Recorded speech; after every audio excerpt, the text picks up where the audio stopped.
There can be no word in the English language which is more commonly misused, more intentionally distorted, and more frequently advocated without anything meaningful than the word socialism.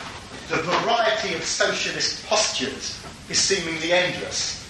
You can hear of socialist governments, socialists who are not communists, Christian socialists, socialistic measures, moderate socialists, socialist republics in South Yorkshire, socialist Bax, socialist tax.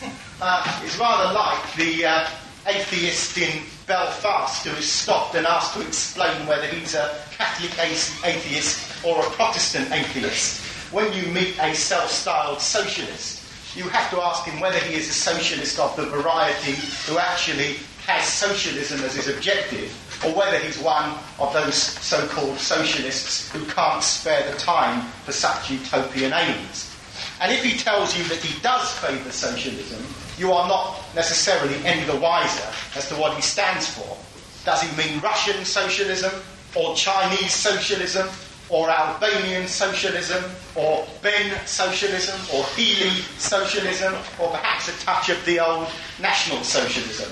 One can, if one wants to, have a different conception of socialism for every day of the week, each contradicting the one before, and each one more confused than the rest. And if you are indulging in pious political rhetoric, as so many people who use the word socialism are, then frivolous notions of what you mean by socialism will do. If you are serious about getting somewhere, then frivolous notions and distorted ideals are a positive danger. Imagine, for example, a group of train drivers all intending to drive some trains up to Scotland, but debating endlessly about where Scotland is. One of them argues that it's on the south coast of England. Another one says it's in County Cork and they'll need to acquire a boat in order to get there. A third driver insists that Scotland does not yet exist. And another one says that it used to exist, but it's now degenerated into an extension of northeast England. Well, if you want to get to Scotland, you have to know where it is. This is a geographical problem, and it's solved by the not very philosophically advanced method of reading a map. Now, if you want to get to socialism, you have to know what it is. This is an historical problem. The method of identifying the next stage in social development is by means of historical materialism.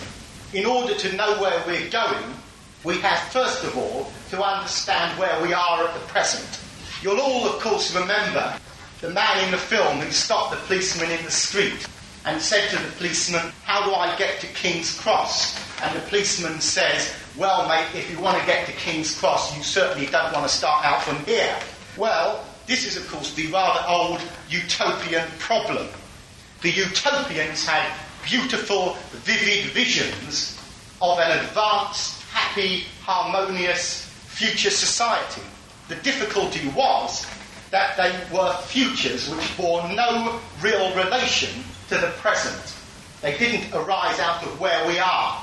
The vision of socialism can only be meaningful, and I'm talking here in terms of logical meaning, if it is first of all different from the system we have now, and secondly, a solution to contradictions which are already existing within present-day society. Conceptions of socialism, which are simply reformed capitalism, are as meaningless as a conception of atheism would be if it involved belief in God. You cannot possibly talk about socialism which is compatible with the continuation of capitalism. So when I say that the Socialist Party which I'm speaking for stands for socialism, I can't leave it at that. I have to tell you what we mean by socialism, what the characteristics of a socialist society must be, and how different and more desirable such a socialist society would be. But the Socialist Party of Great Britain is not by any means the first political party in Britain to take this view, that if you want to advocate socialism, You have to say what it is. In 1885, a new political organisation came into existence. Like the Socialist Party of Great Britain, it came into existence as a result of a split with the old entrenched dogmatic leaders of the old SDF, the Social Democratic Federation. The new party which was formed was called the Socialist League, and its journal was called Commonweal. And in June 1888, the League published a declaration of policy, and this declaration of policy emphasised the importance, if you are a socialist, of constantly telling people what this socialism means, what it is you're heading for. And I want to begin by stopping to hear a quotation from that declaration in order to clarify the importance to the Socialist League, to William Morris and to socialists today of stressing what political objectives mean. As to the means for the attainment of the abolition of the private ownership of the means of production, and through that to the equality of conditions for all persons, the League believes that the first and most indispensable of such means is the putting before the people its aims, ultimate and immediate, plainly and honestly, and has always acted on that belief, in the confidence that however strange these aims may be to the greater number of persons, the time will come when circumstances will force the workers to accept them as their own, and that it is no waste of energy to familiarise them meantime with these aims and thereby to quicken their desires and give something for their intelligence to seize hold of, and for their hope to feed on. The education of the vague discontent which happily is now so prevalent among the workers into a definite aim is the chief business of the Socialist League. Nor can this work ever be dispensed with, even on the eve of the first and obvious steps towards revolution. Now, I want to talk about the Socialist League in this talk, but in talking about the Socialist League, it's impossible not to consider the ideas of William Morris, because William Morris injected forceful, imaginative, radical socialist ideas into the League. He was the one who, to a great extent, prevented it for 5 years from degenerating, as it did in the 1890s, into an anarchist sect. Morris, of course, as the chairman has indicated, was a multi-talented man. He was a designer, he was a poet, he was a craftsman, a printer, a playwright, of course, and a novelist. Indeed, it has to be said that Morris could afford to have these talents, because he was by no means a member of the working class. Morris's father had acquired a very large fortune as a result of investments in Devonshire copper mining, and he was estimated, in fact, to have been one of the few richest men in England. In fact, one estimation suggests that Morris's father was in the top 10 richest people in England, and Morris inherited most of this fortune. So why did Morris become a socialist? It was because of his intense hatred for what capitalism laughably calls civilization. For Morris, civilization is the embodiment of commercial insanity. Its ugliness, its waste, its perverse priorities, its sense of hopelessness in the majority of people. It offended him. And Morris was not alone amongst the well-off, educated people in England to oppose what he called capitalism's, I quote, stupendous organisation for the misery of life, its contempt of simple pleasures which everyone could enjoy but for its folly, its eyeless vulgarity which has destroyed art, the one certain solace of labour. Now, Ruskin and Carlyle would certainly have agreed with Morris about this, and without doubt they would have endorsed Morris's claim that, I quote, "The hope of the past time was gone. The struggles of mankind for many ages have produced nothing but this sordid, aimless, ugly confusion." the immediate future seemed to me likely to intensify the present evils by sweeping away the last survivals of the day before the dull squalor of civilization had settled down on the world. But as I said in the last talk which I gave in the series on Belfort Bax, the romantic visionaries, of whom Ruskin and Carlyle were two, looked back to an idealised past in order to reproduce a golden age, in order to reach a society where human beings could live as human beings should. Morris rejected this looking backwards. He wrote that it is as ridiculous to yearn for a return to an original fullness as it is to believe that with this present emptiness, history has come to a standstill.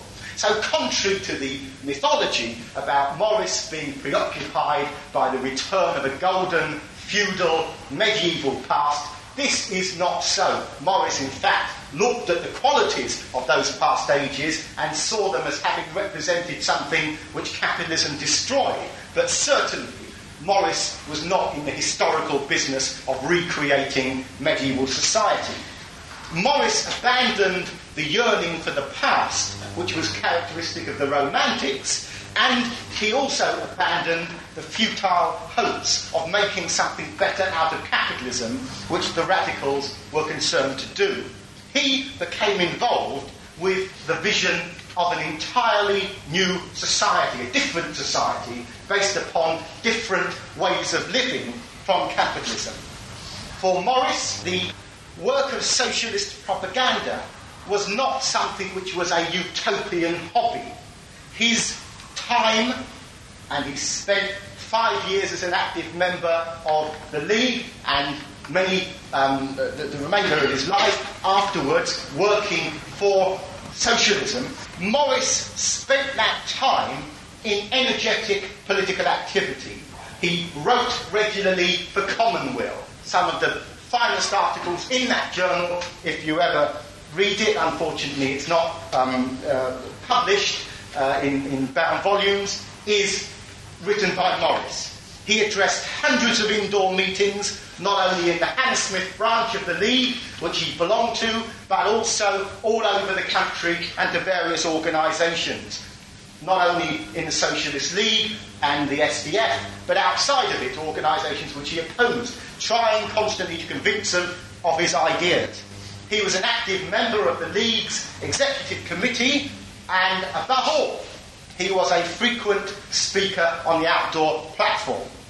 And open-air speaking is quite a good indication of exactly what people are thinking about ideas in society.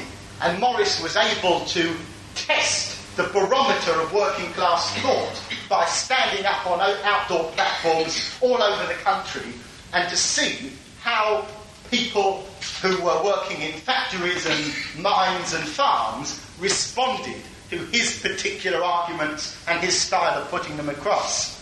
And he writes descriptively about his experience as an outdoor speaker in his poem The Pilgrims of Hope. And what he writes is a good indication of the kind of problems he was up against, standing on an outdoor platform, attempting to put forward his particular form of socialist ideas. Until it befell at last that to others I needs must speak, indeed they pressed me to that, while yet I was weaker than weak. So I began the business, and in street corners I spake, to knots of men. Indeed, that made my very heart ache, so hopeless it seemed. For some stood by like men of wood, and some, though faint to listen, but a few words understood, and some but hooted and jeered. But whiles across some I came, who were keen and eager to hear. As in dry flax the flame, so the quick thought flickered amongst them, and that indeed was a feast. So about the streets I went, and the work on my hands increased. And to say the very truth, betwixt the smooth and the rough it was work, and hope went with it, and I liked it well enough. Okay, so when I say that Morris was concerned with a vision of socialism, it may seem as if I'm speaking about some kind of St. Paul's vision on the road to Damascus. But in fact, the vision of socialism is more than a fanciful dream.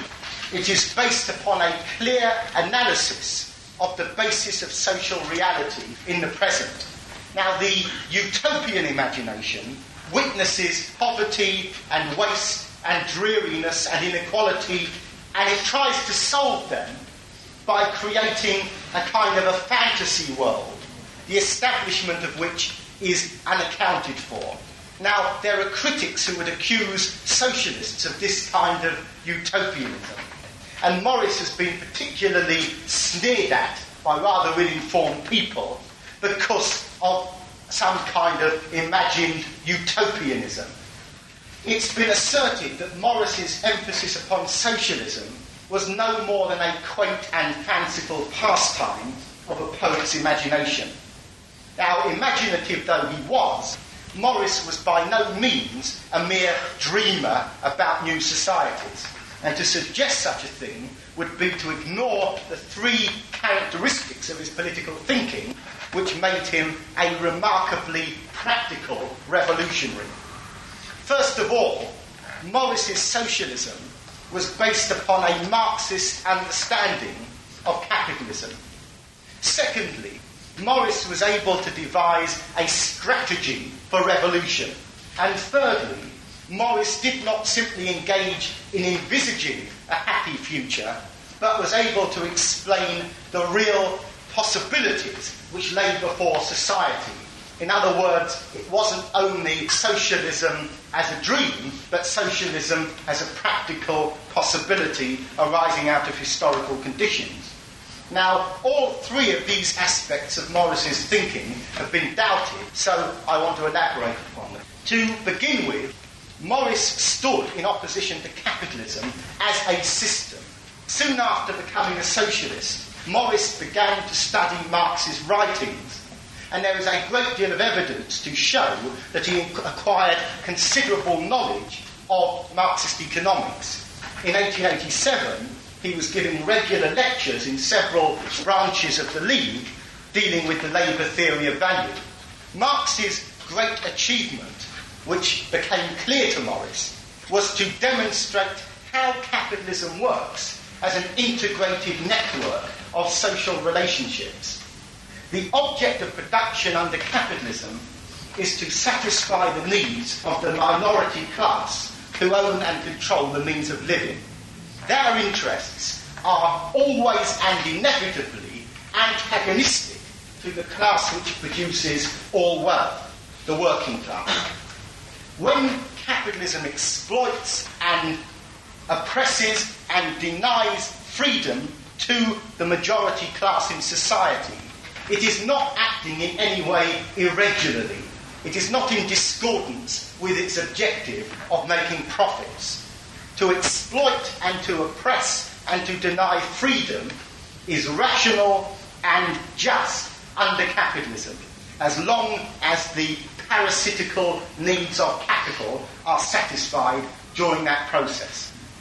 Now, this Marxist understanding makes it clear that capitalism can never be run in the material interests of the wealth-producing class. Such a thing would be contrary to the very nature of the system. But in the 1880s, when the Socialist League was formed, most of the people who called themselves socialists were no more than the advocates of what was called palliation or reform. Their aim was to run capitalism in the interests of the workers, run the slaughterhouse in the interest of the cattle. They advocated schemes for giving welfare benefits to the poor, for spreading profits to the workers. And in the manifesto of the Socialist League, this capitalist reform demand, dressed up as socialism, was ably condemned. The manifesto of the Socialist League opposed workers' cooperatives, and it said cooperation, that is, competitive cooperation for profit, would merely increase the number of small joint stock capitalists and it would intensify the severity of labour by its temptations to overwork.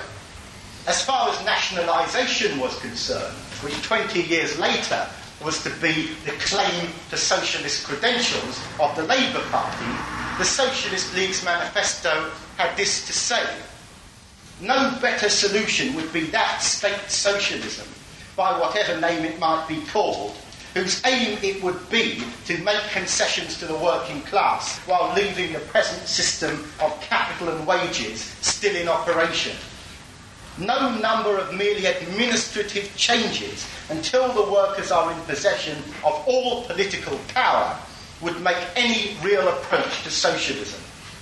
So, like the Socialist Party of today, Morris rejected the idea that concessions to the working class, leaving power in the hands of the capitalist minority, is anything whatsoever to do with socialism.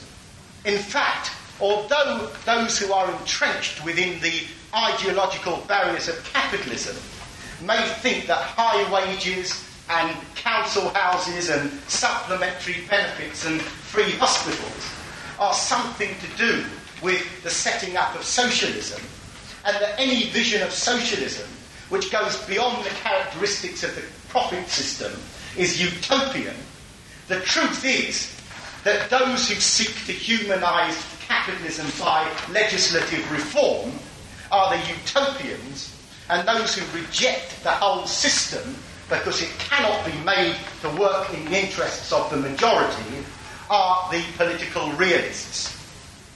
Much of the sneering talk about Morris being a utopian, rather like the sneering talk about the utopianism of the Socialist Party, is based upon the quite fallacious belief that those who are not reformists are dreamers who can never do anything.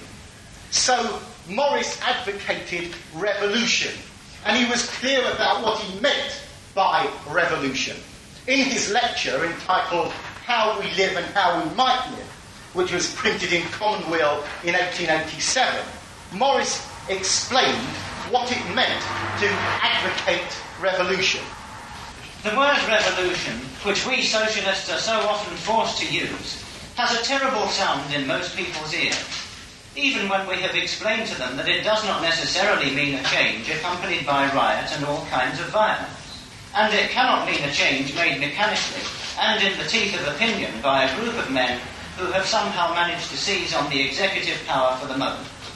Even when we explain that we use the word revolution in an etymological sense, and mean by it a change in the basis of society, people are scared at the idea of such a vast change, and beg that you will speak of reform and not revolution. As, however, we socialists do not at all mean by our word revolution what these worthy people mean by their word reform, I can't help thinking that it would be a mistake to use it, whatever projects we might conceal beneath its harmless envelope. So we will stick to our word, which means a change in the basis of society. It may frighten people, but it will at least warn them that there is nothing to be frightened about, which will be less dangerous for being ignored. And also it may encourage some people, and will mean to them at least not a fear, but a hope. Now, having stated that Morris's aim was revolution, the removal of capitalism as an entire system, we come to the matter of revolutionary strategy. Now, we've agreed with Morris about the undesirability of what capitalism calls civilization, and certainly with the need for revolution rather than piecemeal reform. On the question of strategy, on the question of what you do about establishing a socialist revolution, there I would go a long way along the road with Morris, although finally, of course, his revolutionary scenario, although far from being utopian, would be rejected for reasons which I'll explain.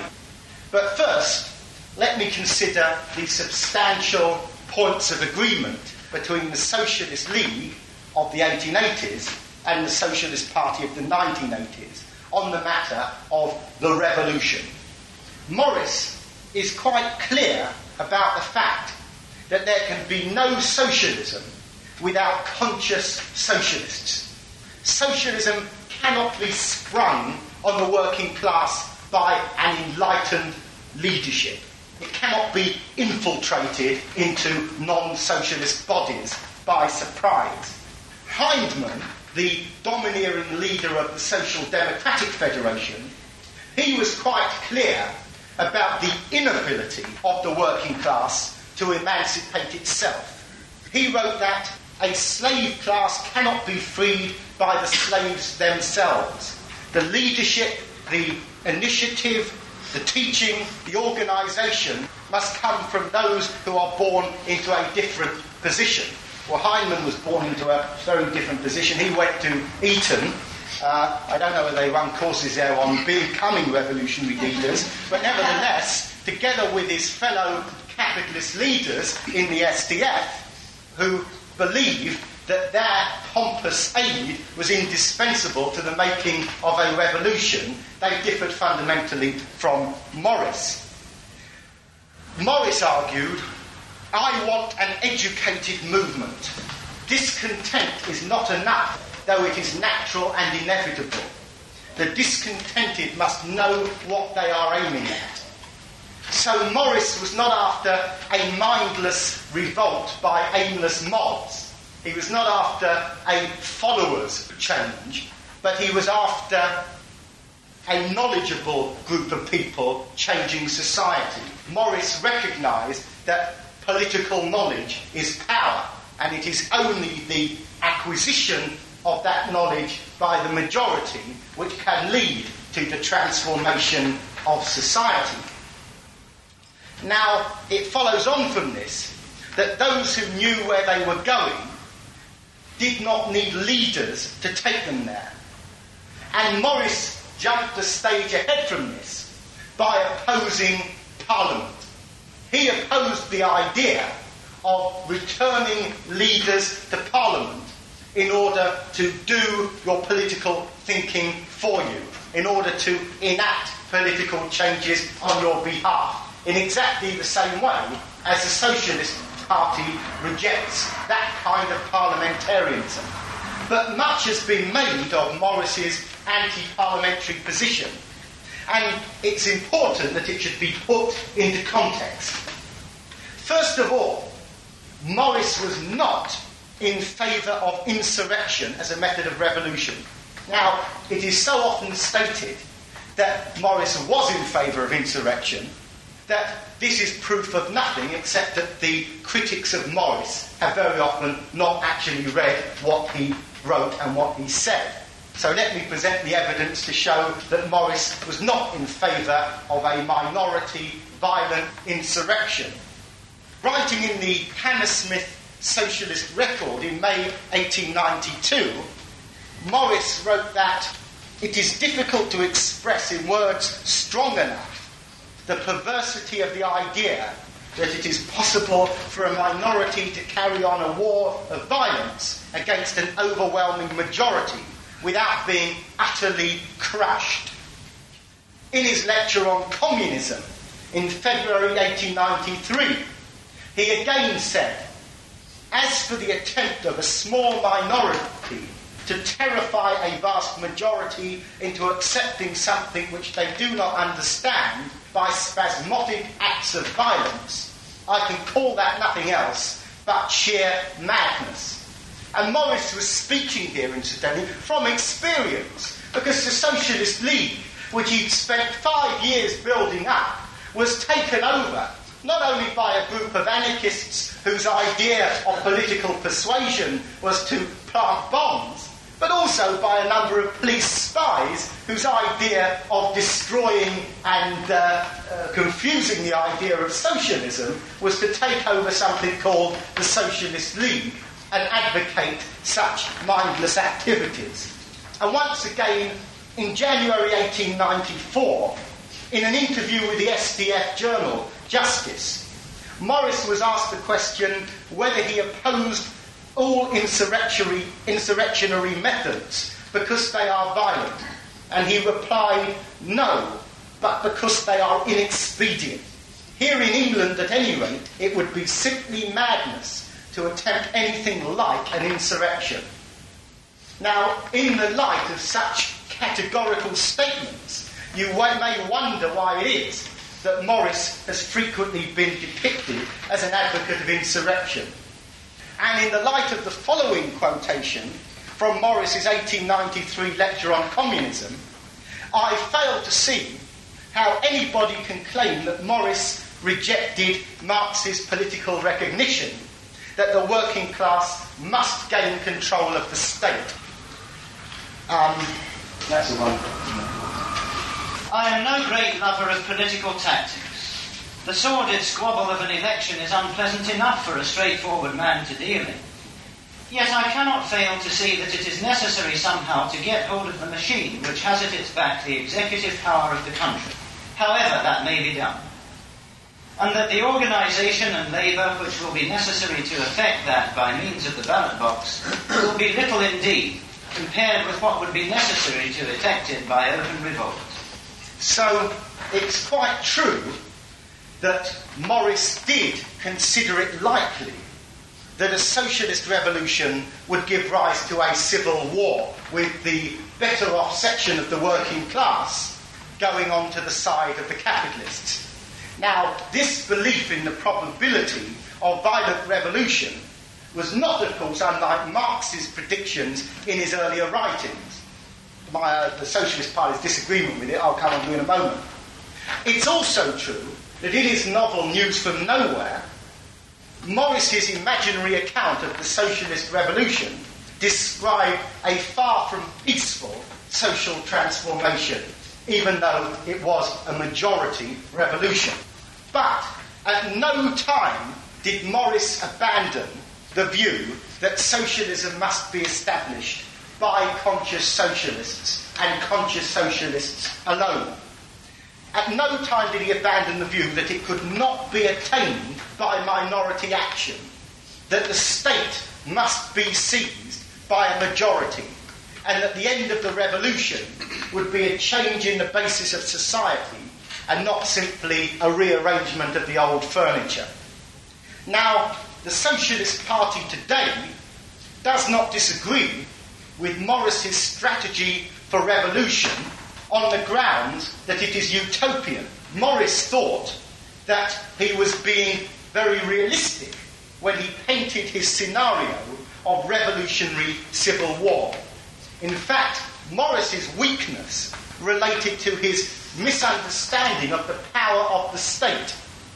He did not grasp the fact that working class control of the powers of the state, including the armed forces, would make the capitalist class and that minority which may choose to support them politically, economically, and of course militarily quite powerless in the face of a conscious majority of socialists. And Morris did not see this point. In his last article in Commonweal, as a member of the Socialist League, Morris summed up his attitude towards the method of revolution which he advocated. Now, any disagreement which modern socialists might have with this would be with the odd word rather than with the general argument which he's putting forward. There are two tendencies in this matter of methods. On the one hand is our old acquaintance palliation, elevated now into vastly greater importance than it used to have, because of the growing discontent and the obvious advance of socialism. On the other is the method of partial, necessarily futile, inconsequent revolt, or riot rather, against the authorities who are our absolute masters, and can easily put it down. With both of these methods I disagree, and that the more because the palliatives have to be clamoured for, and the riots carried out by men who do not know what socialism is, and have no idea what their next step is to be, if contrary to all calculation they should happen to be successful. Therefore, at the best, our masters would be our masters still, because there would be nothing to take their place. We are not ready for such a change as that. The authorities might be a little shaken, perhaps, a little more inclined to yield something to the clamours of their slaves, but there would be slaves still, as all men must be who are not prepared to manage their own business themselves. Nay, as to the partial violent means, I believe that the occurrence of these would not shake the authorities at all, but would strengthen them rather, because they would draw to them the timid of all classes, all men but a very few. Our business, I repeat, is the making of socialists, convincing people that socialism is good for them and is possible. When we have enough people of that way of thinking, they will find out what action is necessary for putting their principles in practice. Until we have that mass of opinion, action for a general change that will benefit the whole people is impossible. Have we that body of opinion or anything like it? Surely not. If we look outside that glamour, that charmed atmosphere of party warfare in which we necessarily move, we shall see this clearly. That though there are a great many who believe it possible to compel their masters by some means or other to behave better to them, and though they are prepared to compel them by so-called peaceful means, strikes and the like, all but a very small minority are not prepared to do without masters. They do not believe in their own capacity to undertake the management of affairs and to be responsible for their life in this world. When they are so prepared, then socialism will be realized. But nothing can push it on a day in advance at that time. Therefore, I say, make socialists. We socialists can do nothing else that is useful, and preaching and teaching is not out of date for that purpose, but rather for those who, like myself, do not believe in state socialism. It is the only rational means of attaining to the new order of things. Well, I think that what I have established so far is that Morris was not interested in reforming capitalism but abolishing it. I think I've also established that majority revolution was the means by which he argued that capitalism must be abolished. And I think the quotation which you've just heard establishes very clearly that even though, in the view of the Socialist Party, Morris's particular scenario of a revolutionary civil war was incorrect, Morris was by no means dogmatic about this. Morris's attitude was that it has to be up to a socialist majority at the time of seizing control of society to decide the methods which are available to it and which it chooses to use. So what then did Morris propose as an alternative to capitalism? Now, it seems to me that most of the critics of Morris have confused two things when they have examined his alternative. Firstly, there is the nature of the new system which he was advocating. And secondly, there was the literary means by which Morris tried to convey that alternative. In News from Nowhere, which he wrote in 1890, it was published in Commonweal as in serialised form in 1890 and published as a book in 1891, he presented a fictional account, again a scenario of his own making, of a future socialist society. He was rather optimistic because, according to him, the revolution came place in 1952. In many ways, the fiction was an excellent medium for showing what life might be like once capitalism had been overthrown by revolution and society has become socialist. But Morris was the first to point out that his fiction was not by any means a blueprint for socialism. He wasn't saying, here is a novel about what socialism might be like.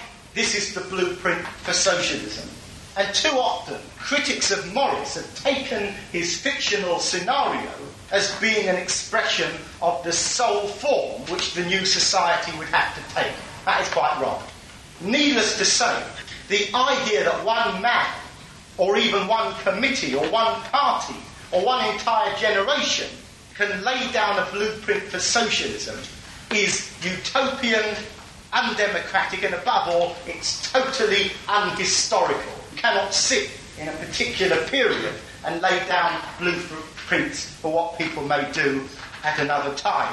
The fact that one person or one group of people speculate about what could happen after capitalism has been ended, and Morris's speculations are certainly well worth considering as extremely intelligent ideas about what might happen. This does not mean that they are saying what socialism must be like, that they've somehow taken out a patent on socialism. But because Morris was a Marxist, because he understood that capitalism, with all of its apparently inevitable characteristics, is in fact a transitory system which will not exist forever, Morris was able to make certain well-based predictions about socialism. Of course, for many defenders of the capitalist system, including, incidentally, its reformist left, the prediction of a non-capitalist society is regarded as being inherently utopian. To even consider going beyond the horizons of the capitalist system with its wages and prices and profits is regarded by certain so-called radicals as being beyond the pale. Well, what will a non-capitalist society be like according to Morris's understanding of what capitalism is like? First of all, it will be a society where there is no ownership.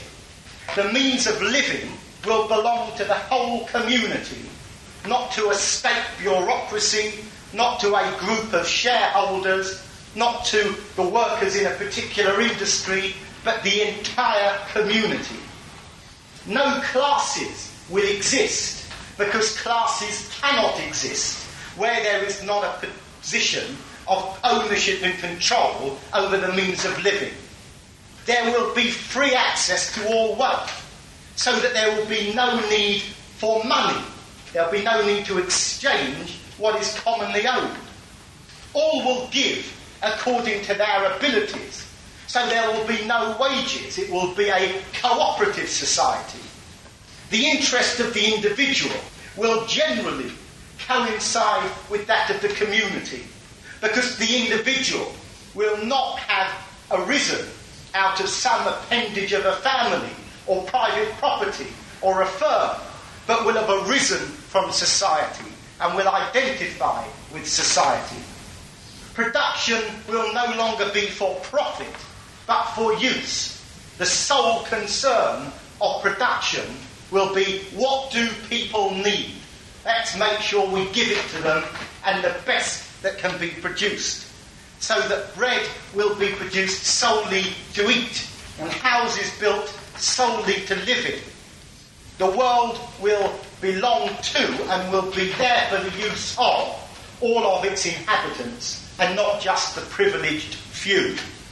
And Morris, in writing about socialism, was imaginative enough, and I would argue courageous enough, not to be deterred by the sneers of those people for whom radicalism stops at the setting up of public charity.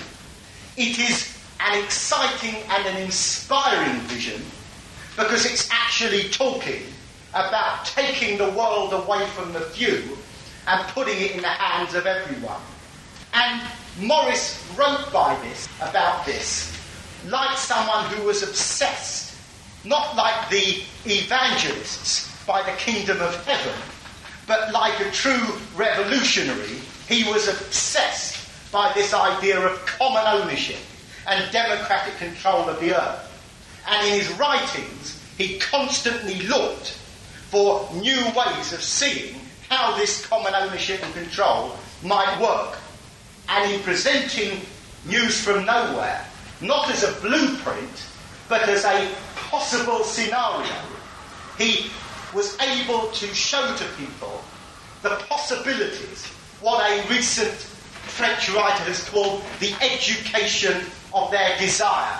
He was able to show people who even in their wildest dreams had never gone beyond poverty what it can be like to possess the earth and run it for humanity.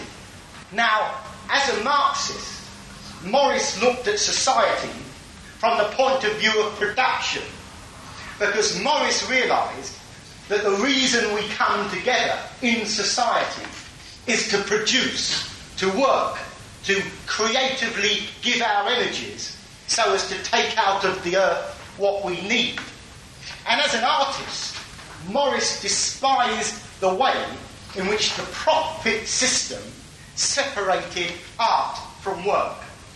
In a socialist society, Morris argued that labour in general will become creative and satisfying and enjoyable in the sense that it will be in the social interest of the labourer as a member of society. The division between work and leisure, which so dramatically characterises commodity production under capitalism, the sense in which so many hours of the day are given over to the boss and the rest of the time is leisure time to do with as you please. This will give way to a socialist synthesis between creativity and personal satisfaction. Now, I can't attempt to explain this as eloquently as Morris did in his writings, and in particular I want to refer to his excellent lecture, which was published as a pamphlet in 1885. I'm sorry to say it's not available as a pamphlet now, entitled Useful Work versus Useless Toil. It is actually available in the Lawrence and Wishart edition of some selections in the writings of Morris.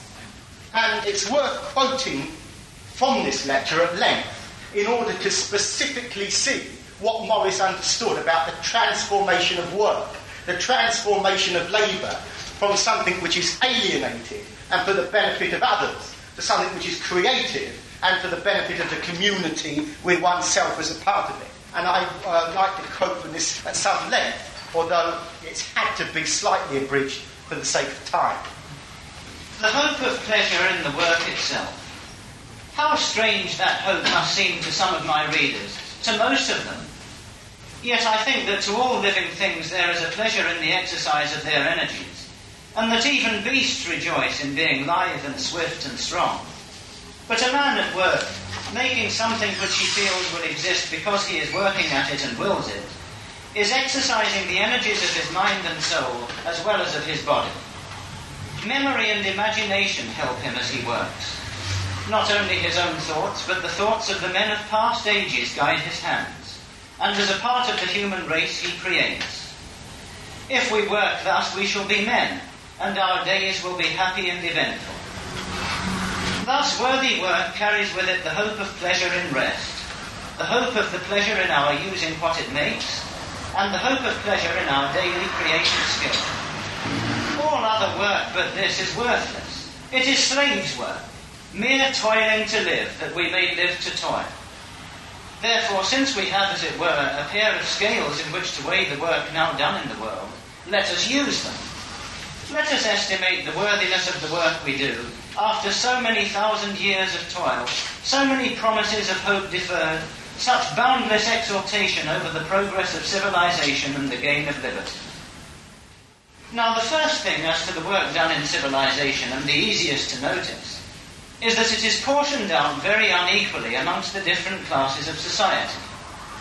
First, there are people, not a few, who do no work and make no pretense of doing it.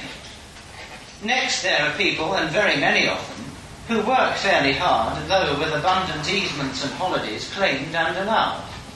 And lastly, there are people who work so hard that they may be said to be doing nothing else than work, and are accordingly called the working classes, as distinguished from the middle classes and the rich, or aristocracy, whom I have mentioned above. It is clear that this inequality presses heavily upon the working class, and must visibly tend to destroy their hope of rest at least, and so in that particular make them worse off than mere beasts of the field. And that is not the sum and end of our folly of turning useful work into useless toil, but only the beginning of it. For first, as to the class of rich people doing no work, We all know that they consume a great deal while they produce nothing. Therefore, clearly, they have to be kept at the expense of those who do work, just as paupers have, and are a mere burden on the community.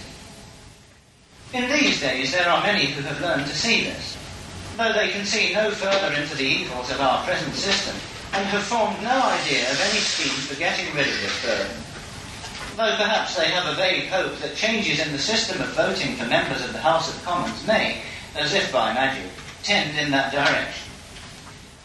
With such hopes or superstitions we need not trouble ourselves. Moreover, this class, the aristocracy, once thought most necessary to the state, is scant of numbers and has now no power of its own, but depends on the support of the class next below it, the middle class. In fact, it is really composed either of the most successful men of that class or of their immediate descendants. Here then is another class, this time very numerous and all-powerful, which produces very little and consumes enormously, and is therefore in the main supported, as paupers are, by the real producers. The class that remains to be considered produces all that is produced, and supports both itself and the other classes, though it is placed in a position of inferiority to them. Real inferiority, mind you, involving a degradation both of mind and body. But it is a necessary consequence of this tyranny and folly that again many of these workers are not producers. A vast number of them once more are merely parasites of property, some of them openly so, as the soldiers by land and sea who are kept on foot for the perpetuating of national rivalries and enmities, and for the purposes of the national struggle for the share of the product of unpaid labour. But besides this obvious burden on the producers and the scarcely less obvious one of domestic servants, there is first the army of clerks, shop assistants, and so forth, who are engaged in the service of the private war for wealth, which, as above said, is the real occupation of the well-to-do middle class. This is a larger body of workers than might be supposed, for it includes amongst others all those engaged in what I should call competitive salesmanship, or to use a less dignified word, the puffery of ware. It's that there are many things which cost far more to sell than they do to make. Next there is the mass of people employed in making all those articles of folly and luxury, the demand for which is the outcome of the existence of the rich non-producing classes. Things which people leading a manly and uncorrupted life would not ask for or dream of. These things, whoever may gainsay me, I will forever refuse to call wealth. They are not wealth, but waste. Wealth is what nature gives us, and what a reasonable man can make out of the gifts of nature for his reasonable use. The sunlight, the fresh air, the unspoiled face of the earth, food, raiment, and housing necessary and decent, the storing up of all knowledge of all kinds, and the power of disseminating it. Means of free communication between man and man, works of art, the beauty which man creates when he is most a man, most aspiring and thoughtful, all things which serve the pleasure of people free, manly, and uncorrupted. This is wealth. Nor can I think of anything worth having which does not come under one or other of these heads. But think, I beseech you, of the product of England, the workshop of the world, and will you not be bewildered as I am at the thought of the mass of things which no sane man could desire, and which our useless toil makes and sells? So, Morris spends some time dealing with the, first of all, division in society between those who produce but do not possess and those who possess but do not produce. And secondly, deals with the fact that much of production under capitalism is production of useless, unnecessary and shoddy commodities. Morris wanted human energies to be used for the benefit of human needs, rather than being alienated and used in the service of private privilege. It was a vision of labour returned to the labourer, of art taken out of the rich man's galleries and returned to the creator of wealth at the point of production, of the abolition of exchange and the use values being regarded as of primary importance. And in relation to this, there is another confused belief about Morris. There are a great number of confused beliefs about Morris's writings. It is often said that Morris's love of craft and creativity and the beauty of production and his hatred for the industrialisation process, rather, of capitalism, made him an enemy of machinery. And certain critics of Morris have claimed that he wanted to abolish machinery in a socialist society. Now, of course, even if Morris did want to abolish machinery in socialist society, it wouldn't make the slightest difference to how socialism will actually be organised. But once again, one only has to quote from Morris's writings to see that the imagination of the critics are almost as vivid as that of Morris. To meet possible objections once more, I do not mean that we should aim at abolishing all machinery. I would do some things by machinery that are now done by hand. Well, in conclusion, I hope that I have demonstrated three things about Morris's political thought. First of all, that his was a Marxist criticism of capitalism as a system, not just of certain dislikable aspects of the society he lived in. It was a systematic condemnation on a historical basis.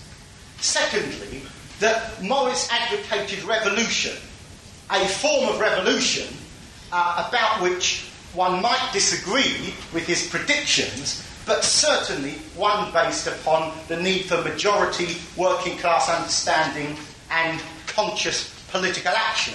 And thirdly, that Morris presented an alternative, which was not simply a reorganised capitalism, not what he called state socialism, just capitalism under another name, but something which was a vision of a different society.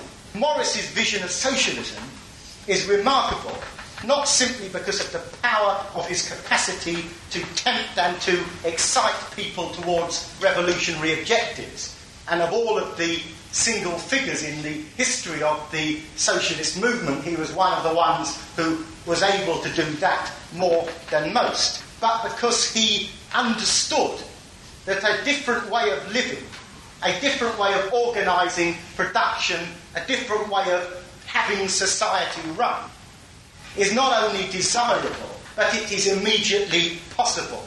As A.L. Morton has written, Morris devised the first ever utopia which was not utopian. And those who sneer at the vision of a socialist world very often pose as realists. What they will say is, you can't really be on this earth if you actually want to create this society without wages, without money, without leaders, without prisons, without classes, without property, and so on. Well, the response to them, not only from the Socialist Party, but the response which Morris was able to give, is that to object to the possibility of things changing is to be extraordinarily unscientific.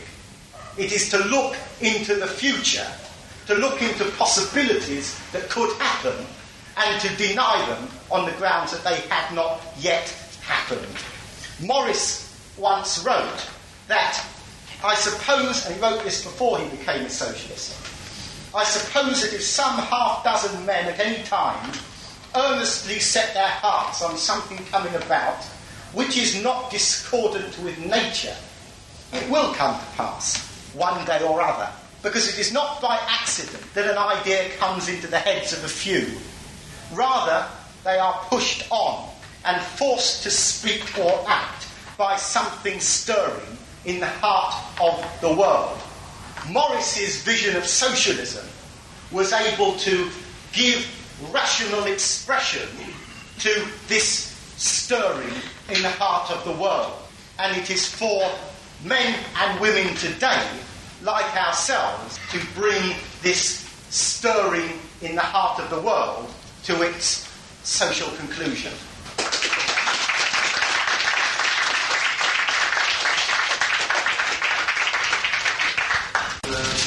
Criticisms of that Morris made of capitalism were very good, and also the sort of ends he sort of anticipated were very good. But there were, I think, a few contradictions that came up certainly in quotations to do with his means. And could you say a little bit more about those? So you say a bit more about what the contradictions. I will, yes.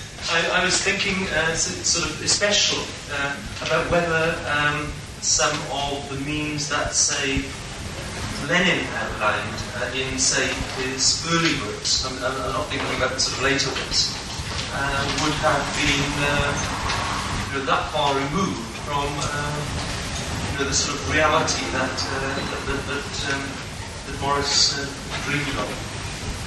Well, I don't know what early works of Morris of Lenin you're talking about. Maybe specifically what is to be done. I see what you mean, yeah. Well, I think it's entirely different. I mean, in What Is to Be Done, Lenin argued that the working class cannot achieve socialist consciousness. Morris rejected that view. There were a lot of people around the Socialist League at the time who held that view, without any doubt. The growing anarchist wing, which in the 1890s took over the League, certainly held the view that the idea of a conscious revolutionary movement was out of the question. Morris didn't in fact hold this view at all, and I don't recall anything in his writings that actually demonstrate that he did hold that view. He argued that until a majority of people wanted and understood, until they were educated, as he put it, into the principles of socialism, you cannot have socialism. About that, he was absolutely right.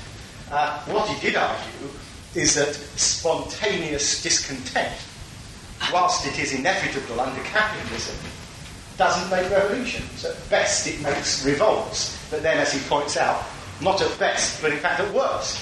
Because all that happens when you have a blind revolt is that, first of all, people don't know where they're going. And secondly, it tends to rally people round to the ruling class, which, of course, is what happens, has been the history of minority insurrectionary movements within capitalism. You recall a few weeks ago in the talk on Bronterre O Brien that after the Newport uprising, the state had the kind of support it needed to more or less smash the Chartists. You only have to remember the Angry Brigade in the early 70s, which won more support for the government of the day in its law and order programme than any amount of speeches by William Whitelaw would ever win support for anything. Obviously, that kind of action, sort of isolated from the general working class movement, is bound to failure. Morris argued, if you're going to be isolated by circumstances from the general movement of the working class, then the best thing to say is that until the working class actually is with you, until they're going in your direction, there's nothing you can do except continue to put ideas. And that was fundamentally different from Lenin, not only in his later works, but in his early ones. Yes, I'd like to just add one important point to this question of Lenin and Morris. There is one curious, important analogy between Morris and Lenin, which recent Leninists have grabbed hold of like a drowning man to a straw. And that is this, that, as you are no doubt aware, having seized power in circumstances which Marx and Engels had envisaged and rejected as being a sound base for seizing power, but having so seized power, the Bolsheviks were in a position where they could establish socialism and, in fact, establish state capitalism. But they were nevertheless very dependent upon their tradition of Marxist ideology, and it was very important for them to retain the support and sympathy of large sections of the European and other working class movements for their support of the Russian Revolution. And Lenin was forced to develop a theory of different stages of socialism and communism. The remarkable thing is that prior to Lenin's development of this notion of different levels of socialism and communism, the one being like what they've got in Russia now, the other one being something ultimate, was that very, very few people indeed had ever put forward such a notion prior to that need arising of Lenin to square the reality of the Russian Revolution with Marxist theory. And the only person who had made suggestions of that kind, beyond Marx himself in the critique of the Gothic program, was William Morris, who did argue a notion of two stages of society after the Revolution. Of course, like Morris in Marx in the critique of the Gothic program, it was by no means the justification for the Russian dictatorship that Lenin developed. Nevertheless, a man like Meyer, who wrote a major study, or valuable study of Morris, in recent years in France, which is available in English translation, grabbed hold of this like manna from heaven. Because here was somebody well before Lenin and the Russian Revolution who gives at least some plausibility to there being a tradition of this notion of a higher and lower phase of socialism and so on. Morris did, oddly enough, write something along these lines, which, as I say, makes a curious link with Lenin, though, as with the critique of the Gothic program by Marx, is by no means, in fact, saying the same thing. I'd like to say something about William Morris's mistakes. First of all, the question of violence. I think Steve dealt with that quite adequately in the talk, so there's nothing more that I want to say or want to ask. But there's the question of leadership. Morris did say in print a number of times, as did Marx, that the emancipation of the working class must be the work of the working class itself. But when you read News from Nowhere, it's quite clear that Morris did have some concept of leadership, because he talks about the Labour leaders holding meetings in Trafalgar Square and organising the revolution and that sort of thing. So I'd like Steve to comment on leadership. And also, I'm not sure exactly what Morris's position was on the question of parliamentary democracy. He talked about the Parliament being turned into the dung market in a socialist society, but did he think, as we do, that Parliament and the other democratic institutions are things which can be used to bring socialism about, or did he think that parliamentary democracy had been a dead loss from start to finish? Yeah. Well, you see, the trouble is, I'm in an odd position. I've got to disagree with both the chairman and the speaker, but I don't. You see, I think they're falling for the mistake which I referred to. That you mustn't take News from Nowhere as being, in any what sense, Morris's description of what will happen. What News from Nowhere is Morris's News from Nowhere starts off with a description of a socialist going up to the League meeting, and he says there are as many visions of socialism as there were socialists present. And that always happens. And what Morris is trying to do is to take an amalgamation of the various views which are around at the time. Your point about Labour leaders, it's quite true. You've got to be very careful about the word leadership. The SPGB, because it came out of the SDF in the way it did, has got a very strong opposition to the term leadership, the idea of leadership. Morris very often would refer to Labour leaders, socialist leaders, in a way meaning prominent people within the socialist movement. It's not a very good term. It's a term we would reject and don't like. But, I wouldn't go on with that. On the point about Morris's... you say you're confused about Morris's attitude to Parliament. Morris himself was confused about this. He changed his mind about it several times. See, what happened was, in the 1890s, after 1893, with the growth of the ILP, Morris began to think that something could be done with local councils and with Parliament. He was history was maturing its own view of what could be done. In one sense, it was dragging it down as well, because in another sense, it was dragging it further towards reformism. Because after all, let's face it, Parliament and reformism have tended to go hand in hand. The SPGB is almost a unique exception of an organisation which, on the one hand, sees value in the use of Parliament, and on the other hand, rejects reformism. Almost anyone else who ever talks about the value of Parliament wants to get in there to run capitalism. So it's a difficult political sort of paradox there. But the point about it here is, Morris's attitude towards Parliament was an irreverent one. He saw Parliament as being something which was, at the very most, it was the door at the end of a road to socialism.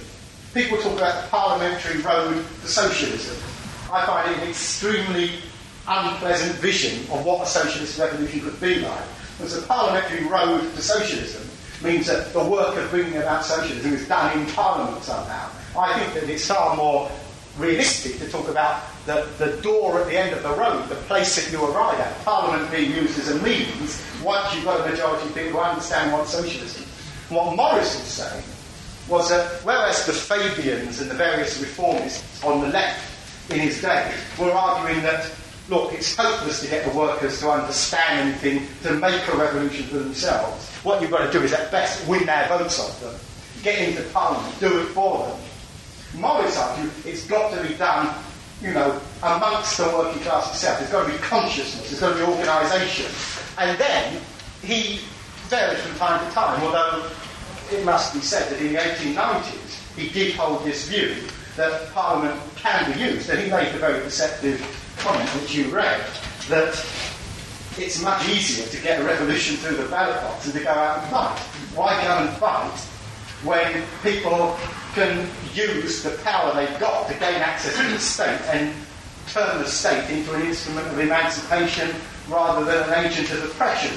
And Morris's argument, of course, at the time was that, similar to the one which was put forward by a speaker for the SPGB in the early days of this organisation, when he said, if the workers aren't going to vote for it, they're certainly not going to bloody fight for it. And in a sense, that's right. If socialism is something that workers want, then the ballot box can be used, it can be made use of, and there can be access to the state machine, turning that as a power not against the working class, but against the power of capital. And William Morris was confused on it. What's much more important is that we're not confused on it, and therefore, as in the case of Marx, political respect for a thinker doesn't mean respect for those areas about which he was confused, but respect for those areas about which he was clear on Parliament wasn't one of them. As for turning Parliament into a dung heap in a socialist society, because Morris was in that sense prophetic, because here we are in 1983 in a capitalist society, it already happened. Right. Further contribution. On the last point, which the speaker tried to explain to us how there was no confusion on the part of the SPGB as to how Parliament could be used for the benefit of emancipation of the working class. To me, it seemed to cause more confusion, because I don't understand how this party can be any different from any other brand of leftist party that tries to use Parliament. I'd like to hear some sort of clarification of the difference between this party's road to socialism. How? I mean, if socialism is anything to do with voting, if it's what socialism has to do with abdicating responsibility on one hand, and on the other hand, as Morris would say, people taking responsibility and making decisions about their own destiny, seems to me irreconcilable. Well, Parliament at the moment is a means whereby those who have power can direct the government and armed forces to defend that power. And something like every 5 years, we are given the opportunity to go into a ballot box and vote them back into power to carry on running capitalism. Now, what is the difference between us and every other party?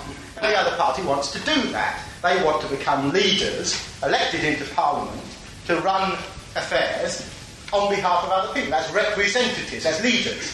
Now, we would argue that Parliament represents a power. Parliament as an institution doesn't necessarily have any particular magical qualities. But Parliament represents something. It represents the coercive powers of society, represents the arms in society, represents the laws which are passed. And all of those things are run in the interest of a minority and have been for hundreds of years. Now, what we're saying is that we have to vote. Every one of us has a vote. What has socialism got to do with voting? Voting is a barometer of whether or not you've got a majority or not. We put out a candidate in the last election in Islington South. We got about 90 votes. That's a bloody good barometer. We found out that, the revolution's not going to happen in 1952. So that's a way of knowing. It's a way of knowing. It's a way of your best friends telling you in secrecy what they think of your ideas. So we found out the majority of you don't want a socialist revolution. Now, following on from that, we say what you have to do is put up people, not incidentally to go as leaders into Parliament, not to go as representatives on behalf of other people, but to simply act as delegates, to simply go and do what the majority of people want them to do, which is to take away those powers of coercion from the minority who have them, and to put those powers into the hands of the majority in order to ensure that when a majority of people want a different society, the minority is not able to say, well, you can't have it. You can't have those factories. You can't have those docks. You can't have those mines. They belong to us. Now, what socialists want to do with Parliament is to pass one single act. An act of Parliament saying, all of the earth does not belong to you, it belongs to all of us, the whole of society. Now, once that is passed, what is a capitalist minority going to do? Leave power in their hands in Parliament. They can do a lot. They can pass laws and say, the majority might want socialism, we're not letting you have it. We control the armed forces. We control production at all different levels. We control road transport. Once a majority has used that power to go into Parliament, sending delegates accountable to that majority to do precisely what it tells it to do, that is using that power in order to enact what the majority wants, in order to dispossess the minority of their power of ownership and control and put it in the hands of the whole community. And nobody will be able to stop that from happening. Nobody's got the power to prevent a majority taking political power to itself from using that political power in its own interest. Now, what are the alternatives to that? The alternatives to that is that you get a majority of socialists, but you say Parliament doesn't matter. So you leave the armed forces, you leave Parliament, you leave the local councils in control of Tories, Labour parties, Communist parties, whoever it may be, organisations that want to lead people and want to run capitalism. Now, we would argue that is a foolish and counterproductive point of view. Obviously, if you want to gain control of society, you've got to get political power in that society and the opportunity to direct the way in which that society operates. And that seems to be fundamentally different from what anyone else says about Parliament. Everyone else says send leaders into Parliament. We're talking about delegates. Everyone else says use Parliament in order to nationalise things, put things under the control of Parliament, under the control of the state. We're saying don't put it under the control of Parliament or the state, but under the control of the whole community. We try not have any need for Parliament at all once it has dispossessed that minority. So, well, do you see the difference now? Yes. I am confused about Morris' position on the future ways of managing society. I mean, if we abolish the capitalist system, then it would appear that we will have two choices. I mean, this is my understanding of socialist tradition would suggest. One is what we have in the Soviet Union now, which is centralization of capital and management through bureaucracy, hopefully till the time is right when the whole world turns socialist, and then we don't need the machinery of war, police, etc., etc. Then we have also a Marxist tradition which emanates from Marx writing on the Paris Commune through direct control of the means of production, management, etc., by the workers themselves. It seems to me there is a contradiction between the decentralized picture of the Paris Commune and the necessities also of centralization, which I got that you have your party takes some definite position on. What I'm interested in is to know how Morris formulated a way out of this paradox. Mm-hmm. Well, okay.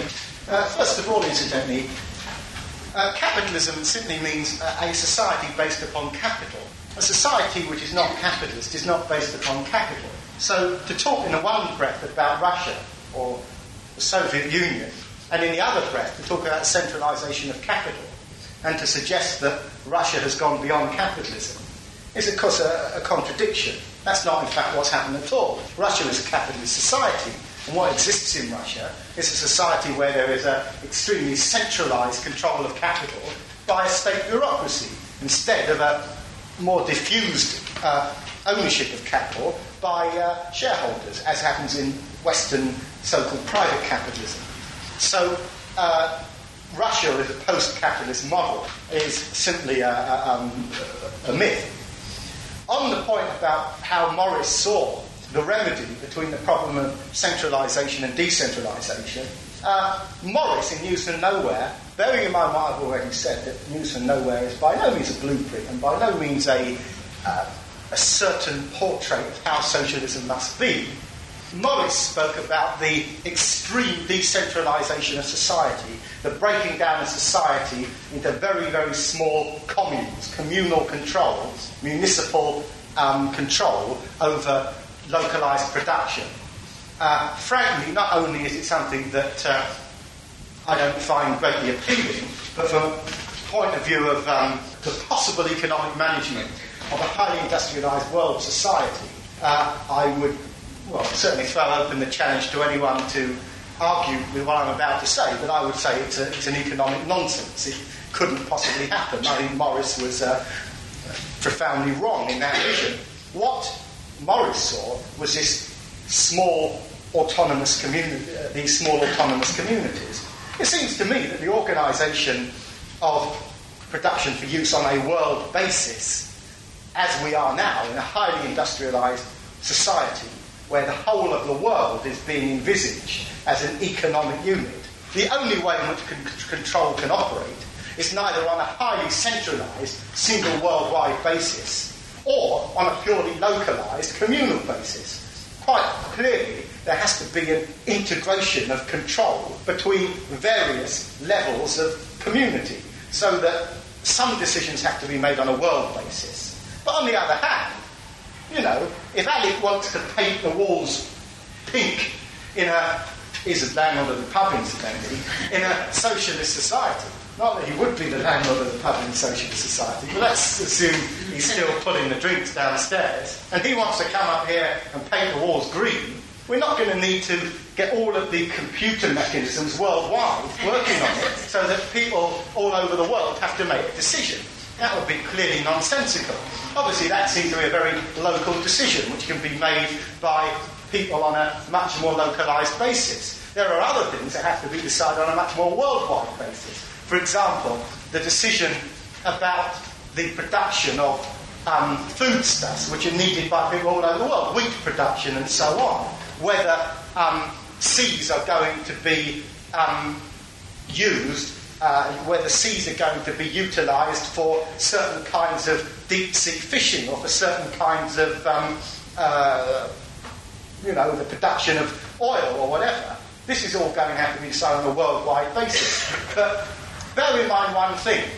Morris had an almost anti-technological conception of control.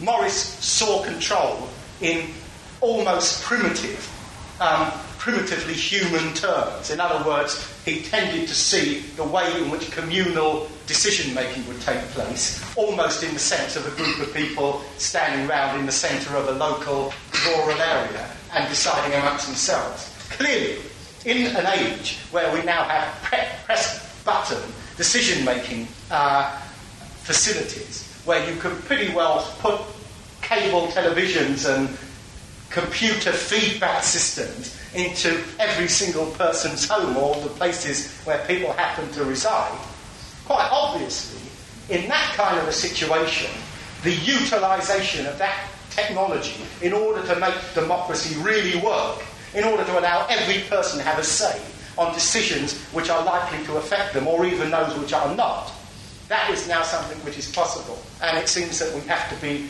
applying our vision of democracy in a socialist society, not to centralised state capitalist dictatorships like Russia, and not to 19th century semi-rural conceptions of decision-making like Morris, but in fact to worldwide democratic planning with the utilisation of local and worldwide integrated computer decision-making processes. Further contributions? I would say myself at this stage that it would be unfair, and we don't make that criticism of Morris, but to criticise Morris for not being an SPGB, I suppose this party. It was hard for him to do, having died a few years, 8 years, was it? 7 or 8 years, I thought, before we came into existence. But what should usefully be remembered is that he and we both came out of the same organisation. The sort of reasons he came out of it before us were very similar to the reasons we came out of it. But it was the formation of this party, the Socialist Party of Great Britain, from dissidents of the Social Democratic Federation, which, and I don't think we in this party normally have got an exaggerated sense of our importance or contributions to working class history. But in this sense, I think we can claim that the creation of the Socialist Party of Great Britain did make at least one original contribution to a body of thought that in other respects we are merely the heirs of, that we carry on many concepts and traditions which Marx and Engels and the working class movement before us had ready-made for us. But in this sense, the creation and foundation of the Socialist Party made a fresh contribution which resolved the dilemma of which Morris, if you like, was one of the last people to face without a resolution being available. Throughout the 19th century, socialists, people claiming to be socialists, were divided between the revolutionaries and the reformists.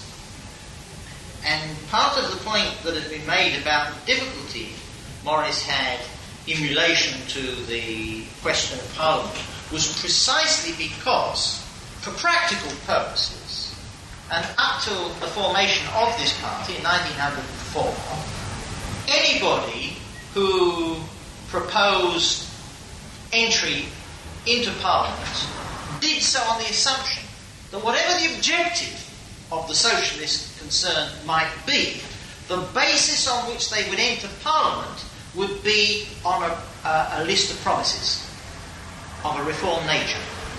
And that certainly was what the Social Democratic Federation, when it stood in Parliament, did. It offered a list of reform promises. And the revolutionaries, who saw that capitalism couldn't be turned into something other than it was, couldn't be made into a society which could serve the interest in any way of the working class, the revolutionaries, in rejecting reforms, rejected Parliament, because they only saw that as a possibility of entering on a basis of reform promises. The only people who did enter Parliament were people with reform promises, and since then they have been the only people who have entered Parliament. So we can hardly blame Morris for being so near and yet not having yet arrived at the resolution of a dilemma that only the formation of this party, in fact, in my submission, did resolve.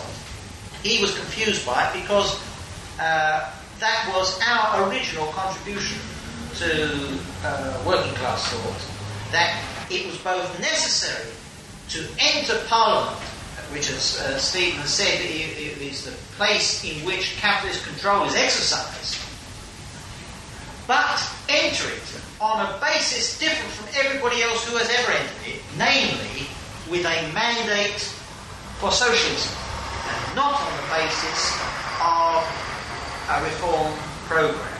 That is the feature which was an innovation by the foundation of this party. Yes. How did he handle the work he inherited? How did Morris? Yes. Well, two or three things I can say about that. First of all, of course, as you know, Morris's work was involved in design, in printing. In fact, during the last years of his life, the final project he was engaged in was a printing of a new version of Chaucer, the works of Chaucer. Also, of course, the study of and the printing of ancient literature. He, in doing that, ran a printing press, which he started up, and by all accounts, I don't particularly know, the chairman no doubt will, the detailed biographical details of this, but by all accounts was one of those capitalist employers who, because of his principles, found himself in a position where, and also, not only because of his principles, but because he was so extremely wealthy, found himself in a position where he was actually able to pay much higher wages than anyone else paid, and to run the place that he had in a manner which was quite suitable to himself. In other words, very often, if a very rich lady came to Morris and asked him to design something for him or to sell him something, and Morris thought she wouldn't appreciate it, he refused to sell it to her. He refused to do the job, and he said, "I want to work for people who will appreciate art." That's, of course, a very nice position to be in. It's not a position, somebody goes into a second-hand car showroom and they think that the workers of British Leyland are lazy. You can't refuse to sell them a car. So, in that sense, he was in a very fortunate position. He was apparently somebody who had such a comfortable upbringing that he was, in fact, in a position where he could be fairly unconcerned about his own wealth. He was almost had a reasonably guaranteed income for all of his life. Although, when the SDF Criminal Justice was started up, he put a lot of money into it. The money for justice was actually, the press was originally paid for by Edward Carpenter, who didn't, in fact, get involved with the SDF. He went off to do other things like vegetarianism and so on. But Morris got involved in that, and he put a great deal of money in it, and he paid for the publication of Justice, even though it was running at a loss. And when Commonweal started coming out, Morris was actually not able to give as much money to that as he wanted to, because he was spending a great deal of money on financing Justice, and the amount of money he had for political activities was running out. But, I mean, Morris did write quite extensively about the position of a man in the capitalist class being a supporter of socialism. Of course, you may remember, if you've read it, that Marx writes in the Communist Manifesto that the nearer socialism comes, the more it becomes a threat to the capitalist class, the more some sections of the capitalist class will come over to socialism. And to some extent, in his earliest attachment to the idea of socialism, there is some hint of that in Morris. In other words, some of the capitalists who got involved with the SDF came more in fear than hope. And there was some sense of sort of thinking that it was better to be with the going in the direction of the waves than opposing them. I wouldn't for a moment suggest that was in any way Morris's principal reason for getting involved. Another one was that Morris was wealthy enough to be able to afford that very expensive luxury called morality. And therefore, when Morris first got involved in politics, he was able to take a kind of fairly observant view of politics. It wasn't something that greatly involved him. The poverty he wrote about wasn't something he knew much about. In fact, he wrote in 1888 that although he'd seen poor people in the streets, he'd never actually been into a slum house. He'd only ever seen them from the outside. He wrote that whenever he saw a drunk in the street, it made him feel ashamed and he couldn't work for half a day on his design and so on. This might sound to some of us here like kind of, rather pious capitalist class morality. It doesn't actually sound like that to me. It sounds to me like I'd far rather have that kind of pious capitalist class morality than the usual brand, which is all too common. And also, of course, in his early writings, Morris addressed his own class, which incidentally he referred to as the middle class, because in those days the capitalist class was still distinguished from the aristocracy, called itself it was the middle class and referred to as such. And in his early writings, in the early 1880s, Morris was still writing to other members of the middle class and saying, look, if we don't do something ourselves in order to help the condition of the majority of people, then the majority of people are going to do it anyway. And he sort of wrote warnings to the class of which he was a part about what was likely to happen. When he got no response, he wrote his first ever, before he joined the SDF in 1882, his first ever, what might be called socialist article, was addressed actually at the top of the page to the working class of Britain. And underneath that he said, look, the middle class are the strongest, the most ferocious, the most uncaring class that's ever been. I can tell you I'm one of them. I can tell you, because I've tried arguing your case to them. And believe me, you won't get any change out of them. And that convinced him. It convinced him. His period as a radical and as a liberal, trying to convince his own class, taught him a good few lessons. Another thing is, powerful though Morris was, and respected though he was, I mean, there was even some talk of giving him the poet laureateship at one point. As soon as Gladstone found out that he had, nasty communist views, they soon made sure he didn't get that. And he also, incidentally, when he was about to be offered it, he wrote a letter to his friend Burne-Jones saying, imagine that, a socialist at the court of Queen Victoria, saying poems to her. You can imagine him standing there reading the Pilgrim's Hope to Queen Victoria. She didn't know what a lesbian was. She certainly wouldn't know what a socialist was. And so there was a problem there. And the other thing about Morris, despite all of his wealth, he was tremendously attacked.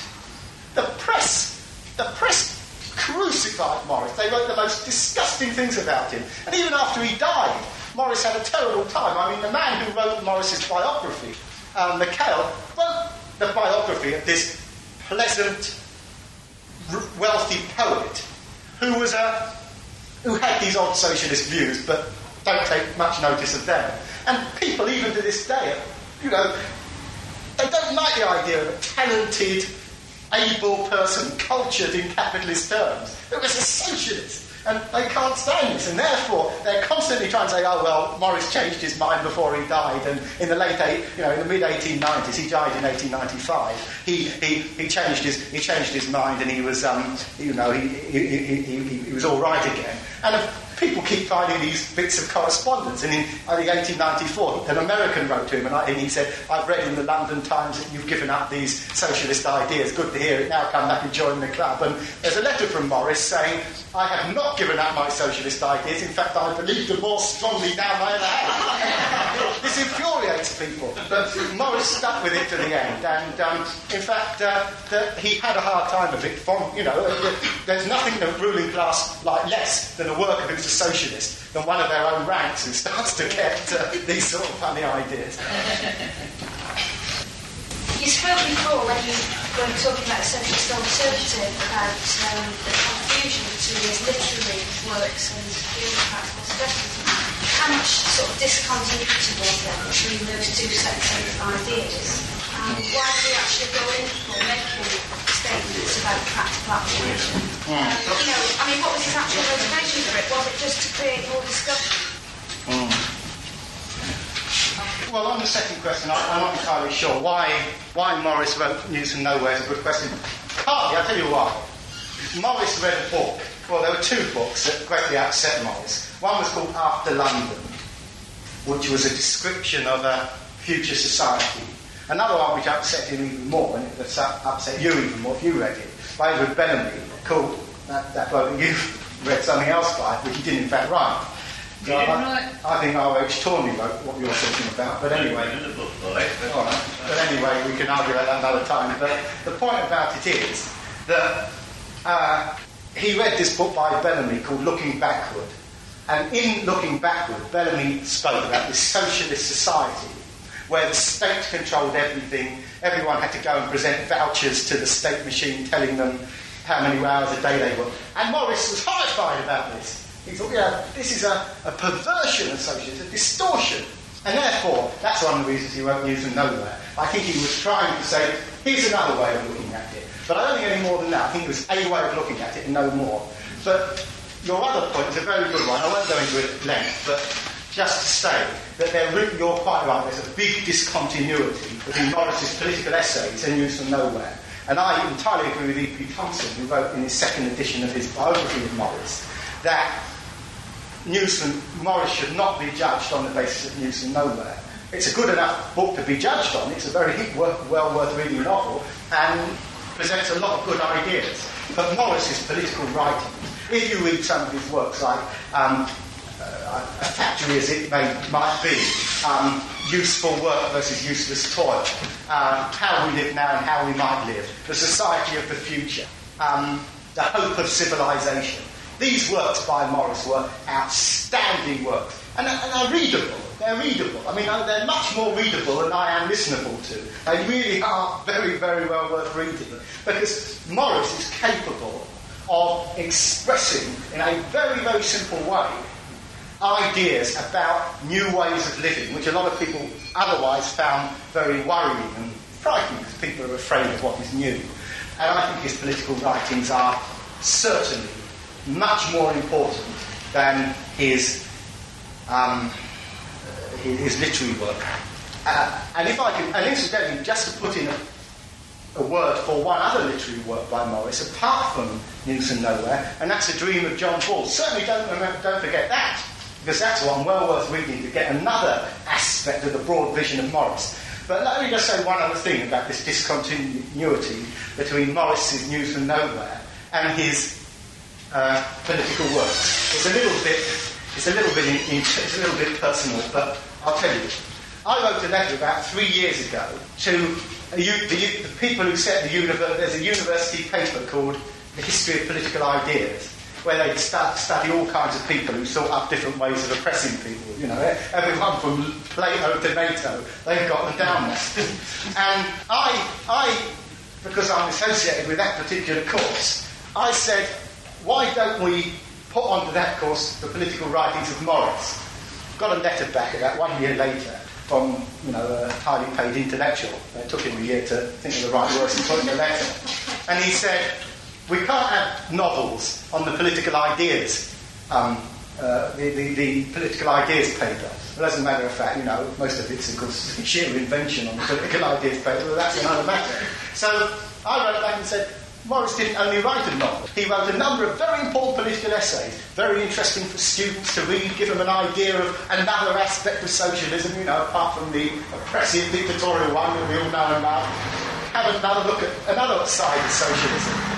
And of course, this has gone on for 3 years, and at the moment, I think I'm just about, at the position where they've realised I wasn't writing about William Shakespeare or something. It's got to the point where they just looked him up in the index in the back of a book of political figures and found out who he was. But it's a very, very hard thing. And actually, getting somebody's ideas recognised in this society is extremely hard. It's extremely hard. To actually be taken as being serious. It's Morris's biggest problem. Nobody took him seriously. It's very hard. Maybe if there was Channel 4 in his day, they would have given him 15 minutes every 2 weeks. But as it is, nobody took it very seriously. And socialist ideas are taken seriously. And I suppose the final thing to say about Morris's vision of socialism is that if you've got a vision of socialism which isn't dictatorial, isn't oppressive, isn't based upon a government pushing people around, then certainly don't write a book about it, because it certainly won't sell. I'm going to myself half a minute to mildly differ with one important point. I don't know to what extent Kira, in referring to discontinuity, real or imagined, was in fact specifically referring to the vision Morris suggested might be that of the change to socialism as outlined in News from Nowhere, and contrary views he stated in some of his essays.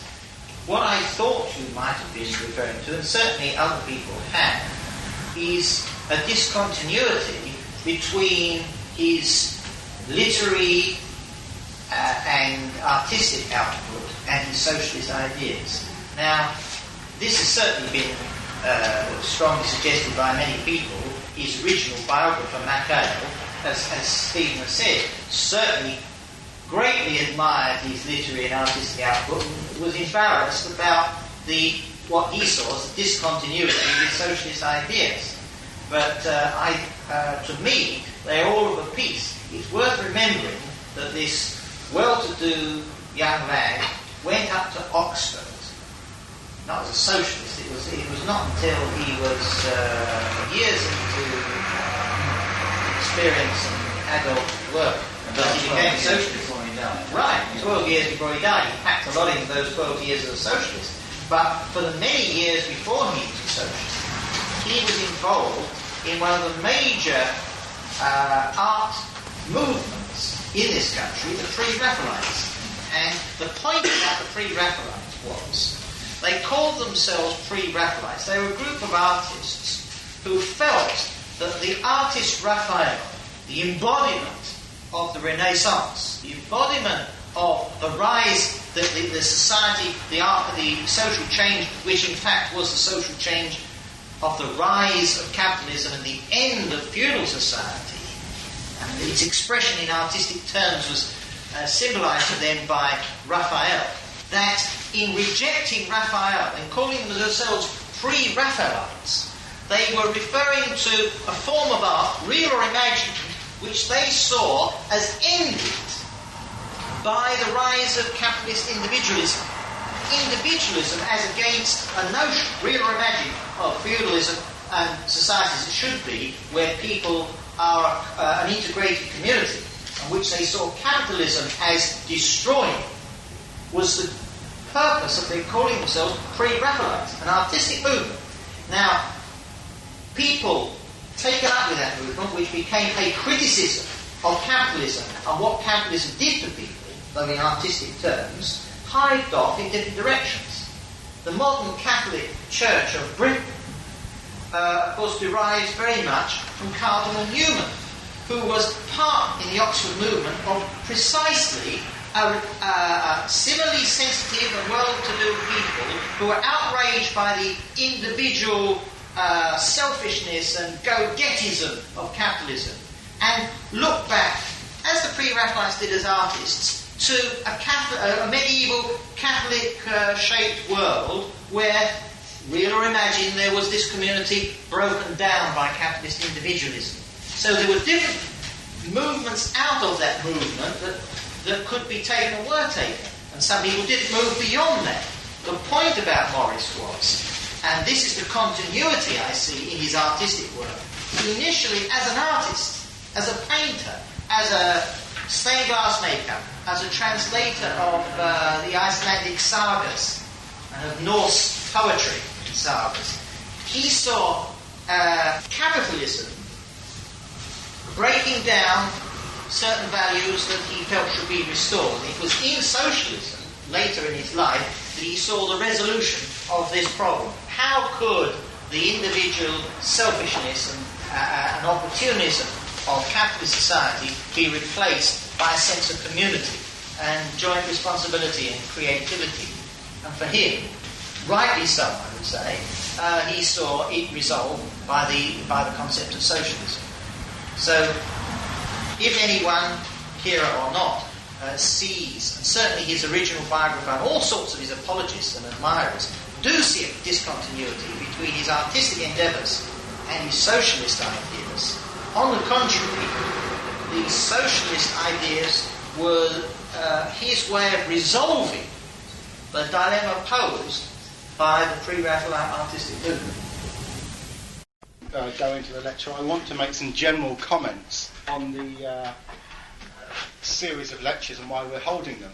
I want to quote to you, in fact, from a statement which is made by Admiral Sandy Woodward.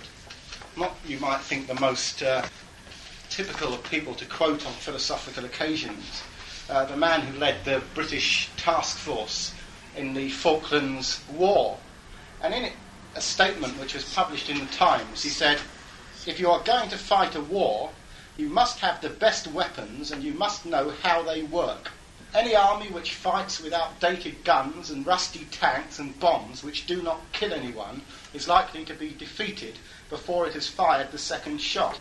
An army which has the latest military equipment and the most lethal bombs to be found, but whose soldiers do not know how to make them work, will call the enemy's bluff for a while, but when it comes to battle, it will lose at best and blow itself up at worst." Now, Admiral Sandy Woodward was quite right when it comes to military operations organised by the British and other capitalist states. But the war which these lectures is about is not a war of bullets and bombs. The war which surrounds all of us, which none of us can escape from if we are living and part of society, is a class war. And it's the war between those who have and want to hold on to, and those who have not, but create all of the wealth which the haves possess. The class war is inevitable in society simply because there are classes, because there are capitalists who possess but do not produce the wealth of society, and there are workers who produce but do not possess the wealth of society. And those two classes will always be antagonistic. There will always be a state of social war going on whilst that class antagonism exists. And that class antagonism will always exist as long as there is property in society, as long as there are those who own and control the means of wealth production and distribution, and a class which is dispossessed, which does not own or control those things. This struggle is bound to go on. And I want to also point out in introduction that class war means more than riots in the streets. It means strikes by those who produce against those who own the means of production. It means political prisons and people who are locked up for expressing the views of freedom. It means the day-to-day conflicts over rents, over squatting, over newspapers telling lies, over hospitals closing down, over people feeling threatened by arms which they do not have any part of and any control over. And more than that, the class war involves the silent or sometimes expressed feelings of resentment and despair by people who live in a society which seems to offer them everything, seems to promise the potentiality of satisfying human needs, but in fact does not do what it promises.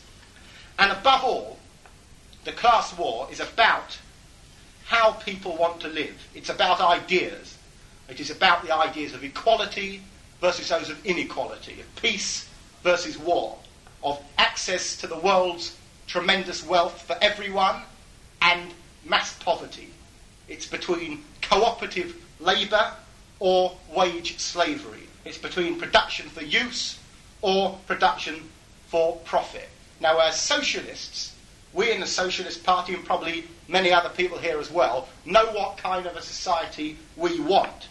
Our revolutionary purpose is to spread those ideas of equality, of peace, of free access to wealth, of cooperative labour, of production for use. And when we have persuaded and educated and drawn on the experience of the majority of people in society towards those social goals, we will have won the class war. And to reach that point, we need the best weapons available. And in this war, it means ideas. And we need to know how those ideas work.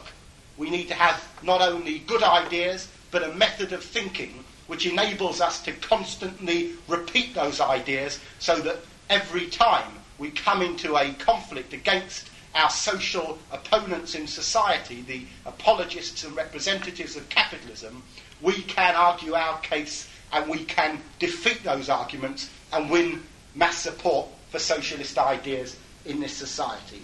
So that is what these lectures will be about. Firstly, ideas which socialists will benefit by knowing about, because many of the ideas which are included in this series are ideas which are not taught in the schools, not taught in the universities. They are ideas which people don't, on the whole, find out about. Secondly, this series will be about investigating how these ideas were arrived at. It's not just good enough to know that something's a good idea, to repeat it parrot fashion, to accept it as a dogma, as so many people have done in the case of the ideas of Marx and Lenin. It's necessary to understand the theoretical basis upon which these ideas were created. And thirdly, because scientific socialists are by definition not dogmatists, we've got to be able to criticise even those ideas which we generally accept. We've got to see not only where they are correct, but the areas in which they are incorrect. Now, having given this brief general introduction, I just want to make three more preliminary remarks. Firstly, that although the titles of these lectures refer to people, to thinkers, we are more interested in thoughts, we're interested in ideas. So I haven't come along here this evening, and I don't intend to in the future, to talk about individual political biographies, interesting though some of them are. We are talking about the ideas which the individual thinkers expounded.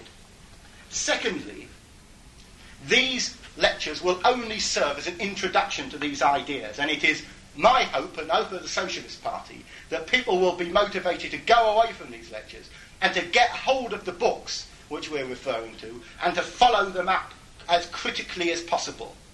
And thirdly, and I should make this point emphatically, that although the subjects which we are going to be considering are philosophical subjects, they involve complex ideas, they can't be simply dressed up in simple slogans as some people on the left would wish. They have to be gone into, they have to be considered not just at the surface but beyond that. But nevertheless, it's my intention, and I won't necessarily succeed, to try to convey the ideas that we're dealing with to you in a way which is not dressed up in academic pomposities and not drawing on the conventional poses of educationalists, which so many workers rightly hold in contempt, but to actually talk about ideas which are of benefit to the working class as members of the working class, and not trying to strike the pose of anything else. Having said all those things, and I hope you don't think I went on too long in making this general introduction, I want to come to the first lecture. And in this one, I want to examine the fundamental principles of the Marxist approach to history and the main objections to it. Now, in order to think about the past, we need to know what happened in the past. And knowing what happened presents us with the immediate need for an historical perspective. We need an angle of vision. We need a way of looking at social motion. Why do things happen? How do they happen? Why does change take place? Now, the questions you ask about the past will determine the way in which you see the past. Facts do not descend from heaven ready and waiting for the historian to unwrap them and interpret them. But historians, who are themselves the products of the present, they are the products of a particular stage in the history of society. Historians look at the past and they find those facts which their outlook enables them to find. Now, the function of historical investigation goes beyond the simple production of facts. You don't have to be a scientist to know that water boils. You don't have to be an astronomer to know that every so often there is an eclipse of the sun. And you don't need a degree in history to know that the Second World War started in 1939 and it ended in 1945. But scientists are scientists because they examine why it is that water boils. Astronomers are astronomers because they tell us why there are eclipses. And furthermore, scientists are able to develop laws of boiling water. When is water going to boil? At what point can we predict that this is going to happen? At what point can we predict that there was going to be an eclipse of the sun. And of course, when it comes to important questions which affect us in our day-to-day life, seismologists, for example, can tell us when there is likely to be an earthquake on the basis of scientific laws. In short, simple observation becomes interpretive and scientific when one seeks to explain and to predict, to ask the question, why is this happening and what is going to happen next? Now, historical study principally involves the explanation and prediction of social phenomena. Historical materialism is one way out of many of explaining and predicting history. In September 1897, Plekhanov published an essay entitled The Materialist Conception of History. And I'll refer a little later to the reason that he wrote that essay. He published it in a St. Petersburg journal. But for the moment, I want to refer to a passage in that essay where Plekhanov poses a key historical question. And so as to give you a break from my voice during these talks, Edwin Waters has agreed to read some of this stuff so that I don't have to keep doing it. So this is the passage where he poses this key historical question. What are the historico-social factors? How does the idea of them originate? Let us take an example. The Gracchi tried to check the process of appropriation of the public domain by the wealthy Romans, which was so fatal to Rome. The wealthy Romans resisted the Gracchi.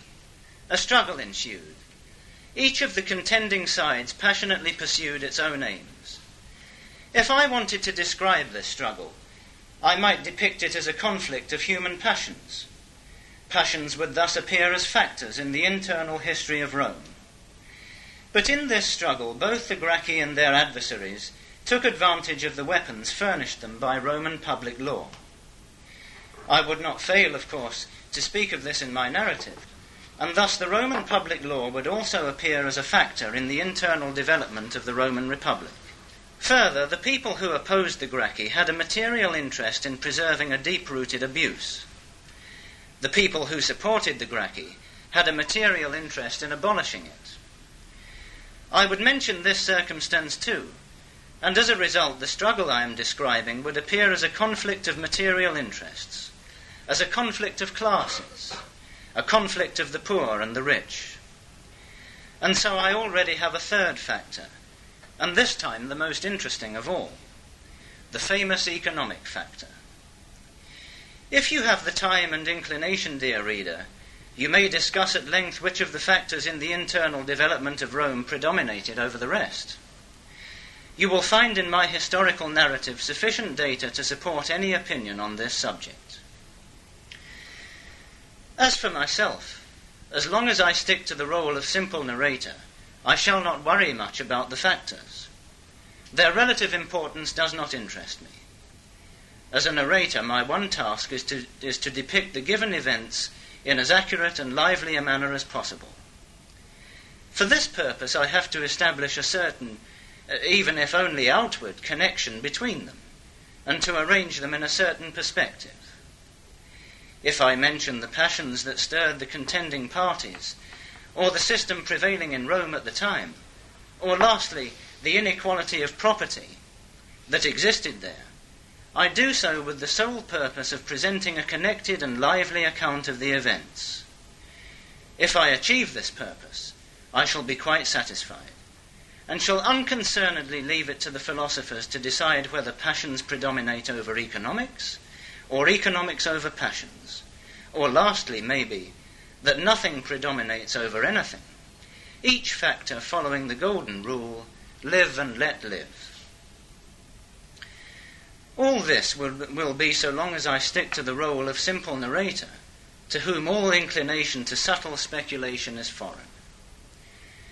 But what if I do not stick to this role, and start philosophizing about the events I am describing? I shall then not be satisfied with a mere outward connection of events. I shall want to disclose their inherent causes, and those same factors, human passions, public law, and economics, which I formerly stressed and gave prominence to, guided almost exclusively by artistic instinct, will now acquire a new and vast importance in my eyes. They will appear to me to be those sought-for inherent causes, those latent forces, to whose influence events are to be attributed. I shall create a theory of factors. And indeed, one or another variety of such a theory is bound to arise whenever people who are interested in social phenomena pass from simply contemplating and describing them to investigating the connections that exist between them. Okay, so in other words, Plekhanov did more than to simply say that the job of the historian was to write about what happened. Plekhanov was saying that the chief purpose of the historian, of the historical investigator, was to understand what is the principal cause, what is the driving force, the primary motivation in the historical process of society. And in relation to this, he carried out 4 particular tasks, and it's these tasks which I'm going to principally refer to in this talk. Firstly, he attempted to analyse the theories of history which preceded the Marxist theory of history, and he tried to show why they were inadequate. And he did this in a book which was published in St. Petersburg in 1895, which was called The Development of the Monist Theory of History. Secondly, he provided one of the clearest explanations ever written of the Marxist theory of history itself, and that's something which I'm going to refer to here as well. Thirdly, Plekhanov was not simply content to state what the Marxist theory of history was. He tried to deal with the main objections to it. He tried to answer the criticisms that were raised against it. And this is worth looking at as well. And fourthly, because he was not content to confine historical materialism to the department of theory, Plekhanov played a very important role in applying historical materialism to the political issues of the class struggle in Russia at the time when he lived, and in particular to a critique of the 2 main movements during his lifetime, Narodism and later on Bolshevism. Now, to look at these theories of history which preceded Marxism. As you probably all know, for most of human history, people have had a theocratic conception of the past. In other words, they have seen the universe and all social phenomena as being controlled by a self-directing, all-powerful, supernatural deity. Sometimes they've called it a sun god, sometimes they've called it a monolithic god called Jehovah, sometimes they've assumed that God has popped down to earth for momentary visitations, but it's always been a supernatural deity. Somewhere outside of us is this controlling, self-directing factor. And for hundreds of years, the study of history did not concern itself with explanation or prediction. It was not scientific. Explanation was considered to be beyond the imagined boundaries of human reasoning, and predictions of God's future plans were dismissed entirely. Destiny, it was believed, was not to be decided by humanity. The best that humans could do would be to have faith and to pray. Now, this theocratic conception of history was not one idea of history amongst many. It was not the case that its advocates had to debate it and defend it in the universities, that they had to write books about it, arguing that the theocratic theory was better than all others. Because to oppose theocracy was considered heretical. It was considered to be opposed to the fundamental beliefs of the time.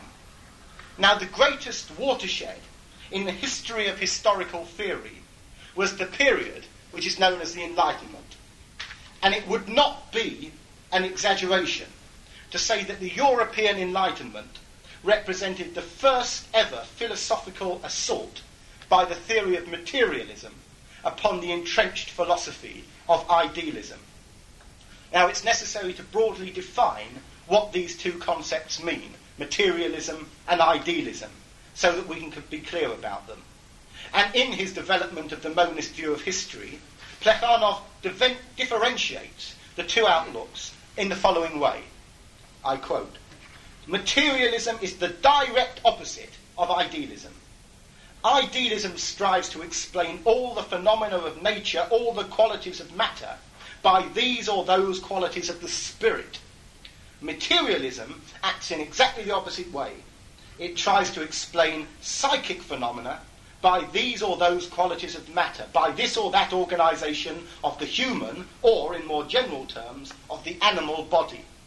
All those philosophers, in the eyes of whom the prime factor is matter, belong to the camp of the materialists, and all those who consider such a factor to be the spirit are idealists." Now, the long-established theocratic conception of nature was fundamentally idealist, in that it explained the experiences of the material world in terms of spiritual predetermination. Scientists of the theocratic period made advances in the description of phenomena. In other words, they were able to describe things which happened, describe the movement of planets, describe the development of animals, and describe the changes within plants. But they could only explain them in providential terms.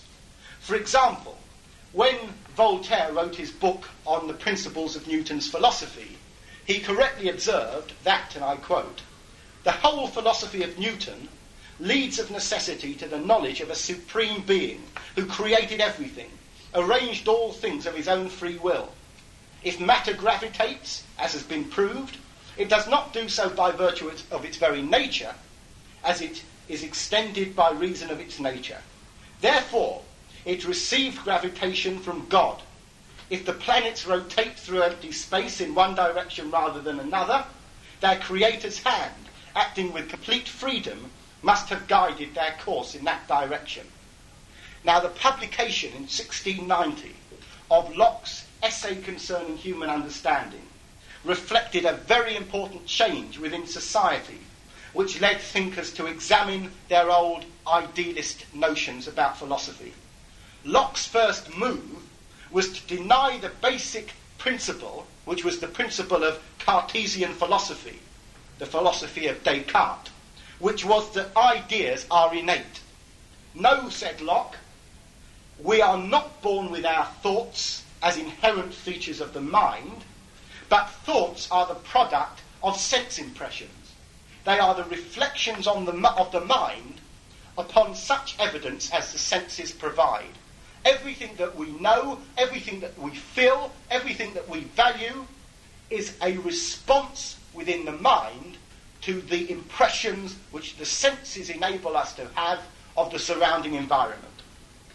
And the embryonic materialism of Locke serves as a very interesting example of how people very often express ideas with one purpose, but once they have expressed them, such ideas can be used by society for different and even opposite purposes from what they intended.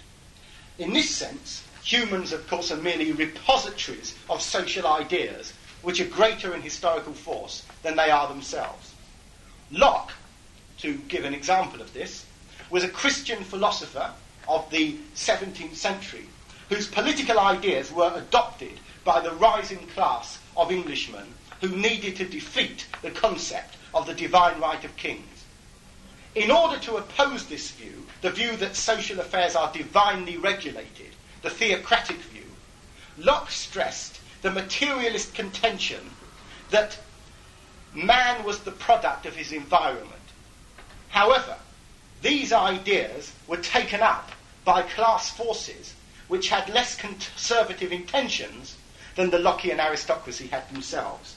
In France, the materialists took up these ideas and it became a revolutionary philosophy. They said, if ideas are not innate, if gods do not determine history, then we shall determine history. And the bold, confident, aggressive, rising capitalist class of France used this materialism to knock out of its way, to smash out of its way any attempts by idealists to say that man could not control society. Plekhanov describes the 18th century French materialists as being sensationalists. As he puts it, they considered all the psychic functions of man to be transformed sensations, In other words, they saw the mind as a sort of a photographic image of the environment. So can we therefore conclude that the materialist conception of history, as held by Marx and Plekhanov, had been developed by the capitalist materialist thinkers of the revolutions of 1688 in Britain, which was Locke, and of 1789 in France? Well, we can't. Because what we can say is that the capitalist materialists provided the first major challenge to idealism. We can say that they began to see the behaviour of human beings and a society in general as being environmentally determined. But where they came unstuck with our ideas was in explaining what it is that determines the environment, what it is that determines the environment, which itself determines ideas. Now, in a passage of very classical historical perception, Plekhanov explains how the capitalist materialists solved this problem within their own philosophy. And I'll quote for it and from this, and in turn, while I quote from it, Plekhanov quotes from an example of one of these French materialists. He says, "If man, when he appears in the world, does not bring with him a prepared store of innate practical ideas, if man is the measure of things wherever there is a question of mutual human relations, then it is quite natural to draw the conclusion that the nature of man is the viewpoint from which we should assess given relations as being useful or harmful, rational or irrational. It was from this standpoint that the writers of the Enlightenment discussed both the social order then existing and the reforms which they thought desirable. Human nature was for them the most important argument in their discussions with their opponents. How great in their eyes was the importance of this argument is shown excellently by the following observations of Condorcet." And he then quotes, "The ideas of justice and law take shape invariably in an identical form in all beings gifted with the capacity of sensation and of acquiring ideas. Every man who thinks correctly will just as inevitably arrive at certain ideas in morality as in mathematics. These ideas are the necessary outcome of the irrefutable truth that men are perceptive and rational beings." Unquote. Now, of course, Plekhanov responded to this human nature argument by pointing out that the French materialists were putting forward three arguments. Firstly, they argued, generally correctly, that the environment determines human ideas. Then they said that when humans are fully tuned into the environment, they will receive those ideas which conform to their own human nature. And thirdly, they were arguing that the innate ideas which had previously been considered to exist in the human mind by the idealists were now believed to be based in the natural environment which determined human ideas. In other words, the capitalist materialists had found a way of reproducing the fixed and inhibiting philosophy of idealism by means of a materialist route. They were saying that if you want to find human nature, you only have to look at the natural laws of society, and you will see that the way in which people behave is the way in which they are bound to behave in reflection of those natural laws. And as Plekhanov rightly points out, when we come to look at this human nature, we discover a prescription for behaviour which fits in with the class needs of the ruling class of the time. Just as in the period of theocratic idealism, the ideas which were said to be innate, inherent, natural, you can't get away from them, they just happen to suit the needs of the feudal ruling class of the day. And so it was that in the case of the capitalist materialists, to quote Plekhanov again, the man whom they had in mind was distinguished not by his capacity to perceive and to think. His human nature demanded a definite capitalist system of society. This nature prescribed free trade, non-interference of the state in the property relations of citizens, etc. The writers of the Enlightenment looked on human nature through the prism of particular social needs and relations. So the materialists of the 18th century then understood the conception of the universe which Marx later presented, but only to a limited extent. Now, in the early 19th century, a new school of philosophy emerged, which was able to explain the evolution of ideas and of society by means of dialectical reasoning. And I'll have more to say about dialectical reasoning and what that means in its fullest sense in the second of these lectures, when I'll be dealing with the work of Dietzgen.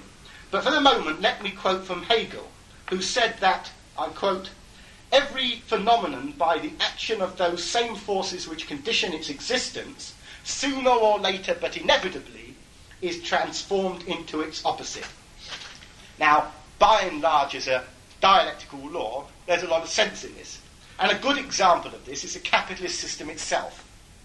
According to the capitalist materialists of the 18th century, free trade, by which is meant free exploitation and free plunder without the restriction of the state, was the natural way of organising society. Free trade was the way in which people thought in accordance with the natural laws of the environment. This is what they said. And anything other than free trade was considered to be in conflict with human nature. But, as we all know, capitalist free trade has a tendency to result in its very opposite, in monopoly. The most successful free trader is so successful that he wipes out the opposition and he is transformed into his opposite. In other words, in Hegelian terms, he negates his previous essence. Instead of being a free trader, he is a monopolist. Now, the capitalist materialists could not handle these sort of contradictions. They could handle materialist explanations of social phenomena only as long as they were dealing with a condition of stability. But when it came to change, to contradiction, to revolution, to dialectical evolution, these things were beyond their grasp. And that's why it's no coincidence that the capitalist materialists were products of a stable, relatively uncontradictory period of early capitalism. So can it be said then that Hegel and the German dialecticians transformed the theory of history from mere sensationalism, which I hope I've already pointed out is unsatisfactory and inadequate, into dialectical materialism? Well, it can't be said so, because it's one of the chief principles of the human tragedy that whenever people come up with an idea that takes them one step forward, they usually come up with an accompanying idea that takes them one step backwards. And this is precisely what happened with the Hegelians. Because in order to arrive at the dialectical approach to history, the Hegelians had to challenge the old materialism. And so what they ended up with was dialectical idealism. For the Hegelians, history is simply the acting out of what Hegel called the absolute idea. Now, Plekhanov puts it in this way. The great idealists of Germany understood that the key to the explanation of the historical advance of society must be sought outside human nature. This was a great service which they rendered. But in order that that service should prove completely fruitful for science, it was necessary to show where precisely that key should be sought.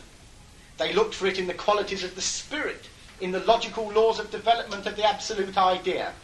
And this was the radical error of the great idealists, which returned them by roundabout ways to the point of view of human nature, since the absolute idea is nothing else than the personification of our logical process of thought, unquote. So the thing is that all of these theories of history which I've spoken about amount to different forms of fatalism. All of them in the end leave us with the impression that history is something which is a matter of fate. It's something which we must accept. It is a playing out, whether it is a playing out of human nature or the absolute idea or the world spirit or the will of God. It's a playing out of something beyond us all. The theocratic idealists explicitly saw social motion as being the will of forces beyond human understanding. And therefore they said, what will be, it's beyond us. The capitalist materialists saw social motion in terms of natural, easily perceptible laws of nature. And for them, what is will be. And the German idealists saw social motion as a reflection of an absolute idea or a world spirit which is gradually working itself out through a process of growth and transformation. According to this idealistic view of history, what has been was bound to have been, and by a process which is just as inevitable, what will eventually become something else through a dialectical process. We have what exists now, and it will become something else through processes which we cannot control. Now, what are we going to do then with these two semi-valid theories of history? On the one hand is capitalist materialism, on the other hand dialectical idealism. One tells us that the environment determines ideas, which we can go along with, but fails to explain what determines the environment. The other one tells us that the absolute idea or the world spirit determines the environment, which we reject as being metaphysical nonsense, but explains in a satisfactory way the process of evolution in the environment through dialectical transformation. The answer, of course, is to take from each of the theories that which is valid and to leave the idealism and the human nature aspect of the theories on the side of the plate. And it is precisely that, and not very much more than that, which Marx did.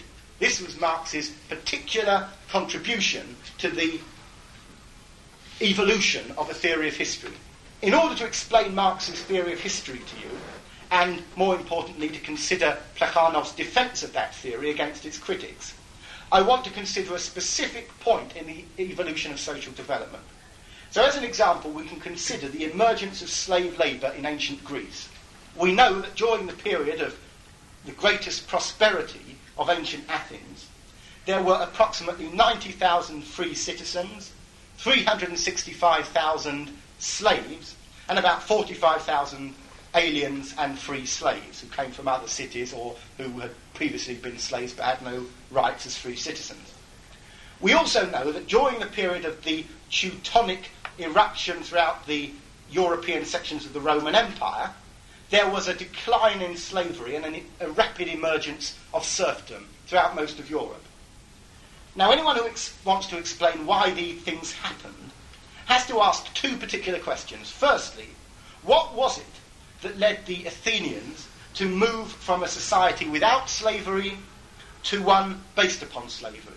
And secondly, why was it that once slavery had been adopted, it didn't last forever? You could, of course, ask precisely the same questions about capitalism.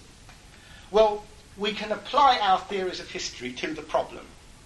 The theocratic idealists had no problem whatsoever in explaining the situation. God said, let there be slaves, and slavery existed. God said, turn the slaves into serfs, and slavery died out. And there is your theory of history, very neatly placed in the hands of God. Now, it is not for us, they would say, to ask God, why God did this. What motivated God is nothing to do with us. If we knew what motivated God, we wouldn't need gods to explain things for us. The capitalist materialists would have none of this. They were laughing all the way out of the church. Slavery emerged, according to their much more sensible thinking, because it was in accordance with the natural laws of the environment. Ah, right, it was in accordance with the natural laws of the environment. And why did it end? Because it was no longer in accordance with the natural laws of the environment. Ah, well, now we know. But then, of course, the Hegelians came along, laughing all the way out of the metaphysical ideas of human nature, which the French materialists had, and they would say, all this talk of natural law is stuff and nonsense. Slavery emerged as a dialectical opposite to the contradictory features of savage societies. Now, this is true, because what happened in pre-slavery societies, in savage societies, was that when one tribe entered into a battle against another tribe, those people who were conquered would be used as food. In other words, they would be eaten. It was a cannibalistic approach towards conquest. But as the economic forces developed to a point, as there were contradictions between the productive forces which said, put these people to work as slaves, get them creating more and more wealth for our society, and the social relations which were outdated, which said what you do is you eat people as soon as you get them, it suddenly became a serious idea that what you do is that you let those people create wealth, which is over and above the wealth that would be consumed by eating the people. And therefore these contradictions emerge in savage society. And once established, slave society itself began to exhibit contradictions, which could only be resolved by the social transformation of chattel slavery into feudalism. And why do these contradictions and transformations take place? We ask the Hegelians. Well, they take place because they are manifestations of the absolute idea, or the world spirit. But again, this tells us nothing. Now, the starting point of the Marxist theory is to question the idea of human nature. That's where it starts, with us, as human organisms. What is the nature of human beings? It is to exist. That is our prime purpose and intention and motive. And in order to exist, writes Plekhanov, man must support his organism, borrowing the substances he requires from the external nature surrounding him. So in other words, in order to utilise the social environment, humans must expend labour, and they must develop tools to make production easier. And during the process of doing that, of producing and distributing the necessities of life, humans change their own nature. As Marx put it, acting on the external world, man changes his own nature. So whereas the theocrats thought the historical driving force was in heaven, and that the capitalist materialists thought that it was in the laws of nature, and the Hegelians thought that it was in the absolute idea, Marxists see the forces of material production and the relations ensuing from them as the basic historical factor. It is the means by which we live, the way in which we produce the means of life, and the way in which we relate to one another during the course of that production, which is the primary defining factor of any society. The economic foundations of a given society determines in general the outlook of that society regarding its conduct and its relations. Now, before applying this theory to the specific problem of the rise and fall of Athenian slavery, there are general points which can be made about the Marxist theory of history. Firstly, the Marxist theory of history provides an answer to the theory of factors which Plekhanov referred to in the quotation which was read earlier.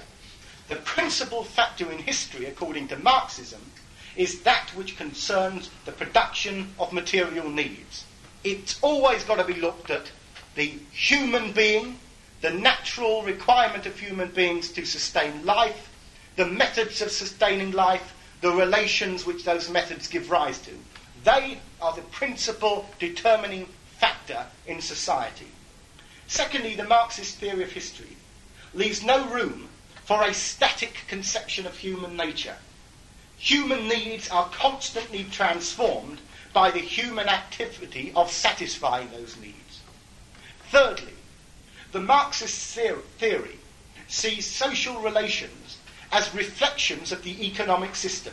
So laws, for example, are seen as reflections as the class needs of property owners in a property-based society.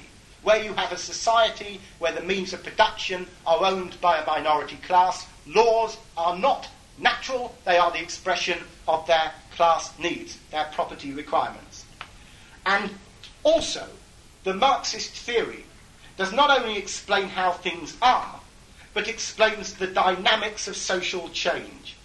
When the forces of production, in other words, the ability to produce for the satisfaction of needs, develop to a point where the social relations, such as governments and laws and morals and fashions, become obsolete, then new social relations come into existence. Now I want to refer again to Plekhanov and something which Edwin's going to read in order to see how this Marxist theory of history applies to the rise and fall of chattel slavery, just as an example. But why was slavery established in Greece? Was it not because the Greeks, on account of some errors of their intellect, considered the slave-owning order to be the best? No, it was not because of that. There was a time when the Greeks also had no slavery. and at that time they did not at all consider the slave-owning social order to be natural and inevitable. Later on, slavery arose among the Greeks, and gradually began to play a more and more important part in their life. Then the view of the citizens of Greece also changed. They began to defend slavery as a quite natural and unquestionably essential institution. But why then did slavery arise and develop among the Greeks? Evidently for the same reason that it arose and developed in other countries as well. At a certain stage of their social development, and this reason is well known. It consists in the state of the productive forces. For in fact, in order that it should be more profitable for me to make my conquered enemy into a slave, rather than to roast meat, it is necessary that the product of his unfree labour should be able to maintain not only his own existence, but at least in part, mine too. In other words, a certain stage of development of the productive forces at my disposal is essential. And it is precisely through this door that slavery enters history. Slave labour is not very favourable to the development of the productive forces. In conditions of slavery it advances extremely slowly, but still it does advance. Finally there arrives a moment at which the exploitation of slave labour proves to be less advantageous than the exploitation of free labour. Then slavery is abolished, or gradually dies out. It is shown to the door by that same development of the productive forces which introduced it into history. It is known that for a long time the Russian peasants themselves could have, and not infrequently did have, their own serfs. The condition of a serf could not be attractive to a peasant. But in the then state of the productive forces of Russia, not a single peasant could find the condition abnormal. A muzhik who made some money just as naturally began to think about buying serfs as a Roman freeman strove to acquire slaves. The slaves who revolted under the leadership of Spartacus waged war with their lords, but not with slavery. If they had succeeded in winning their freedom, they would themselves, in favourable circumstances, and with the most tranquil conscience, have become slave owners. Willy-nilly one recalls at this point the words of Schelling, which acquire a new meaning, that freedom must be necessary. History shows that any of the forms of freedom makes its appearance only where it becomes an economic necessity. Okay. That was the, I think, a particularly clear application of that theory to that particular stage in evolution. Now, having gone into some of the theories of history which preceded the Marxist one, and having gone some way to outlining the principles of the Marxist theory of history, in the remaining time available, which is not much, I want to consider a few of the objections which have been made against Marxist materialist conception of history, and then to move on to look at Plekhanov's application of that in the conditions of the Russian class struggle. The first of these objections to Marxist theory of history concerns the concept of historical inevitability. The argument runs like this. Historical materialists claim that they can understand history by understanding the historico-social factor which generally determines historical motion. Now, this is true. This is what Marxists do assert. The historical materialists also claim that all social phenomena, such as ideas or events, result from a cause or set of causes, and that that event or idea could not have been different unless the cause or set of causes had been different. This is correct. This is what Marxists are saying. Therefore, say the critics, by analysing specific causes, historical materialists claim to be able to predict specific results. For example, they can say that given A, B is bound to happen, or, as is usually the case, because we're dealing with complicated social phenomena, given A, B, C, a bit of D and the other bit of E, F is likely to result. Now, therefore, if there is a boom, Marxists say a slump is bound to happen. If rivalry over markets reaches a certain point, Marxists say wars are going to break out. If, under capitalism, the social contradictions intensify to a certain point, socialism is bound to take place, is bound to be established. And if B is bound to follow A, if slumps are bound to follow booms, if socialism is bound to follow capitalism, then historical materialism, say the critics, is simply a theory of inevitability, and it leaves no scope for that most cherished belief of all capitalist philosophers, free will, the opportunity for human beings to, by an exertion of the will, push history in a certain direction. Now we can examine this argument. It's quite true that the Marxist theory claims that every action is the outcome of preceding actions. And if all effects depend upon specific determinate causes, then all future actions are either bound to happen or they cannot happen. They are either inevitable or they are impossible. That's simply a point of logic. We can, for example, assert that 1 + 1 = 2. It is inevitable that it will equal 2. It will equal 2 tomorrow, it will equal 2 the day after, and if you go up to a mathematician and say, does 1 + 1 = 2, and he looks at his watch and says, yes, you would be surprised, because according to the principles of arithmetic which most people accept, 1 + 1, in the theory of numbers which we have accepted, equals 2. But there is a difference between that which is bound to happen because of a specific cause or specific causes, and these make it inevitable as an effect of those causes, and our knowledge of what is about to happen. There's always a gap, however small that gap may be, between our comprehension of causes and their likely effects and the actual causes and effects which take place. An example of this will show what I mean. It is the Marxist contention that capitalism goes through an uncontrollable, anarchic trade cycle of boom and then slump, and it cannot avoid this trade cycle. It's written about in an article in the current Socialist Standard, very interesting. And capitalism without crises is as impossible as it was for 1 + 1 to = 5. Now, capitalist philosophers, who are very fond of this concept of free will, they may say that nothing is inevitable. There are no gods, they quite rightly say. There are no natural laws, they quite rightly say. And, they conclude, there are no social laws, and in this they are wrong. Because historical materialists agree that there are no gods and there are no natural laws which say that this must happen and it is inevitable. It is fatalism. Because these forces beyond our control say they must happen. But historical materialists do say that social laws, for example, the laws of the profit system, the principles which make it a profit system, we have not got the freedom to create capitalism without crises, or to create capitalism without wars, or to create capitalism which does not give rise, even in a few people's heads, to the ideas of socialism, any more than we have got the freedom to make 1 + 1 = 5.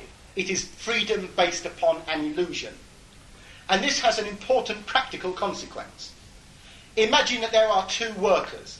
One of them is free to dream of being a millionaire, but he has no capital, and as you can only exploit other people's labour for profit if you do possess capital, he's free to think about being a millionaire, but like millions of other workers, he'll never become a millionaire, because within capitalism, the mass of the working class will die in the working class, even if the exceptional few move into the exploiting class.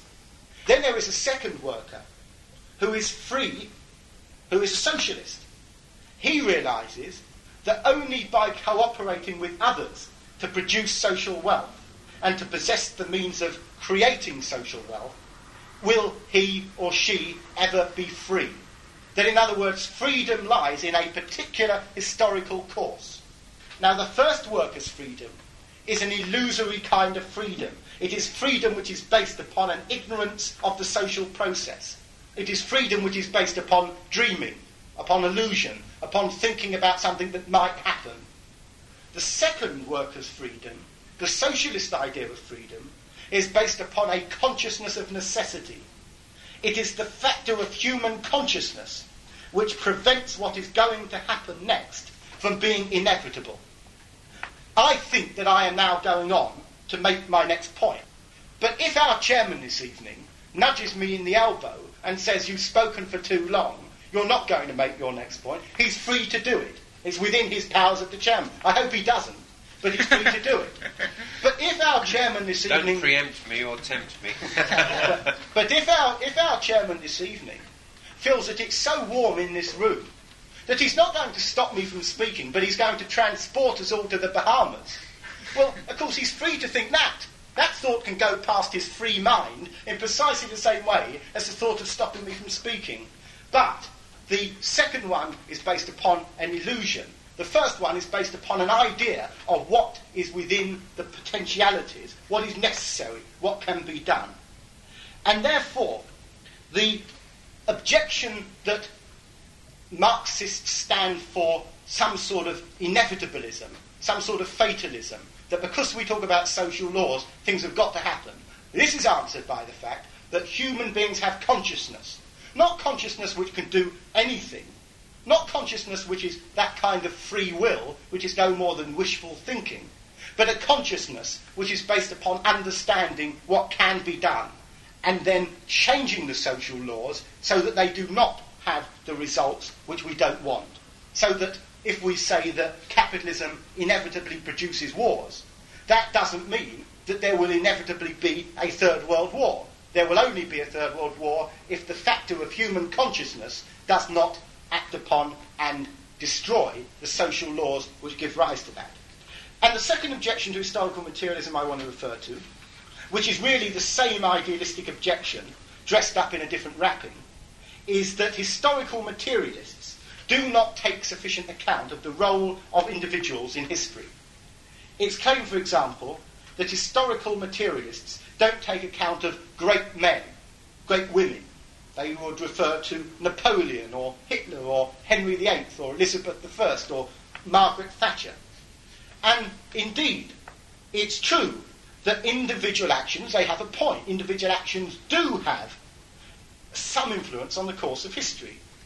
For example, in his history of the Russian Revolution, Leon Trotsky emphasizes the contribution played by Rasputin to the intense opposition to Tsarist autocracy amongst the Russian middle class. Now, it would not be true to say that if Rasputin hadn't come along when he did, someone else would have come along in his place who would have been exactly the same. There's no evidence at all to think that. In other words, here you have an example of an individual having some effect on the course of history. Another example, in 1920, King Alexander of Greece died as a result of being bitten by a monkey. Good way for a king to die. And the resultant turmoil in Greek society was disastrous. In fact, Sir Winston Churchill commented in one of his books that 250,000 persons died of this monkey bite. So we are urged to revise our theory of factors. The mode of production, the critics say, may influence history, but great individuals do so just as much. Now, in 1898, Plekhanov published an essay entitled The Role of the Individual in History, and in it he stated that, I quote, "Owing to the specific qualities of their minds and characters, influential individuals can change the individual features of events and some of their particular consequences, but they cannot change their general trend, which is determined by other forces." So, in other words, Rasputin accelerated the trend of opposition to Tsarist autocracy, but the trend itself was a product of the political needs of a modernising Russian economy. The existence of Hitler may have shaped the form of German fascism in the 1930s, but the seeds of fascism and the trends towards nationalism and totalitarianism had been present in the German state for many years before. They were only responding to a trend. Marx and Engels were certainly significant individuals in formulating a theory of history and a critique of society, but socialists do not owe those ideas only to Marx and Engels. Marx and Engels were themselves responding to a trend within history, the class struggle within capitalism, the experiences of the working class, which gave rise to this. And also, and here's where I conclude on these points, Plekhanov himself is an interesting example of the individual influence in history. Until 1884, there were no Marxists in Russia. It was Plekhanov who introduced Marxist ideas to a small group of Russian intellectuals. There were only 4 of them: Plekhanov, Paul Axelrod, Vera Zasulich, and another one called Leo Deutsch, who died very soon afterwards.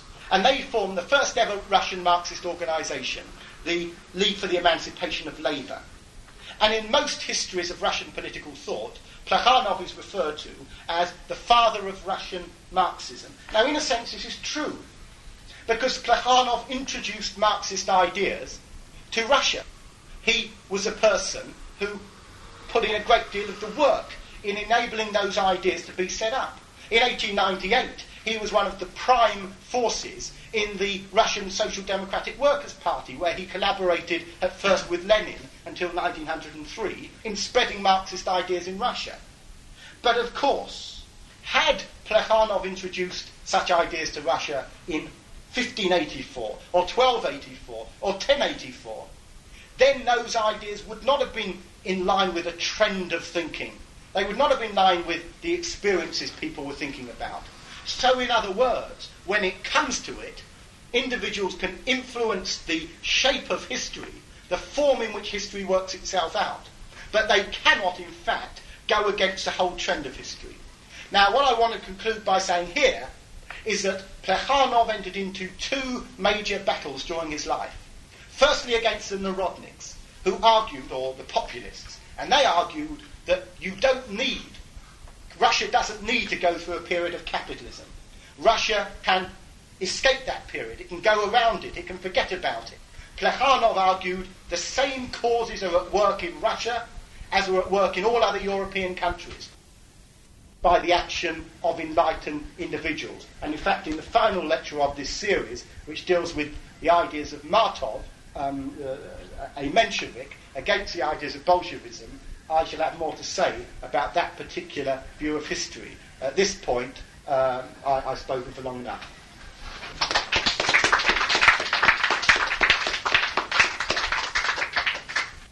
First of all, about Plekhanov and Karl Marx. Karl Marx was obviously utterly delighted and elated to find that from the very place, the last place in Europe that he expected, which he denounced so vehemently and in my view absolutely justifiably, as the black hand of the Russian secret police in every chancellery in Europe, Karl Marx, when he discovered that the German professors, whom you probably know some, he denounced for their ridiculous ignorance and pedantry and obstinacy and dogmatism, that it was precisely in Russia that you got a number of brilliant thinkers who even preceded in some respects Plekhanov.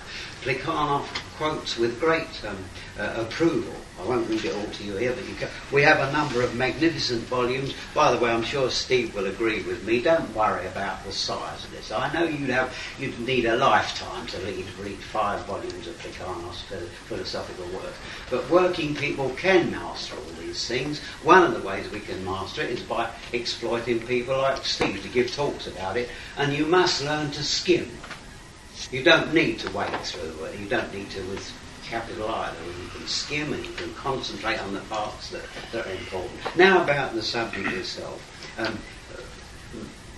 Plekhanov quotes Chernyshevsky, who was writing about the mid-century, and Chernyshevsky, a great Russian literary figure, was already sort of wrestling or already sort of gyrating around the idea of the materialist conception of history.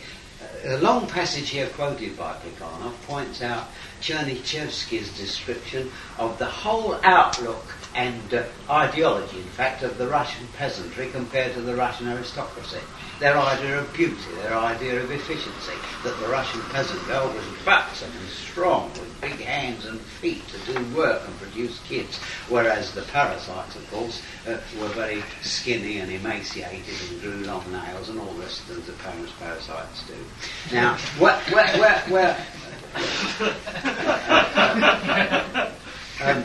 to prove that they know how to do any work. what was the argument? And Steve never had time to deal with this, I'm sure he will later. The tremendous value and the colossal contribution of Plekhanov to the whole argument was what was going to happen, as Steve pointed out, to the revolution in Russia, and who would be the main actors in the drama, who would carry it out. Now, people like Chekhov and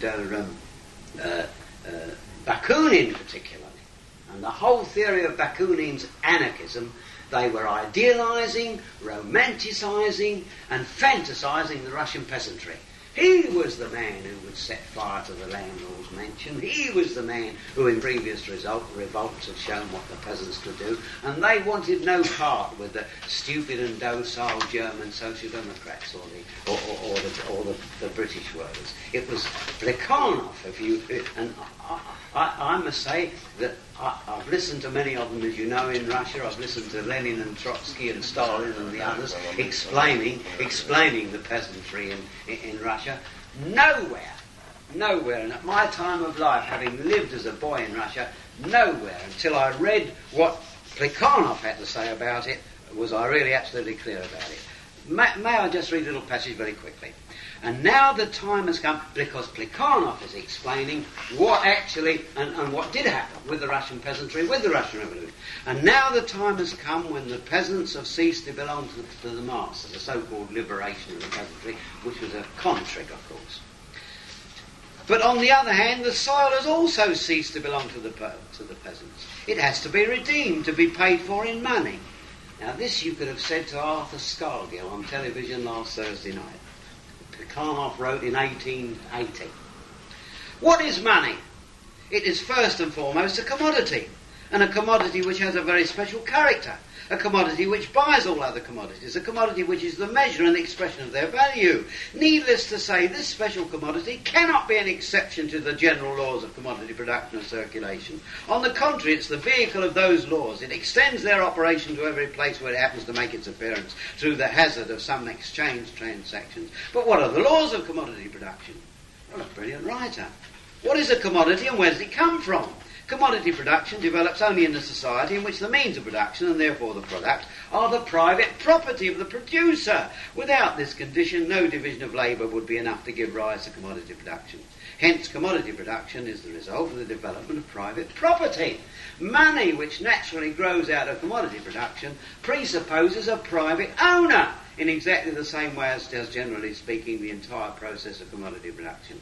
Individual members of the village commune can acquire money only in exchange for things which are their private property, although they are produced by cultivating communal land. This is the famous Russian mir, incidentally the Russian word mir, which means village and also the world, which also impressed itself on the mentality of the Russian peasant.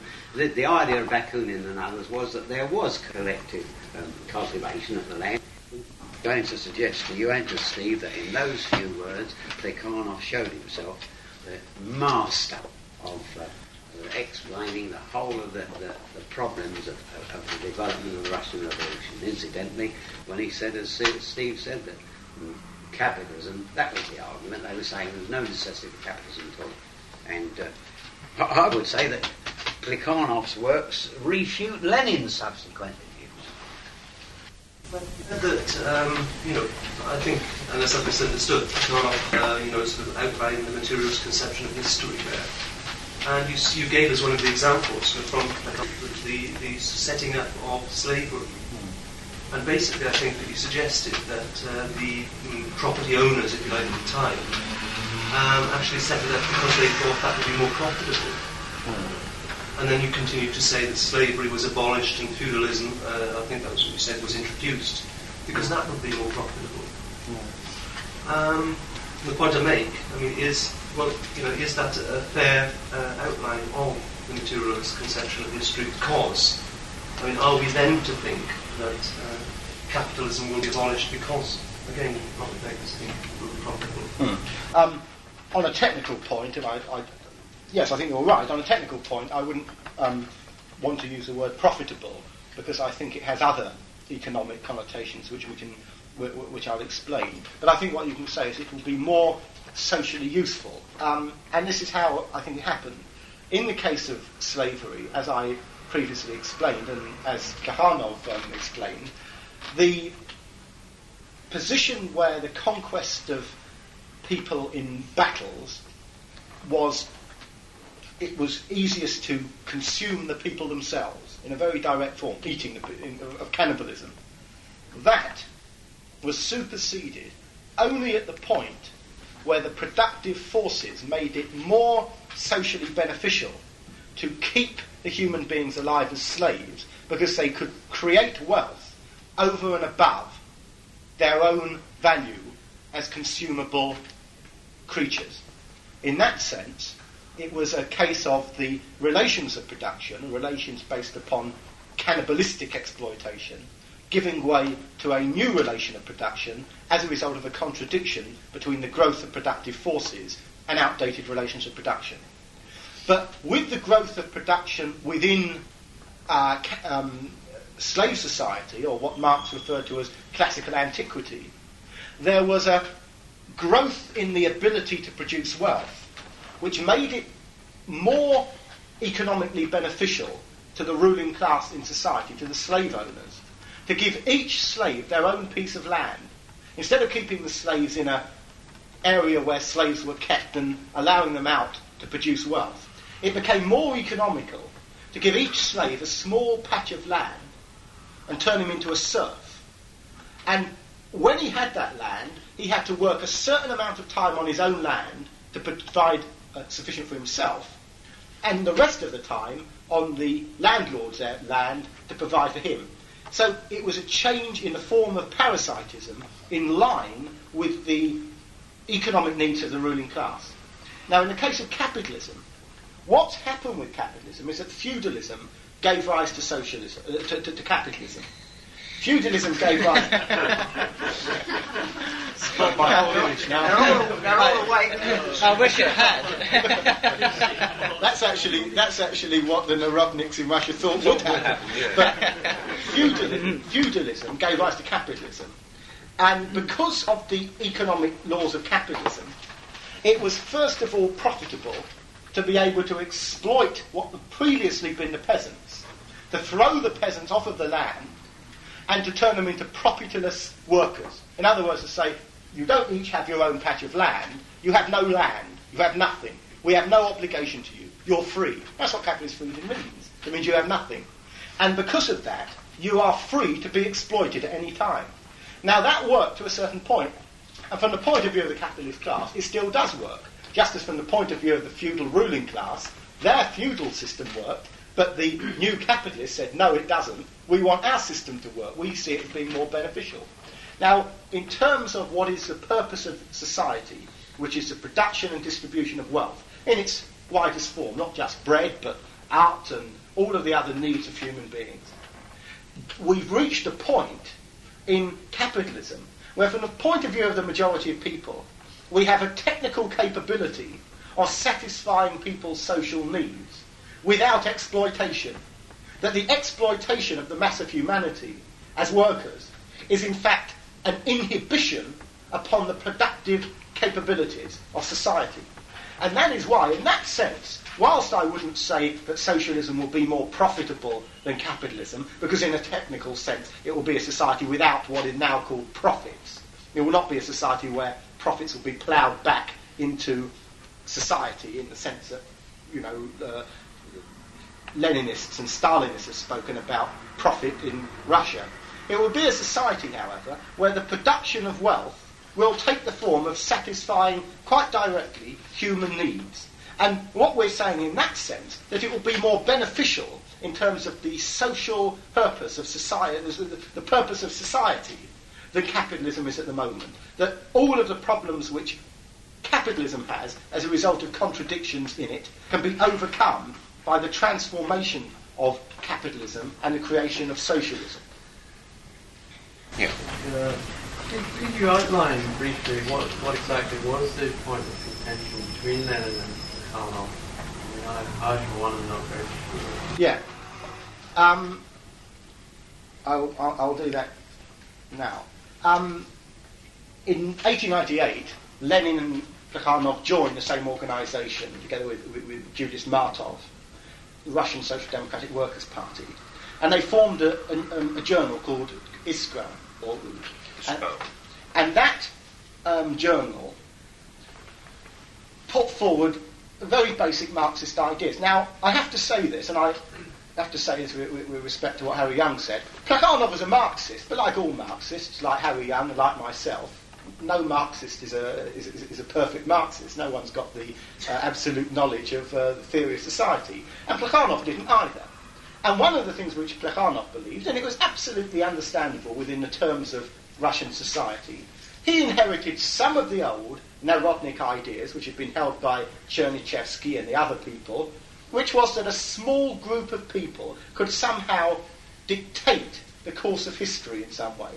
And this was the early view which Lenin held, and Plekhanov shared with him to a certain extent. Now, at the 1903 Congress of the Russian Social Democratic Workers' Party, there was a split. And the split was essentially over the principle of whether there was going to be a spontaneous growth within the working class. In other words, whether the working class experience would lead it to develop socialist ideas as a result of the motivation which capitalism gives workers to do that. Or Lenin's idea that a small group of professional revolutionaries can somehow direct the course of history. In this sense, Lenin was close to the populists or the Narodniks, because what Lenin was saying was, oh, never mind about capitalism developing. He didn't, of course, say this explicitly, but this was the implication of his argument, that the development of capitalism, the development of a large working class, the development of all of the other prerequisites of socialism are less important than having a well-trained, conscious vanguard who can direct the course of history. Now, on this, Plekhanov entirely disagreed. Lenin said the Socialist Party has to be a party which sets itself apart from the working class in the sense that it's a vanguard. It stands at the head of the working class. It's only for professional revolutionaries, for people who can give up all of their time to be in it. Lenin actually said in What is to be Done, workers as a whole can only develop trade union consciousness. They can't get beyond asking for higher wages to ask for the abolition of the wages system.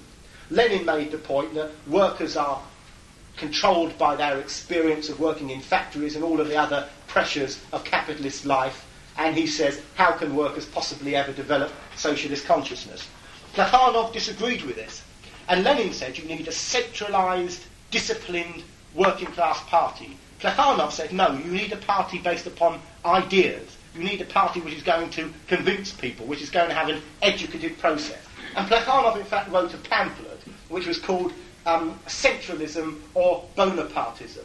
And in it he said, Lenin's view of the Socialist Party is not the view of the Socialist Party which is that it has to persuade people, that it has to link up with the experiences of the working class. Lenin somehow thinks that you can impose upon history the socialist plans for the future.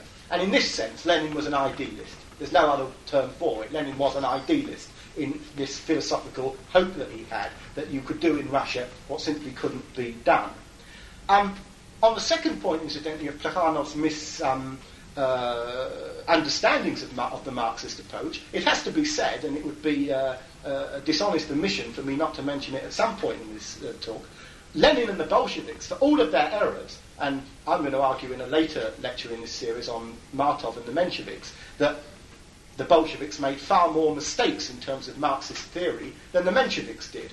But despite that, when it came to it, it was Lenin and the Bolsheviks who opposed working class participation in the First World War. Plekhanov, to his absolute discredit as a working class thinker, supported working class participation in that war. And from that point of view, he of course discredited his entire Marxist principles. So the debate between Lenin and Plekhanov was essentially about how you see socialism developing, what the historical conditions for socialism are, what a socialist party should be. And on all of those points, I would say Plekhanov held a view which was far superior to the one held by Lenin, despite the fact that in particular tactical and strategic considerations, Lenin and the Bolsheviks were by far the more principled Marxists than Plekhanov. I don't know whether that explains it adequately. There's a book written by someone called S.H. Barron, which is called Plekhanov, the Father of Russian Marxism. And if you read that book, it gives far greater detail of this dispute between Lenin and Plekhanov. Also, incidentally, if you read Volume 1 of E.H. Carr's History of Soviet Russia, he goes some way towards explaining what the split was about. Yes. There are a couple of points I'd like to ask about, if I could. The first one is rather brief, simply to ask whether, in connection with the last point raised, whether Plekhanov in fact became a member of the Mensheviks, and after the split in 1903, was he an active member of the Menshevik group subsequently to that? Do you want to answer that now? Okay. Yes, he was, and he edited. What happened was, after 1903, Lenin and the Bolsheviks left the much activity in the Russian Social Democratic Party, and Lenin Plekhanov remained the editor of Iskra after that period. Okay. The other point I was going to ask about is that in your in talking about the materialist conception of history as outlined by Plekhanov, you seem to emphasise in particular the argument in relation to the productive forces and the growth of the productive forces and the way in which that leads to social change. And you didn't seem to have a lot to say about the question of class struggle specifically. Is this connected with Plekhanov's view of that? What really was Plekhanov's position in relation to the class struggle as a factor in history?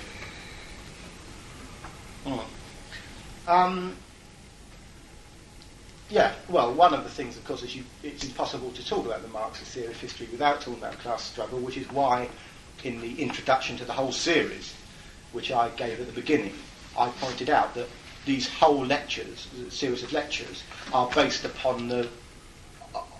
in the setting of the class struggle. We're not just talking about ideas in general, we're talking about ideas in a particular antagonism in society between two class interests. Plekhanov makes an interesting point about the class struggle, which is very similar to the point which the Socialist Party would make, which is the class struggle itself is not an ideal.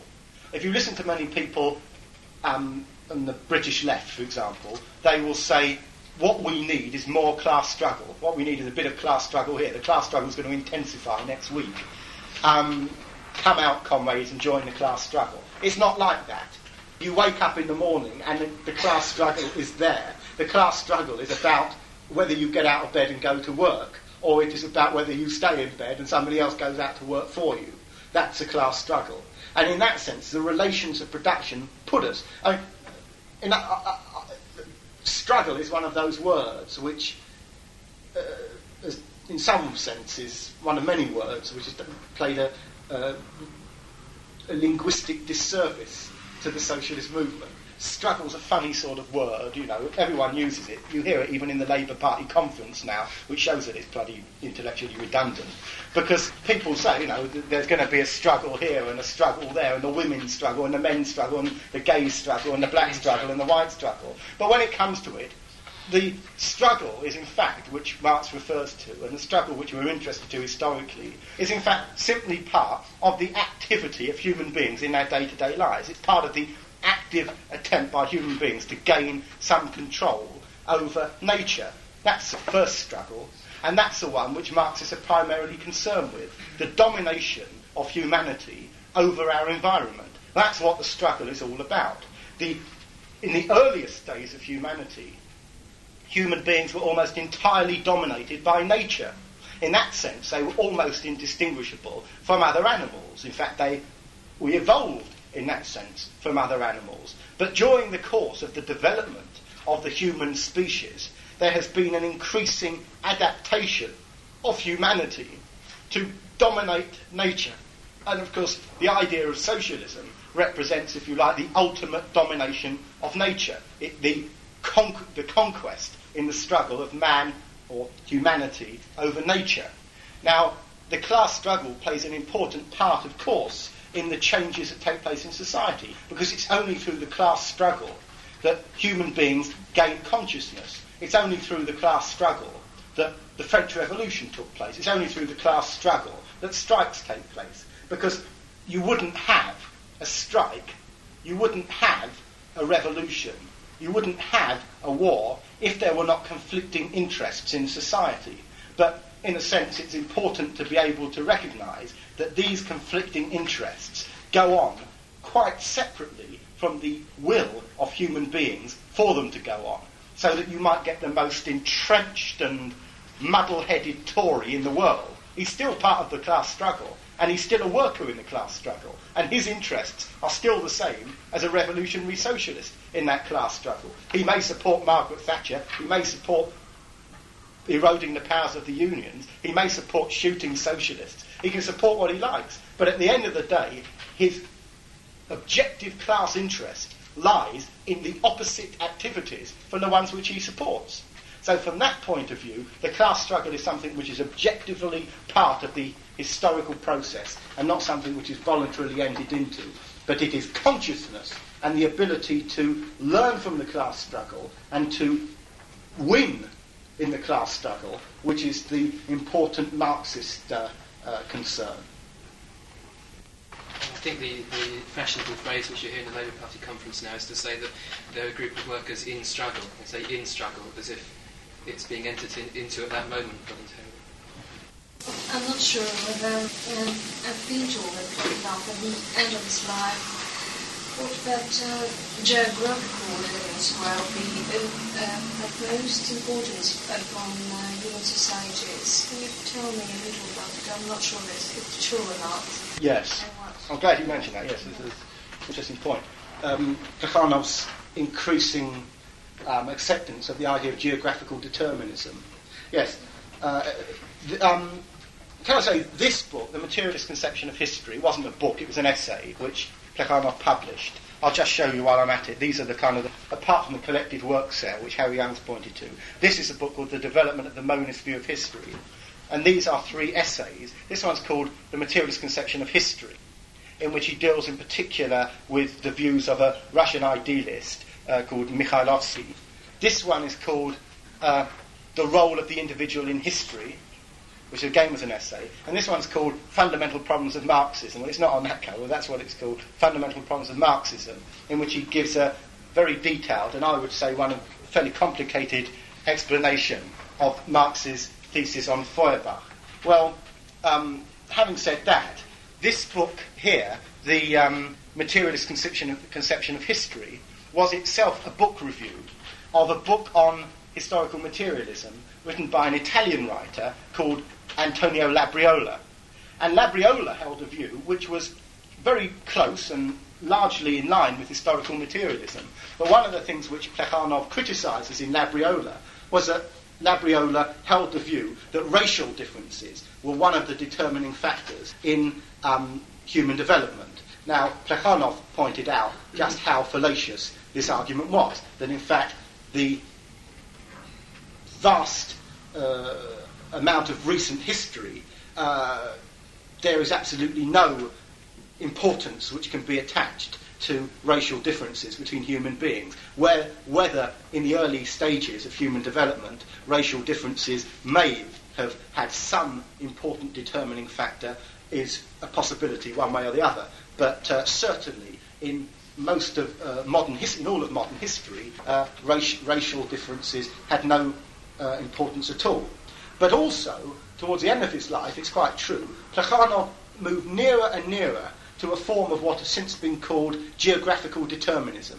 In other words, he began to argue that there were differences between different nations, between different cultures, which were based upon the geographical environment in which they were living.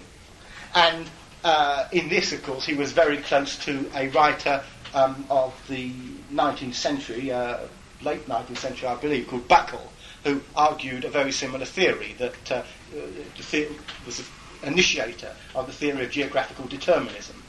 Now, where many people have criticised Plekhanov on this, quite correctly, and where I would criticise him, is that he attached tremendous importance to the fact that if people live in a certain region, well, let me put it in very simple and crude terms, it's a kind of a variation of the theory that Italian people are very excitable because they live in a hot climate, and therefore, and English people or German people are very placid and cool and reserved because they live in a very reasonably temperate sort of climate, and other people have different characters. When it comes to it, of course, one of the arguments which can be put against that theory is that if you look at the history of how people settled in particular places, the history of the settling of different populations in different nations and the adopting of different cultures by different groups of people, you'll find that historically, empirically, that argument doesn't stand up. That there are all kinds of people. For example, if you talk about the Italians being very excitable because they live in a hot climate, because if you start to talk about the Roman Empire and the kind of characteristics which were attached to the centre of the Roman Empire in Rome during that period, you would find that completely different characteristics existed, yet there was basically the same geographical environment and the same kind of motivations for the same kind of culture, but it didn't happen. And you get variations of this in recent times. One of the most striking ones is that not very long ago, even when a number of people here were living, they'll remember that there used to be a theory that Arab people were very dull and backward and unable to industrialise because they lived in deserts and it was very hot, and you used to read books in schools about Arabs sleeping all day and they couldn't be bothered to get up and so on. And well, suddenly it's all changed. Now that Dennis Healy and Geoffrey Howe have to go with their begging bowl to the Arabs and to the oil sheikhs, it's all changed. And of course suddenly everyone's saying, well no, it is precisely because of the geographical conditions in the Arab countries that Arabs are industrious and economically successful and so on. And when it comes to it, and when you actually come to look at the migration of of groups of people in society, geographical determinism has very little to be said for it. But nevertheless, there can be a debate about the extent to which Plekhanov went overboard on this theory, and I would say he did. By and large, of course, Plekhanov was like most great thinkers. Great thinkers should normally die 10 years after they become great thinkers, because you normally find the second 10 years they start to become rather less great thinkers, and the 10 years after that they become pretty bad thinkers. And this is what happened, of course, to Plekhanov. He came up with all kinds of ideas which he saw as elaborations of the materialist conception of history, but which were in fact exaggerations of that theory, and in many respects unacceptable ones. Can I ask a question about this? These examples that you've given seem to me to be more of a climatic than a geographical theory, because they have all referred to particular climates. And I hadn't read Plekhanov on this before, and this is a form of question really, or lead up to a question. There are two areas in the world where historically naval enterprises developed in the Scandinavian region and in the Aegean in early stages. And of course this must be because of the large indented protected coastline. And there are other areas where, because trade routes have been confined, they become nodal points and have also become a focus of important developments. Could not there be some geographical determinism in that sense? No, I don't want to bend the argument the other way.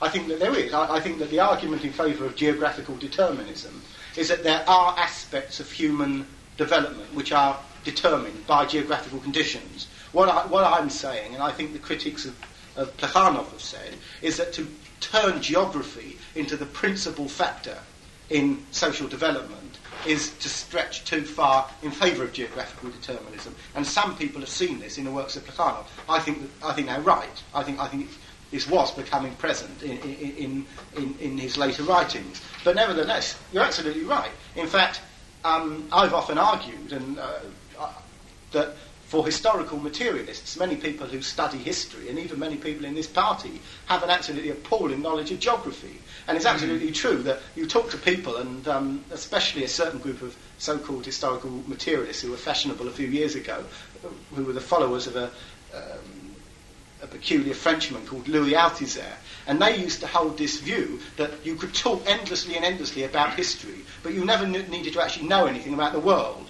And so what you did was you kind of just talked about modes and structures and theses and antitheses and syntheses and tendencies and trends and so on. And if you actually sort of ever ask them, where is Europe in relation to Asia, they didn't know, because it was considered it was a bit unseemly to bring the world into history. And I don't take that view. And in fact, they went so far that they argued that you could argue something theoretically on the basis of theory without ever having to use facts. What they called this was anti-empiricism. In other words, they said that bringing facts into history was to dirty the hands of the historian. And poor old Althusser was a victim of his own ideology in a very sad way, because, like most people who hold such a peculiar theory, he went mad eventually. And what happened was that his wife was found strangled, and he tried to convince the police that he'd murdered his wife. And they told him that he wasn't there at the time when his wife was murdered. It's absolutely true. And he in fact argued that this was something which was. He argued this was something which was supposed to be the case, and there was a lengthy argument about that. But when you come to look at it, when you start trying to detach facts from the whole area of theory, and incidentally, this whole movement within history led to a great deal of depression and disillusion amongst the people who held it, because practically every one of the main people of the mid-1970s, who were the leading advocates of this historical movement, have all ceased to function in any particularly significant way within the study of history. They've gone out of it, because it's a terribly disillusioning view of history when you simply wipe out all kinds of reference to what's actually going on. Well, thank you, Comrade Chairman, comrades and friends. This, as you know, is the final lecture in the series, and I also want to make it the concluding lecture in the series, and that I want to try to pull a few of the points together. During the course of it, we have discussed history, and we have discussed the dialectical principle. And such discussion should enable us to be philosophically equipped to understand the past and perceive the historically possible options for the future.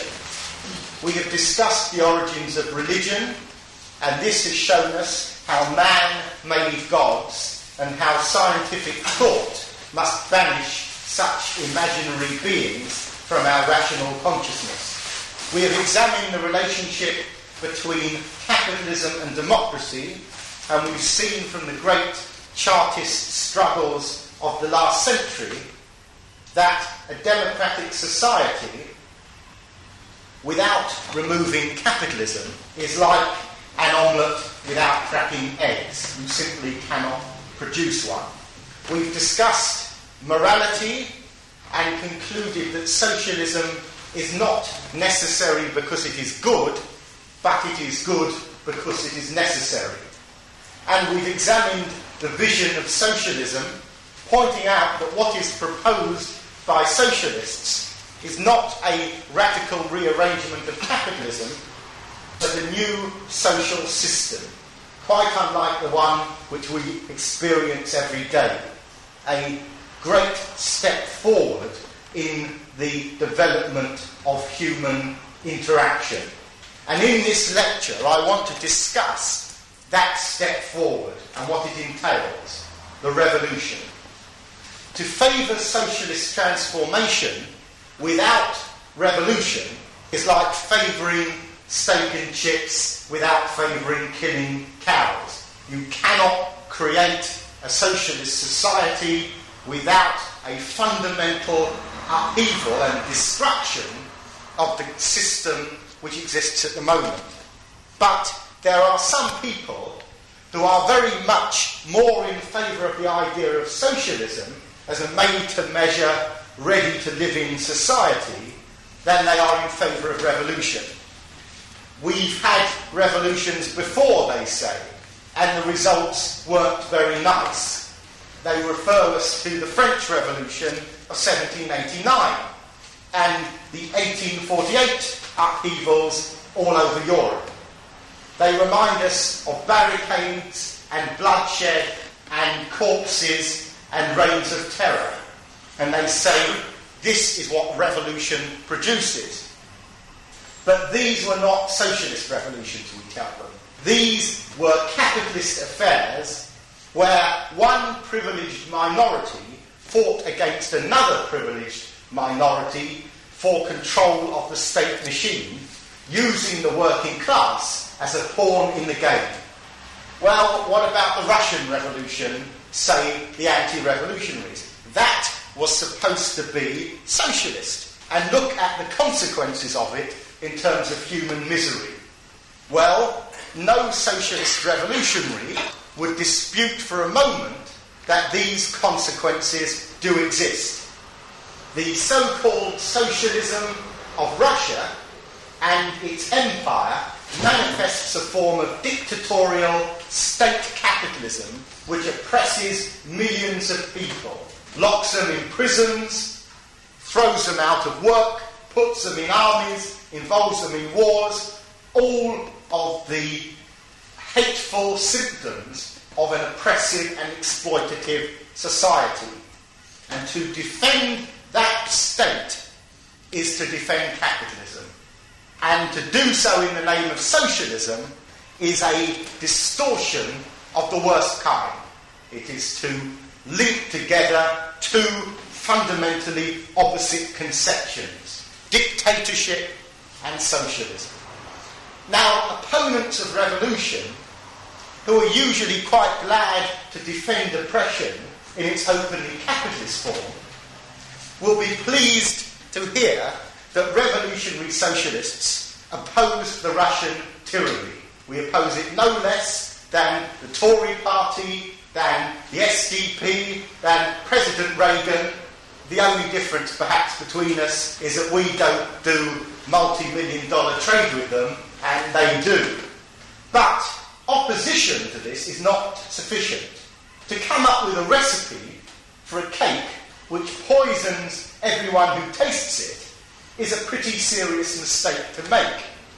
And to simply oppose the poisonous cake is to do nothing at all. To understand what is wrong with the recipe, which in the case of the Russian Revolution was the Bolshevik recipe, is to go beyond effects and symptoms and to start looking at causes. Why did it end up like that? Now, unfortunately, the vast majority of parties and groups and sects and individuals who call themselves revolutionary socialists have not rejected the Bolshevik recipe. They cling on to it in the belief, quite mistaken, that Leninism equals socialist revolution. And if you're not a Leninist, if you are not a Bolshevik, if you do not want to reenact the events of Petrograd and Moscow of October 1917, then you cease to have any entitlement to the label of revolutionary. Well, this evening I want to look at the non-Bolshevik, indeed the anti-Bolshevik approach to revolution. And in doing so, I'll concentrate on three factors. Firstly, Marx's theory and experience in relation to working class revolution.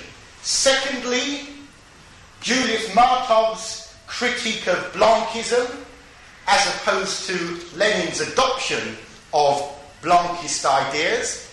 And thirdly, the Russian Revolution as an exercise in Blanchist strategy and as a defeat for socialist principles.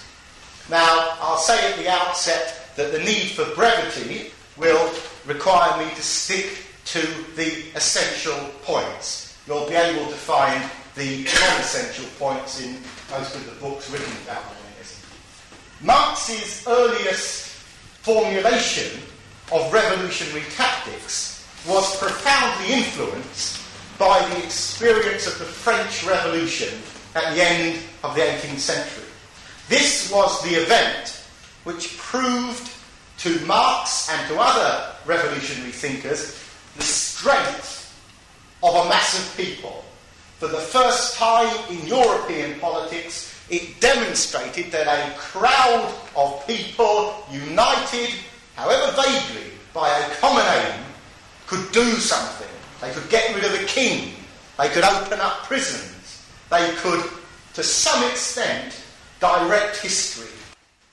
Now, the name which was associated with conspiratorial revolutionary organisation in France, particularly in the 1840s, was Auguste Blanqui.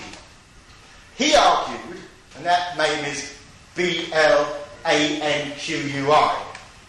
he argued that an enlightened revolutionary vanguard, a leadership, could overthrow the coercive state by means of violent insurrection, and that they could establish communism on behalf of the exploited class, with the emphasis on behalf of, to do it for them. Now, Marx began by conceiving revolution in these conspiratorial terms.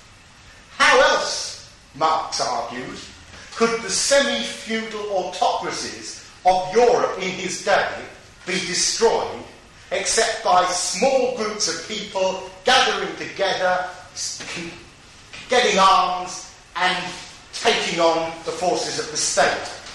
And Marx and Engels, in their early thinking about revolution, thought in these violent insurrectionary terms of street battles, barricades, people's armies, and so on.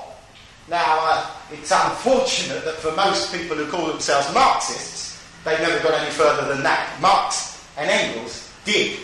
And one should not ignore the fact that Marx was writing at a time when the capitalist class was still struggling with the feudal aristocracy for control of the state, when the workers, in whose interests socialism would be, were still almost entirely excluded from voting or from having any real influence on political power.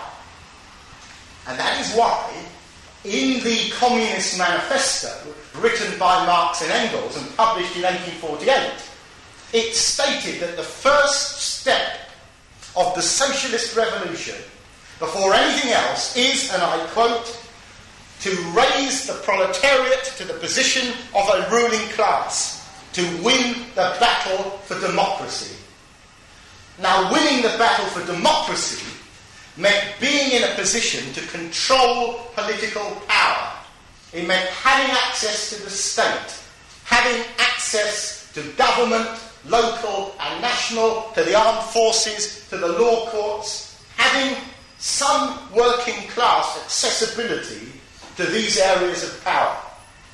And once the workers could control political power, Marx argued that they would control it in their own class interests. In other words, they would use this democracy which would have been gained in order to dispossess the minority capitalist class, who within a democratic constitution could never outvote the working class majority, and then establish socialism.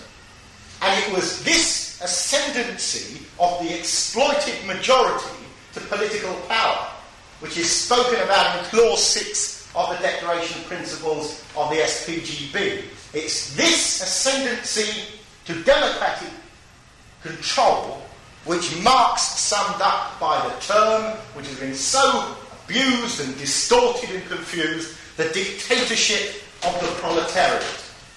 Now, in his book, Democracy or Dictatorship, Karl Kautsky, when he was involved in a lengthy and very stimulating polemic with Lenin, Kautsky wrote that, I quote, "At the beginning of their activity, Marx and Engels were greatly influenced by Blanquism. The dictatorship of the proletariat, to which they aspired in their first writings, still showed some Blanquist features." Now, I would argue that Marx and Engels only accepted Blanquism and only accepted the old French revolutionary Jacobin idea prior to their full understanding of the materialist conception of history. It was at the point when Marx and Engels got to grips with the laws of historical motion with the materialist conception of history that they threw out the old ideas of conspiracy as advanced by Auguste Blanqui. Because when it comes to it, the belief that a minority can manipulate history by the strength of conviction is in complete opposition to the materialist recognition that socialism is an impossibility unless the conditions giving rise to it, including mass working class political consciousness, unless they exist. Now, the proof of this was tragically demonstrated to Marx and his whole generation in 1871, when the war-weary workers of Paris declared themselves autonomous, threw aside their government, and established the Commune of Paris. Now, amongst those who set up the Commune, and that's the subject of a quite independent lecture, I can't do justice to the Paris Commune here tonight, although it's a very, very important subject. But amongst those who set it up in 1871 were workers, many of whom were influenced by Blanqui, who genuinely wanted socialist revolution and saw it as the only alternative.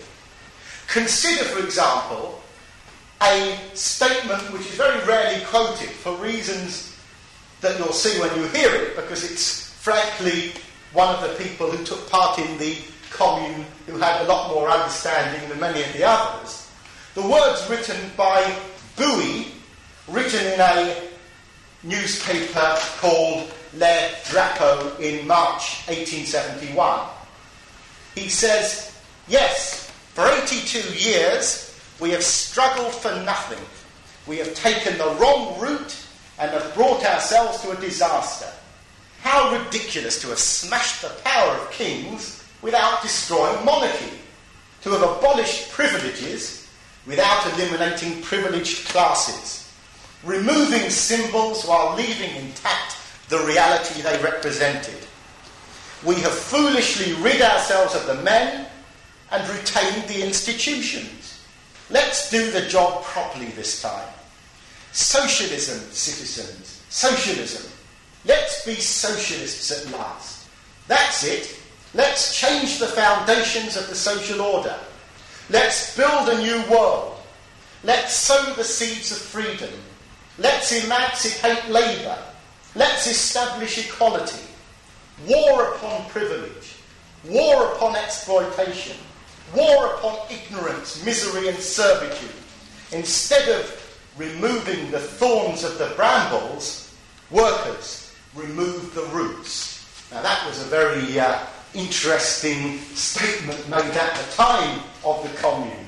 But these kind of powerful sentiments which inspired those heroic men and women who took part in the Paris Commune, they gave rise to a movement of workers who tried to organise democratically. They tried to organise without leaders, but with delegates who had to report back, and if they weren't doing their job properly, they were out. With tribunals, so that if anyone did anything against the democratic will, a popular tribunal would hear the case and see what was going to happen, so that everything was organised as democratically as could be expected in that kind of a makeshift communistic setup. Now, as most of you will know, the Commune was crushed by the forces of capital. The French army went in what is arguably one of the most destructive and brutal attacks on working class self-organisation of all time. And 30,000 communards were killed within a very short time. Hundreds of thousands were imprisoned. It was one of the greatest setbacks to the working class movement in Europe ever experienced. And the attempt to create an island of socialism where conditions could not allow it to exist ended in failure. Heroic failure, but failure is no more pleasant because it's heroic. Now, Marx understood the reason for the Commune's defeat, and he made this clear in a letter to a Dutch correspondent in February 1881. This Dutch so-called socialist had written to Marx saying, why shouldn't socialists take part in capitalist governments? Marx said, you can't create a bit of socialism within a capitalist environment. And he went on to say, perhaps you will refer me to the Paris Commune, but apart from the fact that this was merely the rising of a city under exceptional conditions, the majority of the Commune was in no way socialist, nor could it be. With a modicum of common sense, however, it could have reached a compromise with Versailles useful to the whole mass of the people, the only thing that could be reached at that time. In other words, Marx understood by the 1880s that socialist revolution involved necessary historical prerequisites which must exist, and the absence of which could only allow the possibility of compromise. Now, after the Commune, in 1874, Blanqui and 32 of his comrades formed an organisation called the Revolutionary Commune Group. These called themselves the refugees from the Commune because they'd been moved from outside of Paris, and they aimed to continue the tradition of the Commune by means of underground, undemocratic means. Now, Engels, Marx's collaborator, replied to this declaration of principles written by the 33 members of the Revolutionary Commune Group. And Engels' reply, not frequently quoted in fact, was directly repudiating the conspiratorial arguments of Blanqui's group. Engels was saying, you've got to take account of history. You've got to look at capitalism as it is. And for that reason, I'm going to ask everyone to quote from Engels' reply at some length. The Blanquists were not actually founded by Blanqui. Only a few of the 33 signatories have ever spoken to Blanqui. They are so named because they wish to act in accordance with his spirit and tradition. Blanqui is essentially a political revolution, and is a socialist only emotional, feeling for the sufferings of the masses.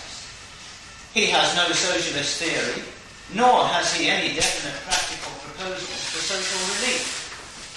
In his political activity, he has been essentially a man of action, believing that a small, well-organised minority launching a revolutionary attack at the correct moment can, by a few early successes, sweep the mass of the people along with it, and thus accomplish a successful revolution. Blanqui's conception of revolution as an attack by a small revolutionary minority logically entails the necessity of dictatorship in the event of victory. A dictatorship, it must be understood, not of the whole revolutionary class, the proletariat, but of just those few who launched the attack, and who are themselves already subject to the dictatorship of one or a few individuals. Our London Blanquists also believe in the principle that revolutions do not make themselves, but are made. That revolutions are made by a comparatively small minority, and according to a previously designed plan. And finally, that the moment is always ripe for action. Of course, such principles expose one defencelessly to all the self-deceptions to which political refugees are prone, and cause one to plunge from one foolish act to another. The refugee wants above all to act Blanqui, the man of action. But good intentions can accomplish little here. Not everyone possesses Blanqui's revolutionary instinct and his capacity for swift decisions.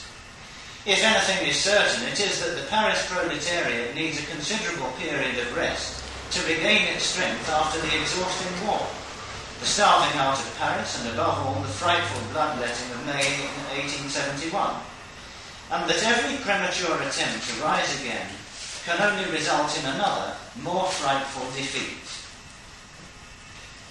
Communists are communists because they see past all intermediate stations and compromises created not by themselves, but by historical evolution, to their ultimate goal, which is the abolition of classes, the building of a society where private property of land and of the means of production will no longer exist.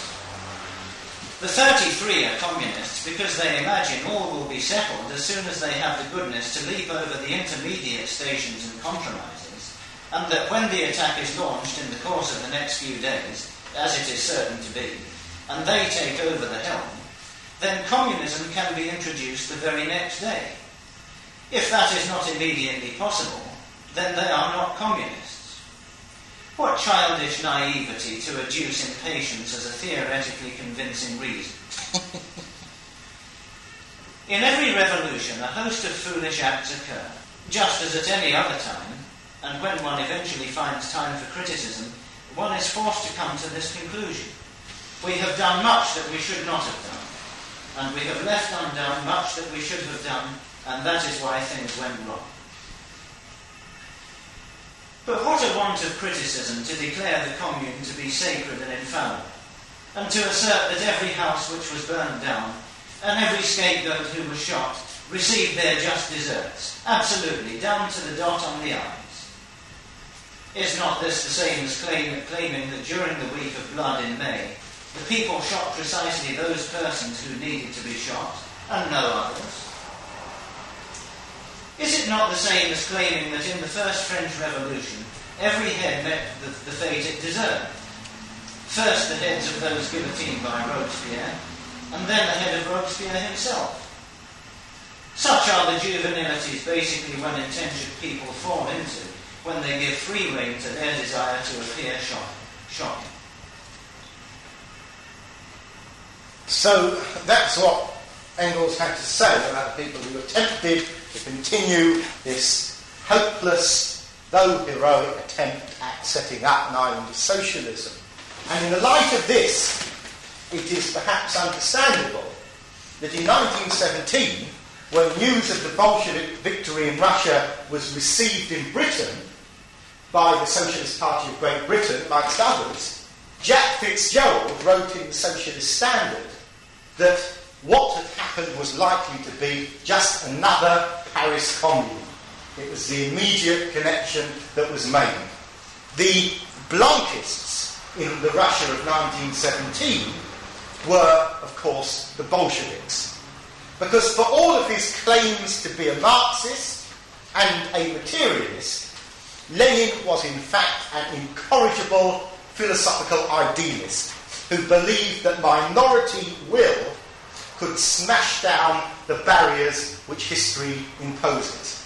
For Lenin, the dictatorship of the proletariat meant the monopoly of political power by a vanguard party apparently acting on behalf of the working class, exactly the same as Blanqui and his fellow conspirators in France. Lenin argued that the dictatorship of one man was not even incompatible with Soviet democracy. He actually wrote this.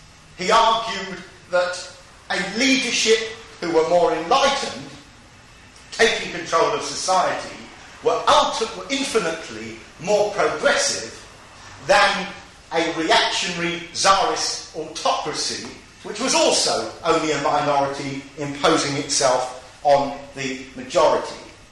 Now, it is interesting to bring in the writings of Martov to consider what Martov had to say about this connection which Lenin makes between democracy and dictatorship as being in some ways dialectically reconcilable when he speaks about this term in his major pamphlet, The State and the Socialist Revolution. The completely democratic constitution of the Paris Commune, based on universal suffrage, on the immediate recall of every office holder by the simple decision of his electors, on the suppression of bureaucracy and the armed force as opposed to the people, on the electiveness of all offices, that is what constitutes, according to Marx, the essence of the dictatorship of the proletariat. he never thinks of opposing such a dictatorship of democracy. Already in 1847, in his first draft of the Communist Manifesto, Engels wrote, "The proletarian revolution will establish first of all the democratic administration of the state and will thus install, directly or indirectly, the political domination of the proletariat. Directly in England, where the proletariat forms the majority of the population. Indirectly in France and in Germany, where the majority of the population is not composed only of proletarians, but also of small peasants and small bourgeois, who are only now beginning to pass into the proletariat, and whose political interests fall more and more under the influence of the proletariat. The first step in the revolution by the working class, declares the manifesto, is to raise the proletariat to the position of a ruling class, to win the battle of democracy. Between the elevation of the proletariat to the position of a ruling class and the conquest of democracy, Marx and Engels put an equal sign. They understood the application of this political power by the proletariat only in the forms of a total democracy. In the measure that Marx and Engels became convinced that the socialist revolution could only be accomplished with the support of the majority of the population, accepting knowingly the positive program of socialism, so the conception of a class dictatorship lost its Jacobin content. Well, I'm not going to spend a great deal of time this evening, again because time doesn't permit, to go into the blankest political characteristics of Lenin's thinking. Although I would say that for those of you who want to read about that, there's an article about it in next month's Socialist Standard. But it is something which I do want to look at, and far less often discussed, the Menshevik position in 1917. Now, it's very much harder to talk about what the Mensheviks stood for than it is to speak about what the Bolsheviks stood for, because the Menshevik position was a very much less centralised one. It wasn't dominated by a leadership, there were far more factions and currents, and it was a freer intellectual environment. We can, however, speak about, this is what I want to concentrate on, the position of the most prominent and the intellectually most advanced Menshevik, Martov, who, as an historical materialist, rejected the Bolshevik adventure. Now, Martov argued, as Marx did, in relation to the Paris Commune, when the French workers had seized power, that the only thing which could be reached at the time of the workers taking power, when conditions were not yet right, was compromise based upon political strength and historical reality. In other words, using all of the organisation that you have and recognising the historical limitations to your own strength. And Martov argued in the Russia of 1917 that the workers coming to power had to take account of these limitations. Now, in the State and the Socialist Revolution, Martov goes into greater detail on this Marxist position. And once again, I want to quote from Martov. It appears that Marx admitted the possibility of a political victory of the proletariat over the bourgeoisie at a point of historic development when the previously necessary conditions for a socialist revolution were not yet mature. But he stressed that such a victory would be transitory, and he predicted with the prescience of genius that a conquest of political power by the proletariat that is premature from the historic viewpoint would only be a point in the process of the bourgeois revolution itself. We conclude that, in the case of a notably premature conquest of power, Marx would consider it obligatory of the conscious elements of the proletariat to pursue a policy that takes into consideration the fact that such a conquest represents objectively only a point in the process of the bourgeois revolution itself, and will serve the latter by aiding its further development. He would expect a policy leading the proletariat to limit voluntarily the position and the solution of the revolutionary problems. For the proletariat can score a victory over the bourgeoisie, and not for the bourgeoisie, only when the march of history will have elaborated the material factors that create the necessity of putting an end to the bourgeois methods of production.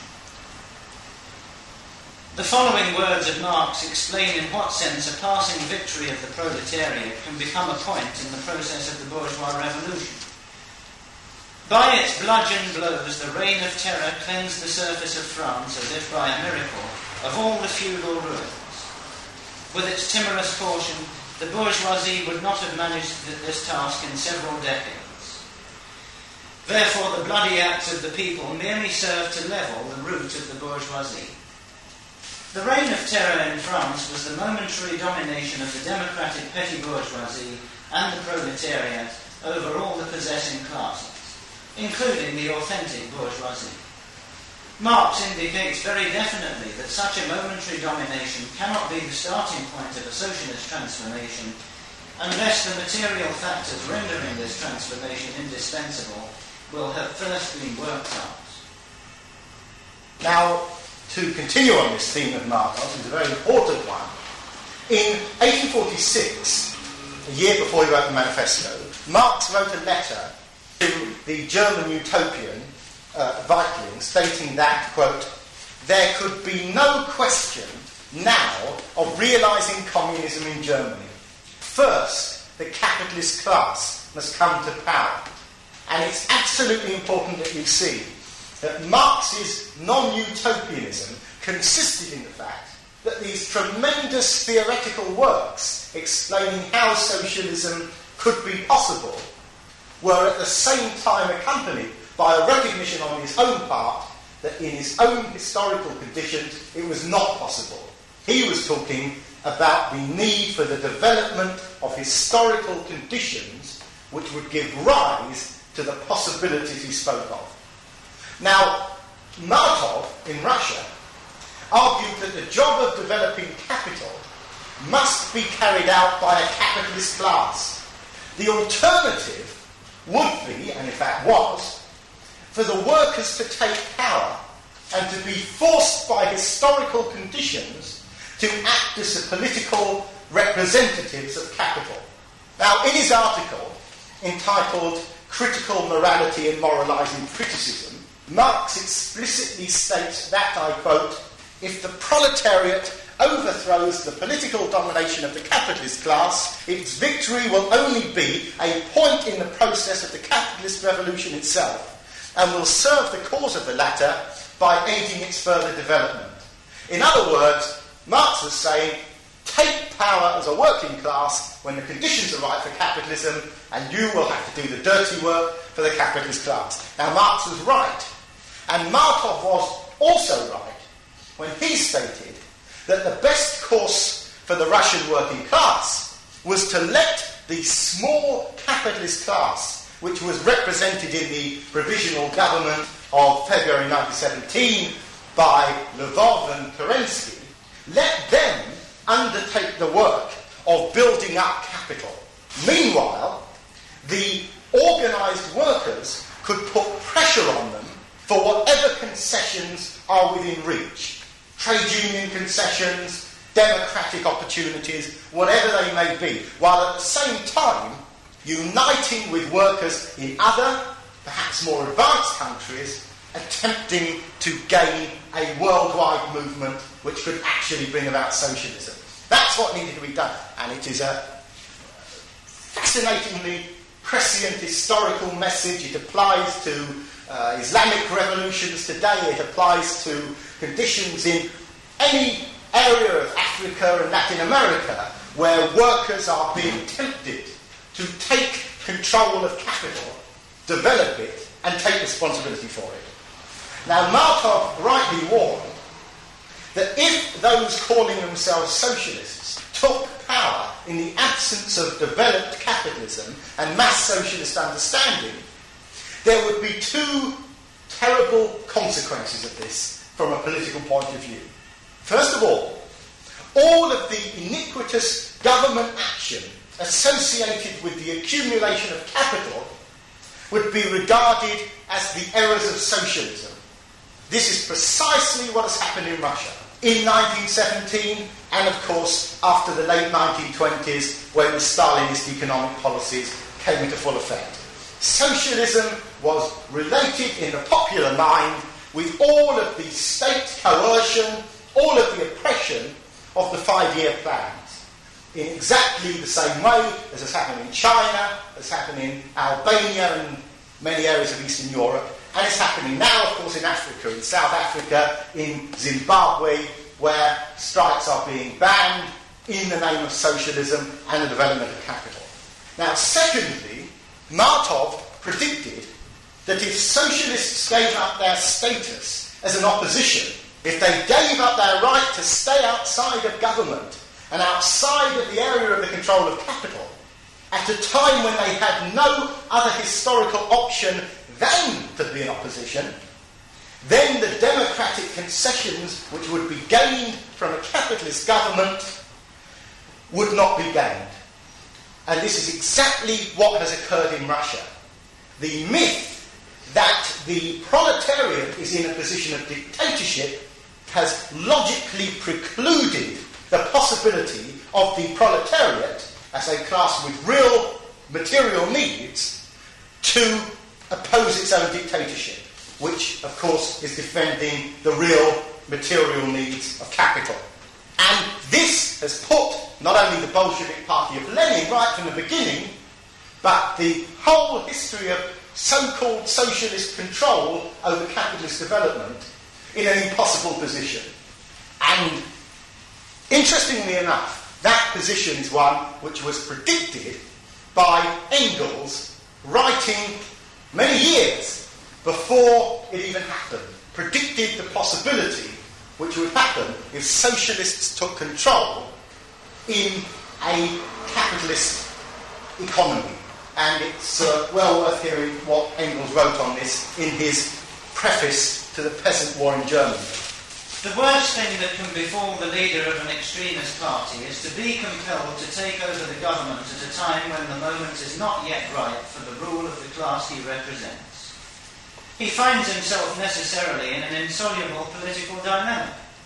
What he can do is in conflict with his entire political attitudes, his principles, and the immediate interests of his party. What he is supposed to do cannot be done. He is compelled to represent not his party, his class, but the class for the rule of which the moment he happens to be right. For the sake of that moment, he must act in the interests of an alien class, and must feed his own class with phrases and promises, along with the assertion that the interests of that alien class are really their own. He who gets himself into that false position is irredeemably lost. Well, that was written, of course, by Frederick Engels and not Michael Ford, although it could well apply to him very soon. Now, because like King Canute, Lenin deprecated Martov and the Mensheviks for having the audacity to claim that the impossible should not be attempted. If, of course, a small group of anarchists, let's say around here in King's Cross, was to propose to form an army and to seize control of Islington Town Hall and to establish socialism, and who knows, probably wilder plots have been hatched in this very room, if they were to claim that public feeling was on their side because the rates in Islington are very high, if they urged those of us present to join them in this attempt, and if we refused on the grounds that this adventure would not achieve socialism, and if those things happened and this little band of anarchists accused us of being anti-socialists simply because we have a clear idea of what is historically possible, well, then we would know what the Mensheviks felt like, because that's exactly what happened to them. They were told that by recognising the possibilities of history, they were letting down the cause of socialism. In fact, Martov's socialist principles, whilst not entirely those of the Socialist Party of Great Britain, and one wouldn't expect them to be in the Russia of 1917, were in many ways far advanced of Lenin's. At the beginning of the First World War, the Mensheviks in Russia split between the defensists who supported the war and the internationalists who opposed it. Martov, who was abroad at the time, took the internationalist position and maintained this all through the war. This internationalism was not, of course, unrelated to Martov's long association with the Russian political revolutionary group called the Bundists. And the Bundists were Yiddish-speaking Marxists, mainly of Jewish, in fact, entirely of Jewish origin, whose particular political strength was in their outspoken hostility to the idea of national frontiers, which is a kind of hostility you would expect Yiddish-speaking Marxists of Jewish origin to have, because they were thrown out of one country and into another, and the whole idea of frontiers and armies and nations appalled them. And Martov had been intimately associated with the Bundists in his early political career. Now, in May 1917, Martov returned to Russia, a month after Lenin returned, and he unequivocally opposed the war. And in fact, he won over large sections of the Menshevik Party, particularly the branches in Moscow and Kharkov and the Donetsk Basin. And even though this left the majority of the Mensheviks, especially those in the factories in Petrograd, as defensists, it meant that the Menshevik Party was split. In those who opposed the war and those who, in one way or another, thought they should support it. Now, in late August 1917, many of the Menshevik internationalists, although not Martov himself, left the Menshevik Party, and they formed a new paper, a paper which was in fact edited for a short time by Maxim Gorky. Now, although Martov stayed within the Menshevik Party, he stopped writing for its official newspaper, the Robochaya Gazeta, and he only wrote for the paper which was edited by Gorky. In other words, he associated himself with an organisation outside of his own party which stood unequivocally against any side in the war. Now, unfortunately, the articles which were written by Martov are not generally available in English, but they are major statements of anti-militarism which are comparable probably only with those which were appearing at the same time in the Socialist Standard, which was of course the only journal in Britain to oppose the First World War quite unequivocally. Now, the victory of Lenin's Blanchism in October 1917 did not put an immediate stop to the Mensheviks in Russia.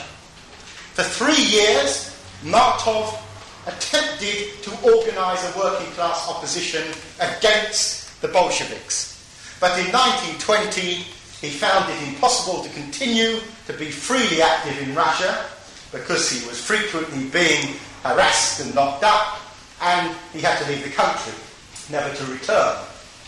And 1 year later, in 1921, the Menshevik Party was either totally fallen to pieces, or else its main activists were rounded up and put into prison shortly after the Kronstadt revolt. One of the reasons for this, curiously enough, is because many of these activists who were not associated with Martov had, as early as 1918, advocated the idea of the new economic policy. And when Lenin did his U-turn and adopted the new economic policy in 1921, he had to lock up the Menshevik activists so that he wouldn't be associated with having stolen that policy. Now, Martov's prediction had, of course, come true. Here was the representative of what was called socialism acting with all of the rejection of democracy which is necessary for the efficient administration of capitalism. Now, in the summer of 1919, Martov drafted a manifesto. It was published under the not uninteresting title of What is to be Done, which caused a little bit of embarrassment to Lenin, and this put forward a number of demands, 6 demands, all of which the Bolsheviks would have supported before they came to power, all of which they had to reject after they came to power. Firstly, in Martov's What is to be Done, universal franchise and free ballots in all Soviet elections was demanded.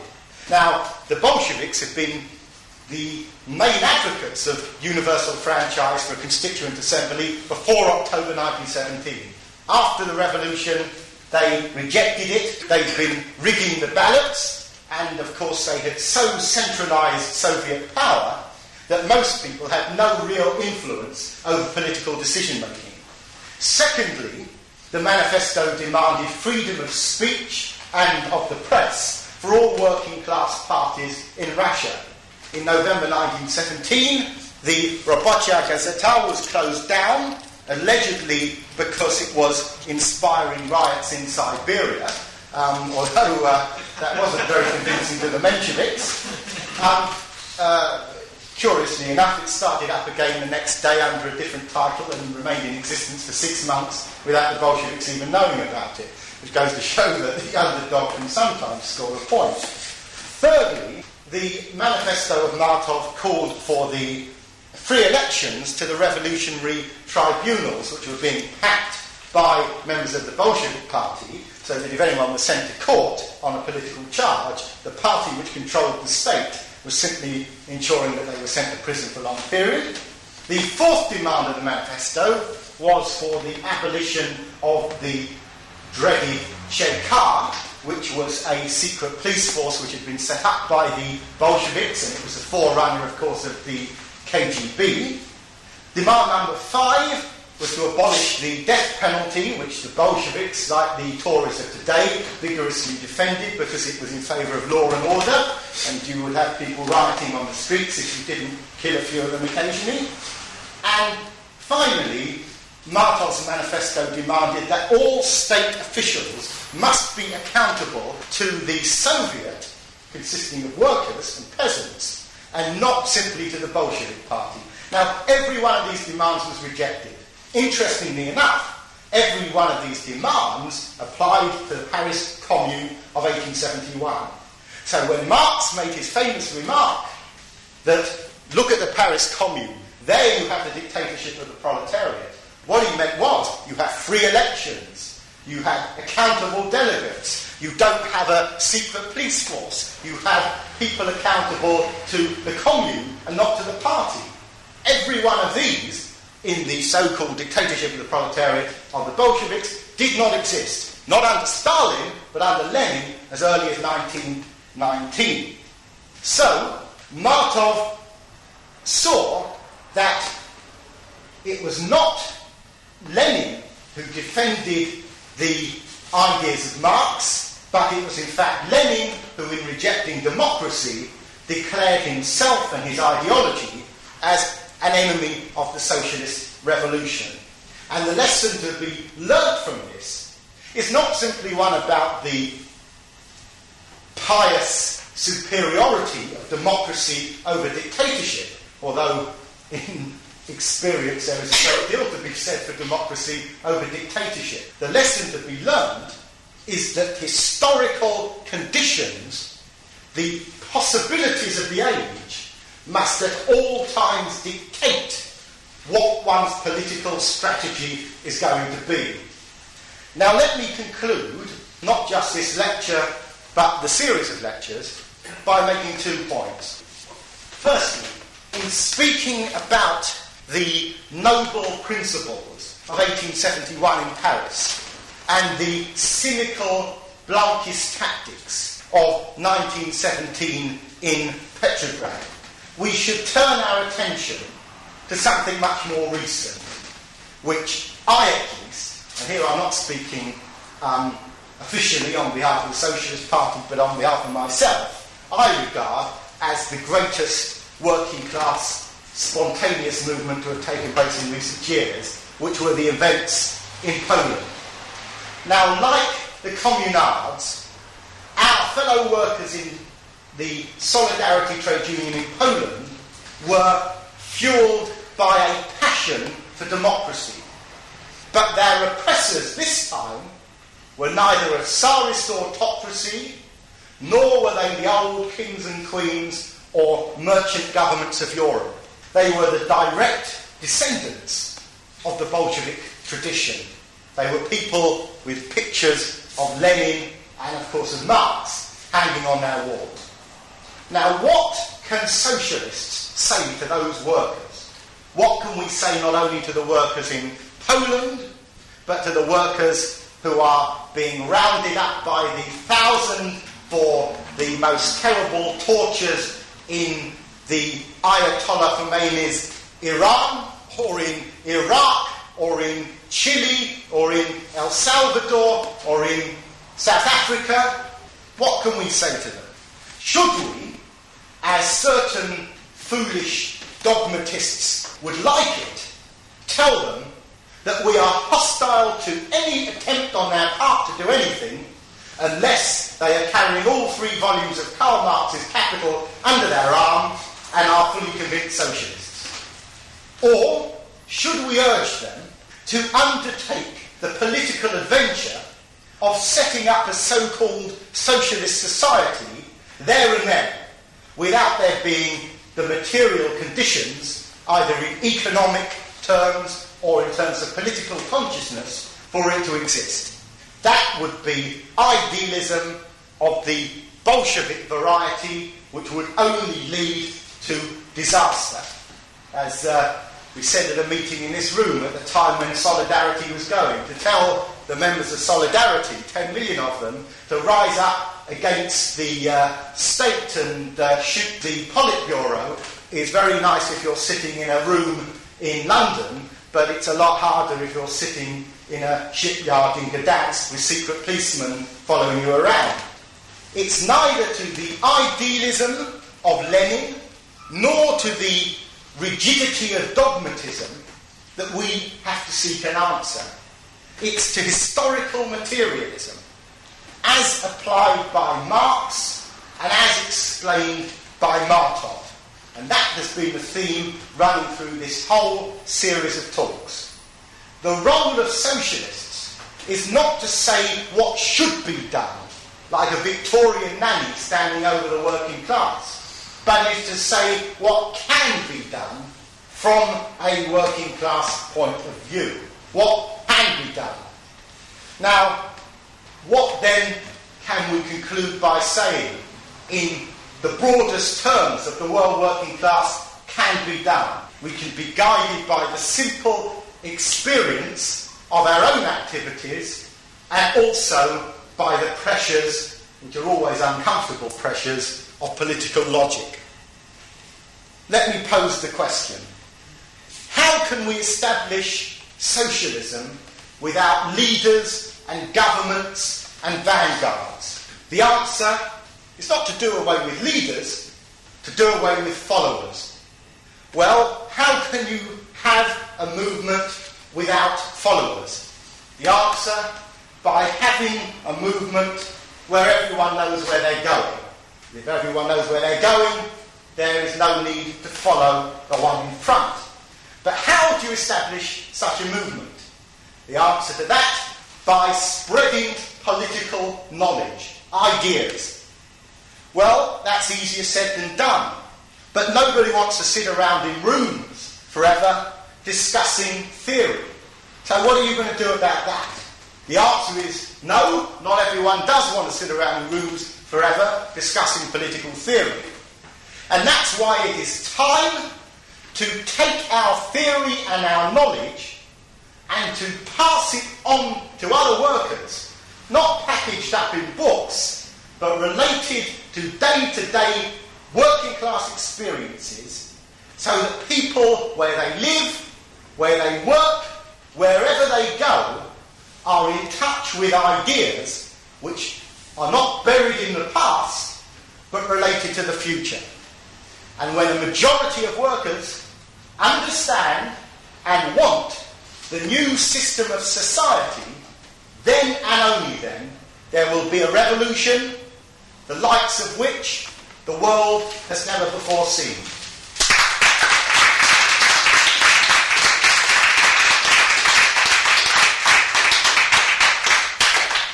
And are there any questions, first of all, specifically on the content? That they didn't have the strength, they didn't have the arms, they didn't have the power to overcome the government. What happened was that France had been at war with Prussia.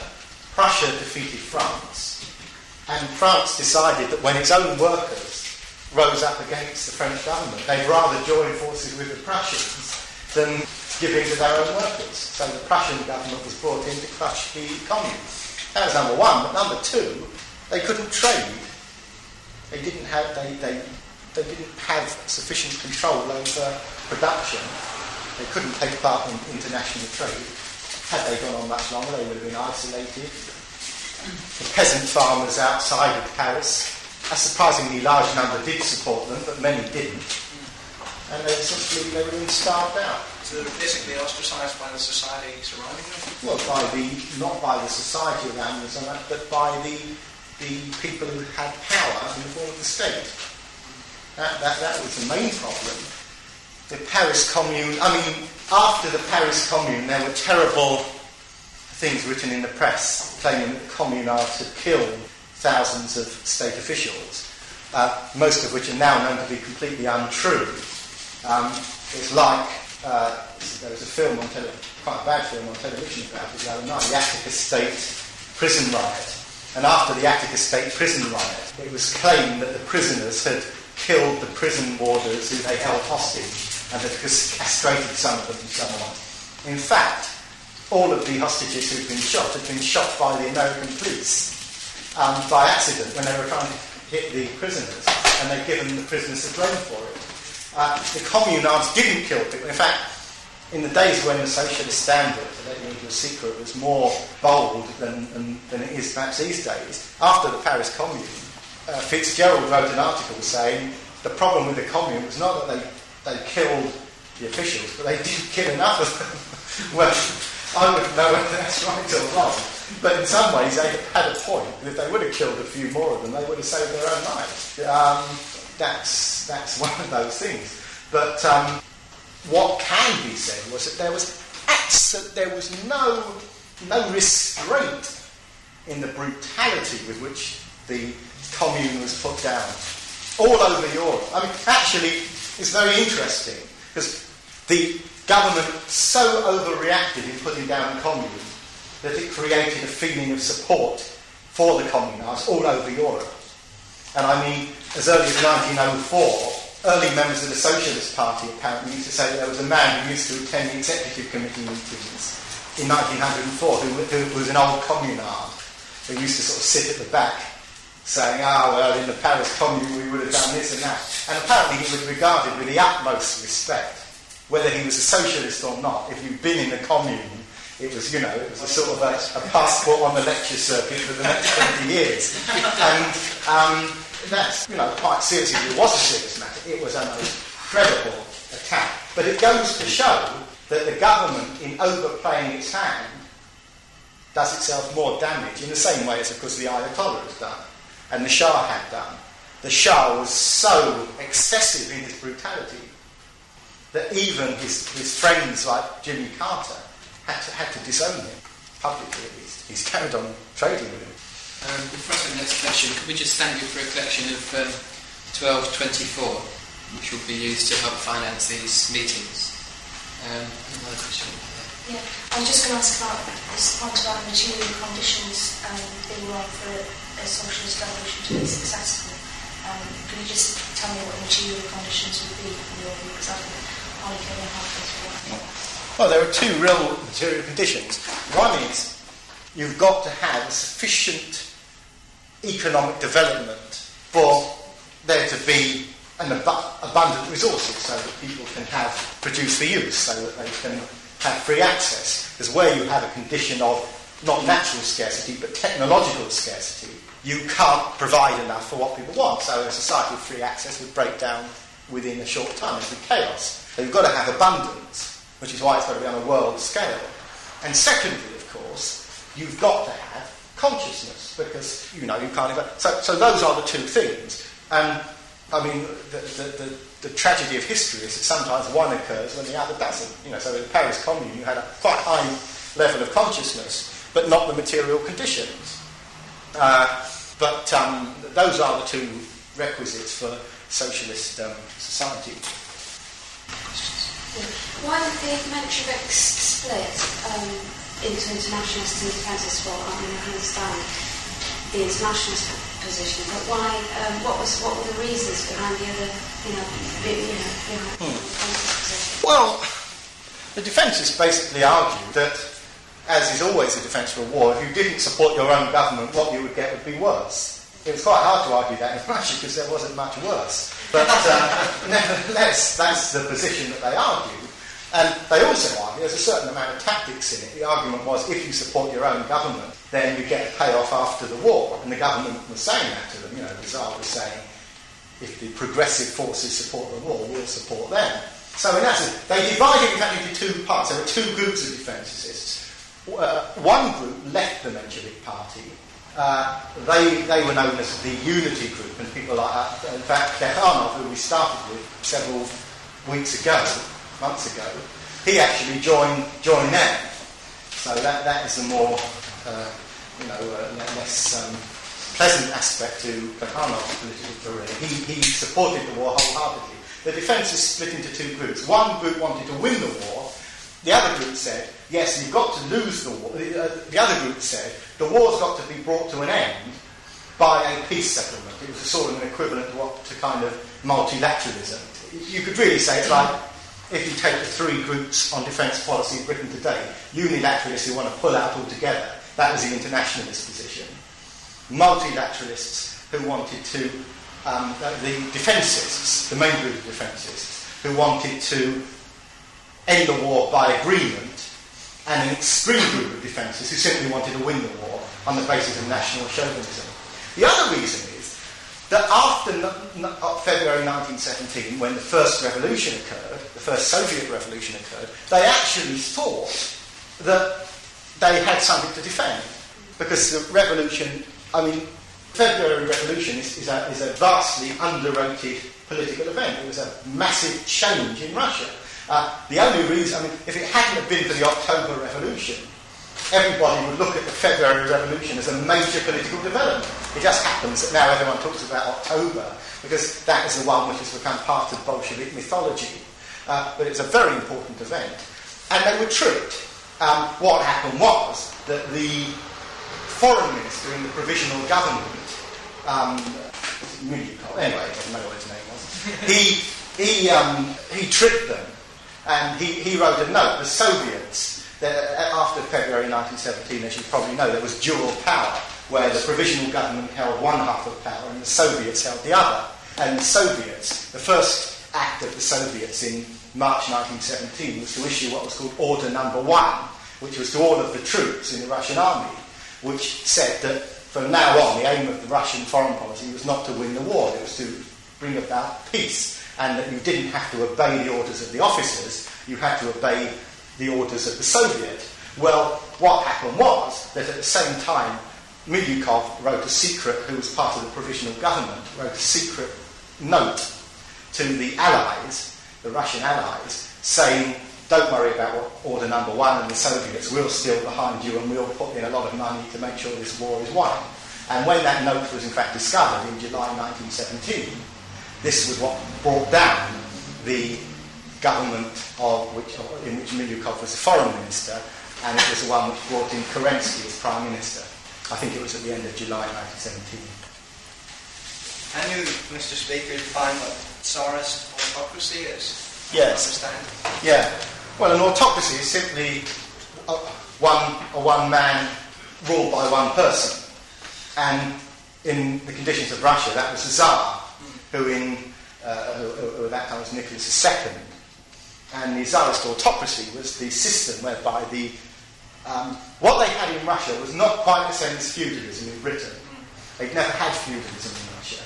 It was a different system where the court of the Tsar was the controller over all of the land in Russia, and they still had, unlike in Britain in the 19th century, the divine right of kings. In other words, the Tsar was supposed to be appointed by God, and he was Trotsky in his History of the Russian Revolution, quite rightly I think, argues that the best advert for the revolutionary movement in Russia was Rasputin, because in fact, again, it's interesting how so much of history is made by the ruling class simply overplaying their hand.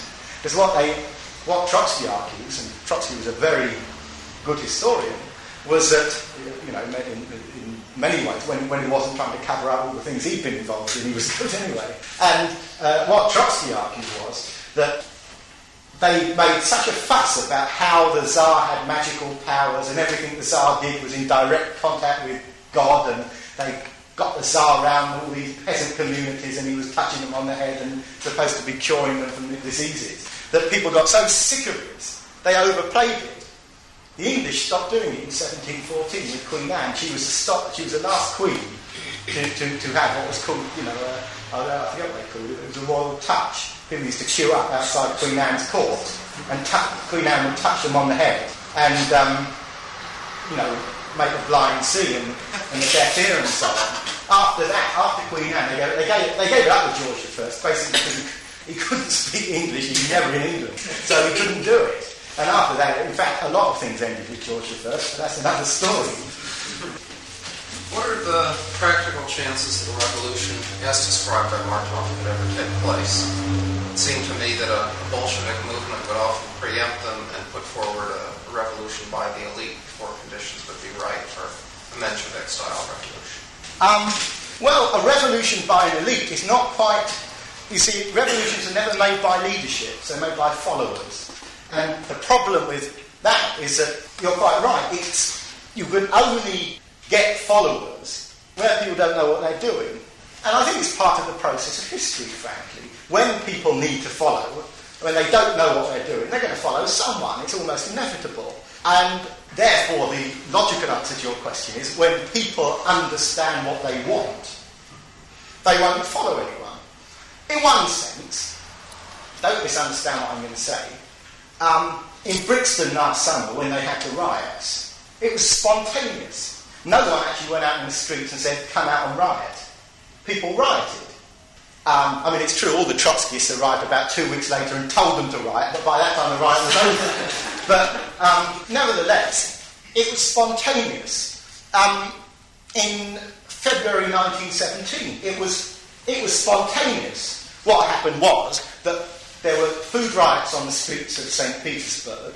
One army unit was told by a particularly objectionable officer, go out and shoot them, and they happened to be their own relatives and friends.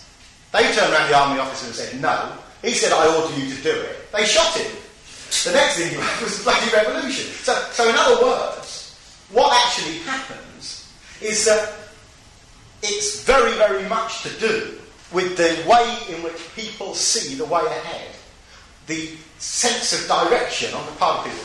Now, we obviously don't kid ourselves in the Socialist Party that the majority of workers do understand and want socialism. Certainly they don't. What we can say is that the rational capacity for mass understanding does exist. There's nothing inevitable about following. There's nothing inevitable about the crowd always being in the rear guard. And once you actually break through the level of historical reasoning where you say, well, that's not inevitable, then you say, well, if it's not inevitable, it's possible. Well, if it's possible, when's it going to happen? Well, it's going to happen when people want it to happen. Do I want it to happen? Well, I do, or I wouldn't be here. You must be a bit interested, or you wouldn't still be here. You had a chance to get out during the break. So therefore, you start thinking about it. Well, do I want it? What do I want? Society where you've got classes? Well, you don't mind a society where you've got classes if you're in the ruling class. If you're not, you don't like the sound of it. Do you want wars? No. Do you want unemployment? No. Do you want wage slavery? Not if you're a wage slave. And so it goes on. And eventually you come out and you say, well, I don't need the society we've got at the present. I want a different one. And then you start to establish it. And then if I come through the door and I say to you, now hang on, what you want is a society without war, a society without unemployment, a society without classes, follow me. You say, no, I don't need to, I already know that. I know what I want. And once that's happened, you simply can't lead people. And that is what we're talking about. And we're talking at all times about the reliance which Marx was concerned with on the ability of people to think and to govern their own thinking. As soon as you reject that ability, then it's a very, very big problem. You're entering into an area where, as I would argue, you've got no alternative than a slope which eventually leads down towards fascism.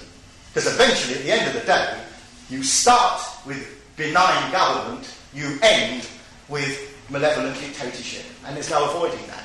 So that rational capacity is what stops it. There are no inevitable cycles or patterns in history. The only thing which is inevitable in history is the necessity for change and the capacity for consciousness. And yet we repeatedly see a Kim Il-sung, a Tito in power, a few instances such as Poland where the workers' movement does bring forth the so-called communist establishment has plenty of power to crush it and then some. Is there a realistic chance that this kind of revolution can go through, or is repression from the left too heavy? Well, I tell you what. Look, you and I, and even the oldest amongst us, there's nobody very old amongst us, but the oldest amongst us as a human race, we're young, we're kids, historically speaking. Look how long the Earth has been here. I don't know how long it's been, and the man sitting next to you probably does. 4,600 million years. There you are. He's been counting every second. I know it's a year. Right. So, the Earth has been here a long time. Years and years, hundreds of years of slavery, feudalism. We've had capitalism for a very short time. And what's happened within capitalism is that people have tended to reflect the capitalist methods of revolution in socialist experiments. So what's tended to happen, understandably, is that what Lenin did was Lenin looked at the French Revolution, which was a capitalist revolution, or the English Revolution. Well, the English Revolution was different from all other revolutions because there was no bloodshed in it. The English got the Dutch to die in our revolution. The English always either get the Dutch or the Irish to die in our revolution, you see. So what happened there was that the tendency has been to look back to the past for a way ahead. But capitalism is young. What we're arguing is not obviously simply about prediction, because you can read predictions in horoscopes. What we are arguing is about historical possibilities and the ways of solving contradictions which exist. And if there is a contradiction between a system which is giving rise to exploitation and a group of exploited people who don't want to be exploited, then the only resolution of that contradiction is for that group of exploited people to get rid of that system. And the fact that that hasn't happened before is largely because what happened with Tito in Yugoslavia or the African dictatorships has been that these men have been brought in to build up capital. It has been a process of developing capitalism. In parts of the world, Marxism is regarded as a very, very good idea. After all, Marxism is a bit like Christianity, so there's a lot of nice pious sound to it. It's good. You know, workers are getting a bit tired of being told you've got to do things in the name of God, when you're told you're doing it in the name of classlessness, equality, fraternity, and so on. This is very good. And when somebody like Robert Mugabe stands up and says, you've all got to work hard, you mustn't have trade unions, this is great. I mean, President Reagan, if he would have caught on to the Marxist idea, would have been delighted, I'm sure, to have used it, but it, I think quite fits in with the image. So when it comes to it, what we're saying is that it's necessary now to talk in terms not of people listening to somebody else putting an idea, but people themselves taking ideas and using them for themselves. Is that possible? The only way in which we can say it's not possible is we've shown that it's not. It's very hard to show that anything is possible. It's much easier to show that it's impossible. In other words, I can demonstrate to you with no doubt whatsoever that if you want to recreate feudalism, you'll have a very hard job. If you want to establish socialism, capitalism is doing the job for us. It's providing all of the problems. It's providing us with a movement of people who are dissatisfied. It's providing contradictions. It's developing the means of production to the level where we can produce an abundance. Capitalism is doing the job. The only problem is that it can not only create the means of a solution, it can also create the means of destruction, because it can wipe the whole lot out in one go. Are there any other points which anyone would like to raise? Possibly referring back to some of the other. Yes. You said something about, I might have called it earlier, about the Mensheviks actually supporting after 1917, supporting the new economic policy. What were the reasons behind them actually doing so? No, actually, it was just some. After 1917, the Mensheviks split all over the place, and some of them had advocated. I mean, what they advocated, quite realistically as far as I'm concerned, was, you see, there were two groups of Bolsheviks after 1917. There were the ones based in Petrograd and the ones based in Moscow. The ones based in Petrograd basically accepted Lenin's ideas.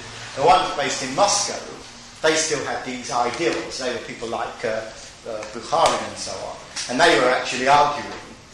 Bukharin was sending telegrams from Moscow to Petrograd saying, when are we going to have a moneyless society? And Lenin was sending a telegram back saying, don't be so daft.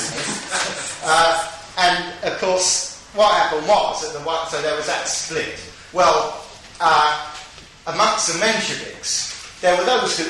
Lenin was, of course, reasonably realistic. Lenin wrote, as you know, if we could get to state capitalism in Russia, it would be a step forward. He knew that socialism just wasn't on the cards in 1917. He had to face up to that.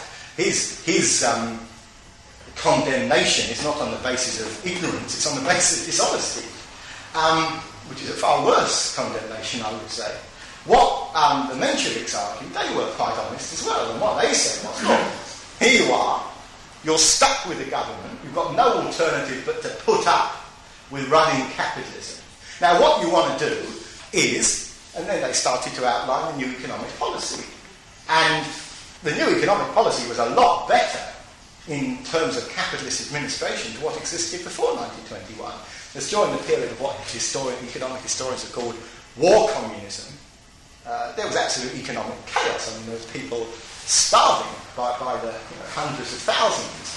After the NEP was introduced, there was at least a relative degree of economic stability from a capitalist point of view, whatever economic stability means, at least for the peasants anyway. But that some of the Mensheviks had advocated this. And Lenin was always very annoyed. You see, prior to 1917, there had been a policy of what was called the Black Repartition, which was advocated by the peasants' organisation, the Narodniks. And they argued that every peasant should have his own strip of land. That was a traditional, almost semi-religious demand of the Russian peasants going back for centuries, before the time of the emancipation of the serfs, 1861. And what happened was that the Black Repartition was stolen by Lenin and the Bolsheviks after October 1917. What they did was they passed a land decree which said that every peasant should have his own strip of land. And that was the means by which they won the peasants over to the revolution. And in fact, the peasants would not have supported the Russians during the Civil War had it not been for them taking the old peasant policy, which they had to get rid of when the Civil War was over after 1921. What actually happened, I've probably said this before, but the Bolshevik Party changed its name in, I think, 1919 to the Communist Party. And many peasants in Russia used to say, we love the Bolsheviks, but we can't stand the Communists. They didn't realise it was the same party, because it was the Bolsheviks who gave them the land in 1917. It was Communists who took it away from them soon afterwards, and they didn't realise it was the same party.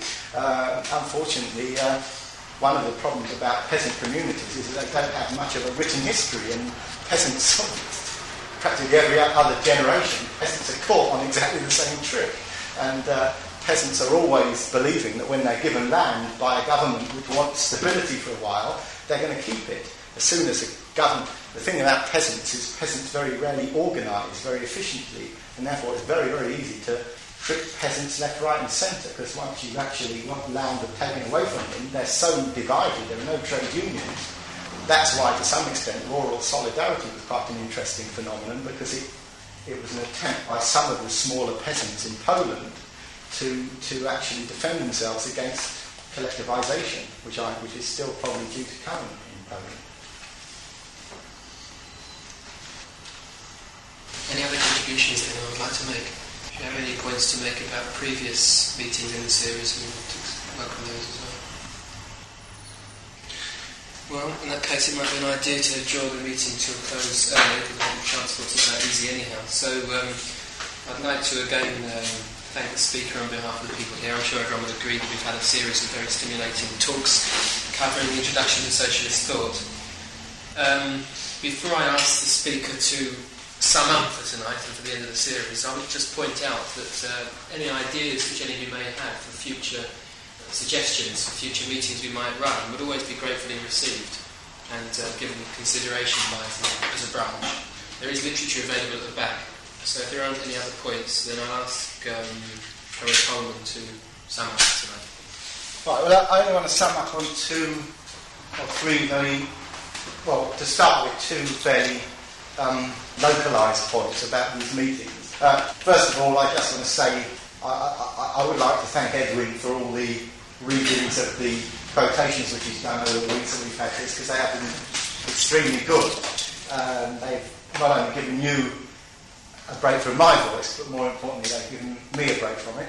And so that's one thing. Secondly, I am actually, one of the things in relation to what was just said by the chairman, which I'd like to organise perhaps in the spring or summer of next year, is a series similar to this one, dealing with thinkers who we would oppose rather than the ones we've dealt with, who are people who we perhaps have more in common with, perhaps looking at the ideas of some of the writers and like Edmund Burke and Mussolini and Ramsay MacDonald and all your favourite Christmas characters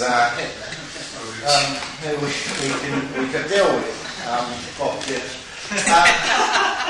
So we can start with those.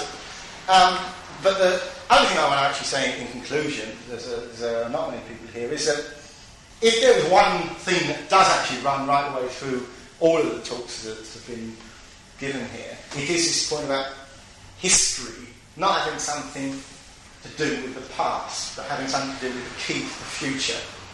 And one of the terrible things about studying history in schools is that by the time you finish doing it, you've just about got up to the present if you stay on for long enough. You don't actually ever get on to the future. And the reason for that is that most people leave school and are actually expected to go out into the world and simply recreate the same mistakes that people have made for years and generations before them. And one of the things which education in the socialist movement is about is not recreating the mistakes of the past, but actually learning from them and doing something about making the future. And without any doubt, the most creative human activity conceivable is the production of the future.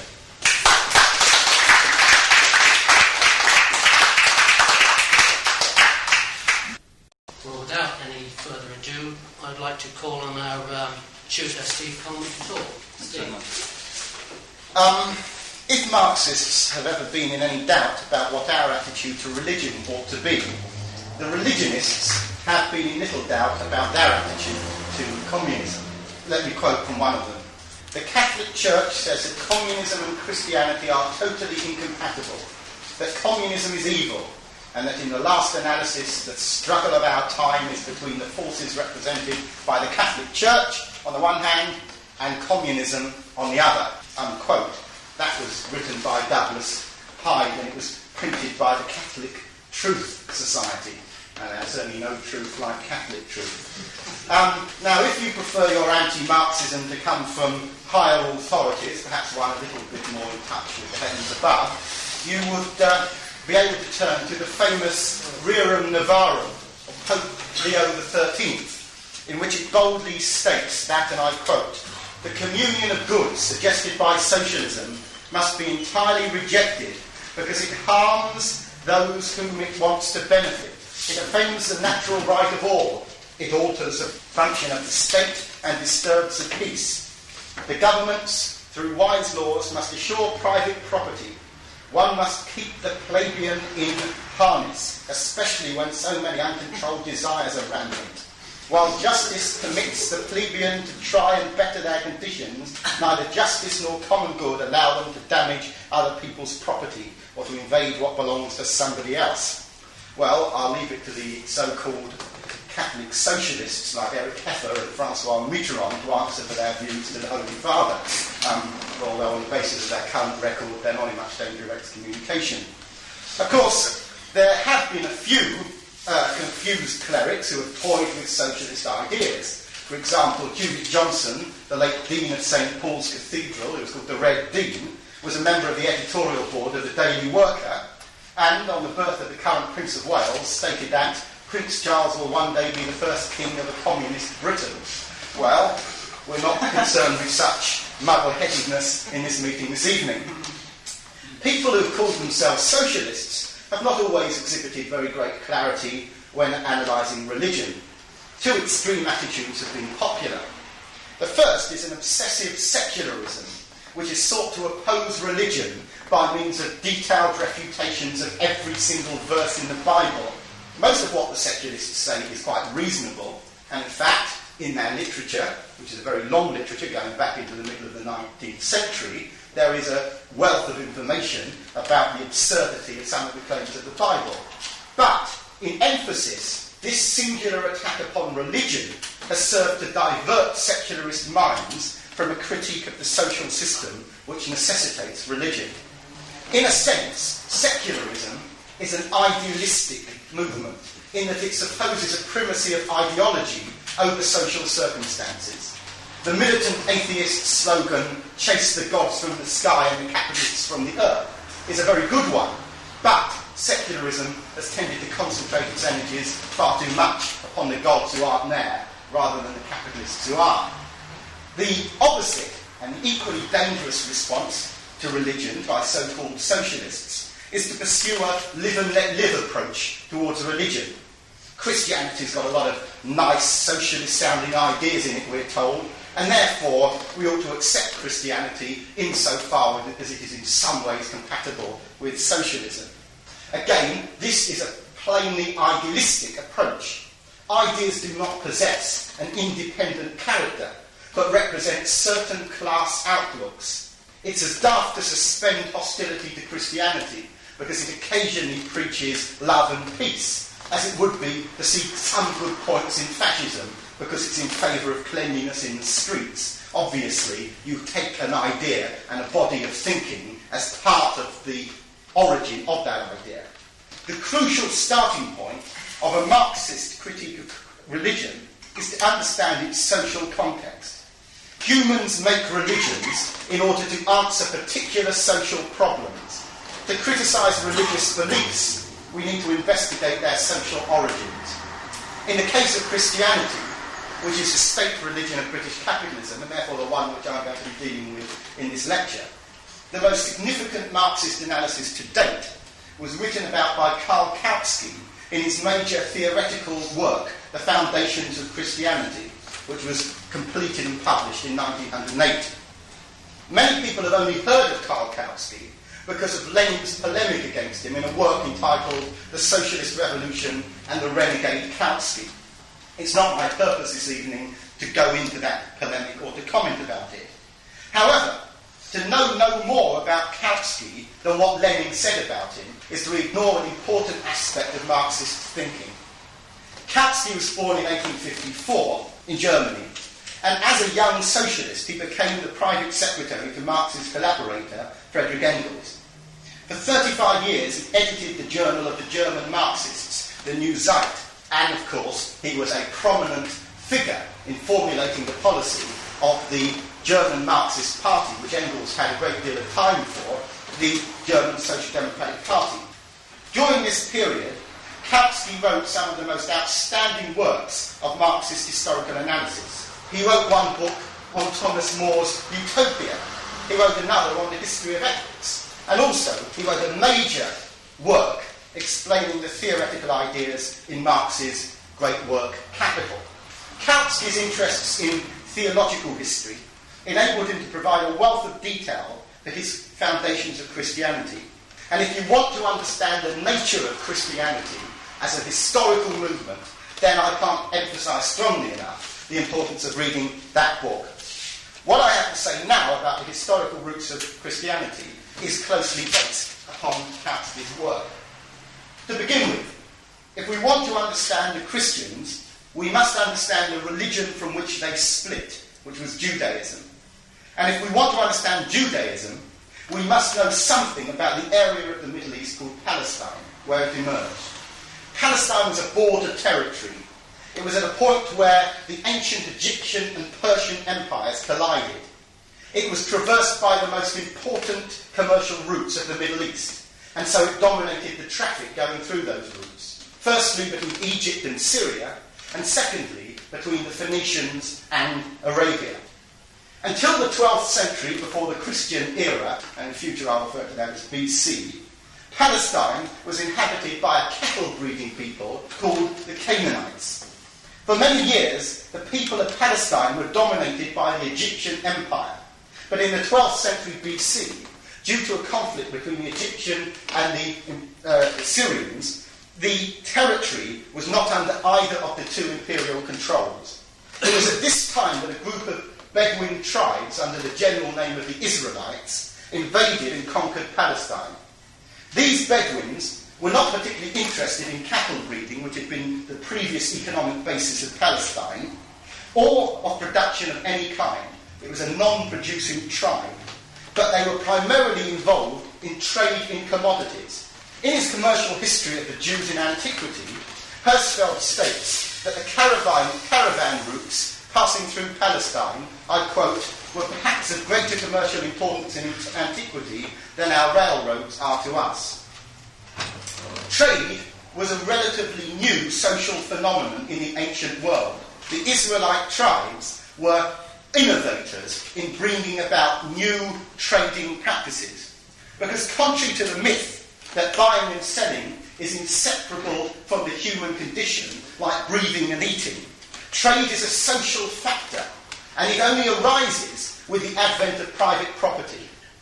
The first people to engage in trade were nomadic shepherds who exchanged the cattle, which they produced in abundance, for grain, oil, dates, or tools made of wood, bronze, and iron. And because of their nomadic mobility, because they tended to move around through the deserts and the infertile and humanly untouched wilderness of the Middle East, these Bedouins were able to transport commodities from areas where they were abundant to those where they were scarce. That was their trading ability, their mobility.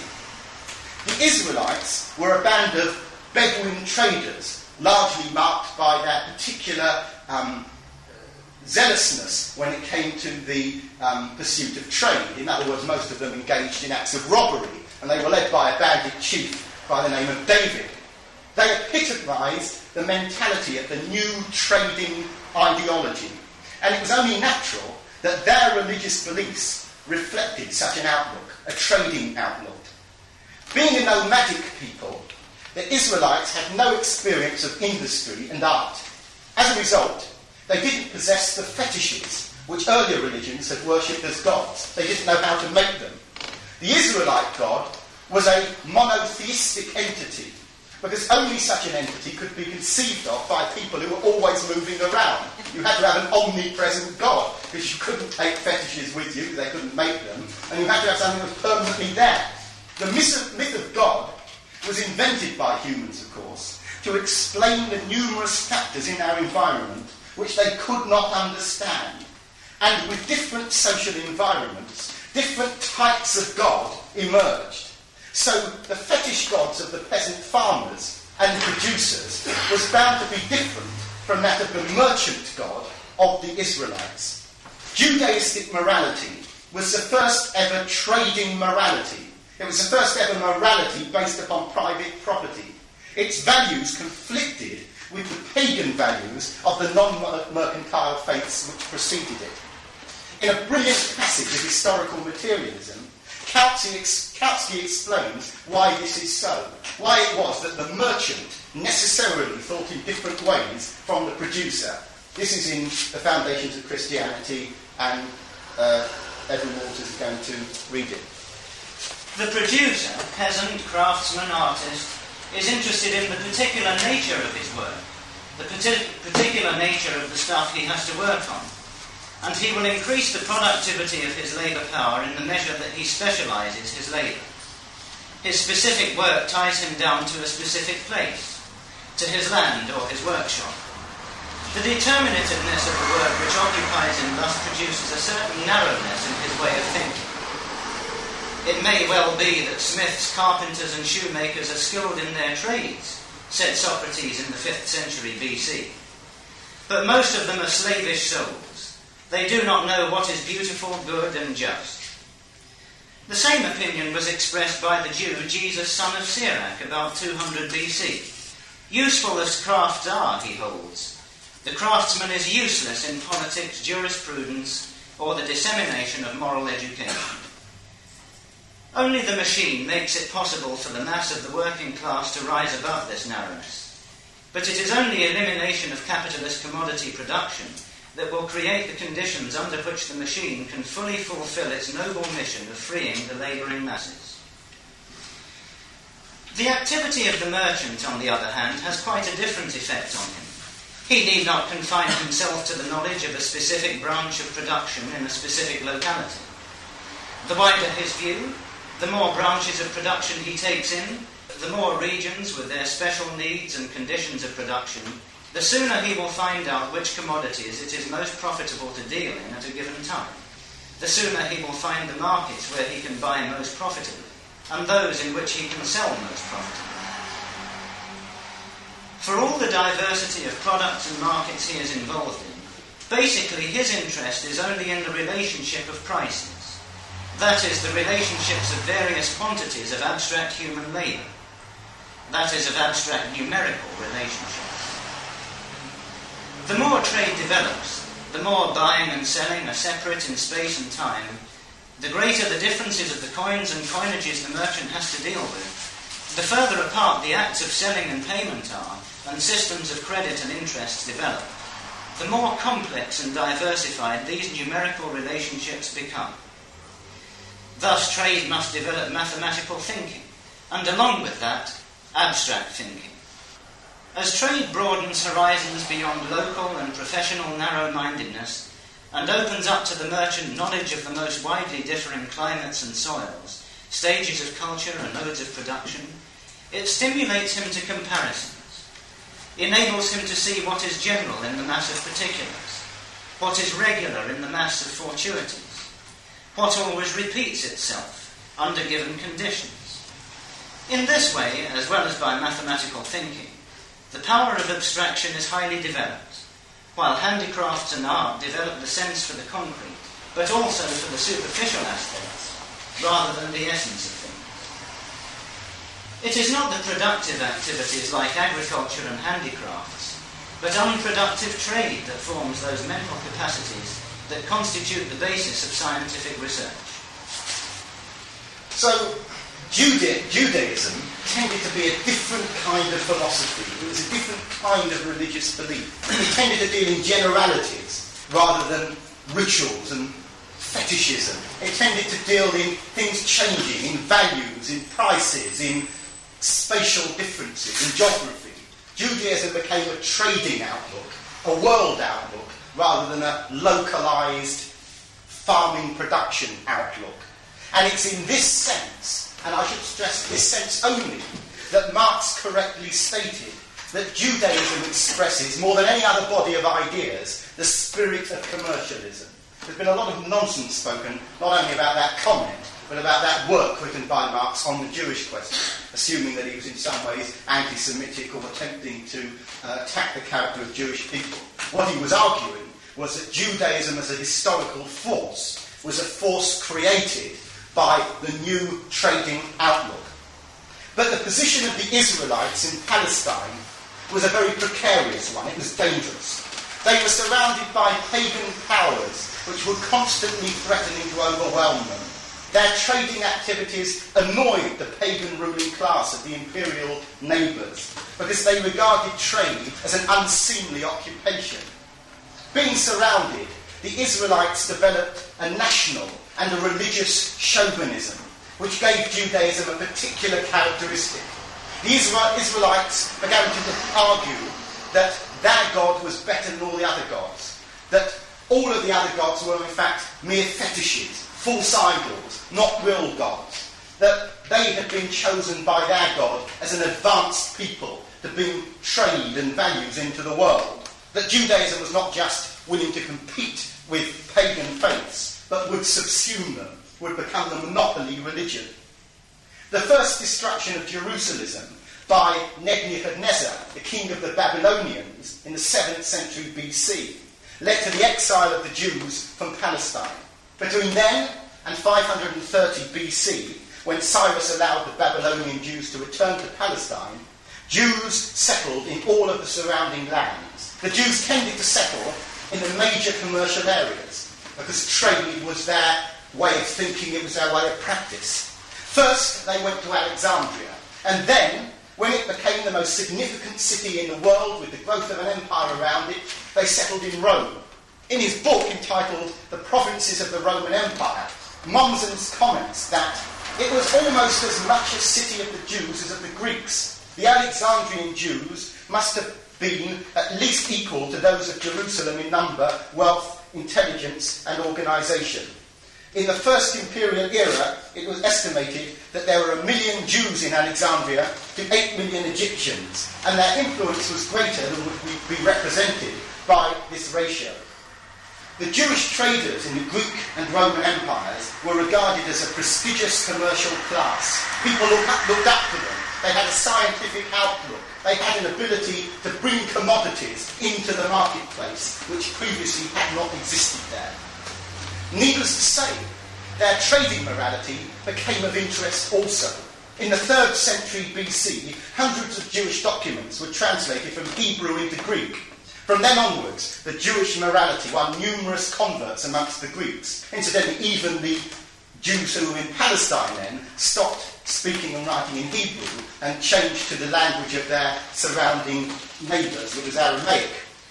The second way in which the Jews won converts was through war.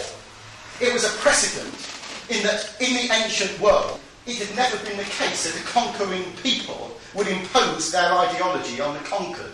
In the past, when one pagan religion conquered the tribe of another pagan religion, people would be allowed to carry on their old religious beliefs. For the Jews, this had two advantages. Firstly, military success led to more converts to the cause of Judaism. For the first time, they could win in battle, enabling them to impose their religion, to make it grow as they believed it should. Secondly, military success obtained more slaves and more goods with which they could trade. By the 3rd century BC, the Jews had become a significant social force. But in becoming powerful, they had upset the great landed proprietors who resented the new idea of trading. They wanted localised, unscientific, productive-based ideologies to survive, ways of life to survive, not the new trading way of life. It is out of this resentment by the landed proprietors, an unhistorical, reactionary, embittered resentment, that anti-Semitism was born. The Roman historian Tacitus is typical of this anti-Semitism when he writes that, and I quote, "New religious customs were introduced by the Jews, which are opposed to those of our other mortals. Among them, everything is profane that to us is holy, and everything is permitted among them that is abhorrent to us." This is, of course, reminiscent of a capitalist moralist attacking Marxists. The result of this anti-Semitism was a bitter class war. A vicious hate campaign was stirred up against the traders. The trading mentality had to be kept out. The idea of selling, of buying, of handling money was regarded as something which had to be destroyed. Mommsen describes a case of persecution against the Jews, and in quoting it in his book, Kautsky comments on its similarity to the Russian pogroms. I think it's worth hearing Mommsen's account of this Roman persecution against the Jews.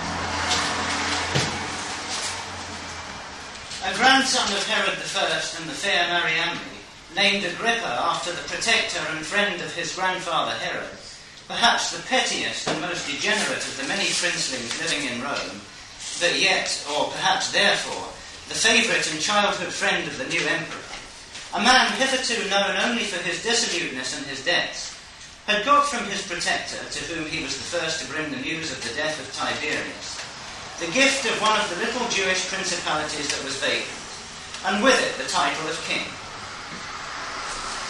In the year 38, on his way to his new dominions, he arrived at the city of Alexandria, where a few months previously he had tried, as an absconding debtor, to get a loan from Jewish bankers. When he appeared in royal robes with a troop of gaudily uniformed guards, it was natural that the non-Jewish inhabitants of the scandal and ridicule-loving city, who had no particular fondness for the Jews anyway, should start a parody. And it went further than that, to a fearful pogrom. The Jewish houses, which were singly located and not in groups, were robbed and burnt. The Jewish ships in the harbour were plundered, and the Jews found in non-Jewish districts were manhandled and beaten up. But the Jew-baiters did not venture to attack the Jewish districts by force. Their leaders hit upon the idea of making the synagogues, which were the principal object of attack, or at least those that were still standing, into temples of the new ruler, and to set up statues of him in all of them, with a statue on a quadriga for the chief synagogue.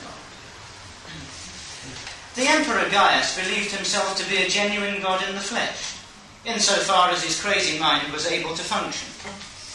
This was known to everyone, including the Jews and the governor.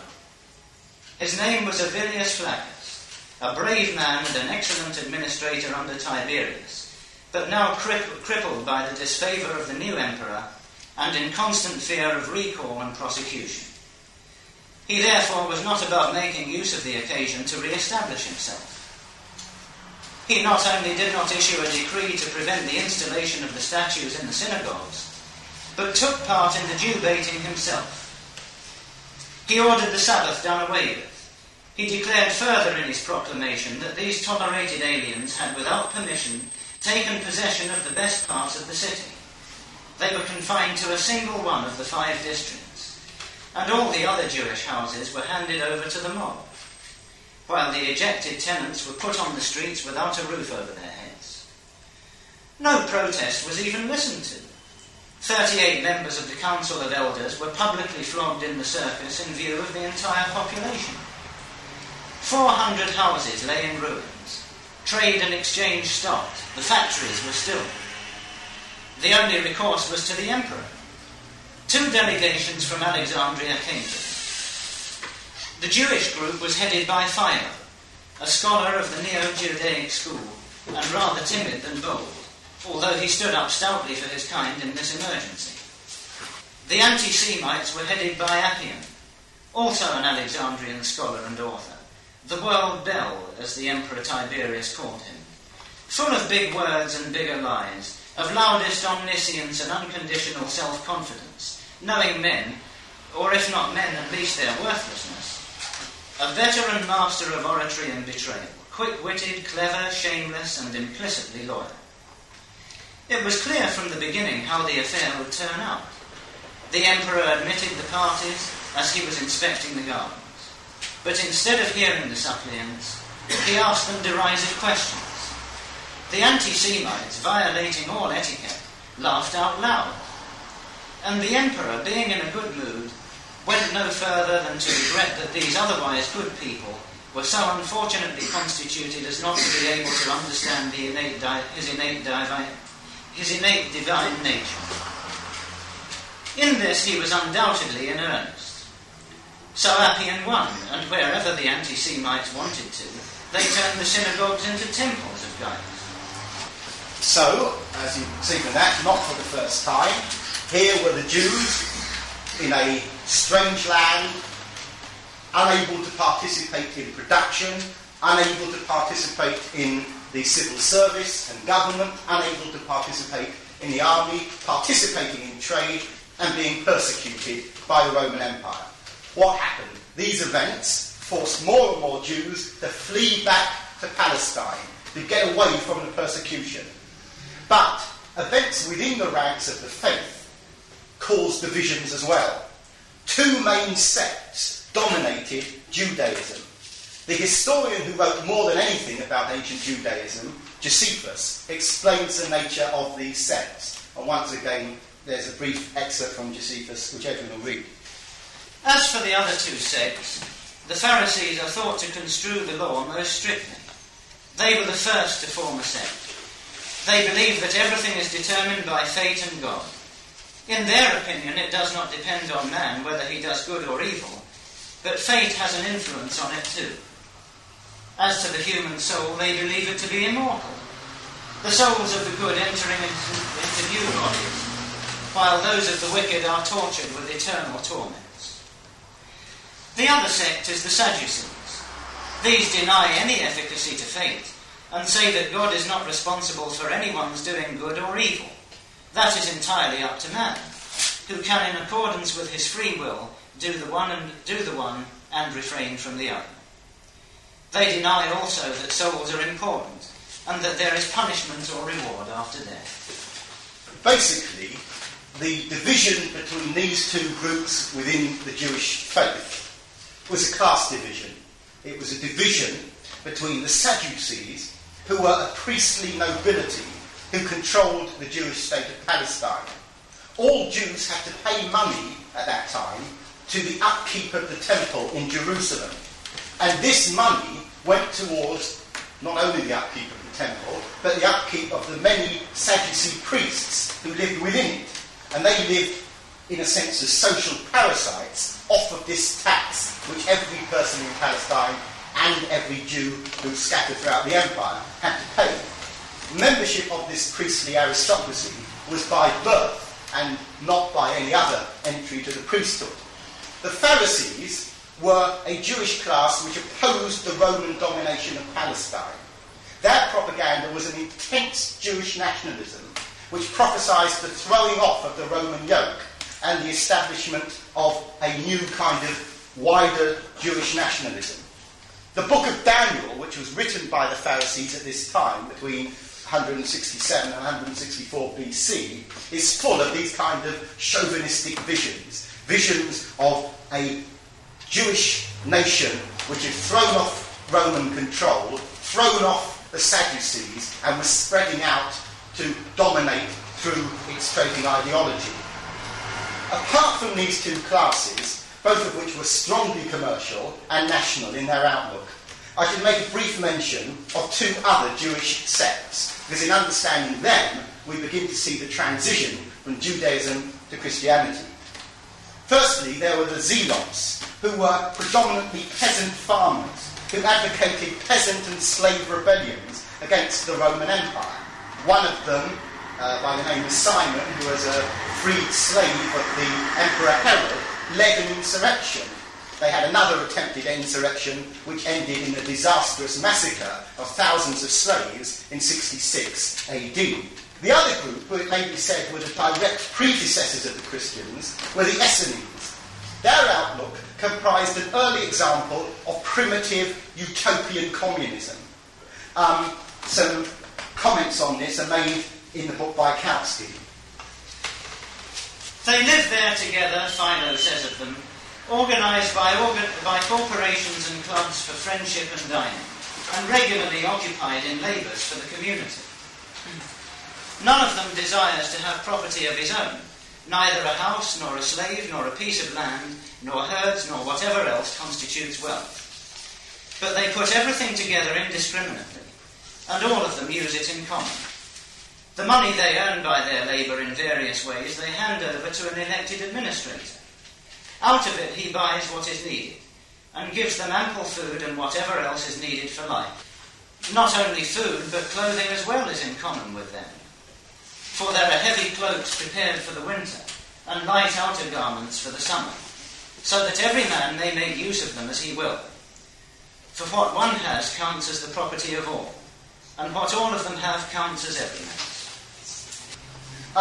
An important characteristic of the Essenes, apart from the ones which Edwin has just referred to from Philo, which was the communistic practices they engaged in, was the belief of the Essenes in a Messiah. This Messiah was to be sent by God to save the rural inhabitants of Palestine from the powerful Roman state. The rural inhabitants of Palestine were the poorer inhabitants, the slaves who were working on the land, domestic slaves, the poorest peasants who owned small strips of land in Palestine. And this Messiah was going to come to earth, throw off the Roman yoke, and lead them to their emancipation. Christianity emerged out of this same movement. Its Messiah was going to descend to earth and defend the slaves, the beggars, and the city proletarians. Only he was not going to defend them against foreigners. The crucial difference between the Essenes and the Christians was that their Messiah was a class Messiah, not a national Messiah. He wasn't going to throw off the foreigners, he was going to throw off the rich. Christianity, which began as an underground revolutionary movement amongst the worse-off Jews in Palestine, was the first movement in history to be based upon naked class hatred. The early Christians were united by two significant principles. Firstly, they were the lowest classes in the ancient society they lived in. They were the class which was not only the profitless people of the city, but they were the beggars, they were the misfits, they were what Marx refers to as the lumpen proletariat. As the early Christian Jerome puts it, the community of Christ is recruited not from the Lyceum and the Academy, but from the lowest rabble. The early Christian writings, such as the Sermon on the Mount, comprise a fantasy about how the oppressed will get their own back on the ruling class in heaven. The whole of early Christianity is a story of the revenge of the poor, the downtrodden, the lumpen proletariat of Jerusalem against the rich. Take this example from the Sermon on the Mount. Blessed be the poor, for yours is the kingdom of God. But woe unto you that are rich, for ye have received your consolation. Woe unto you that are full, for you shall hunger. Woe unto you that laugh now, for ye shall mourn and weep. The Epistle of St. James to the 12 tribes continues this proletarian rage. Go to now, ye rich men, weep and howl, for your misery shall come upon you. Kautsky gives several examples of this early class hatred of Christianity in his book, and he makes a perceptive point that, quote, few are the occasions on which the class hatred of the modern proletariat has assumed such fanatical forms as that of the Christian proletariat. Perhaps a few examples of it in these days wouldn't be such a bad thing. The second principle, which characterised the Christian Revolution was communism. It was utopian communism, it was crude communism, it was visionary communism, it was communism which was historically before its time. But it was communism nonetheless. The modern bigots whose clerical conformity blessed banks and bonds and all of the other paraphernalia of property society would probably have heart attacks if they ever discovered the communist ideas which were inherent in the first Christian revolutionary movement. For example, St. John Chrysostom, in his homily on the Act of the Apostles, states that, and I quote, "Grace was among them, because none suffered lack, for the reason that they gave so generously that none remained poor. For they did not give one part and retain another for themselves, nor did they give everything as if it was their own property. They abolished inequality and lived in great abundance, and they did this in the most praiseworthy manner." But their communism was a religious outlook. Because they were not historical materialists, and how could they be historical materialists, constrained as they were by their own lack of knowledge of science? Because they didn't know how they could act upon history, how they could make history, they invented a mythical Messiah called Jesus to prophesy the coming of socialism by miraculous means. Jesus Christ, through his crucifixion, through his word, through his coming to earth, was going to enact this revolutionary change to bring vengeance upon the rich. Now, there is some doubt about the authenticity of Jesus as a historical figure. My own reading on this, and it's fairly limited, leads me to doubt the authenticity of Jesus Christ as an historical figure. Although I should say, in fairness, because Marxists aren't out to defend every word that every other Marxist wrote, that Kautsky's introduction to the foundations of Christianity, where he doubts the historical existence of Jesus Christ, has been largely refuted by modern theological scholarship. Nevertheless, there is a great deal of doubt still about the authenticity of the existence of Jesus Christ. Others have argued that Jesus Christ was probably a real figure who, like many others in that period, claimed to come from God, attempted to lead an insurrection against the Jews, and was crucified for doing this. This wasn't a very unusual thing. Many people during that period were crucified for precisely the same reason, leading revolutionary insurrections against the Roman Empire and the Jewish control of Palestine. Whether or not Jesus lived does not matter, it is irrelevant to the history of Christianity. That might sound like a paradox, but I think it's not. What we do know is that after he allegedly died, and remember, this revolutionary propagandist managed a great publicity stunt dying twice, there were many apostles who began to claim that they were asked by the Messiah to look after his message. It was a good idea. After all, if you have a trading people, you trade in on someone who's died with a good propaganda message. And they came along and said, look, Jesus may be dead, he may be crucified, he's gone back to God. We've been sent to spread his word. We're here to take his place. Now, in what I think is a very amusing passage, Celsus described how these wandering lunatics in the Middle East would frighten the Christian masses into following them. Edwin will read that example. There are many who, although they are men without name or reputation, act freely and on the slightest provocation as if they had prophetic ecstasies, both in sacred matters and elsewhere. Others wander about as beggars in cities and camps, presenting the same spectacle. On the lips of each one of them the words come freely. I am God, or God's Son, or God's Spirit. I have come, for the end of the world is in sight, and you men are going to destruction for your injustices. But I will save you, and you will soon see me come again with celestial power. Blessed is he that honours me now. I will give all the rest to the eternal fire, cities as well as countries and men.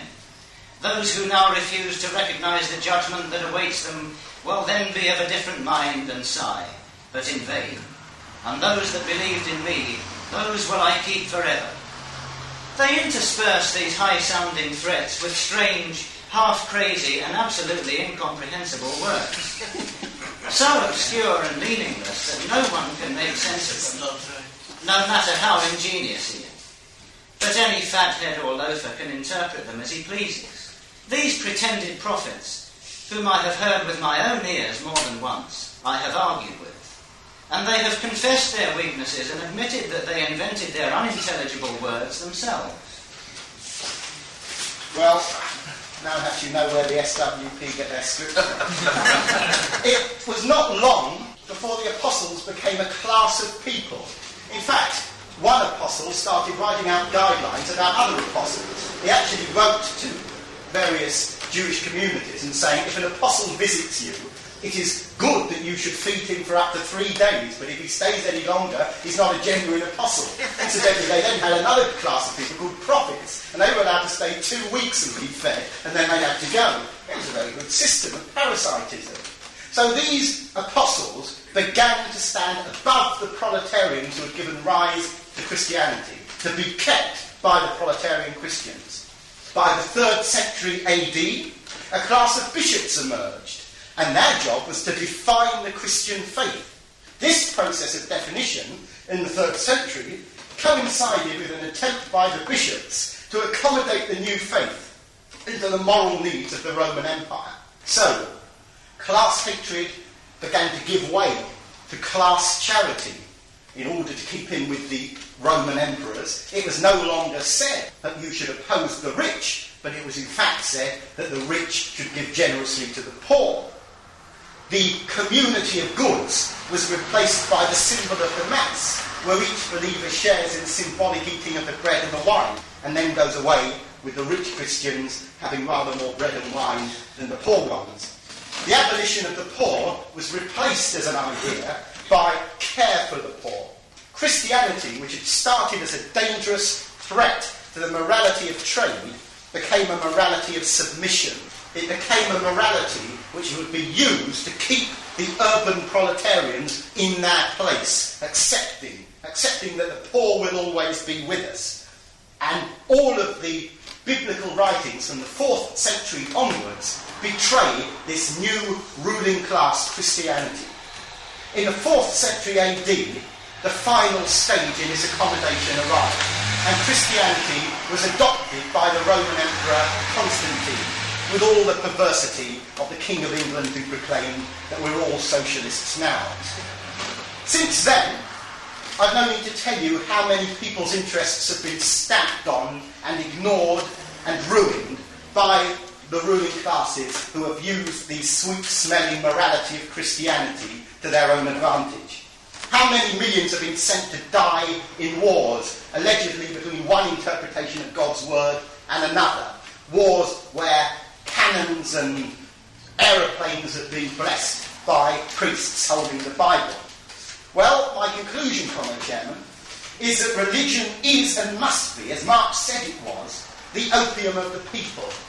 It is an ideology which is necessary in a society where the majority is dispossessed. And you cannot attack religion unless you attack that social context. At best, religion represents the impotent side of the oppressed. At worst, it represents the manipulative fraudulence of the oppressors. Socialists cannot be indifferent to religion. We can't look the other way and hope that it goes away, because it is the ideological covering of property society. And one cannot be opposed, neither can one support property society without supporting some aspect of the religious outlook. One cannot oppose the religious outlook seriously without opposing property society. In conclusion, I want to draw two specific points, two lessons from the historical process of the rise of Christianity, which I've examined.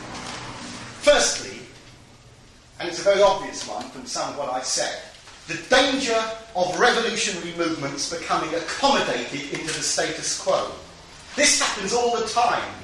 Movements of dissent become sucked into the status quo, just as the proletarian movement of Christianity became sucked in to the needs of the Roman ruling class.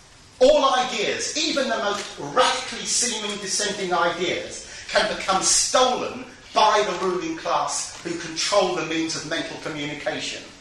And the socialist tradition itself has not been free from this danger.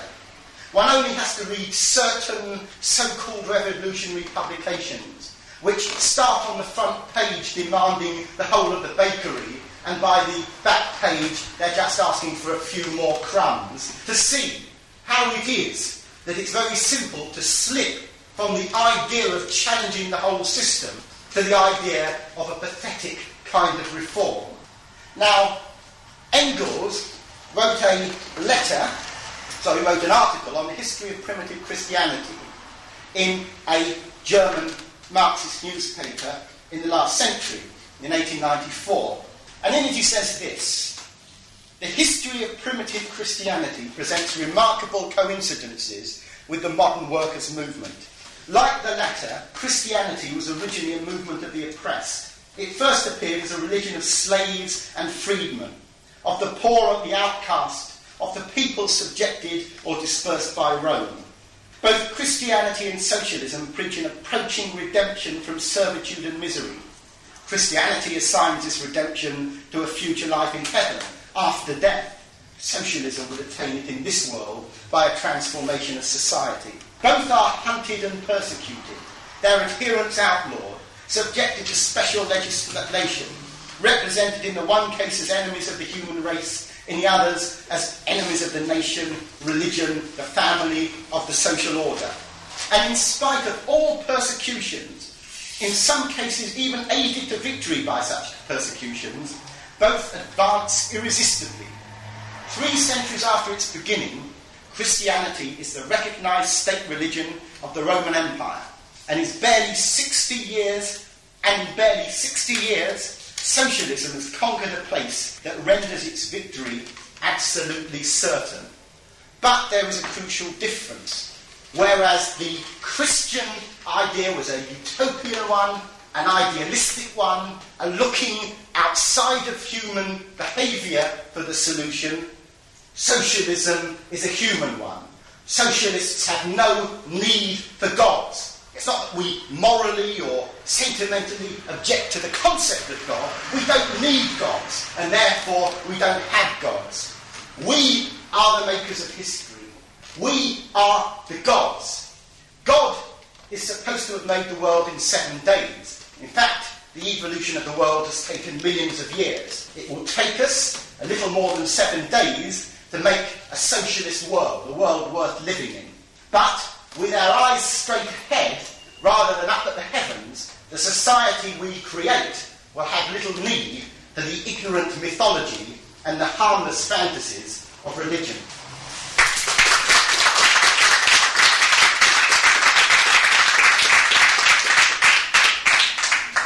Well, can I take any questions from anyone at all then, please? The Church and the God. And if you read the Church of England working report on that, whereby the Church was at the forefront looking for cancellation of the trillion missiles and phasing out of Polaris missiles and the submarines. I think the same lesson is being preached by the Socialist Party of Great Britain. Let's put it another way. In what way does, looking at it, the bombs and the things like these are objects of destruction to humanity? In what way do you find that the preaching of the church different from the Socialist preaching in this area? Let me take your question in a couple of parts. When you talk about some of the programmes which are on television about Christianity, they had a television programme recently. I'll come on to the Church of England report in a moment, where they held a seminar, which I think was somewhere in Europe, I can't remember where churchmen from all over the world were invited to come for a week, all expenses paid, to deliver philosophical papers on the attitude of God and Christianity towards the bomb. Now, some of them were saying that the nuclear weapons are evil, some were saying all weapons are evil, some were saying it's necessary to have a certain amount of defence.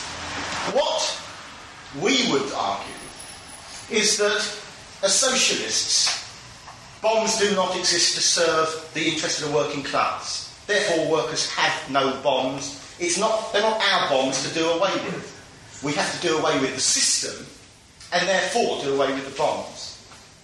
But the church is in a much more compromised position because the church is getting its funding from the state. The church is largely dependent upon acquiescing to some degree to the needs of the state, or else they're in trouble. And I only have to remind you of the recent sermon in, where was it, St. Paul's Cathedral, delivered by Archbishop Runcie of Canterbury, by no means a revolutionary figure, where he actually said, he had the audacity to say in a church that the Falklands War wasn't a very good thing because it's not all that good to go around killing people. And this caused something of an outcry. And there were Tory MPs saying, if this is the way the church is going to carry on, we'll cut off its funds. But of course, the church tends to reflect the ideological divisions within the state. And just as there are certain politicians, Labour politicians in particular, who want to run capitalism without nuclear weapons, so there are certain church figures who want to run capitalism without nuclear weapons. Now, in a peculiar sense, the church holds a principle. I believe they have 10 commandments, and I believe one of them is, thou shalt not kill. It's a moral principle. The Socialist Party of Great Britain has a materialist principle. The materialist principle is, we do not want to go in for killing people. We think that the age in which humans kill humans has passed. It needn't happen again.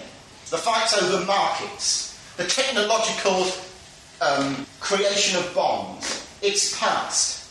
And therefore, when the Church of England Working Party apologetically says, and they don't say do away with all bombs, they don't say do away with armies, they don't say do away with the cause of war, all they say is phase out nuclear weapons. We disagree with that. We don't want to phase out nuclear weapons, we want to get rid of a lot of them. And not only nuclear weapons, but conventional weapons. And not only conventional weapons, but armies. And not only armies, but nations. And not only nations, but the markets which give rise to national boundaries. So we disagree with that. But to put it in a second, in a philosophical sense, they've got a moral outlook. They're talking about good versus bad. Killing is bad. It's not always bad. Humans kill animals in order to eat them. We don't say it's good. We don't say it's bad. What we do say is you can't have steak and kidney pie unless you do it. They say it's bad to kill. It's good on certain occasions to kill in self-defence. We're materialists. We don't have these moral problems. We're not constantly looking up at absolute definitions of right and wrong, good and bad. We say there are needs. Those needs arise out of material circumstances. We'll do what we need to do. Now, socialists have no need for nuclear bombs, because you can't get socialism, as a rather foolish figure called Mao once said, through the barrel of a gun. You can't get socialism through the barrel of a gun. You can only get socialism through the consciousness of human beings. And that consciousness has to involve the rejection of all of the paraphernalia of private property, including the weapons which are used to fight over private property. We don't say that we don't want the support of vicars and Christians and anyone else who wants to do away with nuclear weapons. What we do say is that it's no good praying and hoping and moralising. You've either got to have political action to get rid of it, or it doesn't matter whether you want them, you don't want them, you like them, you hate them, you're going to have them. Yes. Can I ask you something? Just referring back to your lecture about the newspaper in the revolution. Could you tell me which newspaper it was, please? Remind me of the section. What it was? You're talking about pillage. Some newspaper in the Republic. I didn't hear the name of the newspaper you're talking about. Well, I mean, I don't remember referring to it. Can anyone remind me of what it was I said? But was it the article which Engels wrote? Oh, sorry, you're talking about that. Oh, right, yeah. Could you tell me, please? Yeah, sure. I'll tell you when it was. And who? Yeah, sure. I'll let you. The only reason I didn't say it is because I can't speak German and I didn't want to read it. But yeah, it's called Die Neue Zeit. Sorry, I thought you were referring to the French one. Yeah, no. Right, that's by, and it was an article by Engels on the history of primitive Christianity, which was written in September 1894. That's what I was referring to. Another question, please. Not so much a question, but I'm asking for an agreement or a disagreement. Would you not say that if people adhered strictly to Christian principles, that we would have the same sort of society that is envisaged by socialists? Well, I've got to ask you a question. Which Christian principles do you have in mind? I'm talking about those, if you stuck, for example, to the Ten Commandments. Well, now let's stick to the Ten Commandments. Well, first of all, several of the Ten Commandments are neither here nor there. For example, there are certain Ten Commandments. There are certain Ten Commandments. Well, let's talk about the ones we can approve of. Let's try the SDP approach and start with an point of consensus. We can say for a start, killing. Well, I can't speak for everyone, but I would say that for the majority of workers, people are in a position where they've got to actually go out and on a daily, weekly, monthly basis allow themselves to be legally robbed. In fact, many workers who are working for some of the companies which are owned by, for example, the Vatican, like that great European multinational Immobiliare, they are in fact having surplus value stolen from them by the very people who say thou shalt not steal. That's a problem. If I can interrupt you. Yeah. There is also the principle that those who are rich should give to the poor, and thus if that was adhered to, then we would have a society where everyone had equal, and everyone had what they needed. Right. Well, let me answer that. You say, what about if those who get to the rich those who are rich should give to the poor? Well, socialists have got a reverse proposition. Those who are poor should take from the rich. It's a quicker way of getting the money.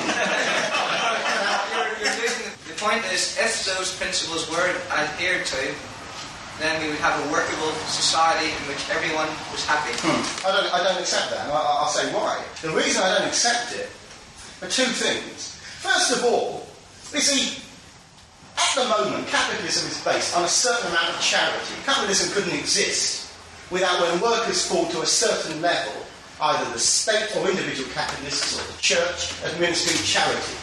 But if I just make the point, I mean, but by all means come back. Let me just say, it does administer charity. Now, what I want to just say is this. You see, charity exists, but the problem about that is that we don't want a situation where you have poor people at all. We're questioning the existence of rich people and why they're rich.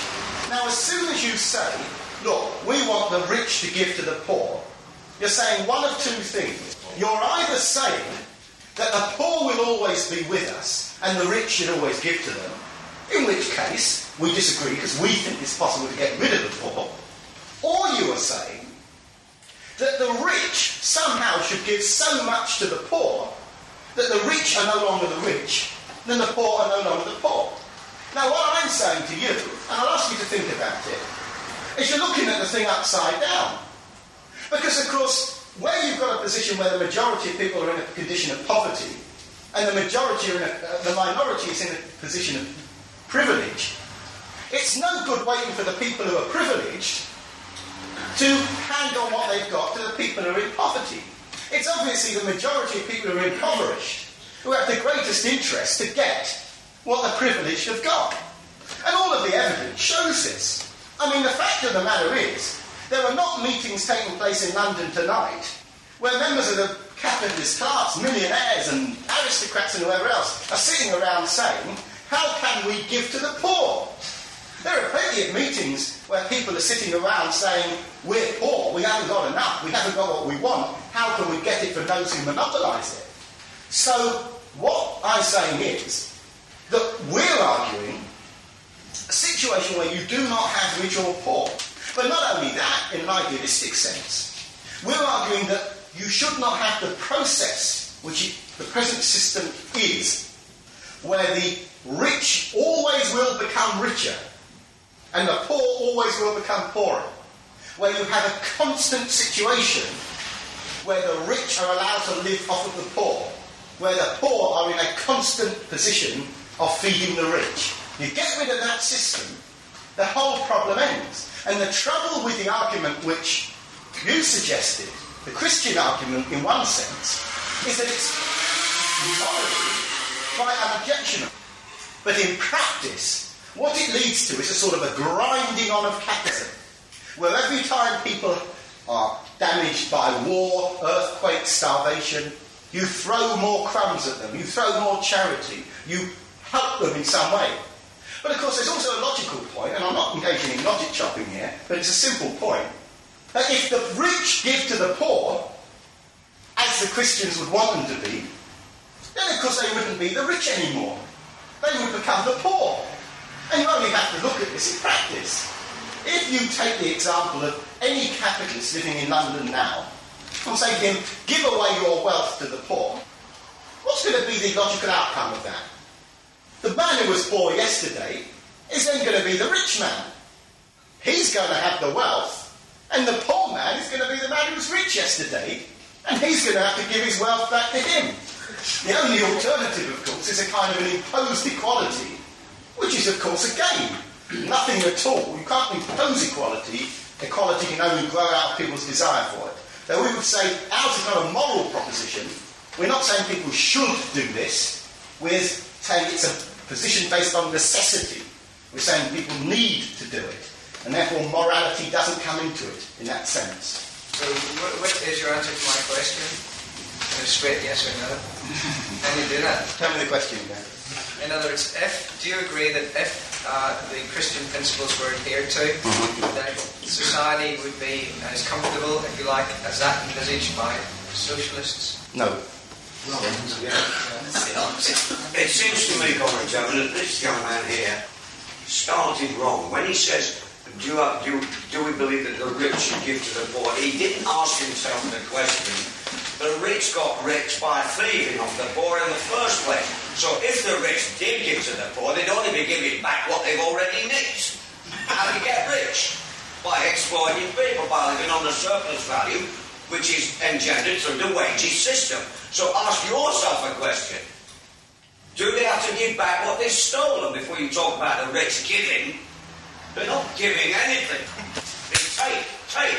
That's why I'm angry. There's one aspect in this answer that Steve gave to our friend here, which is this, that the account that I read, I think it's Matthew, some number or the other, it goes something like this. It doesn't say, give all you have to the poor. What it does say is sell all you have and give to the poor. Now, the corollary to that is, if the Christian Act is for all the capitalists to follow suit, who would they be selling to? Because there would be nobody to buy. You get the point? Yes. Excellent. And that is in itself a contradiction to that principle. Yes. Yeah. I would just say, I don't disagree with anything that's been said, and I think Christianity, not particularly Christianity, but that's the main religion that survives in this country, is a barrier to socialism. I think the religious way of looking at the world is a barrier to socialism. But I would also like to say, I hope it doesn't sound terribly SPD-ish in trying to find things in common, but for example, we socialists in the 2 world wars found ourselves in a small minority who were opposing war. And I would say, as someone who was a conscientious objector during, as it happened, the Korean War, that with all my passionately held, and I think forthrightly expressed, disagreements with all manner of Christians that also were standing up there being cross-examined at a conscientious objectors tribunal, I still recognise I had a good deal in common with somebody who didn't want to kill me, or somebody down the road they've never met, or somebody over in Japan or whatever, where they're less likely to met. I still recognise that for all his, what I would say were muddled reasons, I had a lot in common with somebody who didn't want to kill for whatever wrong reasons, and all sorts of people who could quote Marx and all sorts of people I happen to regard highly as reasons why they should be bombing people and should be killing people. So looking at it, if you like, on a purely practical level, I do find points in common. And I can tell you just last week, in my very workplace, at lunchtime, I could see through my window a sickening thing, the Falkland Victory Parade. Now, just a few yards from my workplace is a church, St Mary Bow, where there was one of these vicars who goes along with that element of church who is critical of that war, or certain types of war anyway. I might tell you that on Tuesdays, and it happened to be a Tuesday, they normally have a lunchtime discussion. I haven't worked there very long, so I haven't been to any length, but I knew there'd be something. I was curious to see what on this day they might be doing. Well, they didn't have a discussion this day, they had a little service, but it was a service entitled For Peace and Reconciliation. It certainly, I gather, was discussing with some of the people as they came out, it wasn't in harmony with the war celebration that had just been going on outside. Well, the people I happened to be talking to, the husband, I think, or wife, and he was a Quaker, all sorts of differences. But, you know, being surrounded by a ballyhoo of war hysteria, I did feel certain common bonds with people who are saying, you know, we dissociate ourselves from that. But that, unfortunately, though it gives me a common feeling with him in that sense, isn't, I suggest, a solution to the problem of war. it's nice to know that people aren't in favour of killing and bombing. But if they support a whole structure which, irrespective of their own feelings on the subject, results in killing and war, and trains people to think in the terms which enables them to take part in killing, then that is really what is the problem. And much as we had a common feeling of the fact that neither of us was celebrating this victory, they had joint responsibility, I would say, with the marchers in upholding a system which results in this kind of thing. So there was common feeling in one sense, but serious criticism also that you can disagree with the results of something, you can still be responsible for it happening. And it's that responsibility we're really focusing on. Does anyone have any questions they'd like to put specifically to the chairman about the content of tonight's talk? Well, I'd like just to make a comment on what Comrade Grant has just said, and that is that I can appreciate the approach that he's adopted on this, and I would remind you that the common passage, or the few words in which you always get thrown at you by questioners, did Marx say that religion was the opium of the people? Yes, Marx did say that, but Marx said a hell of a lot more. In the passage, and I don't remember text and verse and all at the present time, but that particular passage on religion is a marvellous piece of analysis appreciating the role that religion has had when Marx describes it as the sigh of the oppressed, and so on and so forth. And Marx deals with this in a very, very brilliant way, but eventually comes down to complete opposition to religion, but gives real reasons for it, whilst appreciating what might be called the moralistic concepts, which one could be in favour of. Yes. One more question that exercises my mind is this.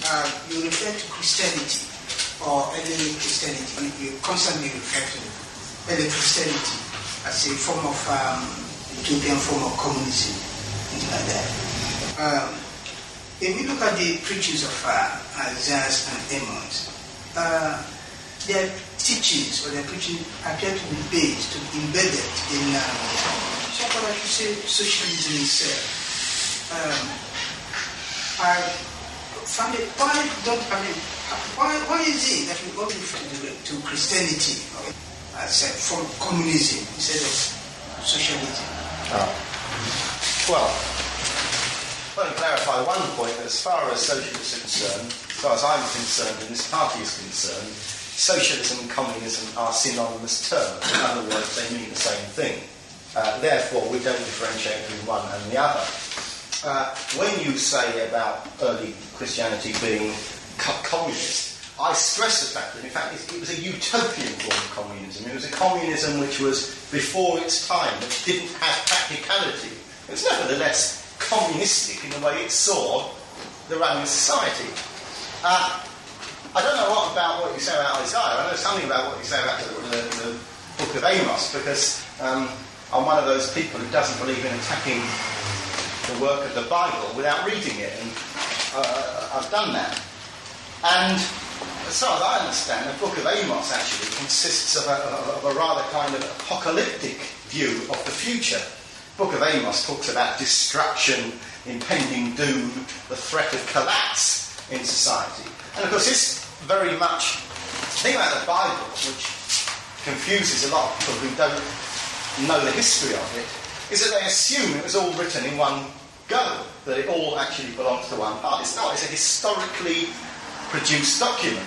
It was created over a number of centuries. Even if you take the Gospels of Matthew, Mark, Luke and John, they were separated by decades, not by years. The writings on the crucifixion and alleged resurrection of Christ are quite contradictory in their stories about this event. And in the 4th century AD, there was a very important conference of bishops called the Conference of Nicaea. And at that conference, the bishops made a decision about what the official Christian faith would be. They tried, in other words, to get their stories consistent and largely succeeded in having a monolithic Christian outlook. So I think the thing about, in a way, you could argue the same thing exists with Marxism. A lot of people come along and say, well, Marx said this in this book, that in that book, then Engels said that, and the Socialist Party of Great Britain says this. At the end of the day, you've actually got to say, look, what is the social character? Is it correct or is it incorrect in the social circumstances we're in? And the social circumstances we're in, most of what Amos was writing about was the impending destruction of the temple and of the cohesion of Christianity. The cohesion rather of religion. What we're talking about here is nothing to do with gods, nothing to do with change as a result of supernatural intervention. We're talking about the question, can communism, can socialism, can a system based on common ownership and democratic control of the factories and the farms and the mines and the docks and everything else which produces and distributes wealth, can we get that now? And that's where we differ from the early Christians. We are part of a tradition which the early Christians were a part of. We're part of a tradition which the utopians in France in the last century were a part of. The Anabaptists were part of our tradition. The diggers were part of our tradition. Thomas More, part of our tradition. William Morris, part of our tradition. We don't agree with everything they say, but we can talk, if you like, about a tendency through history for human beings to say, how can we have a better life? What can we do? Where socialism, or communism, because the words mean the same thing, differs in its modern scientific form is that we don't wait for it to happen. We're not hoping or praying. We're not trying to build little communities in the middle of a property society. We say we can do it worldwide, practically, politically, consciously. That's where we differ from that tradition. We're part of it, but at the same time, we differentiate ourselves from it in the best and most positive of ways, because we can do something about it.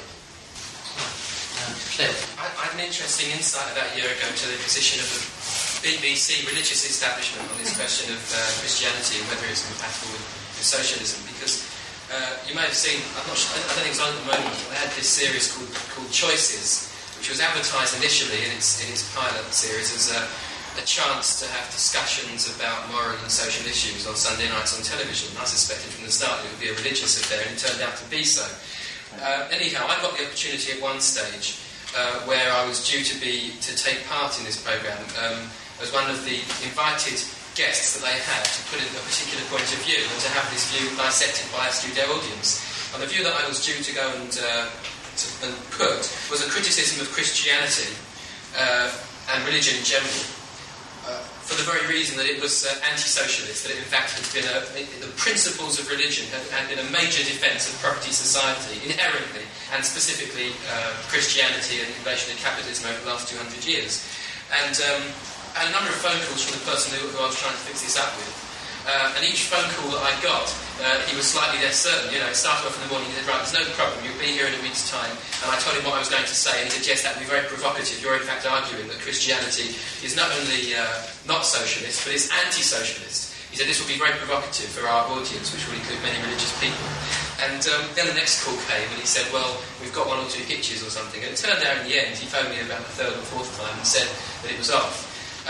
On the night, it turned out that in my place they'd invited somebody else who was from the church army, who was putting completely the opposite view. He was sitting up there arguing that Christianity and socialism are compatible, are the same thing. And he argued this, of course, because to him socialism was a kind of moral question in a very innocuous and harmless way. That if everybody was good to one another in a Christian way, then that would be socialism. And he was a member of the Communist Party. Yeah, incidentally, he was in the Communist Party just to add insult to injury. Well, that would. About Jesus Christ, I don't know a lot about him, okay? But I read some book, Steve said, did he exist? I read some book, I can't remember which, but he's supposed to have 2 brothers and 2 sisters. One of his brothers was James, okay? And Jesus got booed out for being fanatic. I can't remember what book, but I read it somewhere. Can I just make another point on this subject of charity? Because this idea about the rich giving to the poor, and there was some mention of charity, has taken on an interesting aspect in recent times, the last century, with the development of tax law, and that is that it's become quite a tax dodge for a number of capitalists to endow certain institutions, and because it's charitable, it's not taxed, and this can be used as bribes and in various other ways to transfer resources and so on, in a way that giving from the rich to the poor has become quite a profitable business. And in fact, in the case of charity not being part of socialism, there was a legal ruling earlier this year in connection with a case involving the Charity Commission, which said that charity, in order to have charitable status, a charity by definition must not and cannot challenge the social order, cannot raise social, political or economic objections to the way society is run. And they actually said that, which very much underlined this point, that charity is not fundamentally in line with challenging the social order, but simply catching it up ultimately. So therefore, presumably charity could be such a thing as a Labour Party or a Tory Party? No, it's just the point that it can't be a political... Oh, so it can't be political... No, they had a broad statement that anything which is at all political, social or economic, it can't be a charity. So therefore, by definition, a charity must be something which doesn't question those things. Any further questions? Am I right in saying that Kautsky in that book mentions, in relation to the authenticity of Christ, that there were no less than 200 people claiming to be Christ at different times, and all of them, I think, ended up being crucified? I'm not sure, but... Well, actually, to get it straight with that, I mean, Christ is the Greek word for Messiah. So there's nothing very strange about it. It's not somebody's name. Jesus is a very common Jewish name at the time. It's not these days for obvious reasons. Already. If a Jewish parent wanted to call your son Jesus, you'd have trouble with the local rabbi. The thing about it was, it's a very common Jewish name at that time. And Christ is the word for Messiah, so it's just called Jesus the Messiah. There were a lot of Messiahs at this time, but Messiahs tended to take 2 forms. Either they were simply trying to extract, to live off other people. They were con men of one kind or another. Quite a lot of those existed. Or they were insurrectionists. Sometimes there were freed slaves or escaped slaves who tried to organise insurrections. And many of these called themselves messiahs, which was a defence. Because what you effectively said to these superstitious state authorities is, if you kill me, God will get you. And it was one way out of it. But I mean, in fact, people argue that the whole, the myth and the idea of Christ at Calvary with a cross on the top of a hill. In fact, the picture, when they make the film of it, is quite different. In fact, there were a long, long row of crosses with all these men on it. Anytime they're like, you've been done for raping the local senator's wife, you've been done for pretending that you're a messiah, you have as well. And they were all done on the same day. And that is, in fact, the way it happened. My argument about the authenticity of Christ, and I mean, as I say, there are all sorts of stories, including that he had radical James. I didn't know about that one. I don't know whether he subsequently became leader of the Labour Party. On that one,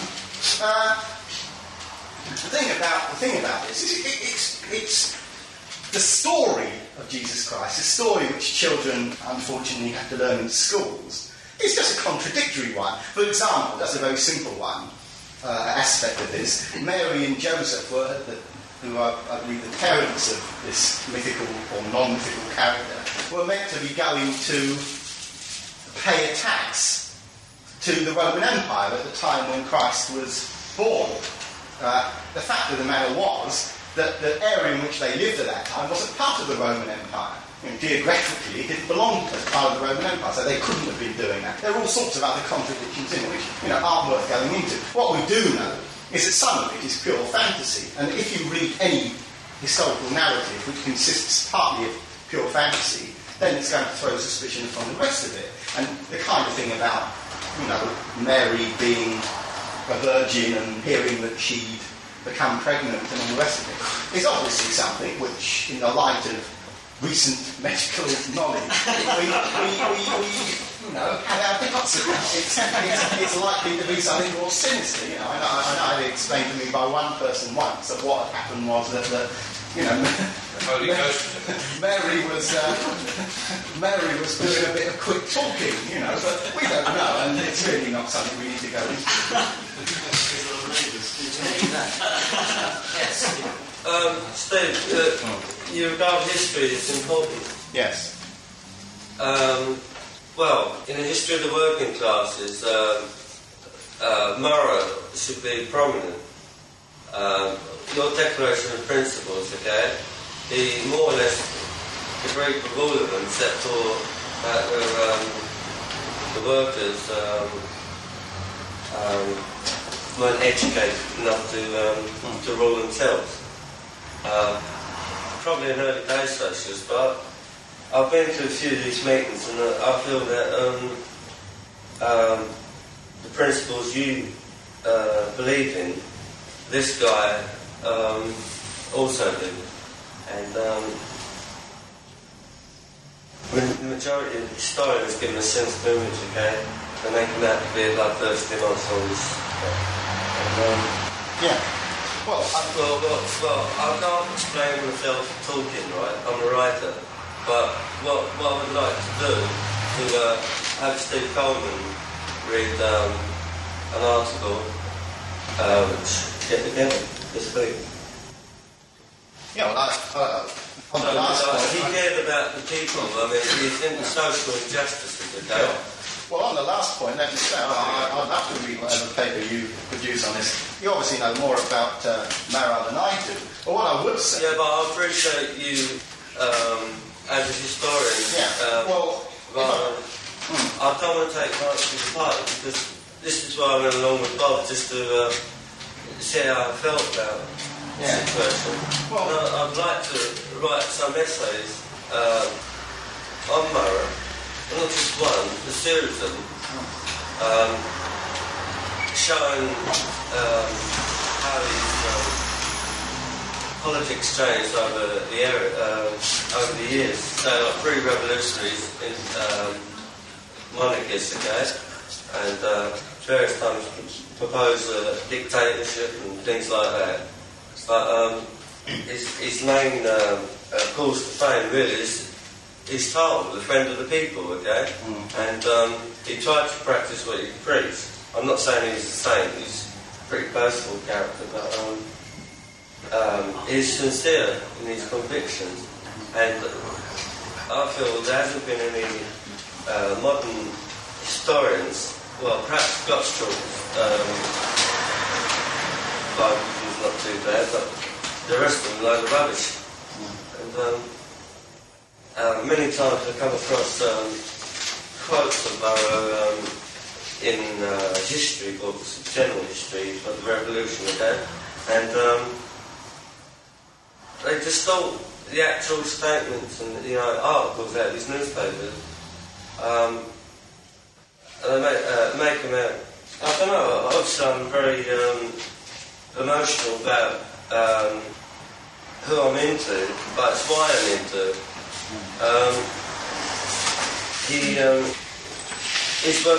It's worthwhile again, I can't explain it properly because would you like to... if you could ask me questions about the revolution or on it. Yeah, let me just make two or three points. It's interesting what you have to say. First of all, anything that you can write or produce on that is interesting. Let me say, I've got a total sense of feeling for what you're saying when you say that this particular figure has been misrepresented by historians. I don't know whether you're right or wrong, but let me just make the point that, I mean, having spent the last 3 years working on research into the history of this party and seeing the extent to which that has been grossly misunderstood and historically misrepresented in a worse way.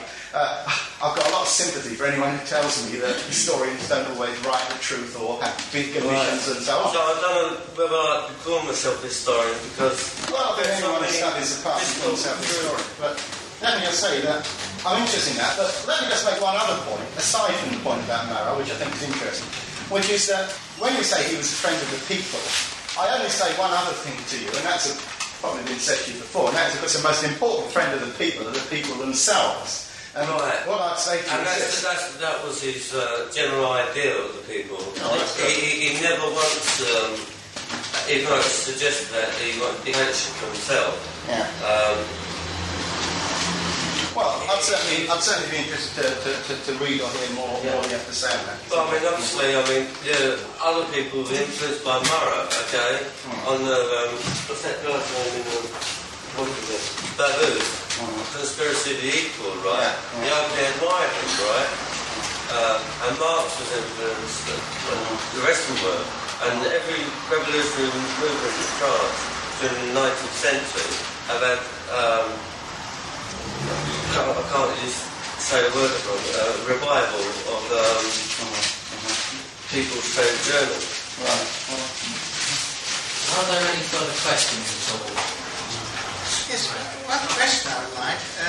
So far as I recall, it was the policy of the German Social Democrats, notwithstanding the fact that Karl Kautsky was one of their luminaries, that religion, as you said, is often said in Labour movement, was a private matter.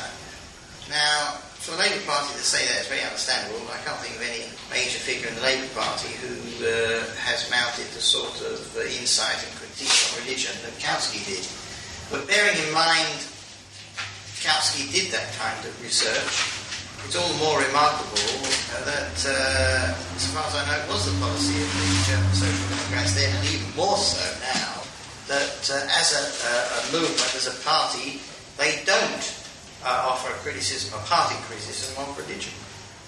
And it strikes me somewhat odd that, if that position is so, that Kautsky could square it, then presumably Kautsky, as a Labour politician, was quite good at squaring that sort of thing. Yeah, well, I can answer. I'm not going to defend Kautsky particularly. In fact, the German SDP did have a... you're quite right, they regarded religion as a private matter, and anyone could join them. But most of the prominent figures in the German SDP were anti-religious, and in fact, in some of their prominent pronouncements, spoke of socialism as being a non-religious society. For example, in what I consider one of the most significant works of Marxism of all times, Bebel's work, The Society of the Future. In that, he has a chapter on religion under socialism. Pretty short chapter, because he didn't think there was going to be any. Although, it's interesting and very important, and a point I want to stress now, that the Marxist movement, the Socialist Party of Great Britain in particular, has never argued that in a socialist society people would not necessarily be religious or wouldn't want to be religious. In a socialist society, we don't argue that every single human being is going to want socialism before it's established or understand it fully. And in a socialist society, if there are people who want to practice religion, no one's going to stop them. Because in a world where there is democratic control and free access to all resources, if somebody wants to take a building and build a church and take a mass and all the other things, they can do it. No one's going to stop them. And I think, in that sense, the tendency of the German Marxists to say, we're anti-religious, but we don't want to impose that on anyone, was strikingly different from, say, the Russian Marxists, I'll use inverted commas there, who, for reasons, again, which were perfectly historically understandable, looked at the religious prejudice of the people around them and said, we will have nothing at all to do with them, we don't want anything to do with them. But they went further, because Lenin said, we won't even tolerate them. And this was something which happened, and the persecution of religious people in Russia and other state capitalist countries today is something which we as socialists don't stop condemning simply because we don't agree with the things which the religious people believe in. We think that's something which is opposed to the interest of the working class. Interestingly, one of the early demands of the Marxist movement was freedom of speech, freedom of organisation, but also freedom of any view that you want to hold, including religion. And of course, you only have to look at the fact that many people who moved into the early Marxist movement, including Marx himself, through his ancestry at least, were Jewish. And many of those people knew what it was to be persecuted for holding a religious belief. And they were very careful not to be amongst the first to attack people for holding religious beliefs. In Britain, the tradition is rather different. In Britain, in a sense, it's much more clearly defined. In the 19th century, you tended to have a religious, Methodist-based ILP, moral, quasi-socialism. You know, even at one point there was what was called the movement of church socialism, the early Christian socialism, people like William Trevor. And at the same time, there was the movement which we came out of as a party, the Social Democratic Federation, which was rationalist, secularist. One thing the SPGB did to its credit was that when it was formed in 1904, it hadn't been going long. Before it had debates with, it couldn't get debates with Christians, because they wouldn't debate. But Christians only tend to want to engage in debate when they're losing. When they're doing well, they're not too bothered about debating things. That's understandable. But we, the party, started to get in debates with the secular society. And what the party started to say was, look, the secular society is all very well telling us that there's a contradiction between Matthew 4 and Luke 2. But what about capitalism? What about the system?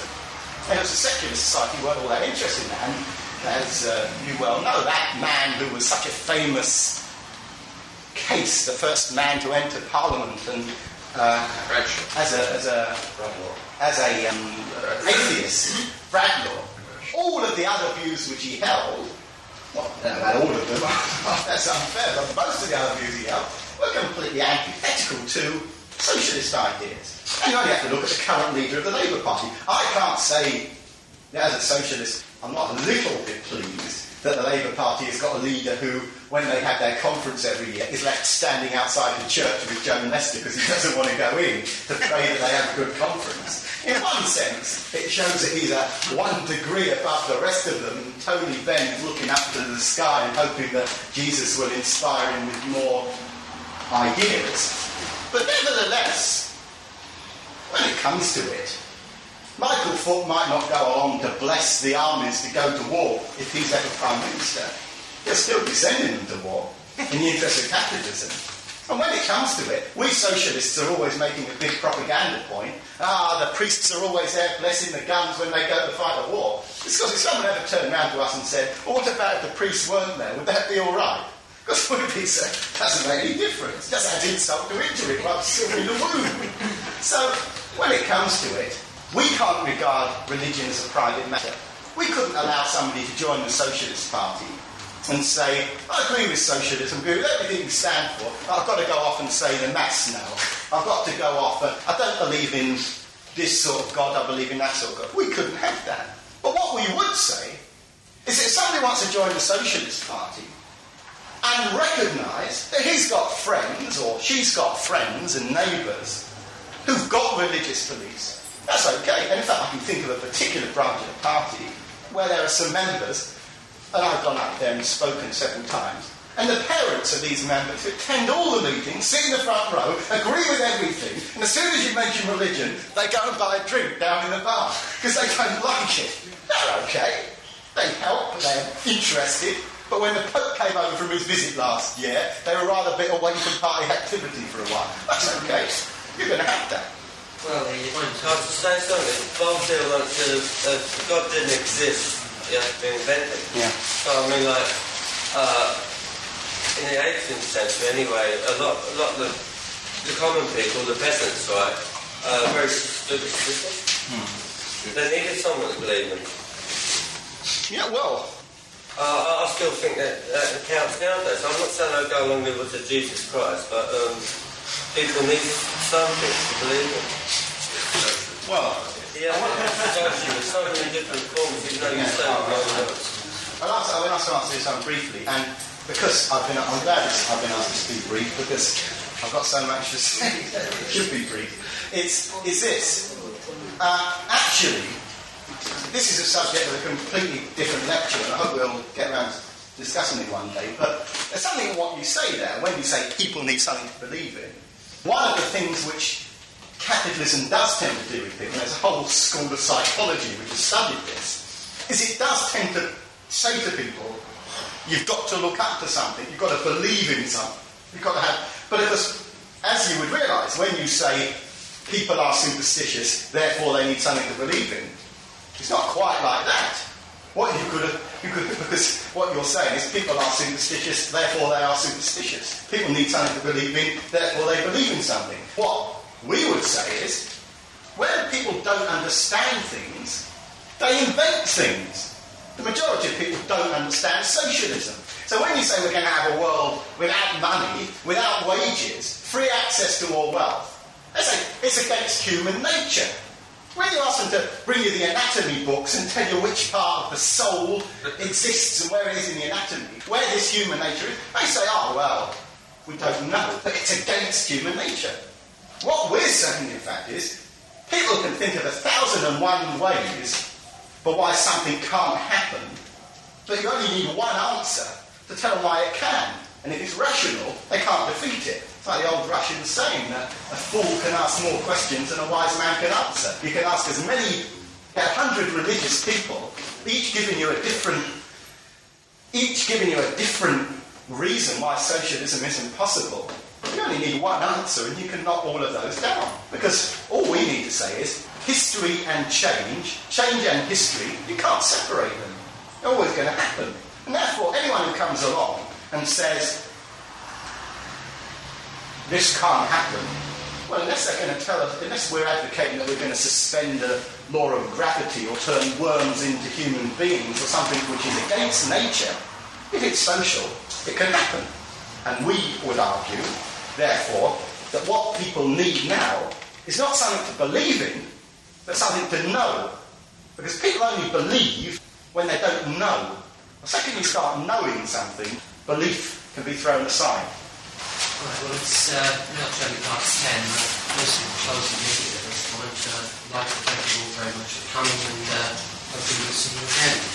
The perverse logic of capitalism would have it that there is something inherently undemocratic about the proposition that wealth should belong to the majority who produce it rather than the idle minority who own the means of creating it. To suggest that the world and everything in it should belong to dockers and dustmen, teachers and office workers, nurses and miners, factory machinists, to the working class who produce the wealth of the world, is dismissed by the Reagans and the Thatchers and the Foots and the Andropods as a conception of democracy which is at best naive and at worst subversive. Capitalism cannot cope with democracy any more than religion can cope with science.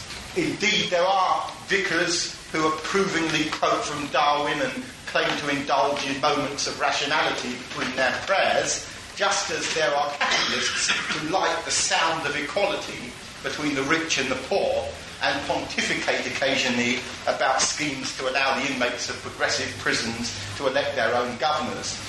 But the democratisation of the profit system is an illusory project because the class monopoly of capital can never be amenable to majority decision-making. Those who own property control it. To leave ownership in the hands of a privileged minority and then pass control to the dispossessed majority, which is the objective of capitalist democracy, is bound to be a failure. Of course, these lessons about how essentially undemocratic capitalism is are not learned without experience. Before workers could know the barriers of capitalist liberty, they had to test them out. And in testing them out, they were bound to confront the tyranny of the privileged, who will only smile at you as long as you are prepared to leave them alone. This lecture is about the first mass movement of the working class, which sought to test the democratic potential of the capitalist system. I'm going to show how that movement failed in its bid to democratise the capitalist state in the interest of the working class.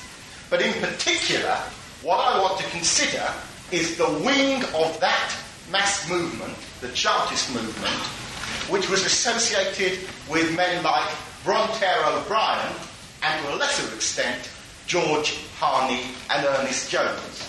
And I will show how these workers made the important and vital political leap from political to social democracy, how they went beyond asking for political reform of the system and began to ask for a social rearrangement of society. The fundamental political contention of this lecture should be stated explicitly right now at the beginning. It's far too often lectures are given by people outside of the Socialist Party, and you never find out what their political message is until they finish giving it, and normally long after that. The contention is that there can be no worthwhile struggle for meaningful democracy which is not also a struggle for the new social system of socialism. The anti-socialist democrat is a fake. The undemocratic nature of capitalism is not a myth which has been invented by Karl Marx or the Socialist Party of Great Britain. Until relatively recently, the spokesmen for capital were quite open about the fact that the running of their system was for the wealth owners and not the wealth producers. Consider, for example, the words of Jeremiah Dyson, MP, when confronted in 1770 by the proposition that workers should be given the vote. This is what he said: "I am an enemy to tyranny, sir, and therefore I cannot without indignation hear this House threatened with the most preposterous and all tyranny, that of a mob, to insinuate that the measures of a legislative body should be influenced by the rabble is to insinuate that all government should be at an end." According to Edmund Burke, who was another spokesman concerned with preserving the access to the state to those who own property, he said, "The sovereignty of the people was the most false, wicked and mischievous doctrine that ever could be preached to them. The moment that equality and the sovereignty of the people was adopted as the rule of government, property would be at an end." The essence of these remarks is that those who have power over property must have power over the state, that is to say, the government and the armed forces. But this power does not remain static. As the 18th century closed, a sharp division emerged between those who owned wealth in the form of land and those who had accumulated vast amounts of industrial capital during the Industrial Revolution in the latter part of the 18th century. This class struggle, which to some extent was a mighty battle between competing factions within the ruling class, had the byproduct of creating a new ideological language, a political vocabulary arising out of the class aspirations of the emergent industrial capitalists. They resented the oligarchic privileges of the entrenched aristocracy. All this talk about divine right, the privilege of the aristocracy. Seeing these as feudal remnants, the aspirant industrial capitalists spouted the rhetoric of liberal democracy. They argued the case for equality and freedom and fraternity and liberalism within the state. The deceptive promise of freedom under capitalism won supporters to the industrial capitalists from within the working class. In 1832, when the Tory-dominated House of Lords persistently blocked the Whig Reform Act, which was intended to extend the right to vote to the industrial capitalists while leaving the working class disenfranchised, this caused thousands of workers to riot in the streets, demanding that the House of Lords allow the industrial capitalists to gain their access into Parliament. It was their tragically misplaced hope that by helping their economic masters to political ascendancy, they would be repaid in kind. And they were repaid in kind after the industrial capitalists gained control of Parliament. They were repaid by the setting up of the barbaric workhouses which punish the workers for the crime of being destitute, and the tyrannical rule over the system of exploitation by the exploiting class, which was the hallmark of 19th century control of Parliament by industrial capitalists.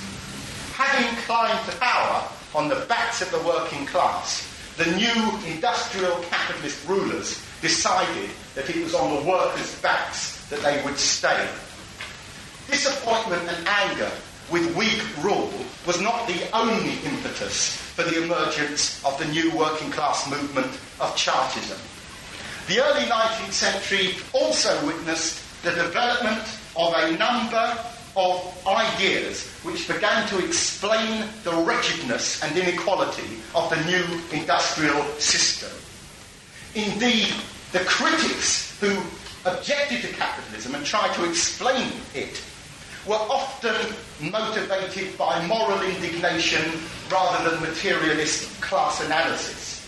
Some of them were utopians and seekers after the revival of the old aristocratic conditions. Most of them proposed no serious alternative to the system which they so eloquently and ably attacked. But an examination of what they said is nonetheless valuable, because great ideas, including that of socialism, do not emerge complete from the minds of geniuses, however much, incidentally, the Marx worshippers might suggest that that is so. They develop dialectically out of earlier ideas and experiences and experiments, and socialism didn't come ready-made. It grew out of these earlier, to some extent, utopian criticisms. Three thinkers can be briefly considered. The first is Thomas Hodgkin, who was a retired naval officer.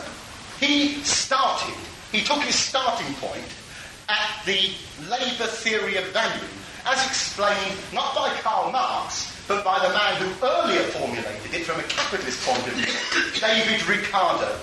According to this theory, which was later to be the main political economy of Marxism, labour is the source of all value. This was a fundamental break in economic theory. It was labour which was the source of wealth, labour which was the source of value. Hodgkin's conclusion was quite simple. If labour creates the wealth and its value, why should not labour receive its full fruits, rather than having a system where workers only receive back a part of what they produce, the remainder going to the capitalists in the form of rent, interest and profit? In 1825, Hodgkin wrote a book called Labour Defended Against the Claims of Capital, in which he outlined the principal arguments of what later began to be called Ricardian socialism. A quotation from that book is in order now. Before a labourer can have a loaf of bread, he must give a quantity of labour more than the loaf costs. By all that quantity which pays the profit of the farmer, the corn dealer, the miller and the baker, with profit on all the buildings they use. And he must moreover pay with the produce of his labour the rent of the landlord. Whether there are corn laws or not, the capitalist must allow the labourer to subsist, and as long as his claims are granted and acted on, he will never allow him to do more. I am certain, however, that till the triumph of labour be complete, till productive industry alone be opulent, and till idleness alone be poor, till the admirable maxim that he who sows shall reap be solidly established, till the right of property shall be founded on the principles of justice and not on those of slavery, till man shall be held more in honour than the clod he treads on or the machine he guides, there cannot, and there ought not to be, either peace on earth or goodwill amongst men. So that was Hodgkin. Very interesting stuff. But he was only a critic. He was only a critic of capitalism. Hodgkin, when it came to providing an alternative, argued that there should be a society based upon the free competition between independent producers, a kind of a small-scale, backward-looking capitalism. That's because that's as far as his particular political vision went. It was another thinker in the same period, William Thompson, who was the first to argue a case for what he called mutual cooperation and equal distribution. It was one of the first major outlines of the socialist idea in British conditions. In 1826, William Thompson wrote a book called Labour Rewarded. He specially chose that title because Hodgkin had called his Labour Defended, and he wanted to call his Labour Rewarded. He wanted to look at the alternatives to capitalism. And here we have an example, 20 years before Marx was publishing his earliest analyses of capitalist economics, of Thompson explaining the essential economic contradictions of the profit system. Listen to it now, and by and large, what Thompson had to say about capitalism that long ago is something which was a strikingly original and innovative analysis. How comes it that a nation abounding more than any other in the rude materials of wealth, in machinery, dwellings and food, in intelligent and industrious producers, with all the apparent means of happiness, with all the outward semblances of happiness exhibited by a small and rich portion of the community, should still pine in privation?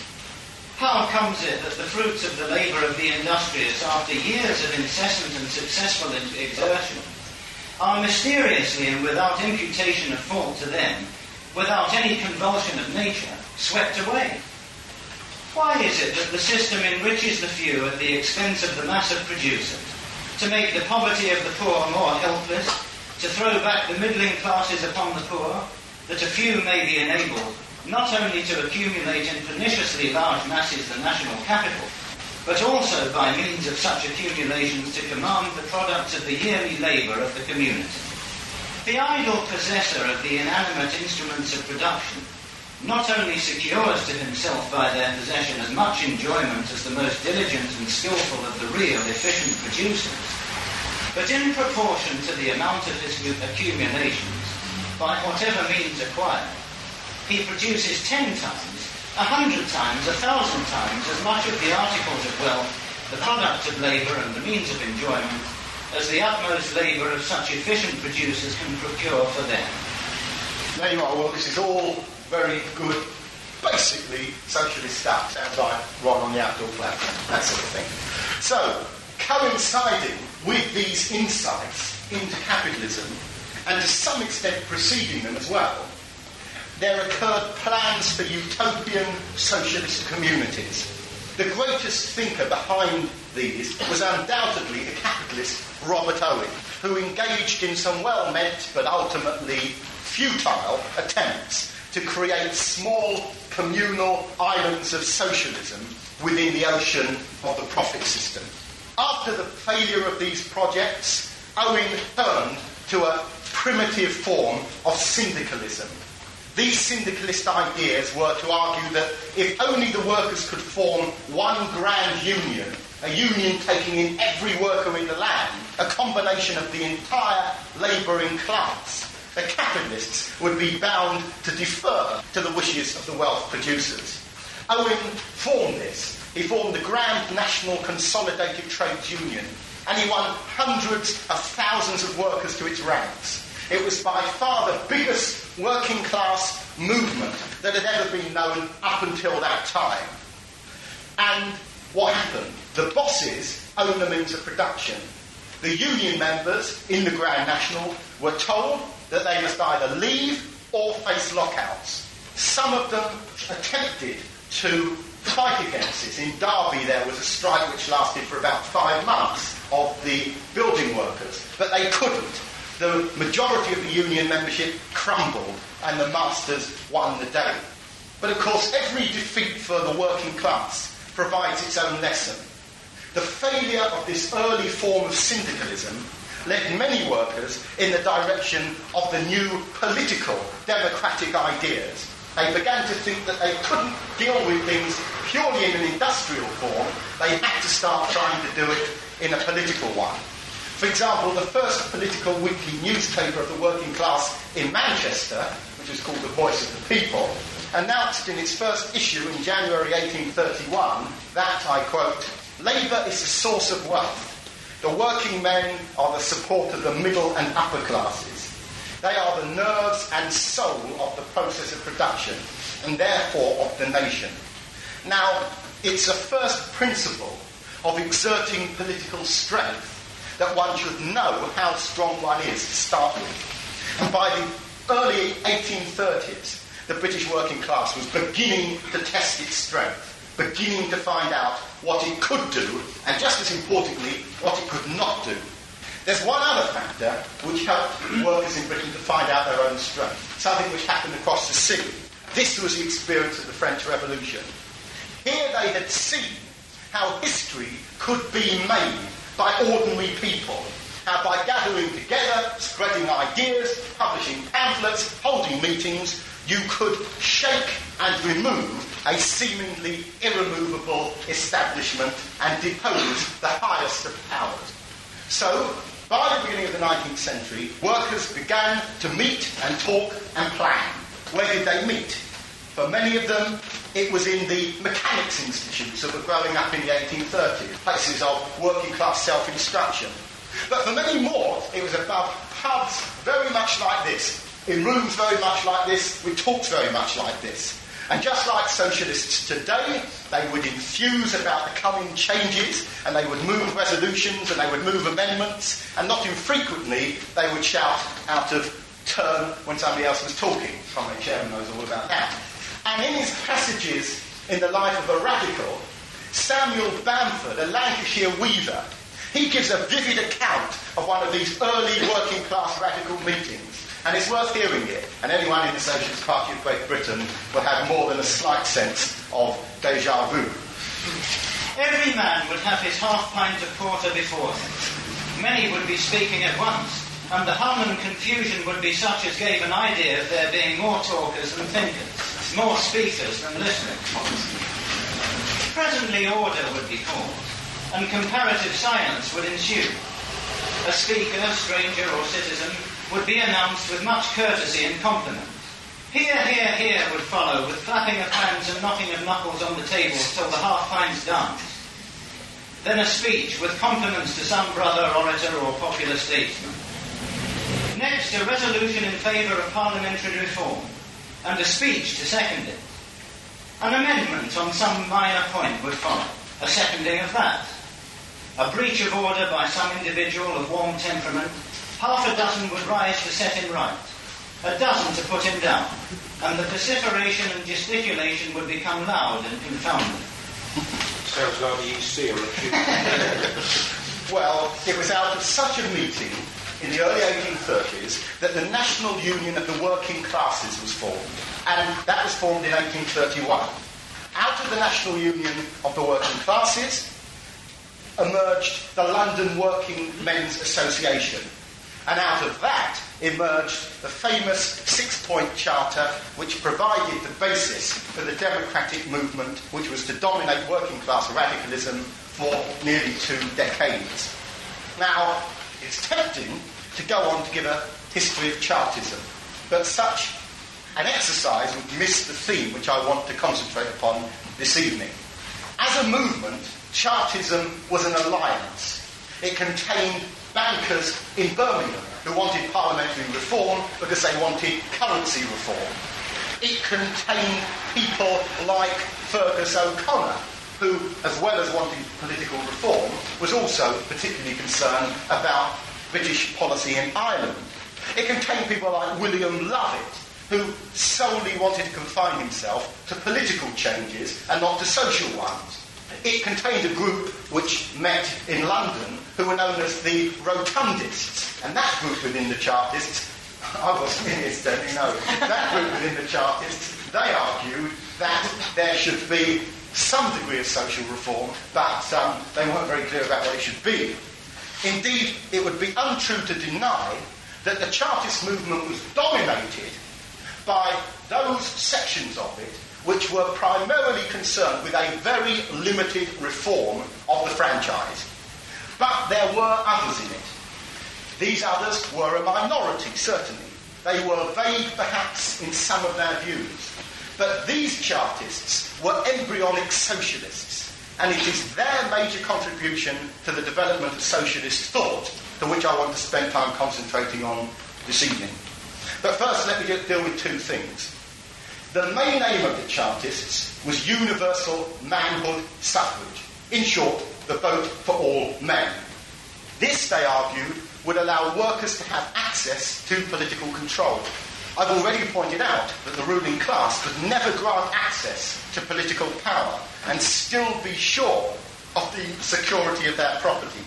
So they resisted the three great Chartist petitions of 1839, 1842 and 1848. In 1842, when the biggest of the petitions was sent to Parliament, only 42 votes could be scraped up in Parliament even to hear the petition being read. In 1848, when there was a supposed mass demonstration of the Chartists at Kennington Common in South London, the police and militia sent thousands and thousands of their ranks along to try to outmaneuver the demonstrators. And Chartism ended by the end of the 1840s without having won its objective. Speaking in Parliament against the 1842 petition, Macaulay made quite clear why votes for workers was something that was simply not acceptable. And it's worth hearing Macaulay's reason for opposing giving the vote to workers. I am opposed to universal suffrage. I conceive that civilization rests on the security of property.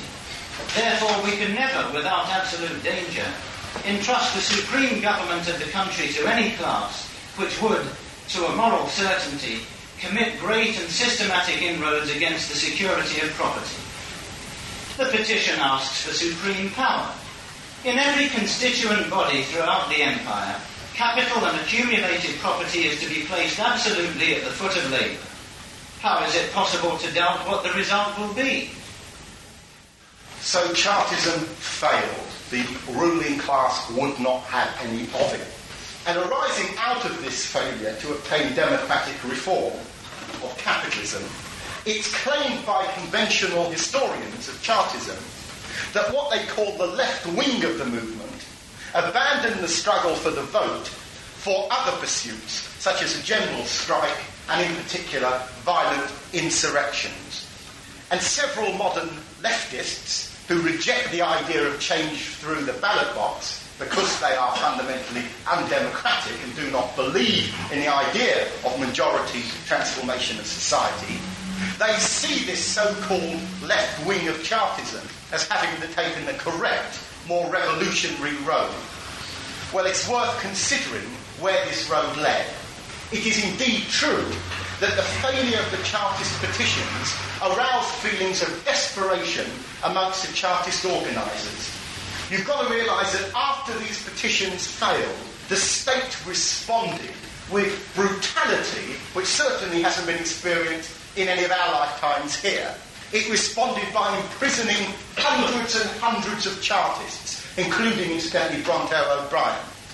Young, impulsive men within the movement began to devise schemes for nationwide insurrection. George Harney, who was a devoted admirer of the French Jacobin Marat, wrote in the London Democrat in April 1839, "Men of the East and West, men of the North and South, your success lies with yourselves. Depend upon yourselves alone and your cause will be triumphant. The 6th of May is approaching. Prepare, prepare, prepare. Listen not to the men who would preach delay. In the 2 or 3 weeks you have remaining, let me exhort you to arm. I mean you that are yet unarmed. For oh, thank God, that tens of thousands of you can now assert your right to be free men. To you that are not so prepared, I say again, arm to protect your aged parents, arm for your wives and children, arm for your sweethearts and sisters, arm to drive tyranny from the soil and oppression from the judgment seat. Your country, your posterity, your God demands of you to arm, arm, arm.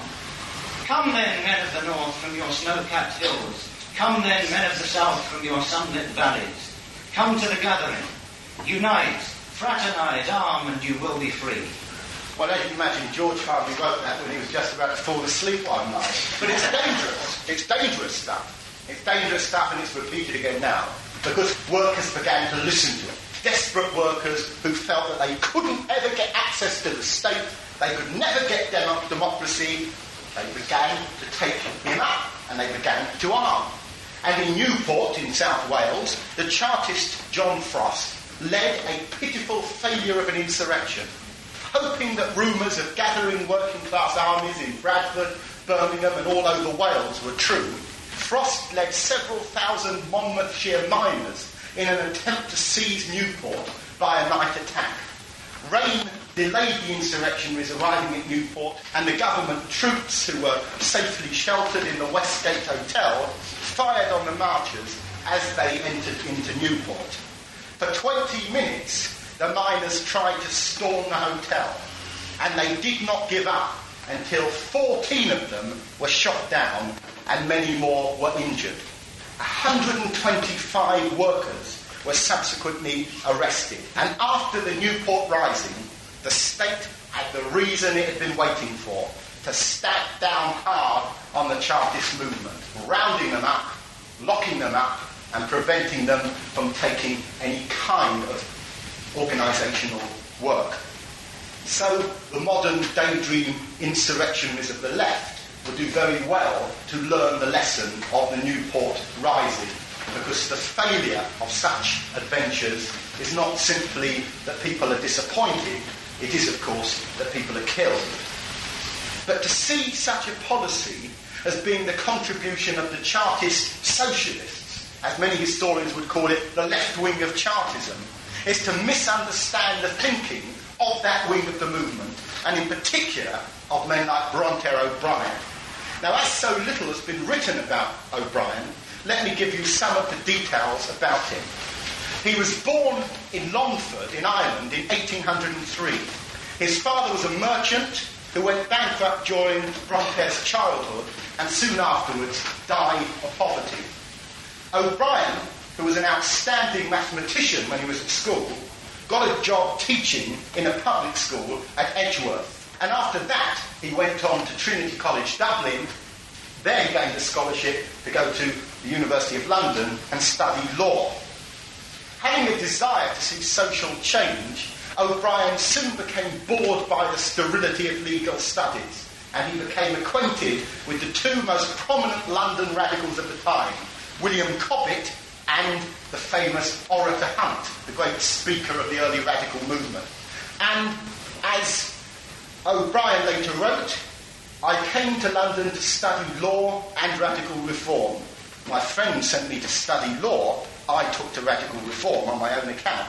Having a natural love of truth and as natural a hatred of falsehood, I soon got sick of law, and I gave all my soul to radical reform. I feel as though every drop of my blood I feel as though every drop of blood in my vein was radical blood, and as if the very food I swallowed undergoes a process of radicalisation. Well, we know how he felt. What was the essence, then, of Bronterre O Brien's radicalism? In October 1830, the radical publisher Henry Hetherington appointed O'Brien as the editor of a new journal. This was to be a journal which was to be unique for the times, in those times I should say, because it avoided the Stamp Act, which had been legislated by Lord Liverpool's government in order to make all publications out of the reach of working class people. Because if a journal didn't cost 7pence, it couldn't have a stamp. The Poor Man's Guardian, which was the journal formed by Hetherington and O'Brien, was sold defiantly at the price of 1 penny, and each issue had written on the front, "We do not pay the Stamp Act, we are here to prove that right is greater than might." In this journal, which lasted for 5 years, O'Brien developed a theoretical critique of the profit system, which won many adherents within the Chartist movement. who wanted to go beyond political reform towards social transformation. And I would argue that this wing of the Chartist movement, small though it was, and not particularly distinct though it was, this wing were the direct political ancestors in the British working class movement of the revolutionary socialists of today. In October 1833, the Poor Man's Guardian reported that, quote, a spirit of combination has grown up among the working class of which there has been no example in former times. A grand national organisation which promises to embody the physical power of the country is silently but rapidly progressive, and the object of it is the sublimest that can be conceived, namely to establish for the productive classes a complete domination over the fruits of their own industry. In other words, early ideas of socialism, and they were spreading fast. The best way to demonstrate the clarity of political understanding on the part of Bronterre O Brien and the Poor Man's Guardian is to let you hear some of what O'Brien wrote. To begin with, O'Brien rejected the myth, which is still prevalent today, that the problems of the working class are somehow attributable to human nature. O'Brien wrote, all the crimes and superstitions of human nature have their origin in this cannibal warfare of riches against poverty. The desire of one man to live on the fruits of another's labour is the original sin of the world. Unlike those radicals who saw the inequality of capitalism as being caused by corrupt individuals and bad governments, Bronterre O Brien took a class analysis of politics. He was the first radical thinker in Britain to do so in this sense. He wrote, the error which appears to us to be one of the most formidable barriers to human improvement is that of imputing to individuals the glory and the guilt of those political acts and systems of government which are in reality the work of whole classes, and in the execution of which the individuals are but the chosen tools or instruments of these classes. Now, it's not only the correctness of these ideas that I'm pointing towards, but it is the remarkable fact that they were published in Britain in 1835, 8 years before Marx wrote his first significant work, and a decade and a half before anything of Marx's was published in Britain. Unlike those radicals who were taken in by the fraud of the 1832 Parliamentary Reform Act, O'Brien and the Poor Man's Guardian rejected the view that workers should assist their capitalist masters in their political ambitions. The cause of workers must be kept separate from that of the capitalist middle class, said O'Brien. The Poor Man's Guardian referred to the 1832 bill, which workers were being urged to riot in the streets in support of, as, quote, a wicked, tyrannous, dishonest and diabolical measure. O'Brien warned those workers who were campaigning to give the vote to their masters that, quote, you will be starved to death by thousands if this bill passes, and thrown onto the dunghill or onto the ground, naked like dogs. And when you consider the growth of the workhouses which were enacted after 1834 by their political masters, that is not wrong. The anti-working class policies of the Whig government only attracted more and more support towards O'Brien's section of the Chartist movement. The Poor Man's Guardian had no doubts about the class nature of the capitalist state. They did not need Marx to tell them that the state was nothing more than the executive committee of the ruling class. Look at what Bronterre O Brien wrote about it. Up to this moment, he wrote, all governments of the world have been nothing but conspiracies of rich against poor, of the strong and cunning to keep in subjection the weak and ignorant. The present government of England is of this sort. And we need only echo that. The present government of England is of this sort. So, like the Socialist Party today, O'Brien realised the importance of the vote.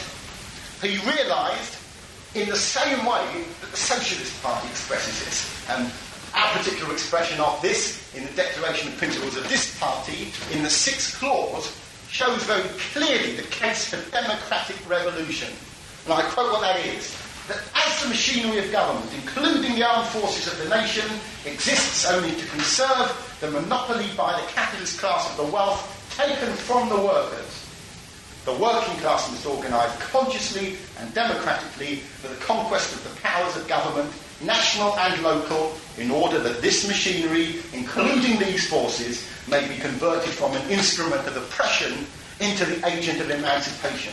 And it is for this reason, the same one as the principles of the SPGB, that O'Brien opposed the claim of the Owenites that industrial combination, that forming trade unions, can eradicate the essential contradictions of capitalism.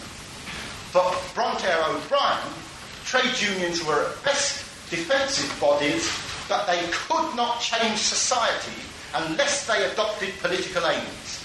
As he wrote in 1834, the trade unions have combined for objects of practical utility. We hail these coalitions as among the most glorious signs of the times. But it is one thing to conclave, and another to effect the objects of the combination. To effect these, something more is required than the mere power of a strike. What do the trade unions seek? Increase of wages and diminution of the hours of labour. Who does not see that this is to attack property? To attack property is to attack robbery. But how are we to attack it in the safest and most expeditious manner? We cannot attack it by law, for the property class holds the law in its own hand. In our opinion, the trade unions have hit upon the best way of striking property on the head, provided only that they add universal suffrage to their present avowed objects. But what Bronterre O Brien and his embryonic socialist wing of the Chartist movement were after was not the vote for the vote's sake. They weren't in favour of democracy as an abstract ideal. Workers needed the vote in order to establish a new social order. And Bronterre O Brien was very clear about this. In fact, it was he who formulated the slogan of his wing of the Chartist movement, which was called the Charter and Something More. In other words, not just the vote, but beyond the vote, what are you going to do with it? O'Brien may not have been fully aware of how such a new social order could be organised. He may indeed not have been particularly clear about the process of revolutionary change. He was undoubtedly very much influenced by working class ideas which had been prevalent during the French Revolution, and particularly the conspiratorial ideas of Babeuf. But he certainly never tired of explaining the case against private property and the democratic method by which its abolition could be sought. He was a Democrat and understood that the transformation of society in the interest of the majority had to be carried out by the majority, just as socialists are saying today. As you know, by the end of the 1840s, the Chartist movement was crushed. Many of its organisers were languishing prisons. Lovett fell prey to the disillusion which had intellectually destroyed so many radicals. Fergus O'Connor, the Irish militant who had dominated the movement in so many ways, was driven by failure into the asylum for the insane. And incidentally, many other workers during the course of history have been driven into that course by their inability to make any progress in changing by persuasion other workers' ideas. Many workers who had placed their faith in Chartism went into a long period of apathy, a period which I would argue went from the beginning of the 1850s right the way through to the end of the 1870s, a period of apathy and complacency and conservatism within the working class movement. Engels accurately described what happened during this period.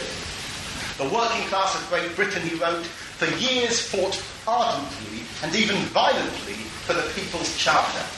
It was defeated, but the struggle had made such an impression upon the victorious capitalist class that this class, since then, was only too glad to buy a prolonged armistice at the price of ever-repeated concessions to the working people. In other words, the era of capitalist reformism had commenced. the capitalist class had learnt a lesson. Buy off the workers with reforms, offer them concessions, and you will gain in return their acquiescent and conservative support. But it will not surprise you, perhaps, to know that the one section of the Chartist movement which outlived the movement itself was that which adhered to the early socialist ideas of Bronterre O Brien. Indeed, even as late as the 1870s, when workers in Britain were once again beginning to be concerned about socialist ideas, the name which was revered more than any other name in the labour movement, and William Morris tells us all about this, writing in the 1880s, was Bronterre O Brien. Many workers, old men by then, coming into the Social Democratic Federation and the Socialist League in the 1880s, where did you learn your socialism from? Bronterre O Brien taught it to us in the Chartist movement. And it's not without reason that this early theoretician of the working class movement was known as the Chartist schoolmaster. As late as 1851, O'Brien's protégé, Harney, who incidentally had probably far less developed ideas than O'Brien, he was publishing this journal, The Red Republican. It lasted for about 2 years in 1850. And the editorial of the issue for the 12th of October 1850 is as much a manifesto for socialists today as it was then. And this is what Harney wrote. I say for the proletarians, of whom I am one, it is not any amelioration of the condition of the most miserable that will satisfy us. It is justice to all that we demand. It is not the mere improvement of the social life of our class that we seek, but the abolition of classes and the destruction of those wicked distinctions which have divided the human race into princes and paupers, landlords and labourers, masters and slaves. It's not any patching up and cobbling of the present system we aspire to accomplish, but the annihilation of that system and the substitution in its stead of an order of things in which all shall labour and all enjoy, and the happiness of each guarantees the welfare of the entire community. Have the majority of the proletarians also authorised me to speak for them? No. Am I sure that I speak the sentiments of even a minority formidable in numbers? No. Sneer not, no doubter. My words herald the future, the mutterings of the present, but presage the hurricane roar of the coming time.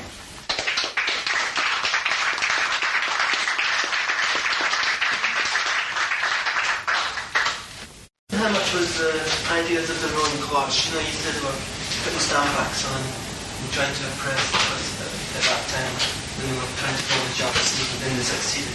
How much of those ideas was based on their own class consciousness and looking at the revolutions that preceded in France? How much were they really worried that the revolution was a real fear? I think they were mainly worried about the idea of a French Revolution type situation, and they studied it very carefully. There were numerous works published in Britain in the 1790s, for example, against the French Revolution and the democratic ideas which existed at that time in France. To take one example, Edmund Burke had for many years been the leading spokesman for parliamentary reform, because Burke argued that there should be a reform of Parliament allowing more seats to be given to the smaller aristocracy. Burke was in fact the kind of representative of a group within the 18th century British ruling class, a minority group known as the Rockingham Whigs, who were attempting to get into some kind of power in British society. What happened was the French Revolution caused Burke to completely change his thinking, and this happened with most of these moderate reformers. As soon as there was, and because Burke wrote his famous work, Reflections on the French Revolution, and many other moderate reformers went right away from reform because they thought if reform was going to lead to something like that, they didn't want it. And you've got to realise there was some understandable reason for it, because even though in 1789 the French Revolution seemed like a good idea, it seemed, in the same way as in 1917, the Russian Revolution seemed to many radically minded like a good idea. Just like the Russian Revolution turned into a very nasty and brutal revolution within a very short time. By the early 1790s, the French Revolution had turned into the dictatorial rule of the Jacobins and the control of society by tyranny. And there were many people who said that's what happens with reform. Meddle with the state of affairs and you end up with who knows what. And they really did think that. And they also really did think that it was wrong to allow the working class into power. One of them argued, Georgi Plekhanov wrote a pamphlet saying, look, if you give the working class the vote, they won't know what to do with it, and they'll be open to bribery by different factions of the capitalist class, which in fact is what has happened.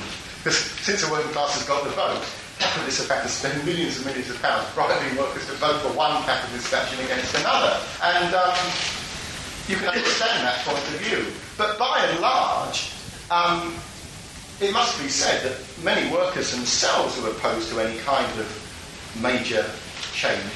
So, yes, there was to a great extent a degree of class consciousness. The Stamp Act was certainly a class-conscious act. The anti-combination laws, which banned trade unions until 1825, was certainly a class-conscious move.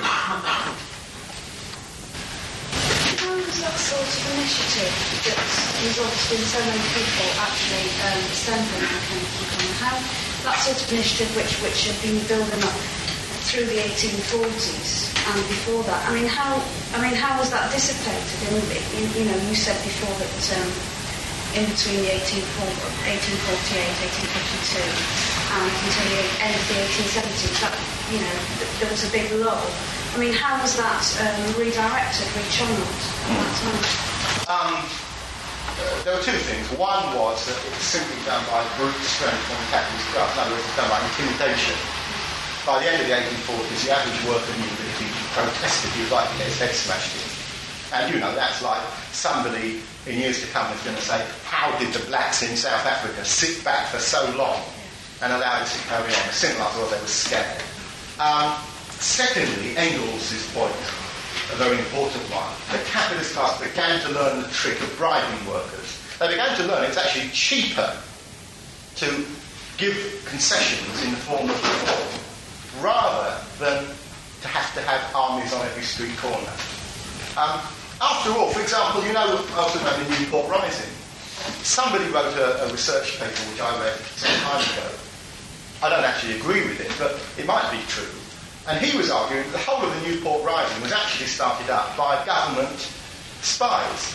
And the whole Chartist movement was dominated by spies, by needs to use government intelligence services to prevent workers from doing it. And the ruling class learned that reform was the answer. Reform kept the workers quiet. In the words of Engels, they bought an armistice. The third, where did it go? In terms of the kind of workers who tended to dominate Chartism, who were the skilled working class, it tended to go into the new model unions, what are called the new model unions, which started up in the 1850s, which were organisations like the Amalgamated Society of Engineers, who were very respectable, anti-strike. They didn't talk in terms of class, and it wasn't until, in fact, the end of the 1880s, but it happened a bit sooner than that you started to get non-skilled workers forming unions, the beginning of what was called the new unionism.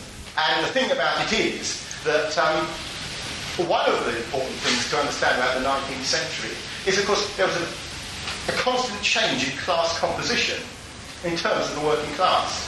In other words, in the 1830s, there were very, very few people who were working in the kind of large-scale factory production which existed by the 1870s. So it was a change in the composition of the working class and where workers were and how they were living, which also affected things. But another important thing was a very important thing was in 1870 it became compulsory for workers to go to school, and working class children to go to school and have some form of elementary education. And the majority of them after 1870 started to do that, so that by the 1890s you started to have a number of people around the age of 20 who could read and write. And because in the period of Chartism, that existed far less. Class struggle isn't a static thing. The class struggle always goes on whether workers and capitalists want it to or not, but the class struggle changes its form all the time. There's a constant, sometimes it intensifies, sometimes it's far less. And the 1830s was an intense period of class struggle. The 1850s and the 1860s was undoubtedly not that. And, it seems to me that those rather silly and to some extent dishonest historians who claim to be Marxists, who argue that the late 1860s was a big period of working class militancy because the First International existed, that strikes me as to be completely incorrect, because in fact the majority of British workers who had anything to do with the First International were opposed to the ideas of Marx anyway, and they themselves constituted a very small minority of the working class anyway. But that's sidetracking. The fact of the matter is it was diverted into new model unionism, support for reforms, support for the Liberal Party, and of course after 1867 support for the vote. The vote was given to many workers. After 1867 the vote was given to many workers in a apparently great tactic by Disraeli. He decided to beat the Liberals at their own game and give the workers the vote. And in one of the very rare, one of the unique occasions of justice for the working class in history, or justice to the ruling class in history, what actually happened was that the workers, having been given the vote by this great political manoeuvre by Disraeli and the Tories, they used the vote to get rid of Disraeli and let the Liberals. And that served him right. Steve, I noted that in the talks you did mention, you did want the left wing and other agitators to take example from the Newport insurrection and things like that. May I ask, what other means will John Frost have used to achieve his aim at the time? Well, I think Bronterre O Brien was right. What I think John Frost and other workers who wanted some kind of democracy should have done was to simply use trade union power. This has always been the Marxist position. It's certainly the position which I think is the only reasonable one you can put to. If you take workers in Russia, let's not talk about past, let's talk about now. Take workers in Russia or workers in Chile or workers wherever they may be, where they are in a position where they simply cannot have access to the state. There are no free elections. You can't organise meetings like this. The only answer has to be to use the strength you've got in the trade unions to say, and it's the only last final answer that the working class has got when it comes to a real test of power, to simply say, if you do not give us that degree of freedom, we will not work. And of course, that is the answer which this party put to workers in Eastern Europe for many years. And of course, when it happened a few years ago, that workers in Poland, to some extent, and there are all sorts of criticisms one might make of the Solidarity trade union, but to some extent that's what they did. They said, look, it's no good organising in little political groups opposing the government and getting shot down for it. If you organise a trade union, you hit them where it hurts. Because the one thing they need the working class for is to produce the golden egg of profit. And if you stop laying the golden egg, they can't just shoot, they can't shoot you. They've got to do something about it. And that's what Bronterre O Brien's answer was, and that's what I would agree with. The problem with what John Frost did is exactly the same as anyone. It would be like, it's very easy. I remember during that period, a year, 2 years ago, when Solidarity was existing in Poland, there are all sorts of people, brave people. It's easy to be brave when you're a long way away from the action, saying what you should do is arm the trade union members, take on the state. All you get is broken heads. All you get is the state using the most terrible repression to stop that happening. Because if the state has got the arms, there's nothing you can do as a minority to take it on. There's nothing you can do as a majority to oppose the state even, as long as you leave the power of armed force in the hands of the state. And that, of course, is a terribly tragic lesson which the workers of Newport learned. And it's a lesson which I'm afraid other workers today are going to learn. Workers who talk a lot about the need for minority violent revolution, they're simply going to learn that the only lesson of that will be broken heads and martyrs. So Frost should have looked towards the trade unions. That was the answer then, and that is the answer now in areas where workers have not got the opportunity to oppose, to have any kind of access to a capitalist state. Oh yeah, I was going to say, it seems that this early wave of early socialist thought in the 1830s and afterwards, not only did you say it was partly inspired by the French Revolution, or elements within the French Revolution, would there be any sense in suggesting that the enthusiasm and the positive nature of this early wave was inspired partly by the fact that capitalism itself was a much younger system, had not been as firmly entrenched and established as it is perhaps now? And in that sense, that they had that advantage then, in one respect, compared with us now, that they were dealing with a system which, after all, the French Revolution itself was a capitalist revolution, had taken place only, 40 years before some of the publications you were quoting were published. And consequently, if that's taken as as marking the beginning of modern capitalism in France, at least, they were criticising a system which was fairly recently established. And also, on a similar note, I've heard of the slogan of abolish the wages system, not in fact having been coined first by Marx later on in the century, but I think I've heard of this slogan being used even earlier on by workers. Some possibly saying this in a sort of reactionary sense. They didn't like the new capitalist wages system, and in fact, in some cases, possibly even wanted to go back to something which had existed before the wages system was developed. Earlier on, but is there any sense in that analysis? Yeah, well, there's probably some sense. Your first point is probably correct, that because capitalism was a newer system, workers, as you say, were, in that sense, they thought it might be something that wouldn't last as long. If they knew then, we'd still be sitting here now, agreeing with the things that they were saying then. They'd have felt as depressed then as we feel now. So that's just one of those things. History has, in fact, not worked out the way that they thought it would. But that's a good point. On the point about wage slavery, it's quite true. The whole idea of wage slavery was originally coined as a concept to oppose the idea of not being the breakdown of the old rural peasant community. And that's quite true. But I'll tell you something interesting, and I don't know whether the particular standard is at the back, and I wouldn't really to advertisement articles which I've written, but there is, all proceeds go to the party, so it's okay. There was actually an article which I wrote about 6 months ago, or a year ago, which was dealing with a correspondence in that journal, which I've got here, called the Red Republican.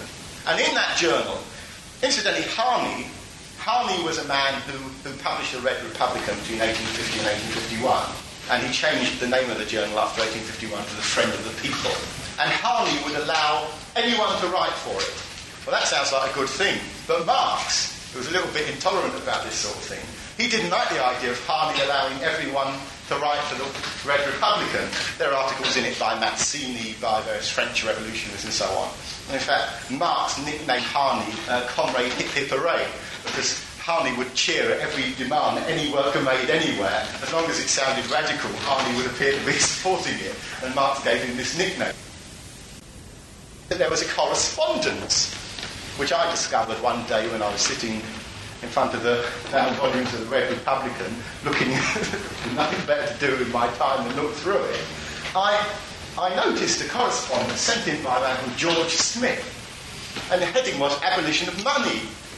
And he, in fact, wrote this article, this letter rather, to the Red Republican saying radical reform is a good idea. What we ought to do, in fact, is to abolish money. And this caused a whole series of letters in reply. I think there were about 8 or 10 of them in all. They're all referred to in that article which I wrote.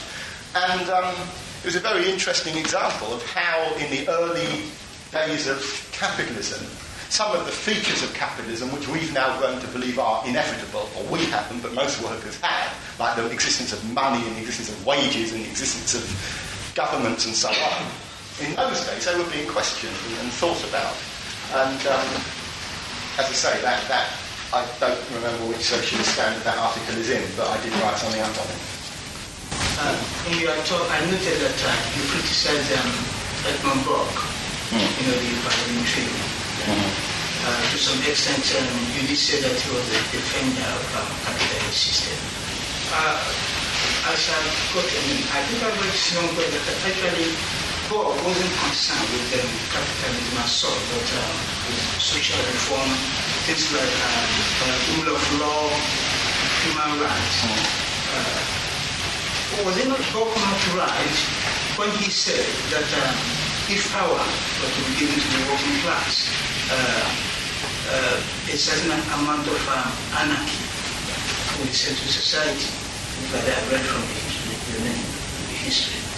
Was it not right if the power were given to the workers of the state, as induced time was talking about? Should we not see exactly what we are seeing today in the labor movement of our age? Would it be a different thing from what you were going to preaching? Yeah, it's an interesting. You remind me, as you were saying that, of something that Quinton Hogg once said, and then became Lord Hailsham. He made a point which has got a sort of a germ of truth in it. He said, in the 19th century, when the working class didn't have the vote, you had far more tolerance towards workers and social reform enacted by the ruling class than you've had since workers have had the vote and they've had the opportunity to vote their own oppressors into power. And to some extent, there's a certain kind of truth in that you can almost say that workers have, to some extent, created a system of oppression which is even worse in some ways than that which was simply imposed from above. However, that's not entirely a serious reply. The real reply to that is, of course, anarchy is a relative conception. I think, of course, that everybody having enough food to eat is not a system of anarchy. But, of course, if you ask a policeman or a soldier guarding the large mountains of food in somewhere like India or Bangladesh, he would consider it a state of terrible anarchy if the workers and peasants broke through the lines and the barriers and started taking the food for themselves. So, of course, when it comes to it, Burke's conception of anarchy, from his particular class standpoint, was a correct conception of anarchy. What I would argue is that, in fact, and this raises another point, and it's a very important point for socialists, that we are not talking about the rule of the mob. Socialism doesn't mean the rule of an uneducated, politically ignorant majority, because an uneducated, politically ignorant majority are not going to be able to run society in a fashion that's going to be in anyone's interest. We're talking about the rule of conscious, determined, aware people who know what society is all about. They know that you've got serious jobs to do in society. You've got to create food for people to eat and clothing to wear and shelter. And therefore, you're right in one sense that had the working class simply been told, here is power on a plate, you're in charge, there would have been a degree of anarchy, because socialism presupposes a level of consciousness which allows those who are going to inherit the control and ownership over society to use that wisely.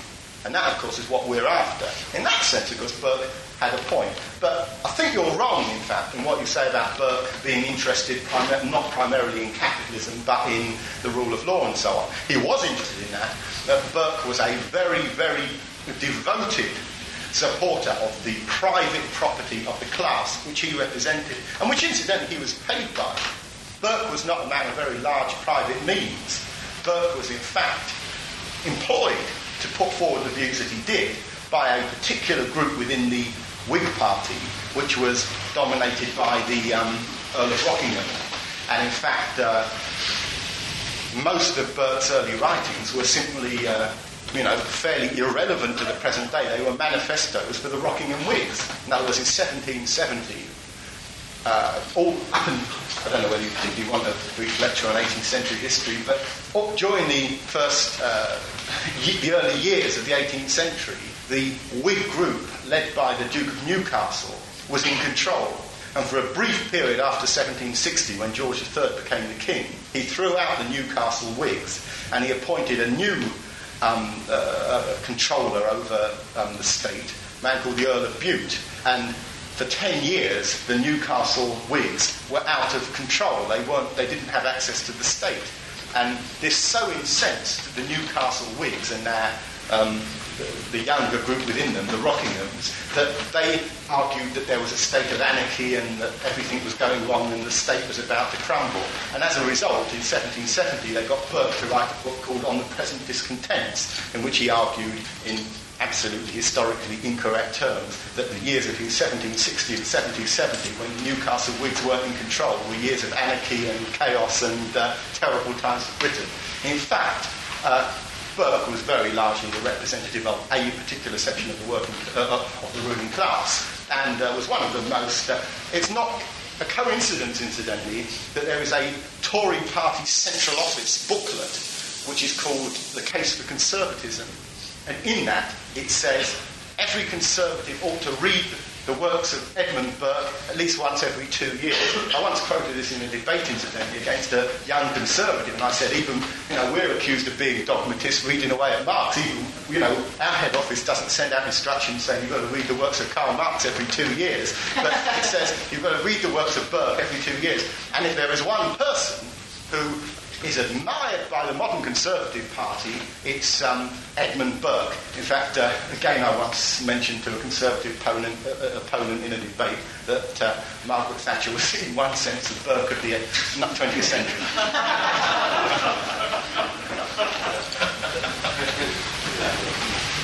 You started off your talk earlier by explaining how the ruling class, in order to defend their property, have to try to prevent those who do not have any property from having access to the state. In other words, that property and democracy are ultimately incompatible. And yet we ended up with the point that in 1867 the vote was granted by Disraeli to many workers. Obviously, this did not lead, in fact, to property being abolished, and hasn't done it yet since then. Although you could explain this simply in terms of the fact that the working class hasn't yet developed the consciousness to do that, I do wonder about the sort of reasons, the motivation coming from Disraeli, for example, in doing that. If the vote was granted to these workers, was it simply a lack of foresight, ultimately, on the part of the capitalist class, that they granted the vote despite the point that you opened your talk with? Yeah, I think it was foresight. I think it's simply a question, you can't hold things back forever. I mean, it's exactly the same reason why, at the beginning, in the 1880s, there was a major, we're going to go on to that next week, but there was a major development of socialist ideas in Britain, or semi-socialist ideas in Britain, you might say. And as a result of that, it became the fashion towards the beginning of the 20th century for many capitalist reformers to call themselves socialists. There's something about political vocabulary that sometimes, the thing to do is you say, well, look, I don't actually like the idea, but I'll accept the label because it's a fashionable one. I don't actually, you get this, you've seen Liberal Party conferences, haven't you? And they say, we don't actually like the idea of socialism, we don't even know what it is, but, we'll use a term, we'll call ourselves socialists of sorts or whatever. It's a thing if a term becomes fashionable. And it's exactly the same. There was a group there was one in the 1820s, but a more important one in the 1860s, who were known as the Tory Democrats. And the Tory Democrats simply argued, you've got at a certain point to give way. One of the most striking examples of this that I know of, I think it was in 1834, but somebody can correct me if I'm... No, I am wrong. Anyway, I thought it was in 1834, where there was a document issued called the Tamworth Manifesto. It was in 1834 by Robert Peel, and who was later to become the Tory Prime Minister. And Peel argued in the Tamworth Manifesto the time of Tories simply refusing to accept reforms, the Tory party being a party of reaction and anti-democracy, this isn't going to work anymore. And the Tamworth Manifesto said, from now onwards, the Tory party, or the Conservative Party as it became known after that, is a party of reform. It's a party that accepts change. It's got to happen. And if Edmund Burke wrote about this, Edmund Burke, in a famous passage in his Reflections on the French Revolution, said, I paraphrase it, change is okay as long as it happens slowly and as long as it doesn't do too much damage to the basic institutions of society. Let it occur slowly. And if you're an enlightened capitalist politician or a capitalist, that's the way to think. After all, it's a silly capitalist like George Ward at Grunwick who don't let trade unions be set up. It's a silly capitalist who comes out in the open and says workers should not have the vote. It's a silly capitalist like the MP for wherever it was, who I was hearing about on the radio yesterday, who made statements saying that most workers on the dole are spending their money in pubs and they're fiddling the state and they could get jobs if they wanted them. People don't say that anymore. If they're the sensible Tory, the sensible Labourite, is a compassionate man. The Jim Pryors and the Roy Hattersleys, the people who kind of smile at you while they stick the knife in your back. That's the way capitalism has to work. And that's what the Tory party recognised. And of course, you know, in a sense, the argument was, why hold them at the end of the barrel of a gun if you can get them to vote for their own oppression? After all, you know, if you can get them to do it themselves, if you don't need to force them, why pay for a dictatorship when you can get the workers to do it themselves? And that happened. The problem with that, and I don't want to go into this too much because it's covering ground which is a completely different subject and the more contentious one, but the problem with that is that when it comes to a capitalist crisis, I personally, and I'm not expressing necessarily a view of the Socialist Party here, but I personally don't think the capitalist class can maintain that policy. It's my view that what happens when you have a long capitalist crisis, possibly like the one we're in now, the capitalist class simply cannot pay for that kind of liberal democracy. And my argument, although I don't want to cause a debate about it now, is that what happens in those situations, and what probably will happen in this situation, is that the capitalist class simply pull back on that and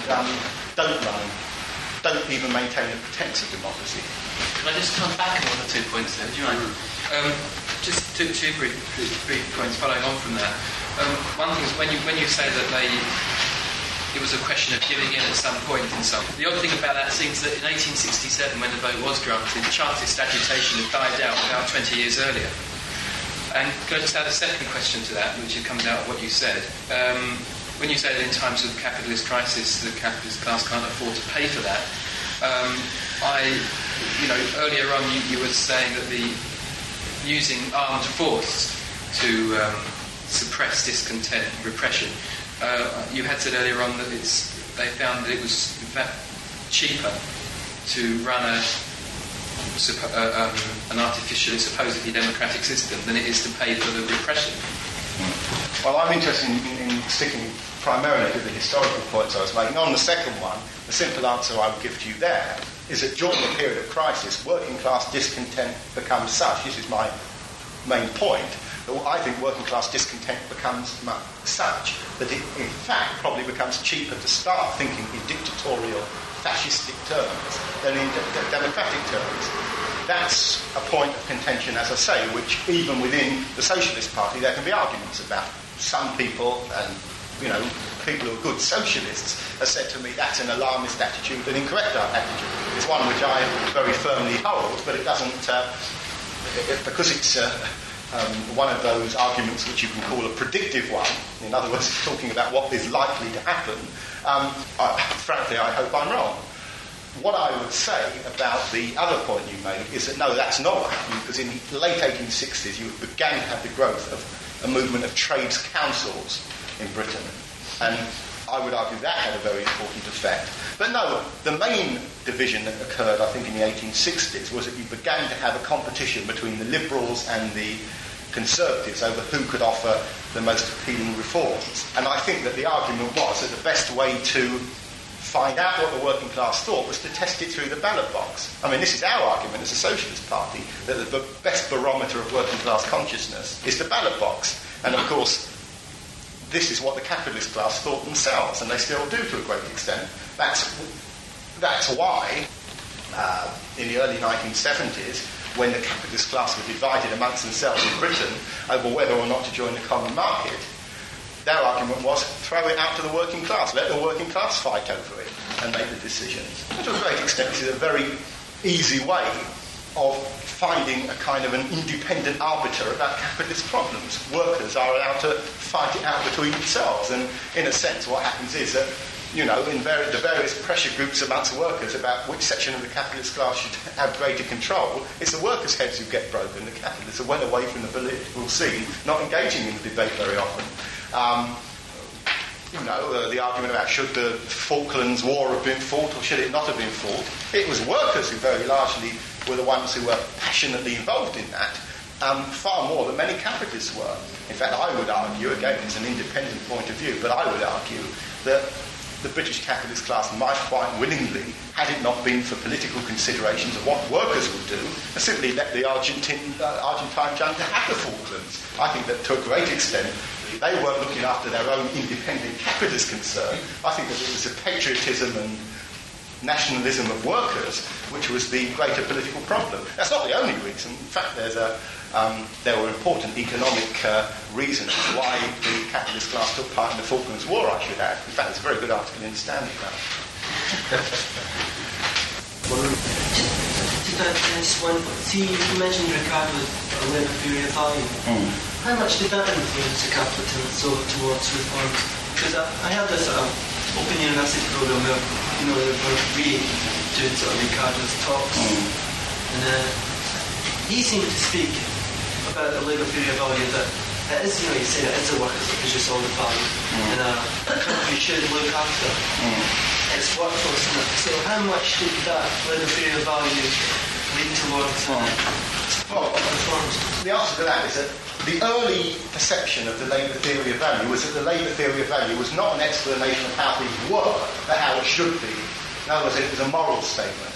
Marx, of course, was simply saying workers are exploited, workers do produce surplus value, the capitalists take that surplus value in the form of rent, interest and profit. The early Ricardian so-called socialists, people who in fact were very often associated with the political ideas of Bentham and Mill and the utilitarians, they were arguing that the labour theory of value was a theory of what workers ought to have, that workers should have the full fruits of their labour. Many of them also used the ideas of John Locke, because John Locke argued that the product of labour should naturally belong to the person who produced it. That was, of course, the idea of the early 17th century rising capitalist class, who, because they were very often entrepreneurs, that was a very good class ideology for them, that they should have what belonged to them, and they shouldn't have to give it to the aristocratic state. Later on, it was turned against them, as ideologies invariably are. So that was one of the things about that. It was seen as a moral statement, and pamphlets like Labour Rewarded took the Ricardian idea as a statement of how distribution should take place. But this is the other point. Most pre-Marxist political economy of the post-Ricardian period was a political economy of distribution. They always saw things as a problem of distribution, not a problem of production. It wasn't until Marx that the problem not of how goods were circulated, but who owned the means of producing them, became the real problem. And of course that's something which these early radicals didn't entirely understand. I'm just reminded of a quick anecdote, incidentally, that somebody who was a very able member of this party, only knew him shortly before he died, Gilbert McClatchy, or managed to write Gilmac in the Standard, who wrote that pamphlet on historical materialism. He, in his early days, wanted to become an accountant. And he was going past a second-hand bookstore, and he saw these books on display, and he saw a book called Capital,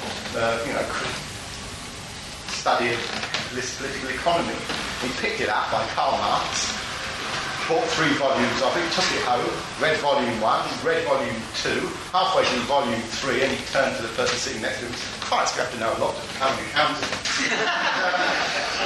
Of course, when it comes to it, a lot of people have actually thought of things that way. There are even people in the Labour Party today who actually think that what Marx was talking about was giving workers a surplus labour back.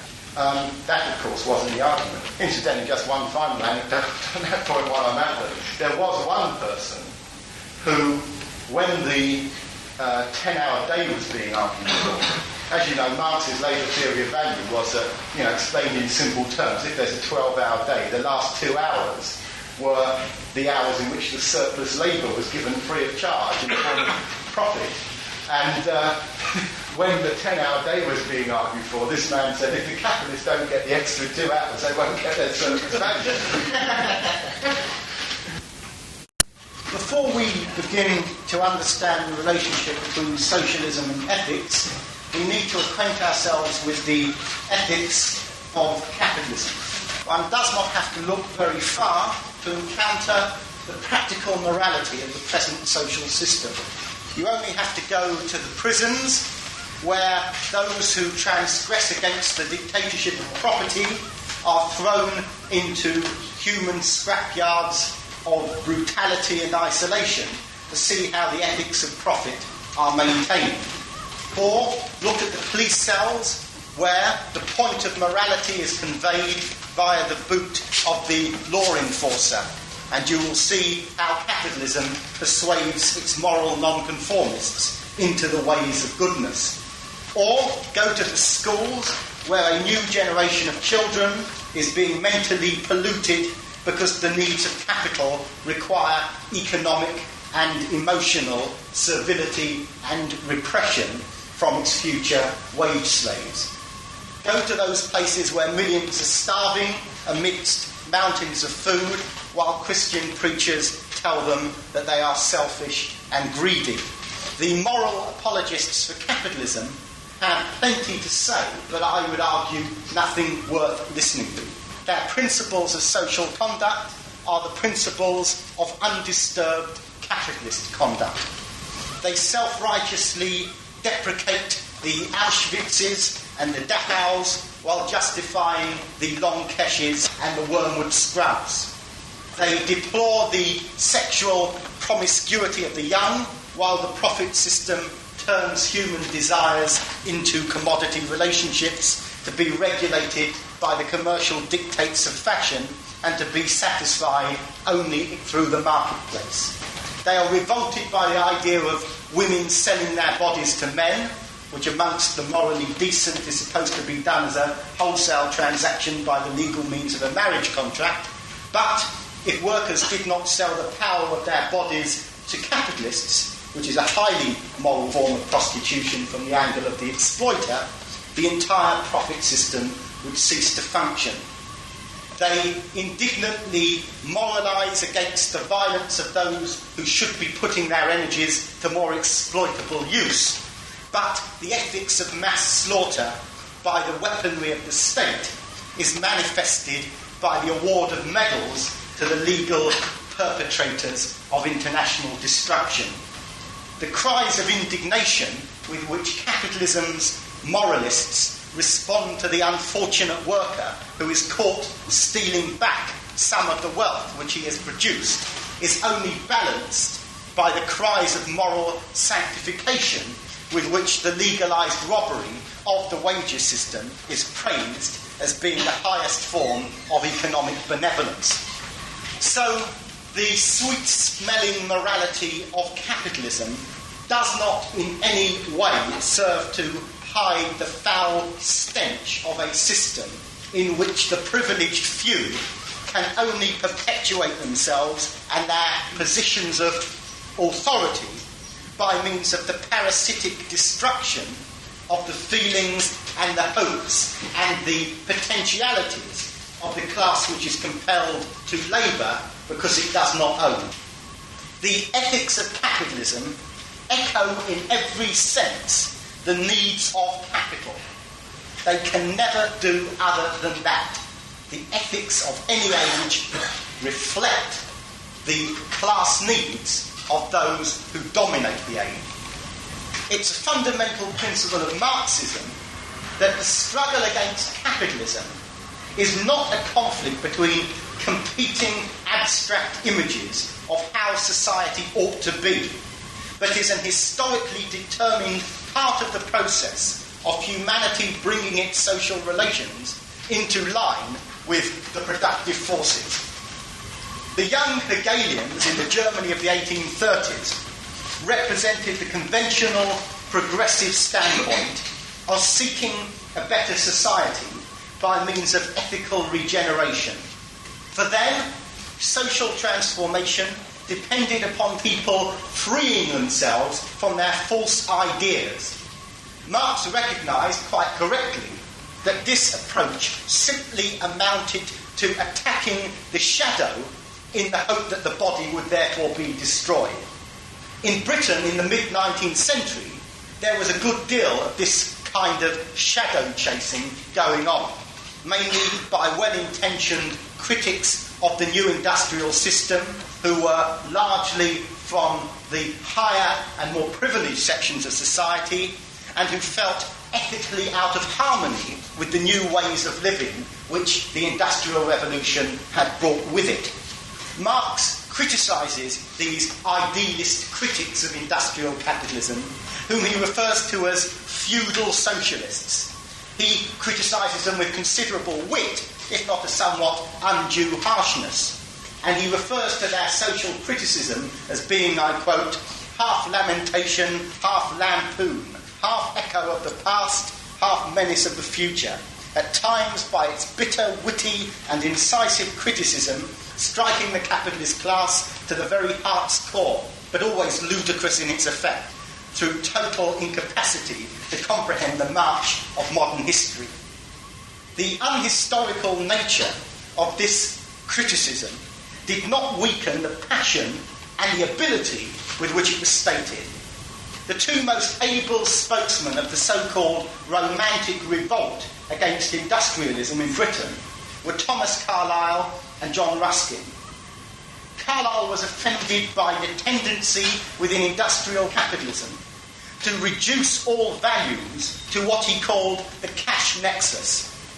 In 1843, Carlyle wrote a very important book, Past and Present, in which he described the alienation of capitalism in terms which were not that different from those used by Marx in his Paris manuscripts written a year later.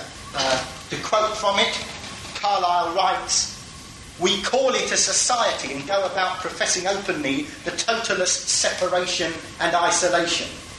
Our life is not a mutual helpfulness, but rather cloaked under the due laws of war named fair competition.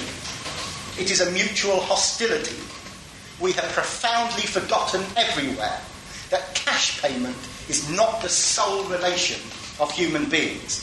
Similarly, Ruskin was as passionate and as clear in attacking the contradictions of this new industrial society. His most important work, The Stones of Venice, he remarks how capitalism can, I quote, manufacture everything except men. We blanch cotton and strengthen steel and refine sugar and shape pottery, but to brighten, to strengthen, to refine, or to form a single living spirit never enters into our estimate of advantages.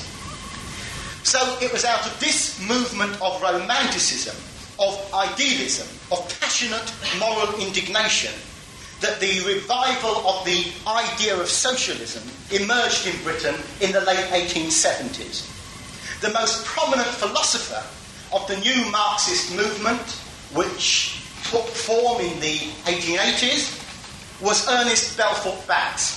Bax became a socialist in 1871 at the age of 16 upon reading accounts of the slaughter of the 30,000 communards in Paris.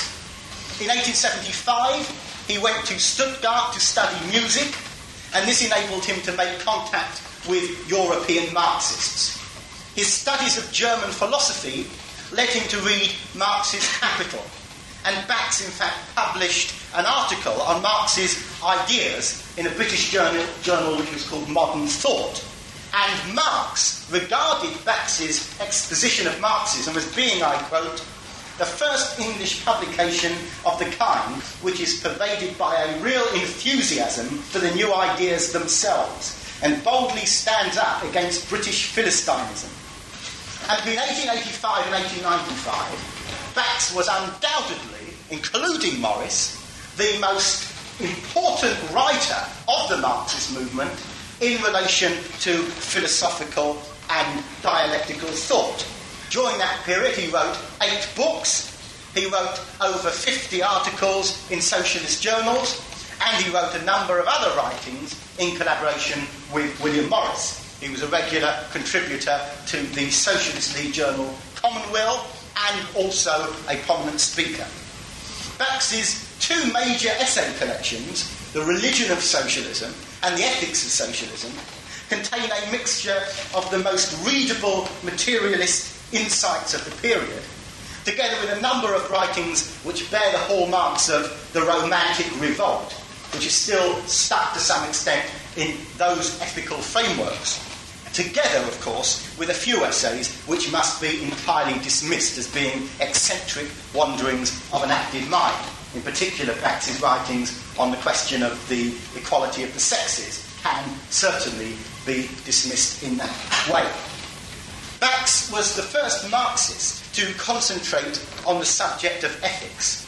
Marx had started by stating that morality was no more than a superstructural reflection of the economic material base. In fact, Marx didn't see this as being a direct mechanistic reflection, that here you have the economic system and here you have a simple reflection of ideas. He, in fact, used a word which meant a mirroring in a broad sense of following through the economic tendencies within the area of thought. The ruling ideas of any society, according to Marx, are always the ideas which are in the interests of the ruling class. The ruling class being the class which owns and controls the means of producing and distributing wealth. Marx described his own social theory as being scientific rather than moralistic. His collaborator Engels actually argued that Marx was the Darwin of social science, a claim which can be extended too far either way, but nevertheless, this was a scientific approach which Marx saw himself as taking. Material factors, rather than their ethical reflections, are the stuff from which real history is made, according to Marx. To quote him, communists preach no morality at all. He wrote this in The Poverty of Philosophy. Socialists, according to Marx, make no normative judgments. That is to say, they make no statements about how things ought to be. The scientific socialist concern is with the course of history in line with the scientifically perceived laws of social motion. No more and no less. And that, in brief, is the claim of Marxism as being beyond ethics, as being scientific. And it is this claim which I intend to examine in this lecture. Let's first consider the arguments put by those who deny the scientific and non-ethical basis of the case for socialism. Emil Durkheim certainly rejected the scientific claim of Marx's writings. He wrote, "What gave birth to them and constitutes their strength is the thirst for a more perfect justice. Socialism is not a science, it is a cry of pain."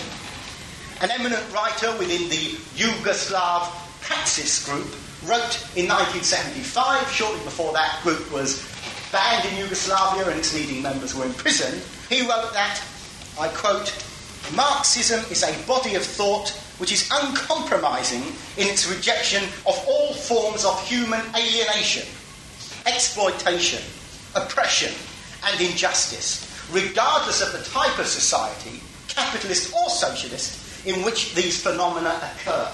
According to these thinkers, socialism is no less an ethical proposition than any other political or social proposition would be. The fact that socialists do not remain mechanistically indifferent to the coming of the next historical stage, but we actually want it to come about, we like the idea of free access and equality and peace and so on, that makes socialism an ethical case. They would say that Marx was kidding himself when he claimed to be expounding an amoral scientific theory. They would say that the Marxists of the 1880s were arrogant when they assumed that their opposition to capitalism was scientific, whereas the early Romantic revolt was of a less serious, merely ethical nature. And as far as the Socialist Party of Great Britain is concerned, far from being the bringers of the objective laws of social evolution to the working class, as we think we are, in fact, just another band of thinkers who have a good idea about how society ought to be. That is what the critics of this position would say. And we may indeed have a very good idea, they would say, but socialism, even if it is a better idea than capitalism, can only be proposed as a superior ethical alternative, because it presupposes a choice. Well, that is the reverse claim to the one put by scientific socialists, including Marx. If Marxists are to retain scientific credibility, if they are to continue calling themselves, or we are to continue calling ourselves, scientific socialists, then Marxism has to answer the suggestion that it is an ethical theory. Now, the best way for me to demonstrate that Marxism is not a morality or a theory of ethics, and that socialism is not, in ethical terms, simply a good idea, is by following through some of the most common ethical arguments which are described as being socialist or socialistic. We shall see that without materialism, the case for socialism is superficially an attractive one, but politically a quite meaningless one. Now, with the help of Bax's writings, let me deal with three of these ethical approaches. Firstly, there is the ethical condemnation of capitalism. They would argue, the critics of Marx as a science, that you can only condemn the system on ethical grounds. Secondly, there is the case for a just society. They would argue, the critics of Marxism as a science, that socialism is proposed because it is just. Thirdly, there is the ethics of choice. Again, those who would argue that Marxism is not a science would argue that wherever there is a choice to be made, ethical theory has to be brought into it. The ethical condemnation of capitalism is no new phenomenon on the British left. For as long as this particular form of exploitation and oppression has existed, there have been people who have said that it is evil, that it is somehow iniquitous, that it is morally to be condemned. Now, superficially, one would not wish to argue against people who say this.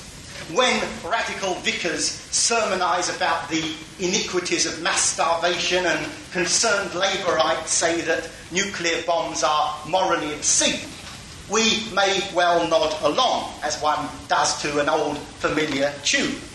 And nodding to the ethical tune is probably an important initial stage in becoming a socialist. I'll come on to that relationship between this gut feeling of opposition to the capitalist way of life and the rational understanding a little later.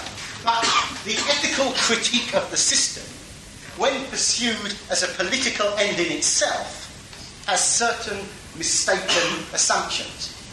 The most mistaken of them is to see social affairs in terms of the moral culpability of the participants. The capitalist class as exploiters, oppressors and parasites are condemned as being evil, greedy, immoral people. The superficial fact that this is often true should not blind us to the more important social observation that even if the capitalists were the most well-intentioned, selfless, sociable people, as of course a few black sheep among them are, that would not for a moment alter the oppressive, exploitative, parasitical nature of their class position. A capitalist who ceased to indulge in the exploitation of his workforce would soon become a wage slave himself. Now, Bax had nothing but contempt for those wealthy young radicals of his day who thought that it was morally more decent to live in poverty than to accept the privileges of their class position. This is how Bax put it, a good half-century, incidentally, before Paul Foot and certain other well-off radicals were gassing their moralistic sentiments in the name of socialism. With the sentimental or semi-sentimental socialism of the middle classes, there is mingled a good deal of half-unconscious cant. There is a sort of feeling that poverty, squalor and coarseness are in themselves sacred. And the good young man, who instead of joining the YMCA takes to studying social questions, seems to think it incumbent on him to develop a taste for sordid habits and surroundings. A worthy person with aspect of spotless cleanliness and refinement was heard to exclaim recently in a moment of wild enthusiasm that he had rather sleep in a bed infested by noisome insects than eat and drink the wedding breakfast of a baronet. Now, this sentiment, it seems to me, is more fitting in the mouth of a retired bacon factor turned vestryman and presiding at a soup kitchen, who wants to keep the poor contented with their lot, rather than in that of a socialist. Beds, as above, are within the reach of all, even the poorest of our brethren, but baronets' breakfasts are certainly not within the reach of all. Now, as the beds in question are better than the baronet's breakfast, wherefore do we seek economic reconstruction? The present system supplies even the reserve army of industry with beds of this description upon demand at the casual ward, and does not trouble them with Yorkshire hams, cold fowl and champagne, but gives them rather meat and drink in keeping with the beds. So on the whole, we live under the best possible of systems in the best possible of worlds. I had always thought socialists wanted to bring the baronet's breakfast within the reach of all, and only leave enough frowsy beds to supply the wants of eccentric persons like our friend. Again, I know of a young man who thinks it an act of socialistic virtue, not an unfortunate necessity, mind, to live on 15 shillings a week with wife and children. He started with the view of proving that after all money is rather an encumbrance than otherwise to noble aspirations. Now, I really think this young man ought to be decorated by Baron Rothschild or the Liberty and Property Defence League. If he could prove his thesis, no more crushing argument could be brought against those who doubt the perfection of the present system to satisfy all human requirements. Others, again, pretend to like dropping H's, a vile cockney corruption of language having only an incidental connection with distinctions between classes, dirty hands, and uncomfortable third-class carriages, and many other nasty things, and all because of socialism. This is very silly, perhaps, but more or less harmless. When, however, middle-class young men take to virtuously entering an already overstocked labour market, and thus doing the proletarian in more than one sense, the same cannot be said. It is surprising that these essentially individualist and bourgeois notions of the superiority of poverty and squalor, and of the virtue of self-mortification for the mere sake of it, and without any ulterior social object, which are radically inconsistent with socialism, could ever come to be regarded as having any part or lot with socialism, the end and aim of which is to abolish all these things. Well, you've all, no doubt, met the self-styled radical who tells you that Margaret Thatcher is a monster and Reagan's nuclear bombs are obscene and the luxury of private hospital beds are morally indefensible.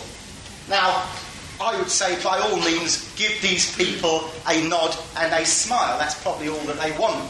But in terms of understanding the problem, what can be the ethical conclusion of all this, except that those who act badly should act well?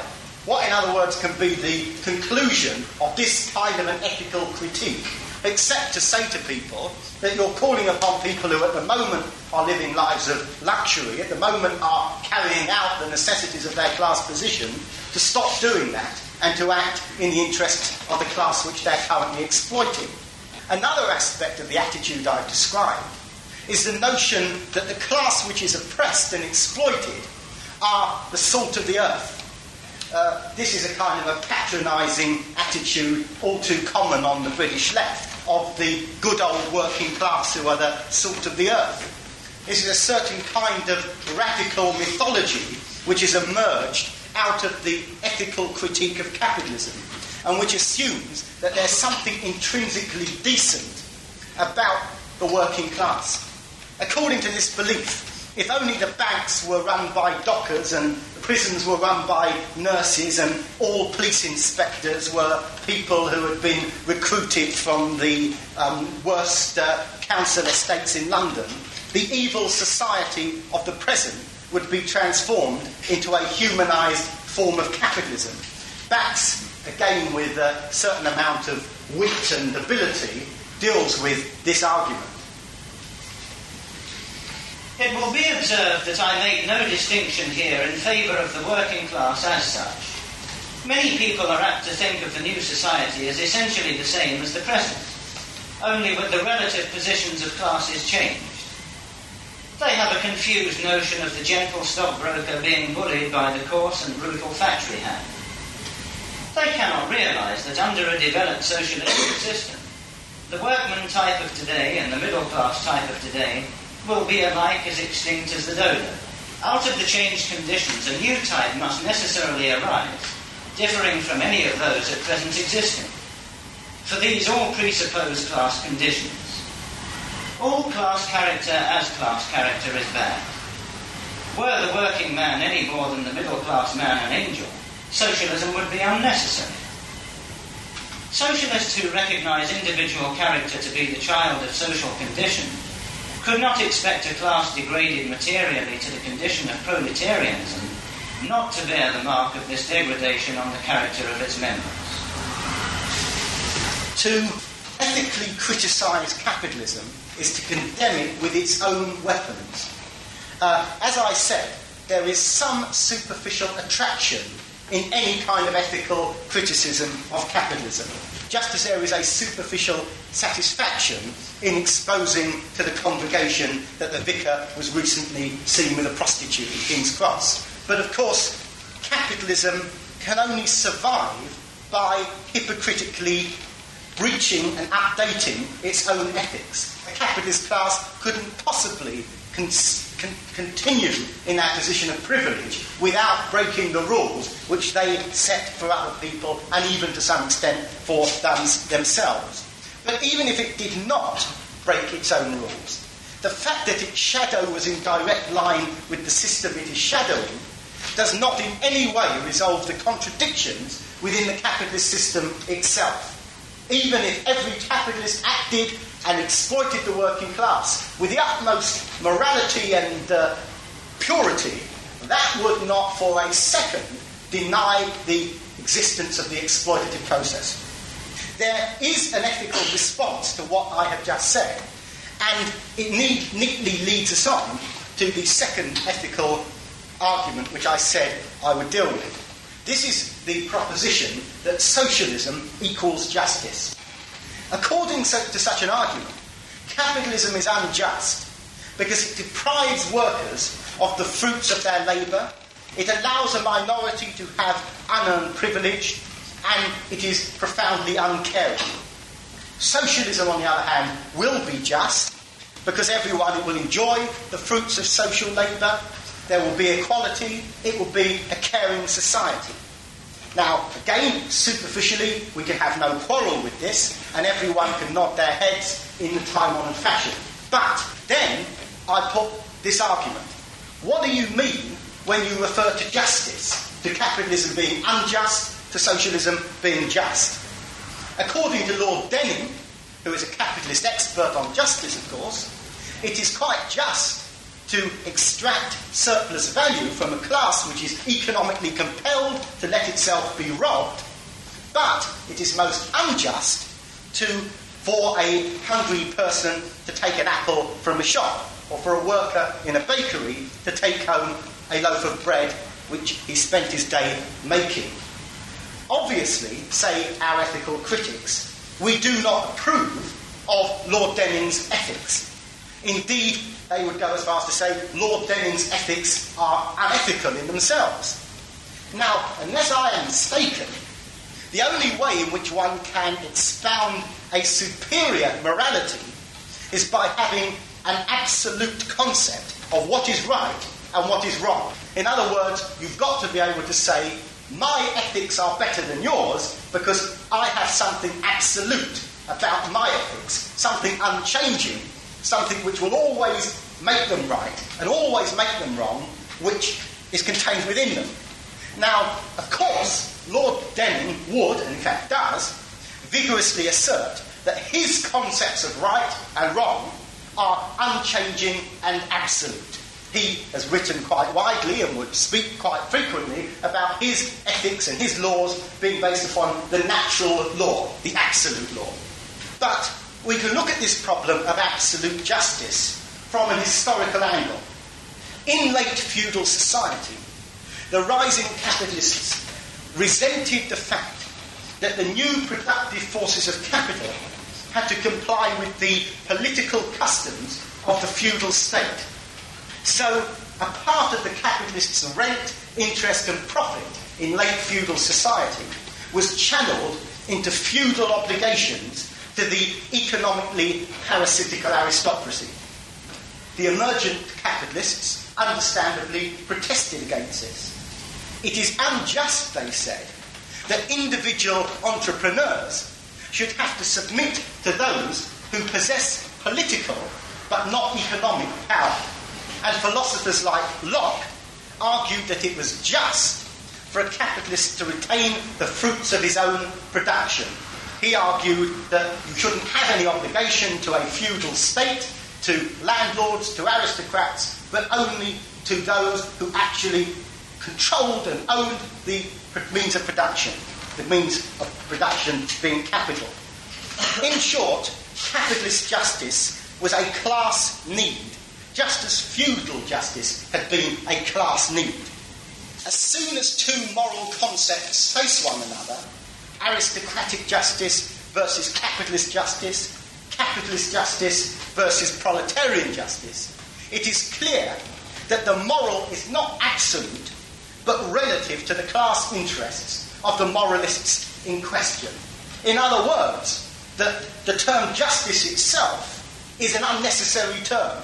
What you are really dealing with is one class interest versus another one, that interest being dressed up in the guise of a concept of justice. Belfort Bax, by applying the analysis of history, very adequately explains this point, that justice is an historically formed concept arising out of the developing class needs of different classes throughout history.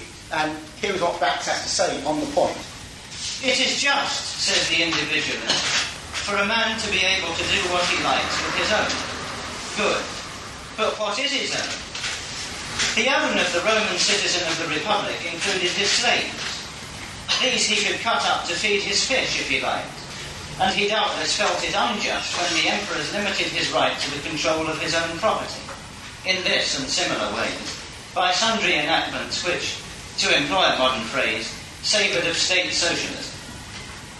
Again, the donkey is the costermonger's own. But if the costermonger stimulates the donkey's flagging energies with a two-pronged fork, the modern state interferes and limits the control of the costermonger over his property. The costermonger perhaps thinks it unjust, the state socialistic and the like. The humanitarian thinks it just, and is so far untrue to bourgeois principles. But, says the bourgeois advocate, this does not touch us. We only refer to the things which are products of industry and which can be and have been lawfully acquired. Now, the right to property in human flesh is not admitted in the present day in any sense, and therefore it cannot be lawfully acquired. The property in asinine or other flesh is admitted only with certain restrictions. Have a care, O bourgeois. You concede, then, that the concepts of right and justice as regards property have changed, for it was not always so. But no matter. It is just, you say, for a man to possess the product of his industry, or what he has acquired in a lawful manner, and to have the entire control of it. Good. But the feudal baron would not have thought it just to have been deprived of his dues taken from the industry of his villages, whom he had acquired with his lands obtained not by industry, but by violence. At the sack of a town, the medieval knight would have thought it unjust had his lord, in accordance with 19th century notions of equity, magnanimously compelled him to surrender his booty to its original lawful owner. And the rest of the world would have agreed with him, owner included. But these were bad men, you will say, and it is true that the principle of your middle-class conception of justice is opposed to the justice of these men. Therefore, to you, they are bad. Now, there are certain ethical students of Marxism, students of society who are only capable, one might think, of judging political theories in moral terms, a number of whom happen, as a matter of fact, to be American professors of philosophy, who become most distraught when they are confronted by Marx's moral relativism, when they actually find out that Marx was not criticising capitalism or proposing socialism in a moral or ethical sense. This causes them to become rather indignant. Nowhere in his writings does Marx say that capitalism is unjust or that socialism would be just. For example, the following passage by Marx in Volume 3 of Capital explicitly accepts that capitalism is, on its own class terms, and that is the only way you can ever examine a theory of ethics, on its own class terms, capitalism is a just society. The justice of transactions which go on between agents of production rests on the fact that these transactions arise as natural consequences from the relations of production. The juristic forms in which these economic transactions appear as voluntary actions of the participants cannot, being mere forms, determine this content. They merely express it. This content is just whenever it corresponds to the mode of production. It is unjust whenever it contradicts that mode. Slavery on the basis of the capitalist mode of production is unjust. So is fraud in the quality of commodities. Now, this refusal to engage in the justice game has so incensed certain American philosophers, and in particular I refer to a certain Georgi Plekhanov, who is unfortunate enough to be a philosopher specialising in Marxist ethics at the University of Tennessee. It has so incensed Professor Plekhanov that the poor, bewildered fellow has been driven to write that. When Marx speaks of the exploitation of the worker, he does not use exploit to connote an instance of injustice. If exploitation does not connote injustice, then what does it mean? What is all this Marxist fuss about? Insofar as the word exploitation carries a negative moral connotation, I suggest that it relates to the lack of freedom which the worker experiences. So, as Engels rightly states, I quote, "The conception of eternal justice belongs among those things by which everyone understands something different." In other words, what is economic order for the capitalist minority is market anarchy for the wealth-producing majority. Freedom for us means the loss of the liberty to live on our backs for them. Socialist harmony for one class equals chaos for the present ruling class. These antagonisms are not of an ethical or judicial nature. They are determined by material class interests. Socialism will no more create justice than it will destroy injustice. Indeed, socialism will, in one sense, destroy justice, in that it will destroy capitalist justice, the justice of exploitation. The new society will be neither a good nor a bad society in absolute terms. For the millions who are currently starving, production for use will be good, not in an ethical, philosophical sense, but in a material one. It will take away the obstacle that stands between those who need food and those who own it. But for the investors in food manufacturing production for use will be economically disadvantageous in material terms, because it will end the state of affairs where they can grow rich while people starve to death. In that sense, the eradication of mass starvation will be materially bad for them. So, production for use is not an ethical aspiration. It's not a vision of how society ought to be. In its materialist application, production for use is a class interest.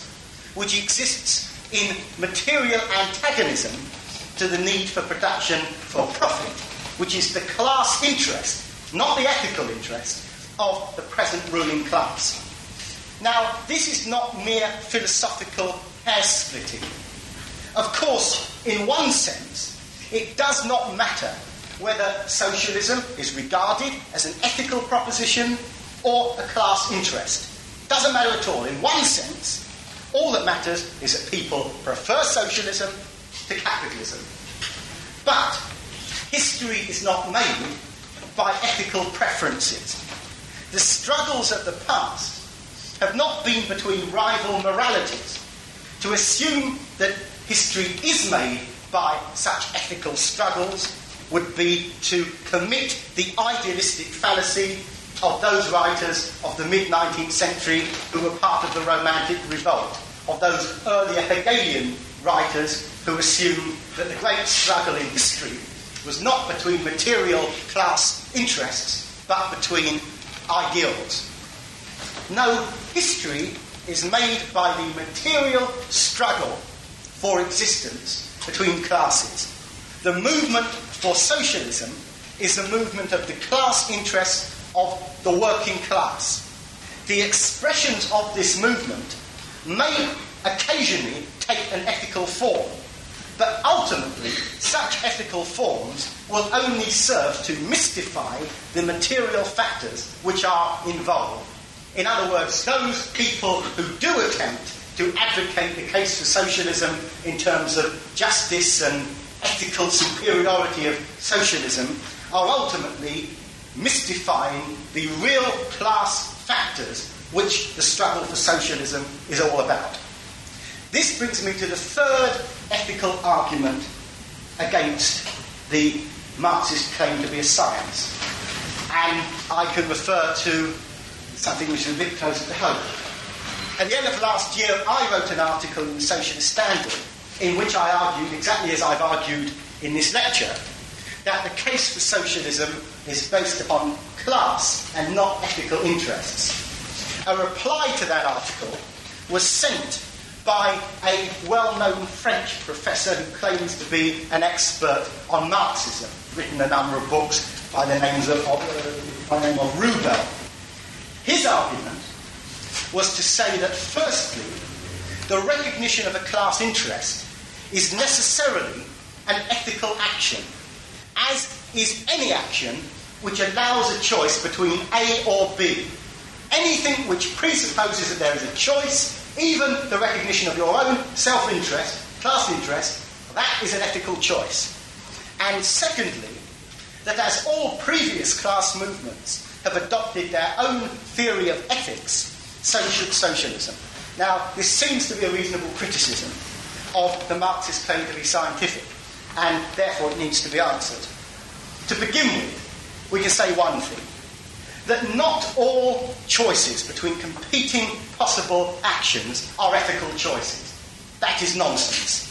Whether, for example, I have a pint of lager or a lemonade after this lecture is a choice, but it has absolutely nothing to do with ethics, unless, of course, I find myself under pressure in the bar from the Salvation Army. So it's not an ethical choice. It is, of course, a material one. If I buy the drink, it will be a lemonade. If one of you buys it, it will probably be a pint of lager. So it's a material choice. It is based upon not a theory of ethics, which I have, a theory of what is good and what is bad, what is right and what is wrong. It has nothing to do with philosophical absolutes. It is a material choice relating to my own thirst, which is a manifestation of my own biological condition. Now, according to the professor, the choice between accepting exploitation and rejecting it is an ethical one. If one was a detached onlooker upon the exploitation process, I would agree that one's views of exploitation would largely be left to ethical consideration. But the working class, which is the class which must be the historical agent for the creation of socialism, is not in any sense objective in its examination of the exploitation of the wages system.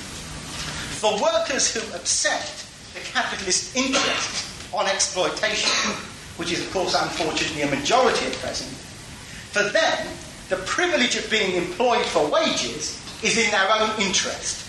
But for workers who see exploitation from the viewpoint of their own class interest, they do not oppose the wages system as an objective evil, but do so because they are the exploited class.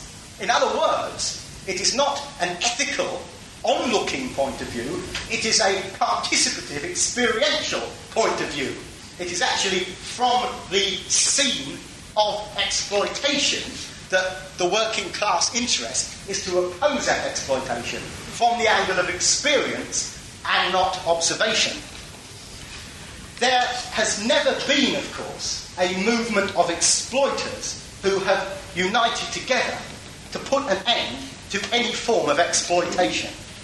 This is not because of some kind of moral blindness on the part of exploiters, but because material class interests are the basis of decisions and not ethics. The people who oppose the present system of exploitation, oppression and poverty are those who have experienced these things. Opposition arises out of the class experience of these factors and not the ethical contemplation of these factors.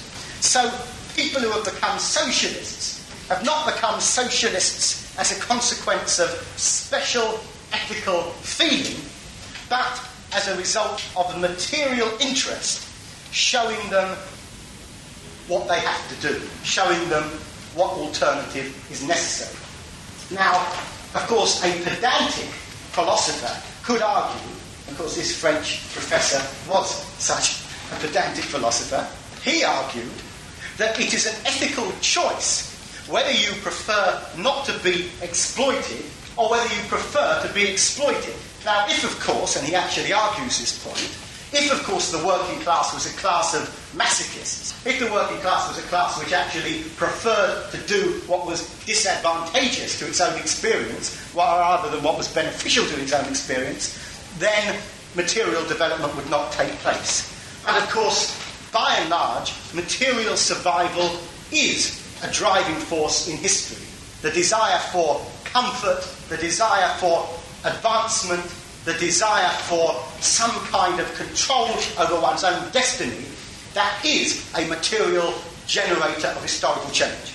Those who mistakenly think that material needs are merely a matter of choice, that in other words, there are something called abstract wants, which are freely determined by the individual outside of his or her material existence. What they are failing to do is to understand the social nature of ideas and actions. We think about, we want, we need those things which our conditioning makes us think about and want and need. And the need for socialism on the part of the exploited is as material as the need for food on the part of the hungry. We would not, of course, take kindly to a French philosopher who told us that hunger is an ethical choice on the part of the unfed. In precisely the same way, opposition to exploitation, the desire for social freedom, that is not an ethical choice on behalf of the exploited. Now, the claim that socialism must have its own alternative set of ethics to those of the system it intends to displace is based upon an historical misunderstanding about the reason for and the origin of morals and ethics. Belfort Bax's study of the history of ethics, which is to be found in his major essay, The New Ethic, explains that ethical ideas arose as a product of human alienation in primitive communist society. In other words, in the thousands of years which preceded the origin of private property, human beings expressed their individuality in no other way than by existing socially. The principles of individual existence and of social existence coincided. People lived as individuals for society, they lived socially for the individuals within society. And the manifestation of the self was through the social whole. The emergence of property and the alienation of the individual from the social function, in other words, from the means of production, this led to a conflict between the individual and his society. And this conflict made it so that society appeared as an external, uncontrollable abstraction above and beyond the human parts which made up that society. Ethics are in fact the code words of alienated existence, where there is this division between the individuals in society and the society which is beyond our grasp. There has to be a way of manipulating the individual into the class needs of that social formation. Ethics are the means of manipulating the dispossessed in the class interest of the property owners and controllers. And it is only as long as there is this dislocation between the individual and society that ethical manipulation is necessary.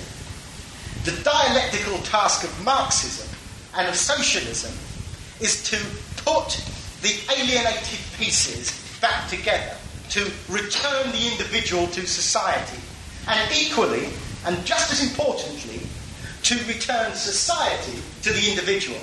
As Marx put this in his Paris manuscripts of 1844, and I quote, "What is to be avoided above all else is the re-establishing of society as an abstraction vis-à-vis the individual.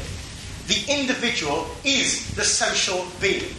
So, socialism needs no ethical theory because, firstly, it is a class movement which exists not to put a new class in control of society and to manipulate other classes into its own interests, but to in fact end classes, to end class interests as such. And secondly, its dialectical purpose is to end the primary moral, ethical problem of how the individual relates to society by synthesizing the existence of the social individual with that of the individual society. Well, let me conclude now by making 3 points about the relationship between socialism and ethics. Firstly, socialists do have a relationship to ethics. Socialists have a negative attitude towards ethics. The rejection of capitalist morality is often the first step towards socialist consciousness. And Friedrich Engels, in fact, explains this in his important work, Anti-Jury. He writes, "All moral theories have been hitherto the product, in the last analysis, of the economic conditions of society obtaining at the time. And as society has hitherto moved in class antagonisms, morality has always been class morality. It has either justified domination and interest of the ruling class, or, ever since the oppressed class became powerful enough, it has represented its indignation against the domination and the future interests of the oppressed." So, whilst Marxists preach no morality, we do indeed recognise that there is a moral struggle to be waged. The weakening grip of capitalist morality upon working class minds, and especially those of the young, is of great political importance to us. Indeed, they're of great political worry to the ruling class, for whom maths ethical conditioning is a source of great social strength. The second point I want to make in conclusion is in relation to the understandable fear on the part of many people that the objective of an amoral society, a society without concepts of right, wrong, good or bad, is bound to equal an immoral social theory, a theory of society where the consideration of people, considerations which are normally connected with the highest ideals of morality, will not exist. And of course, many of such thinkers, including the Praxis group in Yugoslavia, have pointed to Russia and its empire as an example of an ethically bankrupt society. Not a society which has rejected morality, but a society which has retained a bankrupt morality. And of course, what we can say in conclusion, and this is my third and concluding point, is that socialism seeks to put an end to the individualism which requires ethical defence for one group against another in society, one class against another, and it seeks to socialise in a dialectical way the individual social activity with the activity of the whole of society. And in relation to this, there is a theory which Marx, I would regard as the most important of Marx's philosophical theories, which is Marx's theory of the fetishism of commodities. According to that theory, the problem of capitalism is that workers approach commodities without recognising the social history of those commodities, without recognising that the values which they confront in the marketplace are themselves the product of a history of social production. What I would argue is that in a broader philosophical sense, we can take that theory of fetishism and we can say that the values of a socialist society will be exactly the same. They will be the values of the recognition of the social history which has produced the world in which people live, the society, its organisation, production, distribution, and so on. In other words, it will be a value not based upon the imposition of one interest upon another antagonistic interest, but upon a harmony of interests and the recognition that what one person consumes, another has produced, what one person produces, another will consume, and they are as much a part of society together as they may in fact be separated during the course of producing and distributing wealth. And therefore I want to conclude by the second of those quotes, in fact, from Bax, which deals, I would argue, very well, although Bax would define the ethical problem in a different way to some extent than the way that I have defined it. It deals very well with how this harmonising of the individual with society has a place in the socialist proposition. In what I may term a concrete ethic, self-sacrifice can never be more than an accident. The substance of such ethic consisting, as before said, not in the humiliation of self before God, but in the identification of self with humanity. At last, with the dawn of a new economic era, the era of social production for social uses, we shall have also the dawn of a new ethic. An ethic whose ideal is neither personal holiness nor personal interest, but social happiness, for which the perfect individual will ever be subordinate to the perfect society. The test of personal character will be here not self-renunciation in the abstract, but the possession of social qualities and the zeal for positive and definite social ends. This may be termed, in a sense, an absolute ethic. It is no longer naively objective like the ethic of the primitive world, when the individual was unconscious of possible interest apart from the community. And still less is it naively subjective, the attention of the individual being no longer primarily directed towards the mortification of self, but rather towards the broad issues of social life and progress. He will recognise the call of duty to do and to forbear only in things which directly affect the society, all actions not having a direct social bearing being morally indifferent for him. In this new conception of duty, the individual consciously subordinates himself to the community. This time not a community of kinship, but of principle, not limited by frontier, but world-embracing.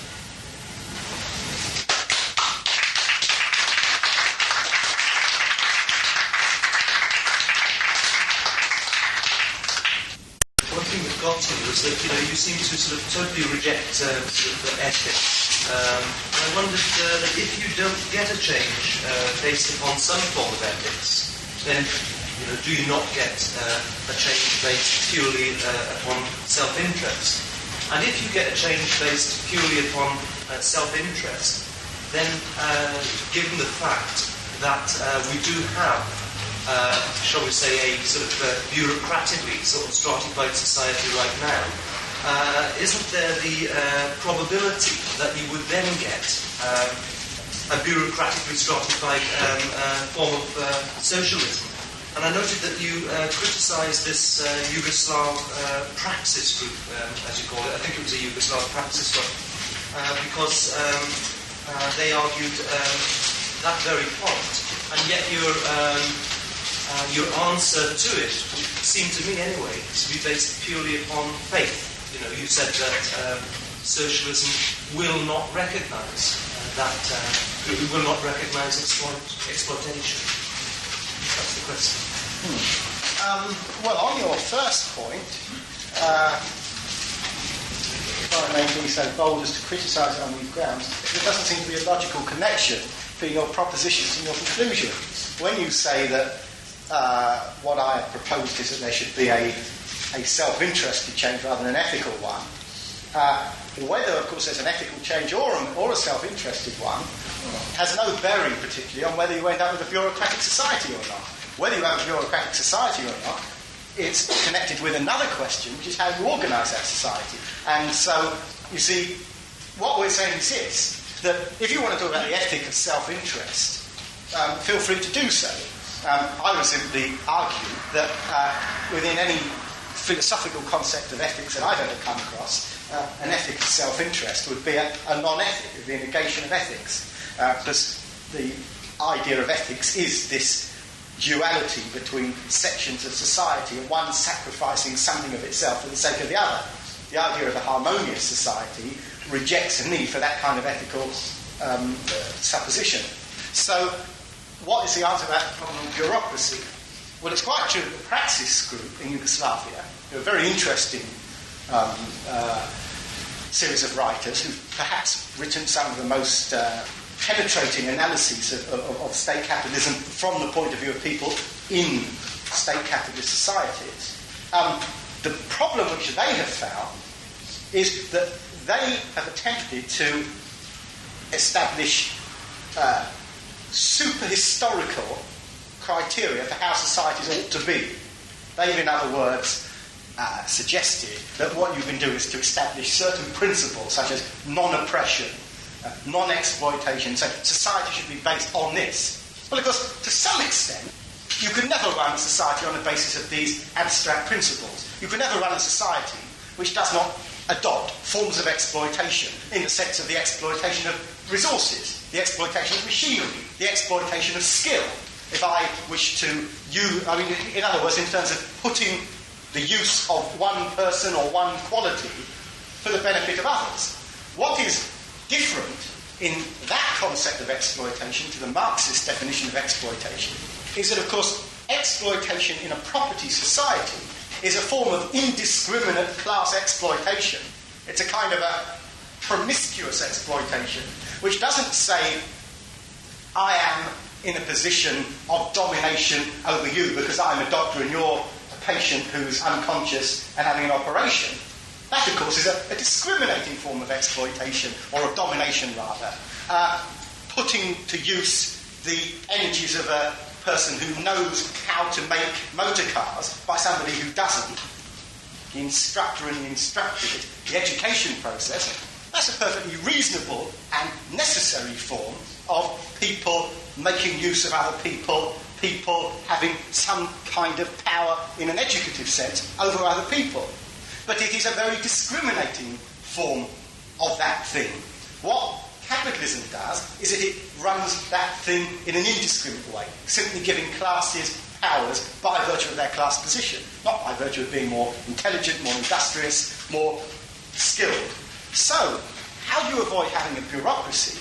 Obviously, the problem of a bureaucratic society arises out of the fact that there are people who lack sufficient ability to control society and so have to hand over the powers of control to other people. This is a problem, Lenin wrote about it at great length in his final years, which faced Russia after the revolution.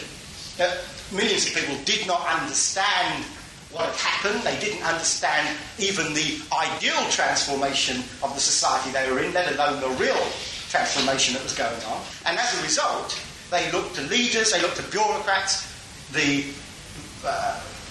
Russian Communist Party had to start up something called the Org Bureau, which was an organisational unit for running things. And of course, this lent itself to a form of bureaucratic dictatorship, which has ever since been a hallmark of the Russian Empire. But of course, in a society where people are conscious of the transformation which they are undertaking, where they have an understanding of their relationship to society, where they have a consciousness which qualifies them for control and mastership, not only over nature but over social affairs, that eradicates the problem of bureaucracy.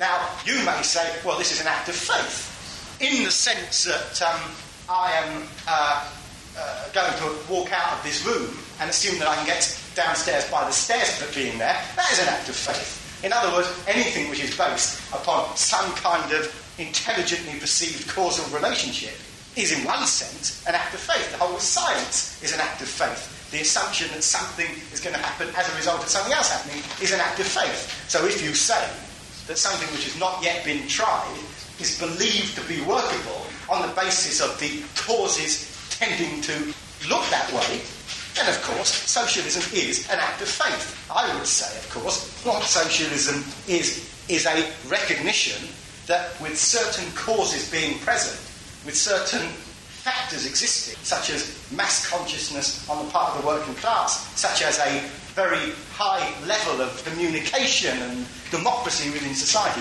that provides for the possibility of a non-bureaucratic society. And that isn't, to regard that as an act of faith would be simply to assume that any scientific principle can be reduced to being called an act of faith. Can I just come back on one point? Is that possible? Yeah. I possibly missed something out there, which was, to suggest that, although sort of philosophically, I think it can be said that, all non-owners or controllers, whatever, with various qualifications of the means of production are in the working class. Nevertheless, there are sort of many factions within that class. And you mentioned the point that it depends how the transition to socialism comes about. And I would suggest that, given the fact that all these at one particular class are very definitely exploited, that were you to have a move, an ethic-free, put it this way, move towards socialism, then you could well have a move which sees the previously sort of less exploited wanting to sort of exploit the previously sort of more exploited. Well, let me just say this. I'll try to be brief with that. Look, you're quite right that there's a kind of an internal class ethic, even within the working class, because the working class, within capitalism, not being a class which is on the whole conscious of possibility and the necessity of socialism, the working class on the whole is a class which is afflicted by the morality of its masters. And it's quite true that because of that, there are ethics within the working class where a professional worker considers that he is above and should be treated with respect by another worker. Now, of course, it is the breaking down of these factions which is necessary to the development of socialist consciousness. And of course the breaking down of these arises out of a recognition of how capitalism works. When the doctor realises that, important though he is to society, if the roads were not clear to enable him to get to his hospital, he wouldn't be a very good doctor. He realises that he has a dependence upon the road sweeper. The road sweeper has a dependence upon the doctor to enable him to sweep the roads. The bus driver, in order to get people to work, carries people of all different ranks, but people of all of those different ranks within the working class are dependent upon the willingness of that bus driver to drive that bus. Now, it's the recognition of the fact that labour is something which, even within capitalism, is to some extent cooperative. If it's not something which is entirely meaningless, it's a kind of a coercive cooperation. It's one where people are actually made to help each other despite themselves, despite the system. The fact of the matter is that, of course, it's a recognition of this community of interests which has to arise before you can get socialism. And let me just say this. It's happening now, of course, to a great extent. The internal working class ethics of, say, the 1930s, where a school teacher would not drink in the same pub as a docker, because a school teacher probably wouldn't drink in a pub. And if he did drink in a pub, he'd drink in a different bar. And if he did talk to a docker, the docker wouldn't know what he was talking about. That's breaking down. In fact, we're getting a lot of people who are moving out of teaching and going into being dockers for very good reasons. So what's happening is, and a few dockers who are moving into teaching, I might add. What's happening is that capitalism itself is smashing up these contradictions within the working class. Capitalism is getting hold by the scruff of their neck of the so-called middle-class worker and saying, you might have these potentials.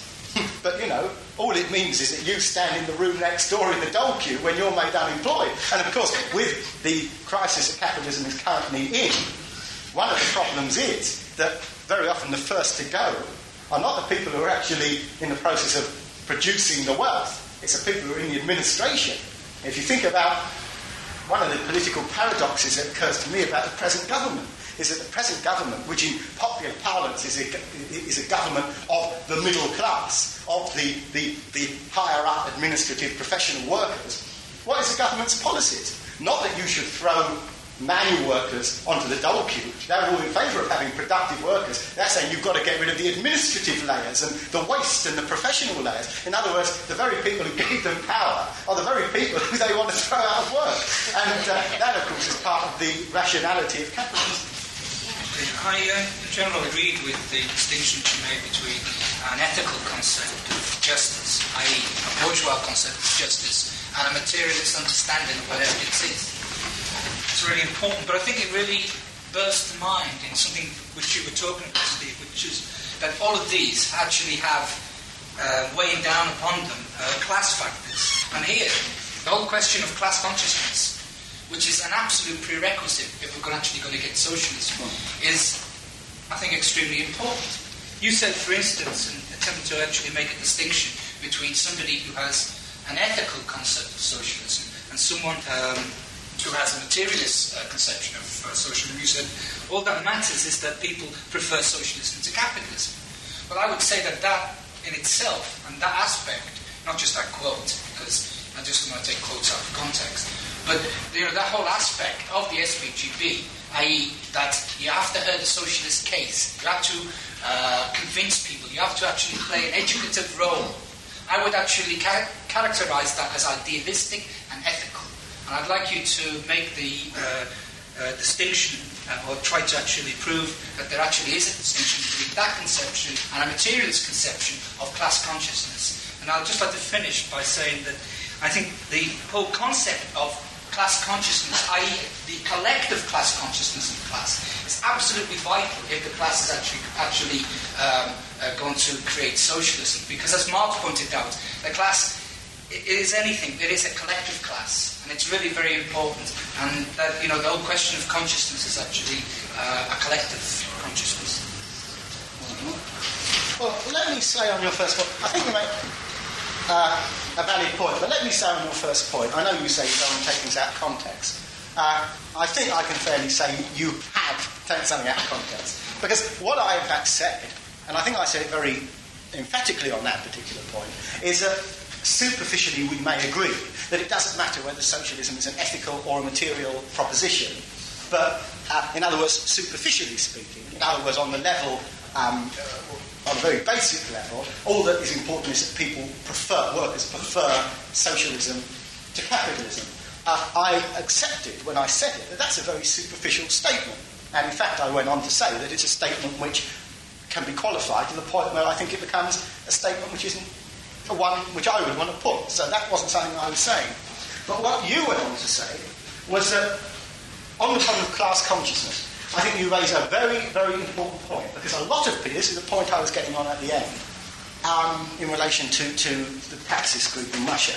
a lot of people understandably say, look, ethics is a tremendously powerful force. Again, on a superficial level, a lot of people will say human beings are naturally moral. Morals are very important to people. People are motivated by strong forces. People are not motivated on the whole by, to make history by a scratch on their knee or by an itch or by a minor irritation. People are motivated by all the things that Russian novelists wrote about, love and hate and challenges and grand things. Well, I agree with you. And then what happens there is, here comes the SPGB, here come these scientific Marxists and say, forget about all that. Forget about all this love and hate and dedication. What is important is this scientific, materialist objective.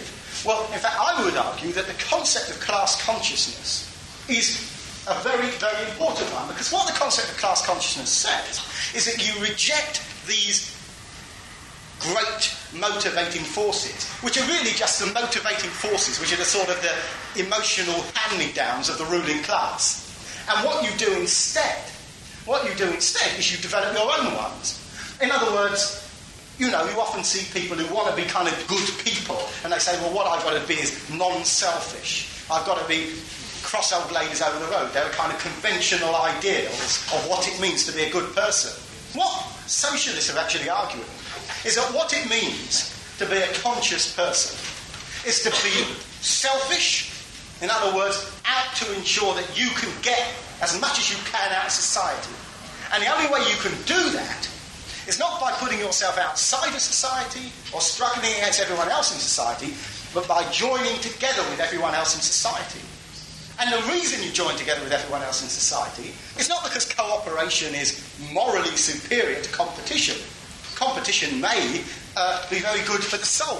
What is important is that cooperation is more efficient, it's more realistic when you're dealing with an advanced society as a way of organising and a way of producing for social needs. And that's why the importance of consciousness on the part of the working class is not simply something which is a different kind of morality. It's something which replaces morality, replaces, if you like, the consciousness of another class being transplanted into the working class, which is what ethics are. And it, in fact, simply says that a working class is going to be conscious of itself, or as Marx put it, for itself. Now, one other point. You say, quite incorrectly, the Socialist Party of Great Britain argues that this class consciousness can only be transmitted to the working class by workers listening to the case for socialism as put by the Socialist Party and so on. Absolute nonsense. Not the case of the Socialist Party of Great Britain at all. And therefore we obviously haven't transmitted that aspect of it to you. Because what the Socialist Party of Great Britain said, and it would be an absurd organisation if it didn't say it, is in fact the contradictions of capitalism itself. It's a class struggle within capitalism itself which creates class consciousness. Now what we can't say, and this is the problem, and I think what we're arguing about is not in the area of what is the case, but I think you're arguing in the area of what ought to be the case.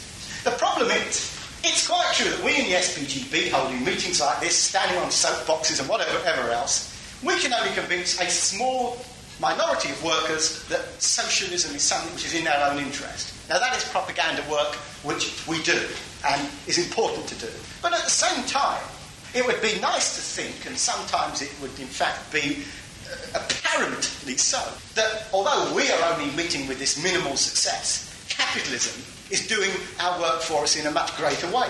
That capitalism is producing 100 times more recruits to socialism than we are producing ourselves. The fact of the matter is, it's simply not the case. The fact of the matter is, what the contradictions of capitalism do show workers is that they've got to struggle in some way. And those struggles take the form of CND, right to work campaign, a strike here, tenants association there, whatever else it may be. These are examples of workers saying, let's do something. What socialists have to do, and I cannot see how you can frankly argue against it if you argue as well as you did that class consciousness is important as a prerequisite for socialism. What workers have got to do is to what socialists have got to do is to say to workers in that position, you won't get what you want through CND, you won't get it through this, you won't get it through that. In other words, we realise you've been touched by the contradictions of capitalism.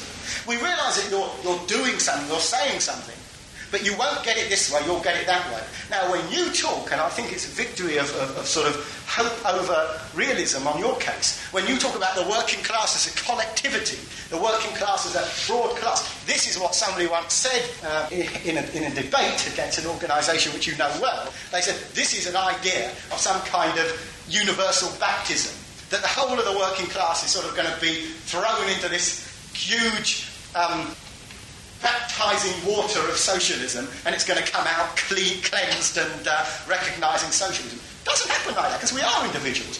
You understand so much, the person sitting next to you understands so much, the person sitting behind you understands so much, and of course we are. Whether we theoretically allow for it or not, we are dealing at the end of the day with individual workers, individual recognitions of the interests of those workers. Some are conservatives, some are fascists, some are members of CND, some are hanging around the SPGB, some are in it, and even within it, some will have different amounts of consciousness from others. That is going to be the case, and it's a recognition of the fact that it's only by working with people who are going to, in the end, walk away on their own two legs, and are going to, when they fall asleep at night, have their own thoughts passing through their own head, that you can actually deal with the problem of consciousness. To see some kind of mass consciousness which is going to be grasped hold of in one go is simply a fallacy. Do you want to come back? Very, very quickly to come back on that. Yeah. I mean, first of all, one point is that I do recognise that the SPGB sees development of the class struggle as being an important requisite for class consciousness. But you've really just disproved yourself when you talked about consciousness in terms of individuals. Now, to be sure, nobody's trying to actually paint idealistic pictures of workers, entering into a new baptism through the class struggle, clean. If you look at history, that's not what consciousness is about. But if we do look at history, for instance, we look at the Russian Revolution, if we look, for instance, the German Revolution, if we look at the revolutionary wave that swept Europe in the 1920s, we can actually see a collective consciousness, a revolutionary consciousness actually being developed. Fair enough, it only lasted a short while. And you made a good point before, for instance, when you talked about the factory councils and the Soviets being superseded by bureaucrats. And that was an expression of the regression of consciousness. So therefore, I just don't see consciousness as a static thing, i.e. that it's just, a baptism. But that consciousness lasts as long as the struggle is actually alive, as long as people can collectively take consciousness from the struggle. That's the way I see class consciousness. You see class consciousness in terms, in the long run, although you might admit, for instance, that, collectivity and class consciousness and the class struggling has an important bearing on it, you see it purely in individualistic terms. The last part of your 10-minute contribution really proved that. Also as well, for instance, on the question of the state, you made a distinction during your speech between Lord Denon's ethics, which you saw as bourgeois ethics, which are completely correct, they are bourgeois ethics, but you actually see policemen as being proletarians, and this is completely be idealistic about the role of the state, and the role of the state, on the suppression of class consciousness, on the whole movement for socialism, because it will be policemen will actually be stopping it, actually instituting socialism. Okay. Let me just say one thing about that. This idea of yours, that policemen are workers, well, all right, I mean, we're dealing with definitions here, I suppose, rather like Bax when he was talking about workers. If you think that you have to somehow pass an ethical test to get into the working class, you're mistaken. You're mistaken. I've actually encountered policemen who've got rather more advanced views than certain trade unionists that I've come up against. But in the same way, I'd say to you this. I've heard your view repeated several times that, for example, people who are members of the armed forces are therefore part of the state machine, not part of the working class. I simply ask you a good question. Between 1939 and 1945, as you know, a large section of the working class went into the armed forces. Mobilised. After 1945, thousands and thousands of them went out of the armed forces. Are you telling me that a worker who perhaps was working in an office, had a car, reasonably comfortable existence within the relative terms of capitalist poverty, are you telling me that that worker who then had to go out with a gun and walk through the mud fighting, getting perhaps less money for doing it, and then returned at the end of the war to his existence working in an office, driving his car, having the relative degree of working class comfort that can be gained in positions of poverty? Are you saying that those workers left the working class, went into a position outside of the working class, and then returned to working class? It's obviously a nonsense of any class analysis. Conscript army and a volunteer army or a police force. So are you then telling me that somebody who was conscripted into the army after the Second World War, let's say at the time of the Korean War, went into the army as a conscript, student, shall we say, from Oxford University, whose parents were administrative workers, meets up with somebody who is he's a conscript, meets up with somebody who's gone into the army because he can't get a job anywhere else. He joined at the age of 15, unemployed, comes from is a child of unemployed parents in, shall we say, Toxteth in Liverpool. And he meets up with him, and the conscripted soldier, according to you, is not a member of the working class, and the soldier who joined the army because of his poverty is a member of the working class. I would suggest to you that it's a very, very peculiar notion of classes that you've got, and one which, of course, simply doesn't stand up to the facts of social history. But what I would say to you also is that somebody who admired the Bolshevik Revolution as you do, I'm sure you're aware, therefore, that the leading participants in the Bolshevik Revolution were not only, of course, members of the armed forces, but they were principally non-conscript members of the armed forces. So that according to your own definition, the Bolshevik Revolution which you admire was principally enacted by people who are outside of the working class. Okay, yeah. The speaker said during his talk, and it's a thing that's frequently said by members of the SPGB, the ruling ideas of any society are those of the ruling class. Now, these ideas, they don't just come out of nowhere. Ideas have to be produced. And I've shown through the Declaration of Principles recently. Now, read principle number 2. And this told me that the ruling class does not produce. It says the ruling class does not produce, full stop, no qualifications, no exceptions. These ideas have to be produced. The ruling class does not produce. Principle number 2 says, would the speaker please tell us which class does produce these ideas? Well, I'm bound to say that if you assume that the ruling class exists in a state of without producing ideas, you might also, of course, gather from Principle 2 of the Declaration of Principles that the ruling class doesn't produce the necessary blood to pass to its brain, the necessary air to enable it to breathe, and therefore the ruling class would have died a long time ago. It's a rather foolish misreading, if I may say. Of course, the ruling class... Just a moment, let me finish. Of course, the ruling class produces ideas. If the ruling class didn't produce ideas, members of the ruling class wouldn't, for example, ever have the idea of going out to the Ritz instead of the... in on the park or wherever, quite clearly members of the ruling class producing. But I might actually say this to you. Of course, it's quite true that there are many workers who are employed in the perpetuation of ruling class ideas whose particular payment for work is quite high on the whole because it is to enable those ideas to be maintained within the capitalist system. But of course, the fact is that the payment for that work, the payment for that employment of maintaining capitalist ideas, comes out of the surplus value which is appropriated by the capitalist class from the labour of the working class, and therefore it is a capitalist class which directs that process of education and perpetuation of its own ideas. But if I can say something to you without causing any offence, what I would say is you've got to always, of course, read things however logically you are, with the maximum amount of recognition that a word in a sentence is going to mean different things in different sentences, and you've got to be very clear about what it does mean. What, of course, that principle of the Declaration of the SPGB is clearly saying is that the ruling class has no need to produce wealth, because that wealth is produced by the class which it exploits. That's a clear understanding of those principles from anyone, I think, who seriously read them.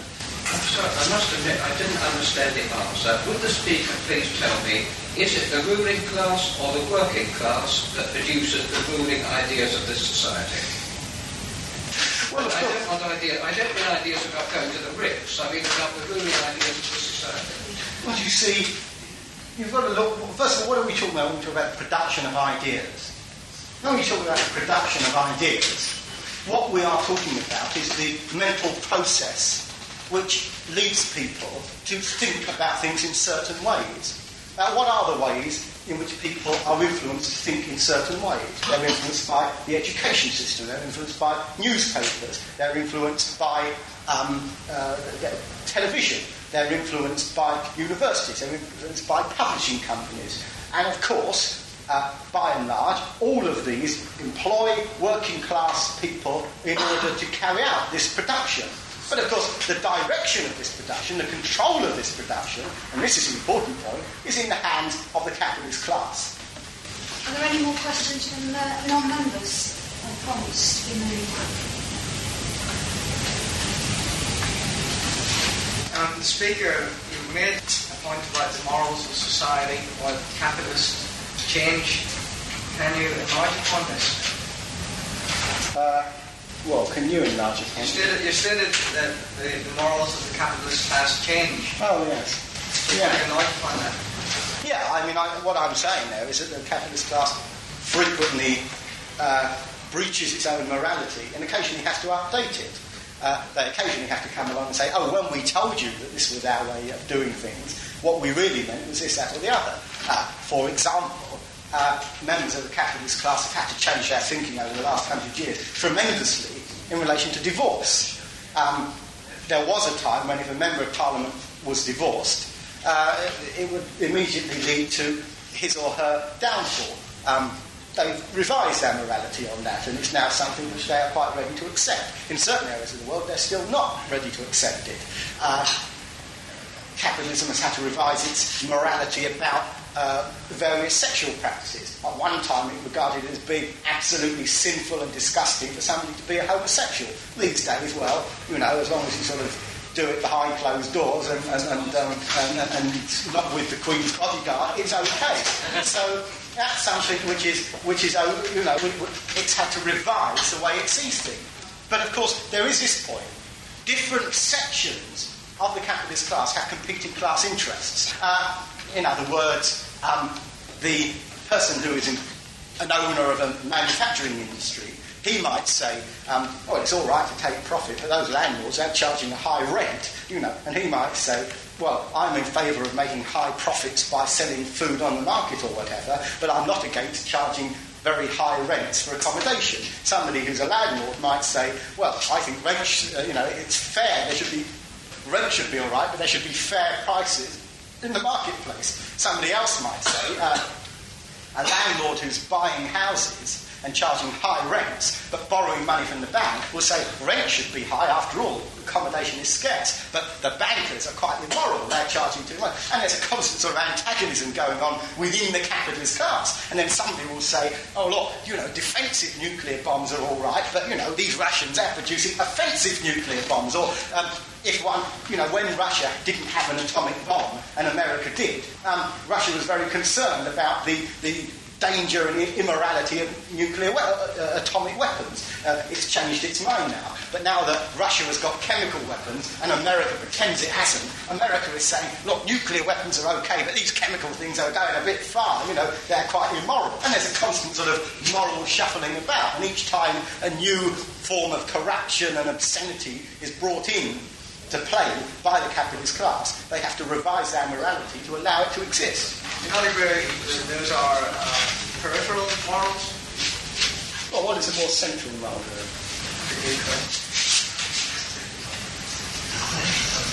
Sorry.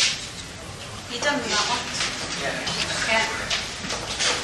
The speaker I just touched on learning lectures, and I'm afraid I will have to take him back to the first lectures he gave here on historical materialism.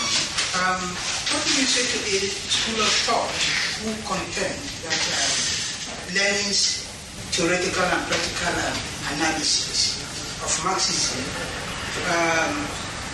was based on strategy laid down by Plekhanov, you said, in that sense, on the idea of monopoly capitalism? Because what I understand by this is that this idea of monopoly capitalism is a way of revolutionizing, if not humanizing scarce resources or factors of production to serve the people at the time.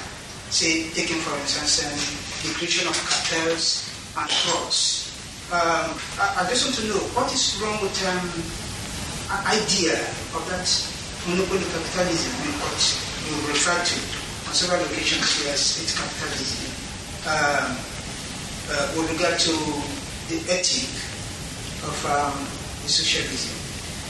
Well, very briefly, Lenin didn't in fact derive the idea of monopoly capitalism from Plekhanov. There's no evidence that I know of to show that.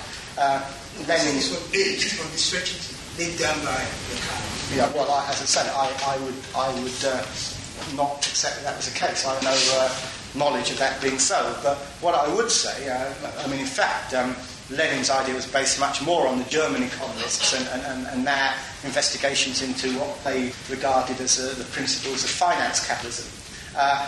What Lenin was arguing was that if you brought everything under the control of the state, then the means of transforming that into social property would be much easier.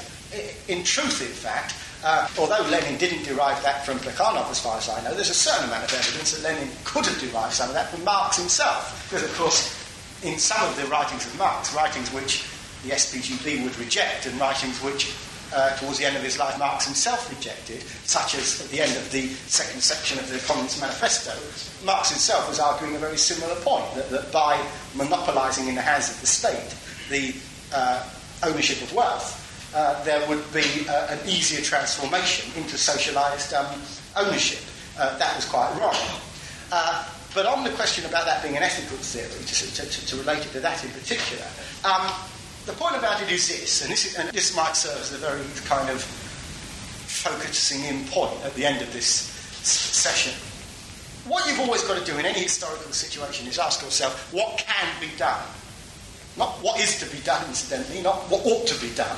Certainly not, what would I like to be done? What can be done? What are the possibilities? What are the limitations? And I think I pointed out in the first talk, I gave an example, that if I say, I'm hot because that heater is on behind me, therefore I will transport myself to Iceland, that's a fantasy. Historically speaking, it's not on. If, on the other hand, I say, that heater is hot, I'm going to turn it off, I'm working within the bounds of historical possibility. Now, what we've got to do, and we're confronted with this often, is people who come up and say, what you've got to do is get socialism a bit at a time. What you've got to do is kick the working class. First of all, they've got to go for the right to work. Then when they realise they can't get it, you tell them that they couldn't get it in the first place, and it's not worth getting. Then there are other people who argue, what you've got to do is put all of the means of wealth production in the hands of the state, and then it will be easier to get socialism. Look, there's a simple answer. What can be done? We can get socialism as soon as a majority of workers understand it and want it. As soon as a number of workers recognise that the proposition is in line with their needs, that can be done. That is a class possibility now for the working class. So, in a sense, there comes a certain point where you've got to say, look, we're not prepared to take a second best. We're not prepared to take a third best. We don't want a bit of socialism. We want the lot. And in that sense, all of the arguments about, well, Lenin might have had a point, or the Labour Party might have had a point, let them keep their points. We've got a better point. We've got the point of getting socialism now.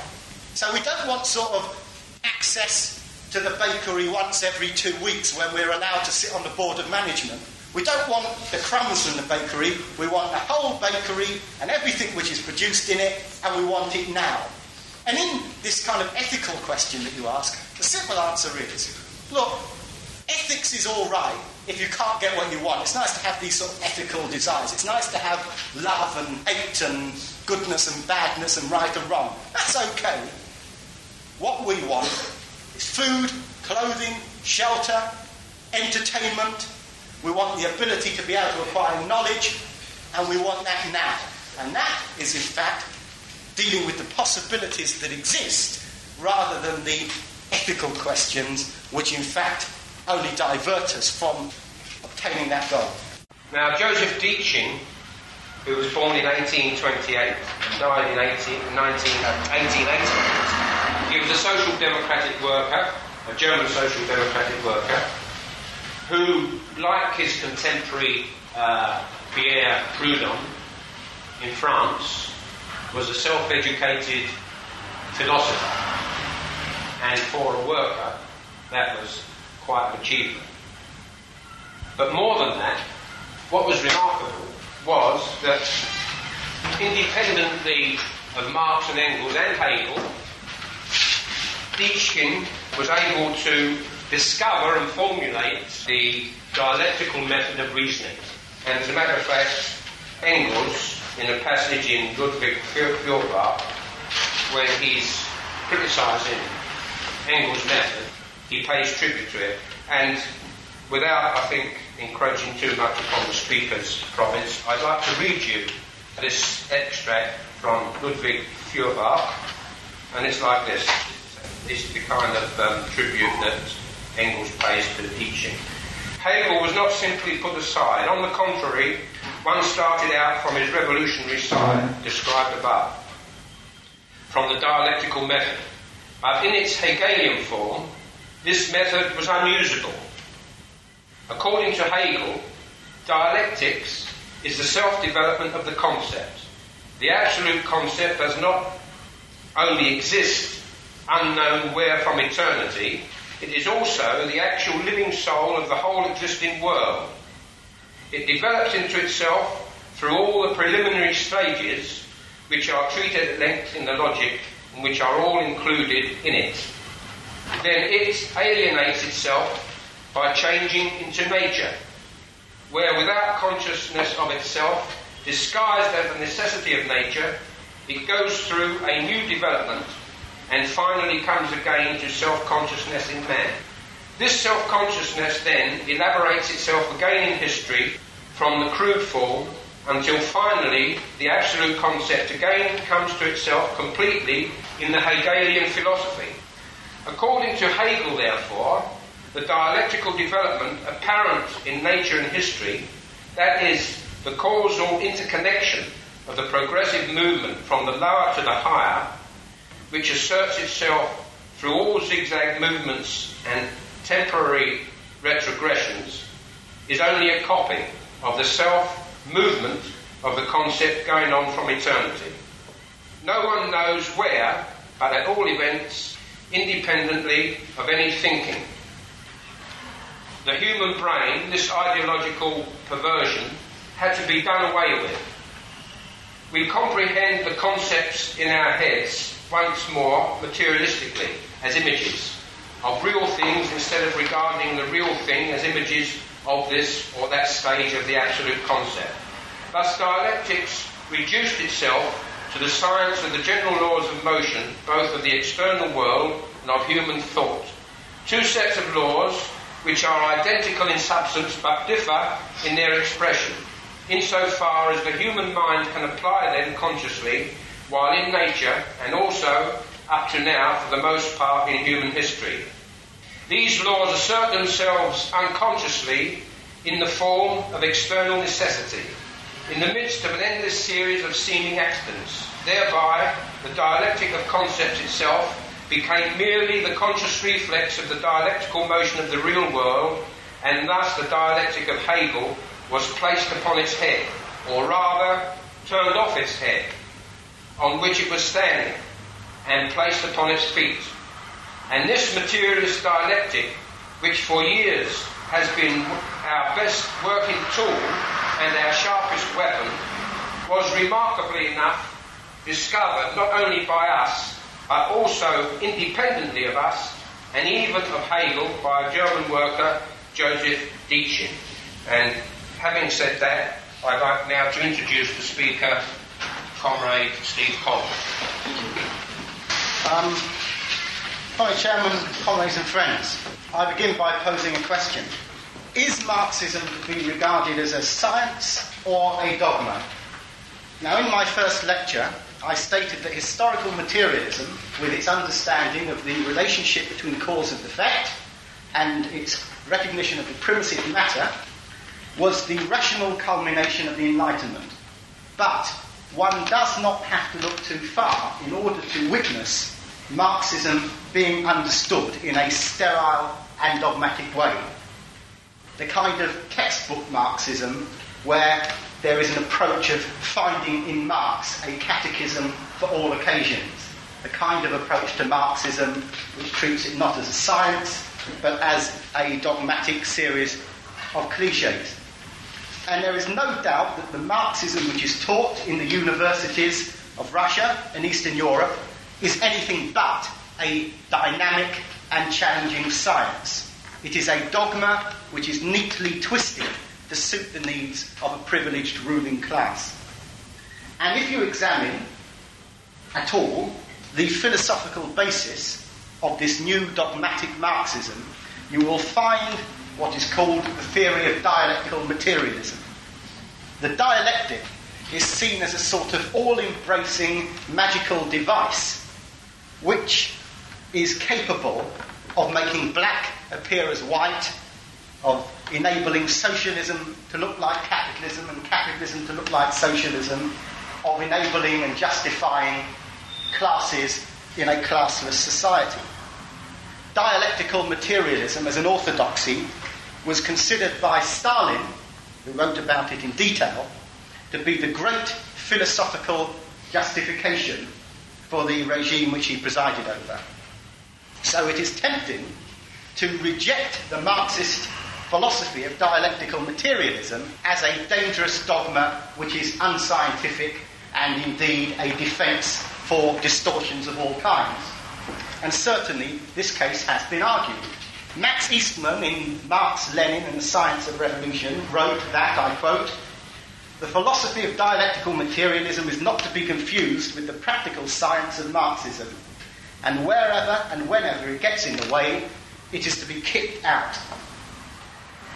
In the late 1920s, a self-styled Marxist philosopher of the Communist Party, Hogben, argued that dialectical materialism belonged to those who, quote, "suffered from the habit of borrowing from Hegel verbal conventions which have only the most superficial relevance to the logic of science." In 1956, E. Wilmot went even further. In a series of articles entitled "Do We Need the Dialectic?" he stated that Engels' philosophical approach was, quote, "embroidered with dialectical fripperies, and it is metaphysical." Only 3 or 4 years ago, I attended a talk called Marxism and Philosophy, organised by a party which will remain nameless. And during the question period, somebody got up and said to the speaker, "What is the relevance of the dialectic to socialism and to Marxism?" And the speaker said, "None at all. I don't even know what it means." Certainly then, there would be nothing unprecedented about abandoning the dialectic as a dogma while preserving the more scientific aspects of Marxism. Now, before we consider whether or not to take such a course, there are 1 or 2 more voices worth listening to, who are unlike the Stalinists who use dialectical materialism in order to defend what is indefensible, and unlike Eastman, Hogben and Wilmot, who would dismiss dialectics altogether. Consider for a moment Marx's comment on the dialectical approach in his afterword to the second German edition of Capital. He writes, "The mystification which dialectic suffers in Hegel's hands by no means prevents him from being the first to present its general form of working in a comprehensive and conscious manner. With him it is standing on its head. It must be turned right side up again if you would discover the rational kernel within the mystical shell." So in other words, Marx's argument is that there is a rational essence to the dialectical theory which has been missed by the mystical approach of Hegel. Engels, in the Dialectics of Nature, thoroughly commits himself to a dialectical method of reasoning. In many of, right the way through Engels' philosophical works, you'll find that. But more than both Marx and Engels, there was the man who, when addressing the International Socialist Congress in The Hague in 1872, was introduced by Karl Marx with the words, "Here is our philosopher." Now this was Joseph Dietzgen, and it was he who most clearly expounded the Marxist dialectical theory. As he wrote in a letter to his son in 1883, "For my part, I think more of the logical than of the economic element, since what I have to say on the art of thinking is, so to speak, my own work and discovery, while I received my knowledge of economics ready-made from Marx." Now I shall turn shortly to what Dietzgen had to say about the art of thinking. But like any other idea, the dialectical approach was not conceived by one thinker alone. So before we turn to the dialectical approach to thinking, we need to give a few thoughts to thinking itself. Thinking is a natural human attribute. If people ever talk about human nature, then the first thing that they could possibly mean is the ability to think. It is a function of the brain, no less than the ability to touch is a function of the hand, or to walk a function of the legs. Two types of thinking can be defined. The first and the most basic form of thinking is perception. The ability to perceive the world of which we are each a part is not a uniquely human characteristic. All sensate beings are perceptive to the extent that their environment is capable of impinging itself upon their feelings. A dog can perceive cold water. It can perceive a hot day. A cat can perceive soft wool. A bee can perceive the smell of honey. In animals, we don't necessarily call this perception thinking. Human perception is in fact of a much more complex kind, and the scope of human perception is considerably broader than that in any other animal. But the main human thinking attribute which distinguishes us from the rest of nature is the capacity for abstract conceptual thought. Humans can only perceive in a way which is different from all other animals, but also can conceive of things in a way that no other animal can. We can memorize, we can imagine, we can plan, we can speak using languages, we can alter the perceived world by tools of our own making, we can theorize about the world, and ultimately we can change the environment in which we are in. Now this is a great attribute, but it carries with it a certain problem, a philosophical problem, which is that however much you think, you will only ever be able to do so in terms of a division between yourself, the thinker, the subject of the thinking process, and the universe which is, so to speak, around you, which is the object of your thoughts. The earliest philosophers of ancient Greece were troubled by this division. Must it be the case, they asked, that human beings are finite, passing, here today, gone tomorrow beings? They were what they're called, in Greek philosophy, contingent beings, whereas the universe is infinite, unchanging. It possesses what the early Greek philosophers called a oneness. It is complete in a way that no individual mind and no individual thinker seemed to be able to be, because it was a particle of that oneness. Aristotle referred to the distinction between what he called essence and existence. The world, he said, was essential. Humans are only existential. In that sense, there's a division between infinity It means something which is always happening, which is always there, something which is passing, which is a particle of that great process. Now, the Greek Platonic philosophy explained this division by means of a swift piece of idealistic thinking. They argued that, like the universe, each human possessed an essence which was no less infinite and complete than that of the world in general. But, they argued, human beings were different from their essence. They were alienated from their ideal selves because they are living in existential exile from their real identity. Both the Aristotelian and the Platonic traditions conceived of human beings as parts which have become alienated from the whole, as particles in society, particles in nature, which have become alienated from society and from nature. The whole, incidentally, is referred to in Greek philosophy in numerous ways. Sometimes the one, or the oneness, or the absolute, or the supreme, because you find it in modern idealistic versions in terms of the ego, or the self, or whatever else. Now, it is a difficult concept, this idea of a dualism between the thinker and the object of thought. So let's stop for a moment and examine it. All of us exist, but we only experience our existence in terms of a past that has ceased to be and a future that does not yet exist.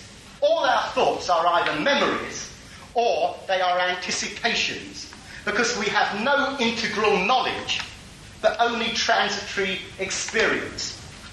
The Greek philosophers argued that if only they could obtain an integral picture of the universe, if only they could somehow get to grips with the whole of nature, if they could have an understanding of the infinite universal essence rather than finite existential experience, if they could sit in some sort of an observer's box over the process of history and watch social motion and natural motion taking place, then they would have remedied this disjunction between the human as a part and nature as a whole.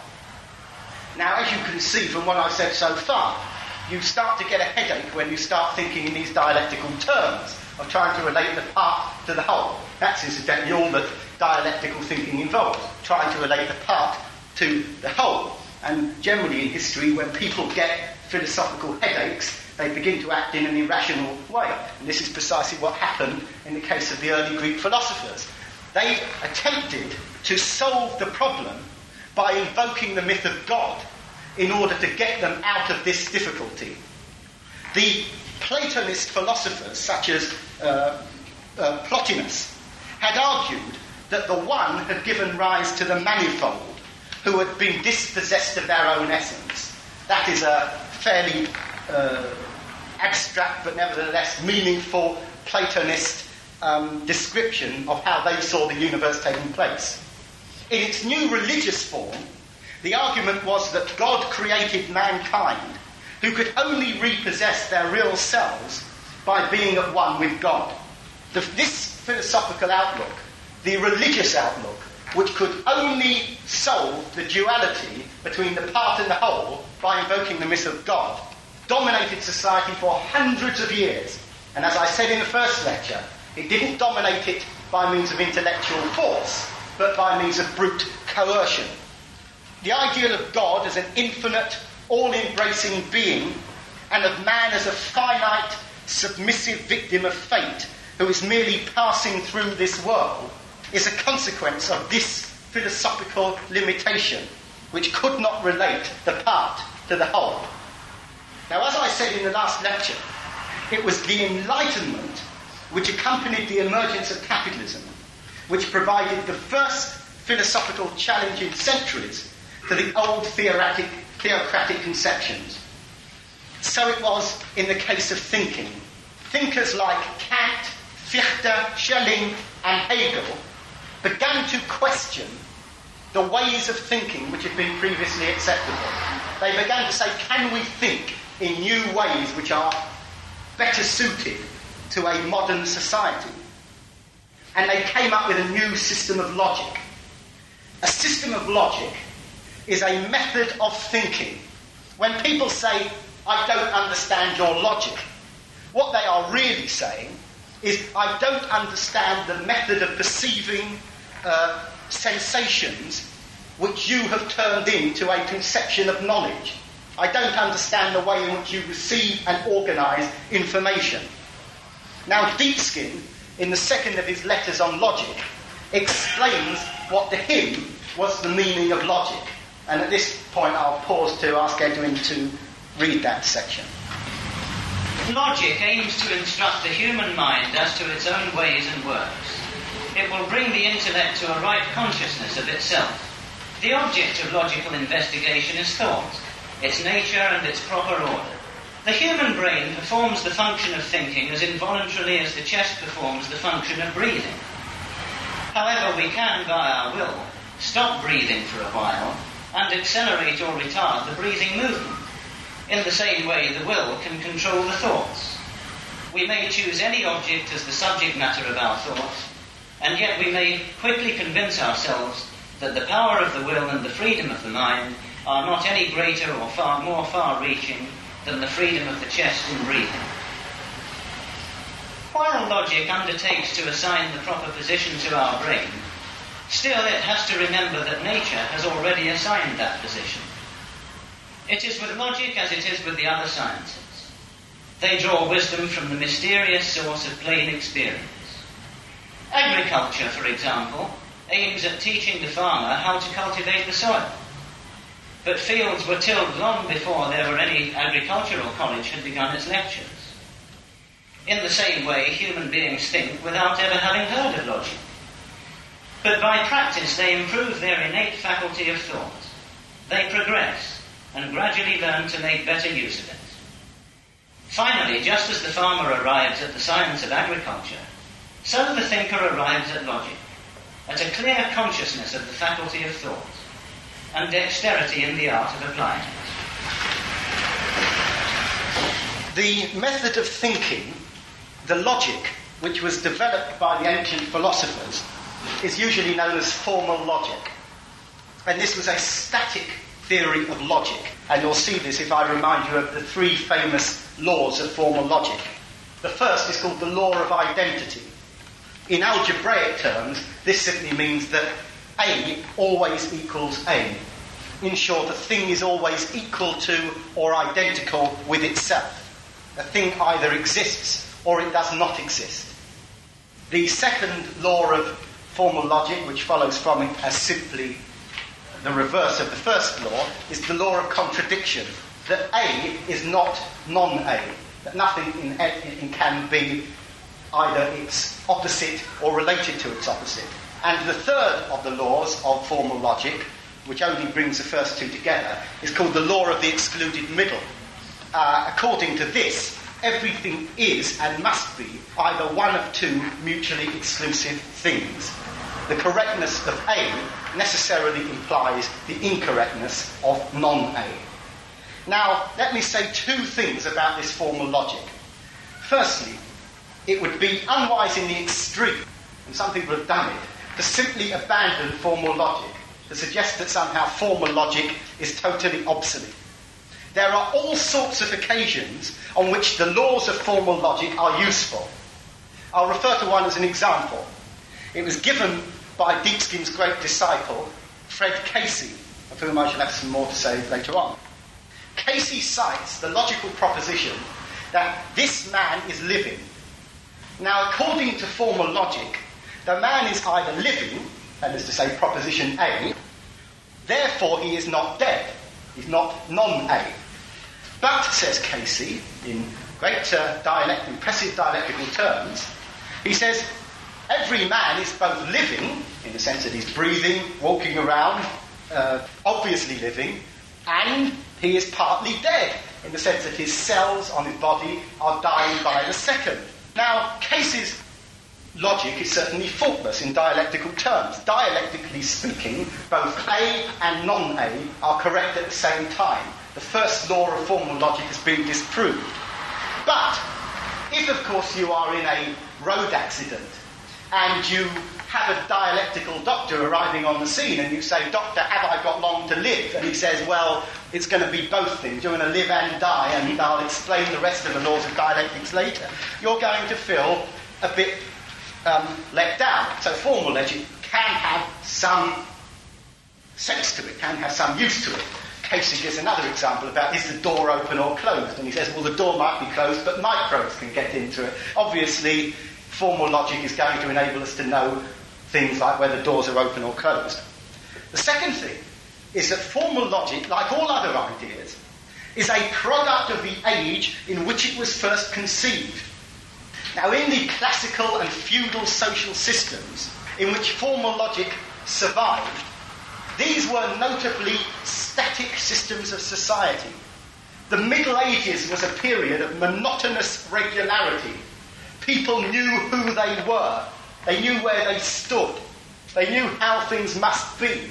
There was a sense of inevitability and of things being stationary. In such a society, a peasant knew that he would never become a baron, and he knew still more that he would never become king. A baron knew that he would never become a peasant. A was A, and everybody could witness this fact. A would never become non-A.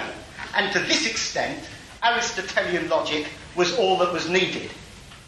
The emergence of capitalism changed that state of affairs. The hallmark of capitalism was contradiction. Capitalism, with its inseparably connected and yet mutually opposed classes, was a system of contradictions. The new scientists began to explain social phenomena in terms of change and not of things being stationary.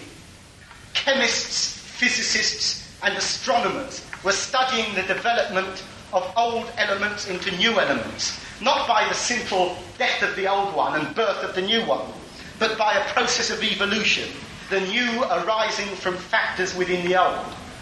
Darwin applied this evolutionary approach to the study of human development itself. And in 1755, Kant published a book entitled The General Natural History and Theory of the Heavens. And Engels says about this book, describing what's in it, the Earth and the whole solar system were shown to have come into being in the course of time. This contained the point of departure for all further progress. If the Earth was something that had come into being, then its present geological, geographical, and climatic state, and its plants and animals likewise, must be something that had come into being. It must have had a history, not only of coexistence in space, but also of succession in time. Now, as I pointed out in the first of these lectures, this evolutionary approach was applied by Marx and Engels to the study of history. But what effect did the new evolutionary approach have on the method of thinking, on logic? Well, it was a German philosopher, Hegel, who was the major thinker to oppose a new dialectical logic to the old, historically inadequate formal logic. The difference between the two kinds of logic is very simple. Formal logic defines things as they are. A grain of barley is a grain of barley. To define a grain of barley as anything but a grain of barley is to contradict the first law of formal logic. Dialectical logic defines things historically. A grain of barley has the historical capacity to germinate, and from it will arise a stalk and then a plant.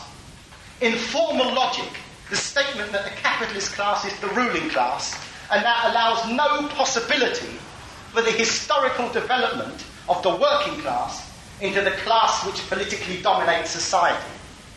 This arises from the point which I drew attention to earlier. Formal logic grew out of a temporal uneasiness about the disjunction between existence and essence.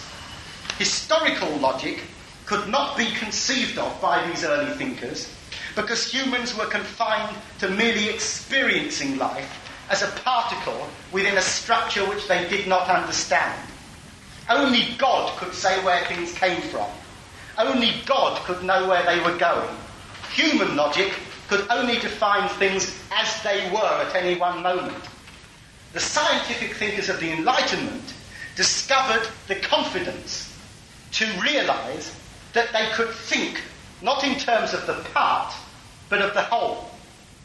But Hegel and the Hegelians were dialectical idealists. They saw the unfolding of nature as a product of the mind. Yes, they understood that it was an evolutionary process, but they could only manage to think of this evolutionary process in terms of the absolute idea, the world spirit, something idealistically beyond material explanation.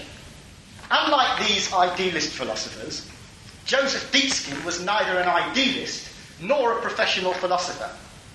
He was not an idealist in that he was in agreement with the historical theory of Marx.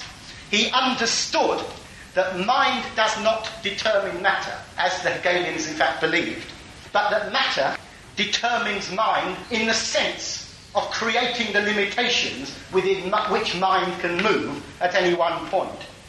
In this respect, Dietzgen was a conventional Marxist. He wasn't, incidentally, a professional philosopher, but he was a leather worker. He was born near to Cologne in 1828, and during his life, his work took him to Russia and to America, as well as to several parts of Germany. He inherited a small tanner's business at one stage in his life, but he was never rich, he was usually poor, and in 1888 he died in considerable poverty. And those of you who like reading life stories, which I don't, will be sorry to hear that there isn't one of Dietzgen, but there is a short sketch written by his son, which you can find at the beginning of the work there, and also there's an article in volume 19 of the Journal of the History of Ideas, which is about his life. I now propose to consider Dietzgen's contribution to the study of thinking. In relation to this, there are three principal books. The first is called The Nature of Human Brainwork. The second, The Letters on Logic, which are a series of letters which he wrote to his son. And the third is by far the most well-known one, and in many ways the maturest of his works, The Positive Outcome of Philosophy. Two passages from The Positive Outcome of Philosophy will serve to demonstrate the significance of Dietzgen's new approach to thinking. The first of these concerns the rules of formal logic. Dietzgen writes that so much scholastic talk has been engaged in over these principles that I can hardly bring myself to discuss them further. But he does. He challenges it head-on, the age-old law of identity, the first and most fundamental law of formal logic, that a thing cannot be two things at the same time. It cannot interpenetrate with something which it is not. A thing is either A and not non-A, but not both at the same time. In the first of these passages, which Edwin's going to read, Dietzgen challenges that argument. A thing is what it is. Right is not left, and 100 is not 1,000. Whoever is named Peter and Paul remains Peter and Paul all his life. This, I say, is all right for household use. But when we consider matters from the wider point of cosmic, universal life, then this famous law of thought proves to be nothing but an expedient of logic, which is not adequate to the nature of things, but exists as a means of mutual understanding for us human beings. Thus, the left bank of the Rhine is not the right, because we have previously agreed that in naming the banks of a river, we stand with our backs to the source, and with our faces to the mouth of the river. And from this definite position we distinguish the right from the left bank. Such a way of distinguishing thinking and judging is good and practical, as long as this limited standpoint is accompanied by the consciousness of its limitedness. Hitherto, this has not been the case. This determined logic has overlooked that the knowledge which is produced with its rules is not the truth, not the real world, but sketches only an ideal, i.e. a more or less apt picture of it. Peter and Paul, who according to the law of identity remain the same fellows all their lives, are really different fellows every minute and every day of their lives. And all things of the world, like these two, are not constant but positively variable quantities. The mathematical points, the straight lines, the round circles are ideal. In reality, every point is extended. Every straight line, when seen through a magnifying glass, is bound up with infinite bends, and even the roundest circle, according to the mathematicians, consists of an infinite number of straight lines. Engels referred to this process as the interpenetration of opposites. In other words, it was a process whereby nothing can be defined in absolute terms. Absolutely nothing can be defined in absolute terms, if you like. There is every statement that you wish to make, any description, any definition, has to take account of the fact that it is not, in fact, an absolute definition, but one which only tends in that direction. The absolute mind is one which conceives of insurmountable barriers. It has strict limitations. At a certain point, a definition ends. At a certain point, a definition starts. And there is no breaking through that barriers. Something is or it is not. An example of this can be found in chapter 33 of the third book of Aristotle's Posterior Analytics. In it he states that it is illogical to assert that a man is essentially an animal and to assert that he is essentially a human being. If a man is an animal, he must be a non-human. And if he is a human, he must be a non-animal. Well, modern evolutionary theory shows such logic to be nonsense. It's clearly not the case. Evolutionary theory teaches us, in fact, that an ape is nearer to a human than is a worm. That out of the unicellular being comes the multicellular being. Engels referred to this process as the negation of the negation, the growth of contradictions within a particular entity, turning it into a new entity as a result of the resolution of those contradictions. The contradictions within capitalism that lead to greater and greater intensification of conflict, resolving themselves by the establishment of a new form of social harmony. Dietzgen, to his credit, doesn't use many of the technically confusing terms of Engels in relation to the negation of the negation and the interpenetration of opposites. He simply points out that the only way to escape from an idealist's view of the world is to examine it as a process rather than as a static being. For the moment, we can then consider the second passage from Dietzgen. It's here that he makes the crucial revolutionary point about the indivisibility of the part and the whole, mind and nature, subject and object, thinking and what is thought about. Dietzgen makes the point, which is obvious perhaps to many of us, but in philosophical terms revolutionary, that in fact the thinker is not separate from that which he thinks about, but is part of a process which thoroughly embraces both the thinker and the object of thought. And I refer now to the second quotation. Just as our faculty of vision can see everything, so can our faculty of conception grasp everything.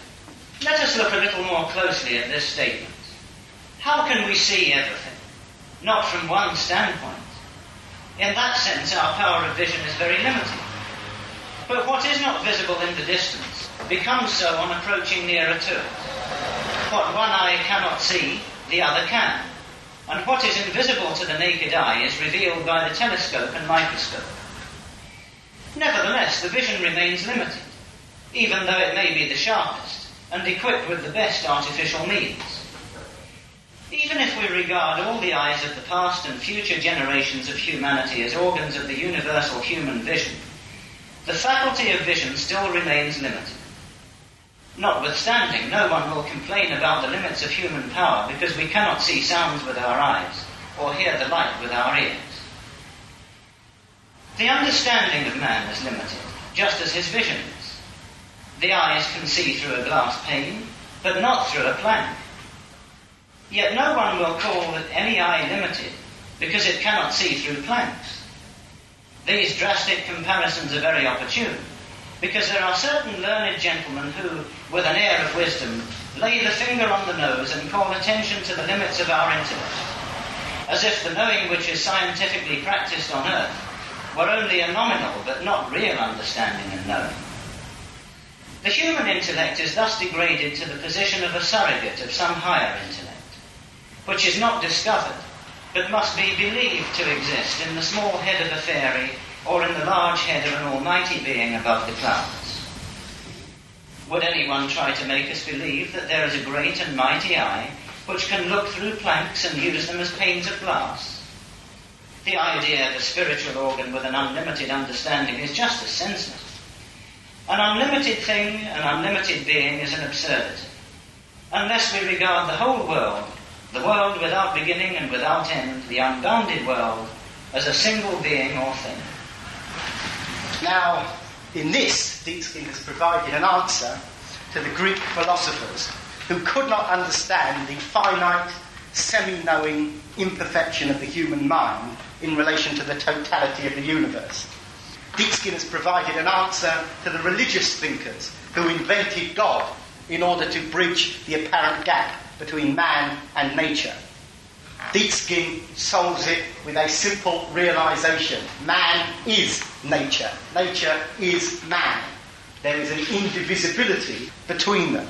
Dietzgen argues that by knowing nature, we know ourselves. By studying ourselves, we study nature. An eye which cannot see everything does not presuppose a superior overseer somewhere in the clouds. A mind which cannot think of everything does not necessitate the presence of an omniscient God myth. For the sake of clarity, I can state the main contributions which Dietzgen made to the science of thinking. Firstly, he opposed formal logic, replacing it with a logic of evolution. Secondly, he explained that there are no absolute concepts. Every phenomenon carries the embryos of other phenomena within it. Thirdly, he related the part to the whole. No tree can be recognised without its branches. No branches without the tree. No social event exists outside of a social system. No social system is more than the events and trends within it. If properly understood, these principles of dialectical logic are of considerable importance. Without any doubt, the socialist analysis of capitalism is fundamentally dependent upon this dialectical logic if it's going to relate to social reality. We have to be able to explain and perceive reality not as a static entity, but as a process. In that sense, I would fundamentally disagree with Hogben, Eastman and Wilmot, and indeed with Raymond Postgate, who in a letter to plebs in 1923 proposed that, I quote, "we should abandon Dietzgen's teaching altogether and respectfully but firmly put old Joseph on the shelf." Dietzgen has been on the academic shelf for a long time now, and undeservedly so. But there are two reasons for the rejection of the dialectical method which are understandable and need explanation. The first, which I'll only mention in passing, is a case of what you might call an historical accident.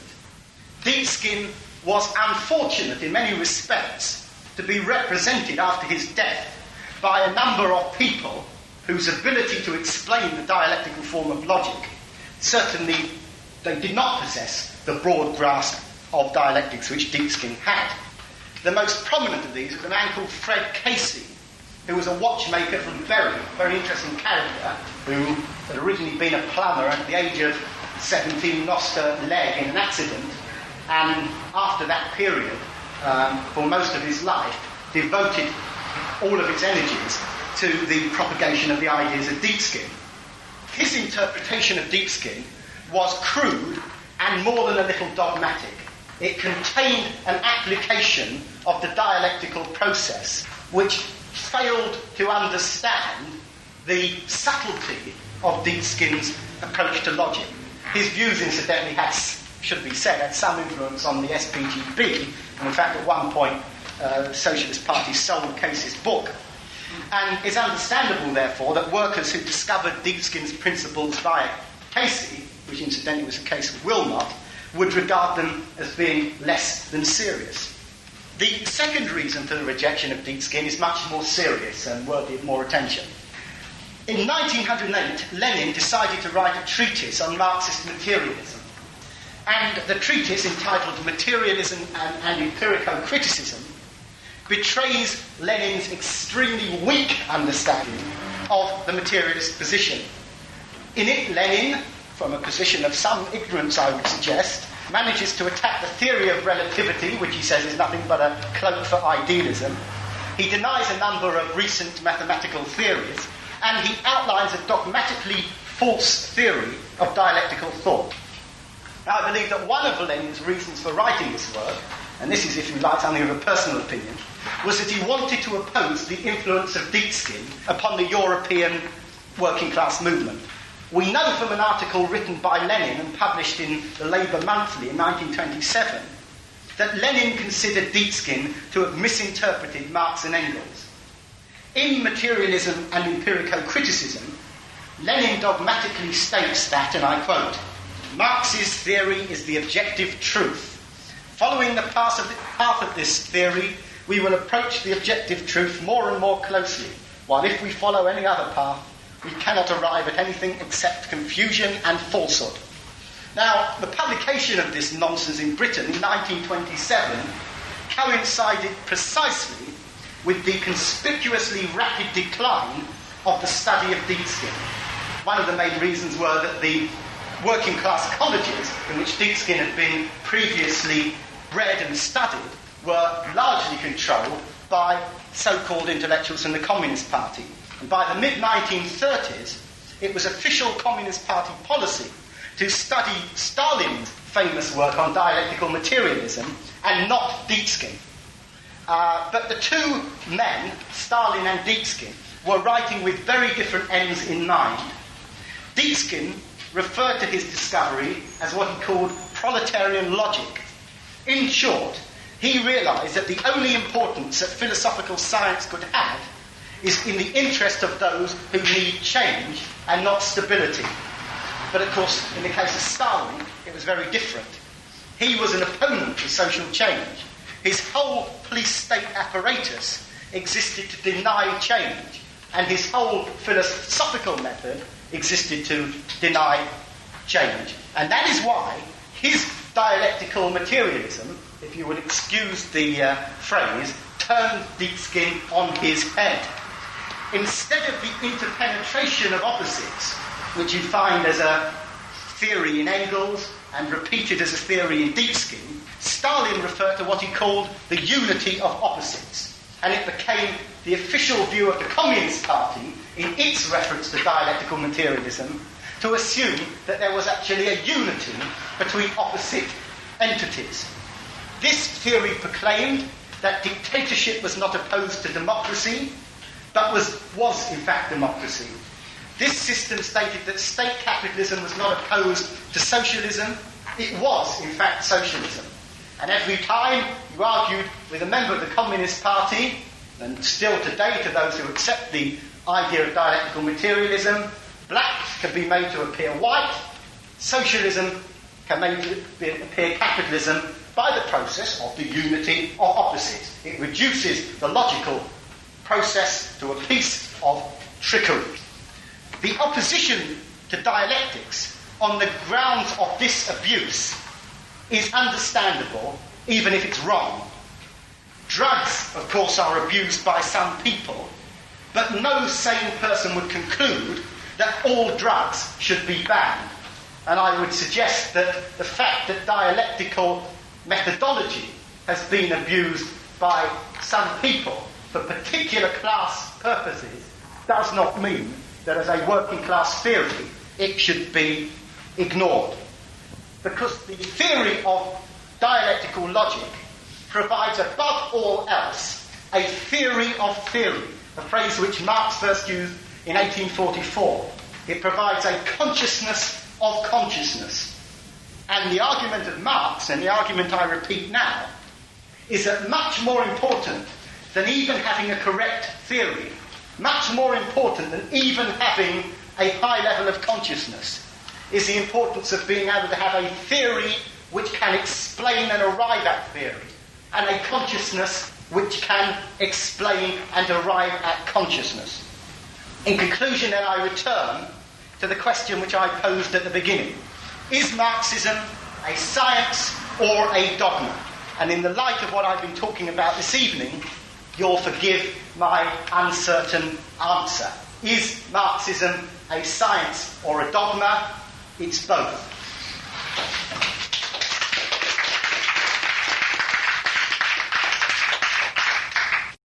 First of all, I'd like to say I think it was a very, very good lecture. And for once, in a long, long while, I feel I can really agree maybe 99% with the SPGB. But there were some questions and some points of query. The question that Steve started off with, i.e., is Marxism a science or dogma? I think possibly it would be important to clarify the point, because it's a very important one. For me, Marxism is scientific, it's not a science. Science is a particular framework of theory or reference, if you like, which is peculiar to capitalism. In fact, it is a very, very integral theoretical part of capitalism.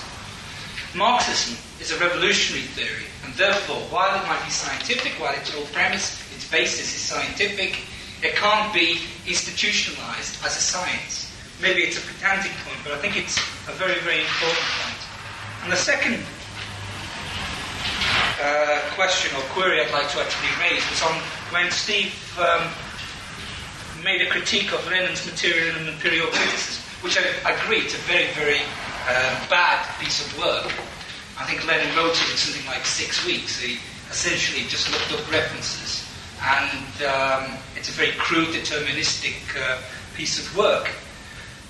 But I doubt very much whether Lenin wanted to actually oppose Dietzgen in this. I think he wanted to oppose other members of the Russian social democracy, i.e., for instance, Bogdanov, who was attempting to actually bring into Marxism and into the Russian party the concepts of Ernst Mach, and very, very idealistic concepts, which was taken up by Bogdanov and other people. For instance, Maxim Gorky were also attempting to take up this idealistic conception of materialism. And I'd like maybe the speaker to comment on those two queries. Yeah.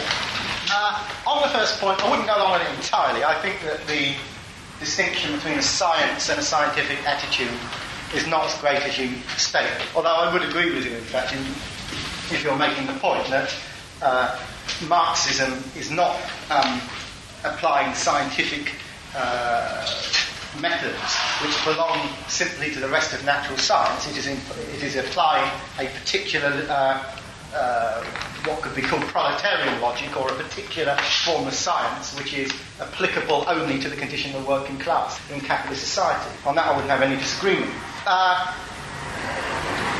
That's on that point. On the second point, did Lenin want to oppose Dietzgen? Well, first of all, you're quite right. Lenin wrote Materialism and Empirical Criticism in one of the most difficult periods in his whole life of political opportunism, because he was up against an organised group amongst his own party, people who published a journal called Forward. They were known as the Forward Group. Mainly, I think, it was led by Bogdanov and Lunacharsky. And they were putting forward a theory which Lenin certainly said was similar to that put forward by Ernst Mach. It doesn't matter whether it was or not, and I don't think it entirely was. Their argument was that the working class should have a secular religion. Exactly. They actually had a slogan, which I can't even remember what it was now, something like bringing God to the people, or people's God, or something like that. That's a God building, yes. And the argument was that all previous religions and all previous gods belonged to the ruling class, and it's about time the working class had one. I mean, there's no doubt about it, and it has been pointed out by people in the past that one can understand Lenin's impatience in writing Materialism and Empirical Criticism, because the group he was up against within his own party had some extremely crude and anti-working class ideas. I don't claim that Lenin only wrote that in order to oppose Dietzgen. I wouldn't say that for a moment, because it's absolutely untrue. What I would say, and what I did say, was that I think that was one of the purposes of doing it. Lenin, in fact, refers in that to certain, I'm not quoting accurately, but I'm paraphrasing, certain positivist schools of philosophy. Now, he wasn't there referring to Bogdanov and Lunacharsky, because they would not be described as a certain positivist school of philosophy. And I think he may have been referring to Dietzgen. I think, furthermore, that the fact that the work was not published in English, it wasn't translated until 1927, is again... reference to Dietzgen in that? No, he doesn't. Oh. No, because again, what he does do, and this is interesting, and it's not being referred to, there's never been any... I mean, this is to some extent...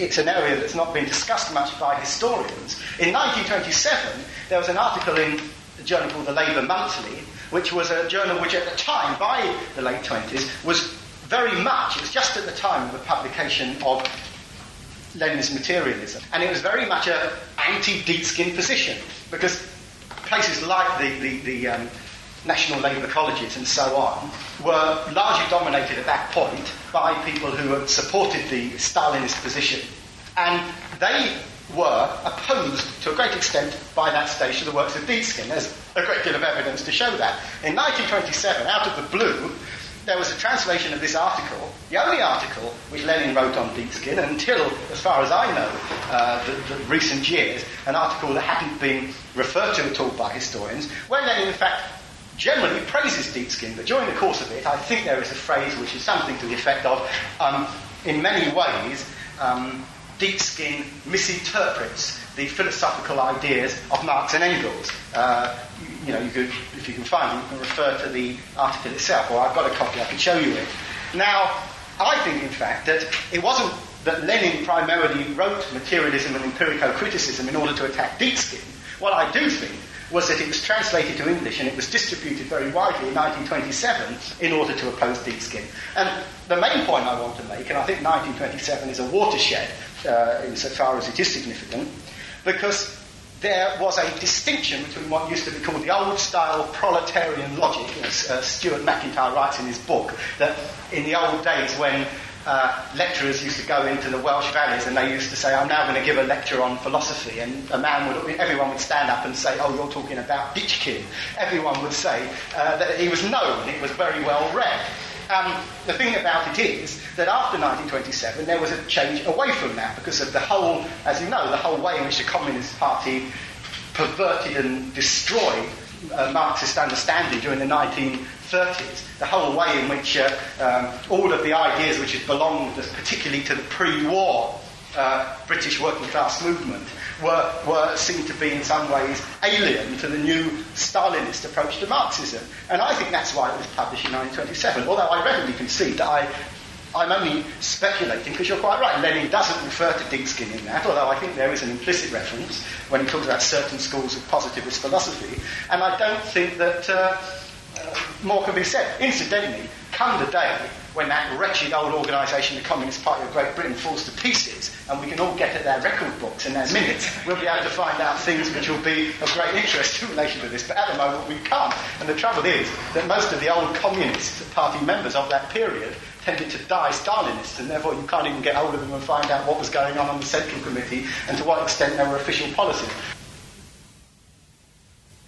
On page 138 of Joseph Dietzgen's Philosophical Vorträge, Philosophical Essays, we find the following. Oh, by the way, I'd like to thank Steve for an excellent lecture. We find this statement, and this is a quotation. It was necessary to struggle through the wrong path in order to attain to the knowledge of the right one. Now, would the lecturer please give me an opinion on that statement? And as it's a formal question, could we have an answer in formal limited logic, yes or no? Well, the answer to your second question is no. The answer to your first question is I've absolutely no idea what context this remark is taken in. Now, in order to struggle to the correct conclusion, you have to experiment with wrong ones, is that it? Well, it was necessary. He's actually speaking about historical events, of course, and says it was necessary, and also in the case of philosophy, it was necessary to struggle through the wrong path in order to attain to the knowledge of the right one. Well, I don't agree. Well, if I may say, I think this has a very, very pertinent application to the working class today, which persists in taking wrong paths. Now, Dietzgen's view was that it was necessary in order to find the right one. Oh, well, I would disagree with that in one sense. I mean, I don't think it's necessary to take the wrong path in order to arrive at the right one. Obviously, I can think of occasions where that is not the case. In finding my way to a public house, it's not necessary that I take the wrong road in order to get the right one, or in discovering what the meaning of a book is, or a question is for that matter. It's not necessary that I have a misinterpretation in order to arrive at a correct interpretation. And on the other hand, I suppose there's a certain sort of casual validity about it in one sense. I suppose you could say that people do tend to make mistakes before they do the right thing.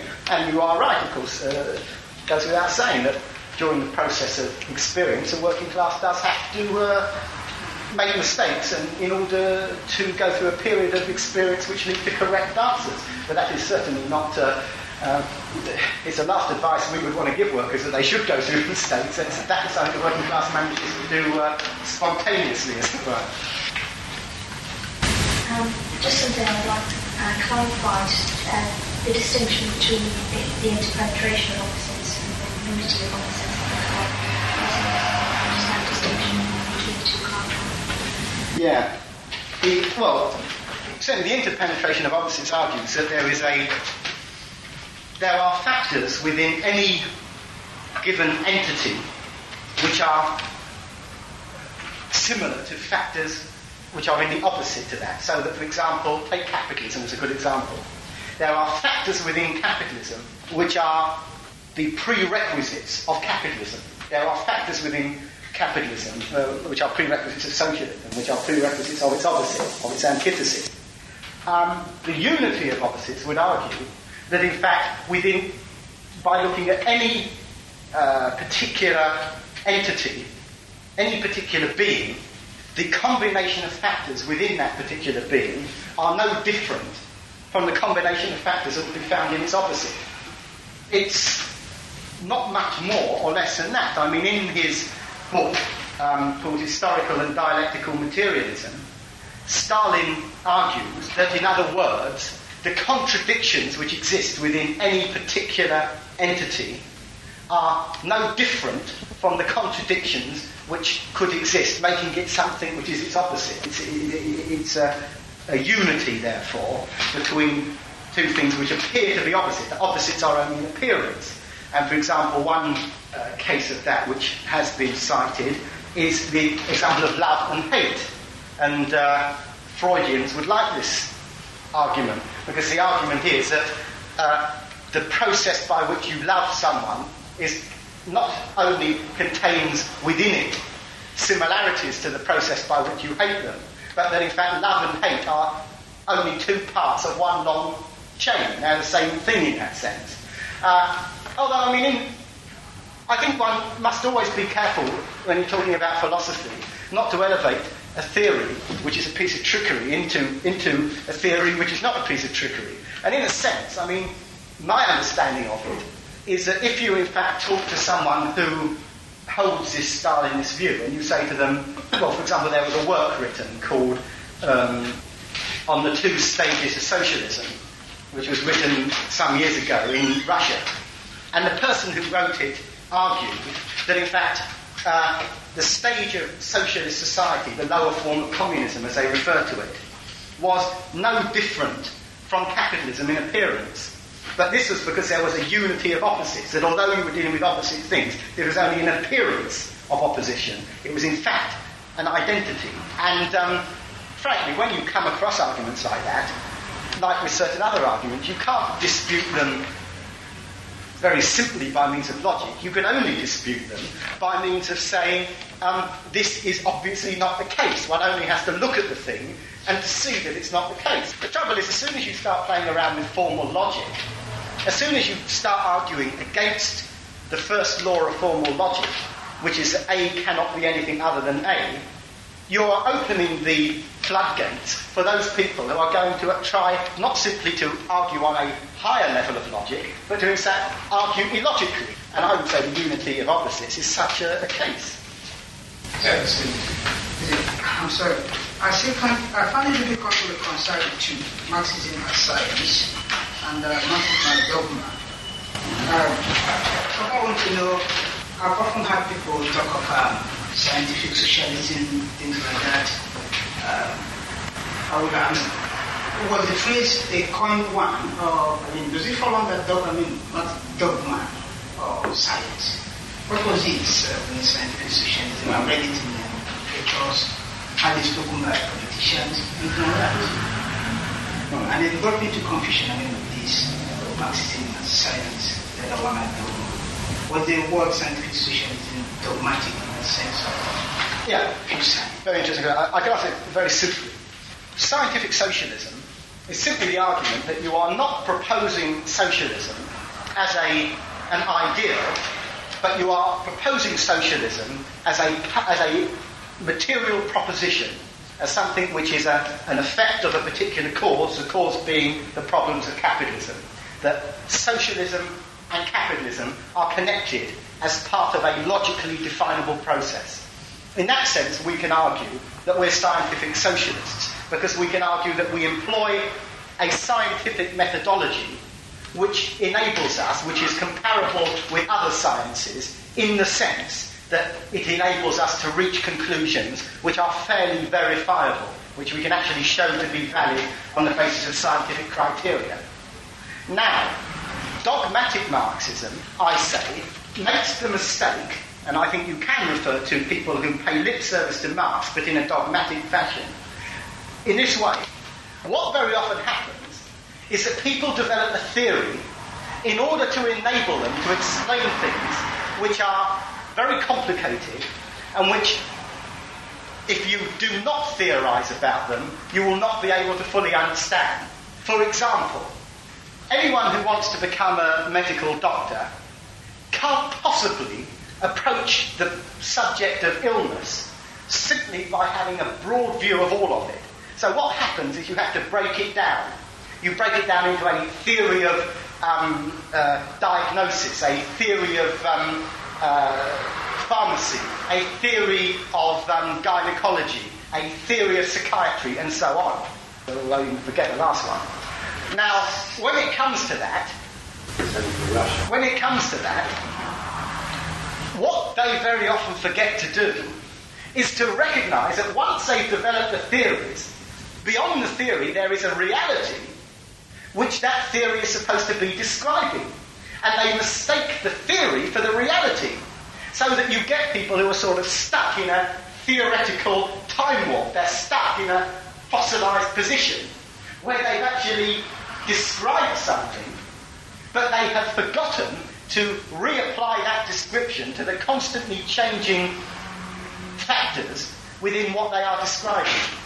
So we as scientific socialists would be dogmatic socialists if our understanding of socialism ignored all of the changes that are going on within capitalism, ignored all of the factors within the day-to-day class struggle, and simply tried to fit reality into the theory.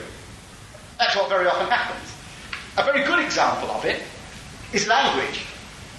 We invent language in order to invent concepts which we cannot define in any other way. If I could communicate with you, and you could communicate with me through a subtle system of body language, we wouldn't have the verbal use of language, but we invent words. What we tend to do with those words is that we allow the words to dominate us, so that because of the poverty of language, because we don't have sufficient words to express everything we want to say, we look at something and we say, there's no word for this. So what we do, we adapt reality to language. We actually have to find a sufficient way within the limited linguistic forms we have in order to describe the reality in front of us. And we try to cut reality to suit the weapons we've got, the instruments we've got, which can describe it. Exactly the same with society. Those people who, for example, say Russia must be socialist because this factor, that factor, that factor, and that factor is so in Russia, And we can find it in this chapter of Marx. That chapter, that verse, that footnote. Marx said this, Marx said that. And of course, if you do that for long enough, you can not only argue that Marx said that Russia was socialist, you could argue that Marx was cohabiting with Jesus Christ, and you could do who knows what. So when it comes to it, anyone who develops a theory forgets why the theory was developed and then expects reality to act in accordance with the theory becomes dogmatic. And there are far too many people who call themselves Marxists who unfortunately do that.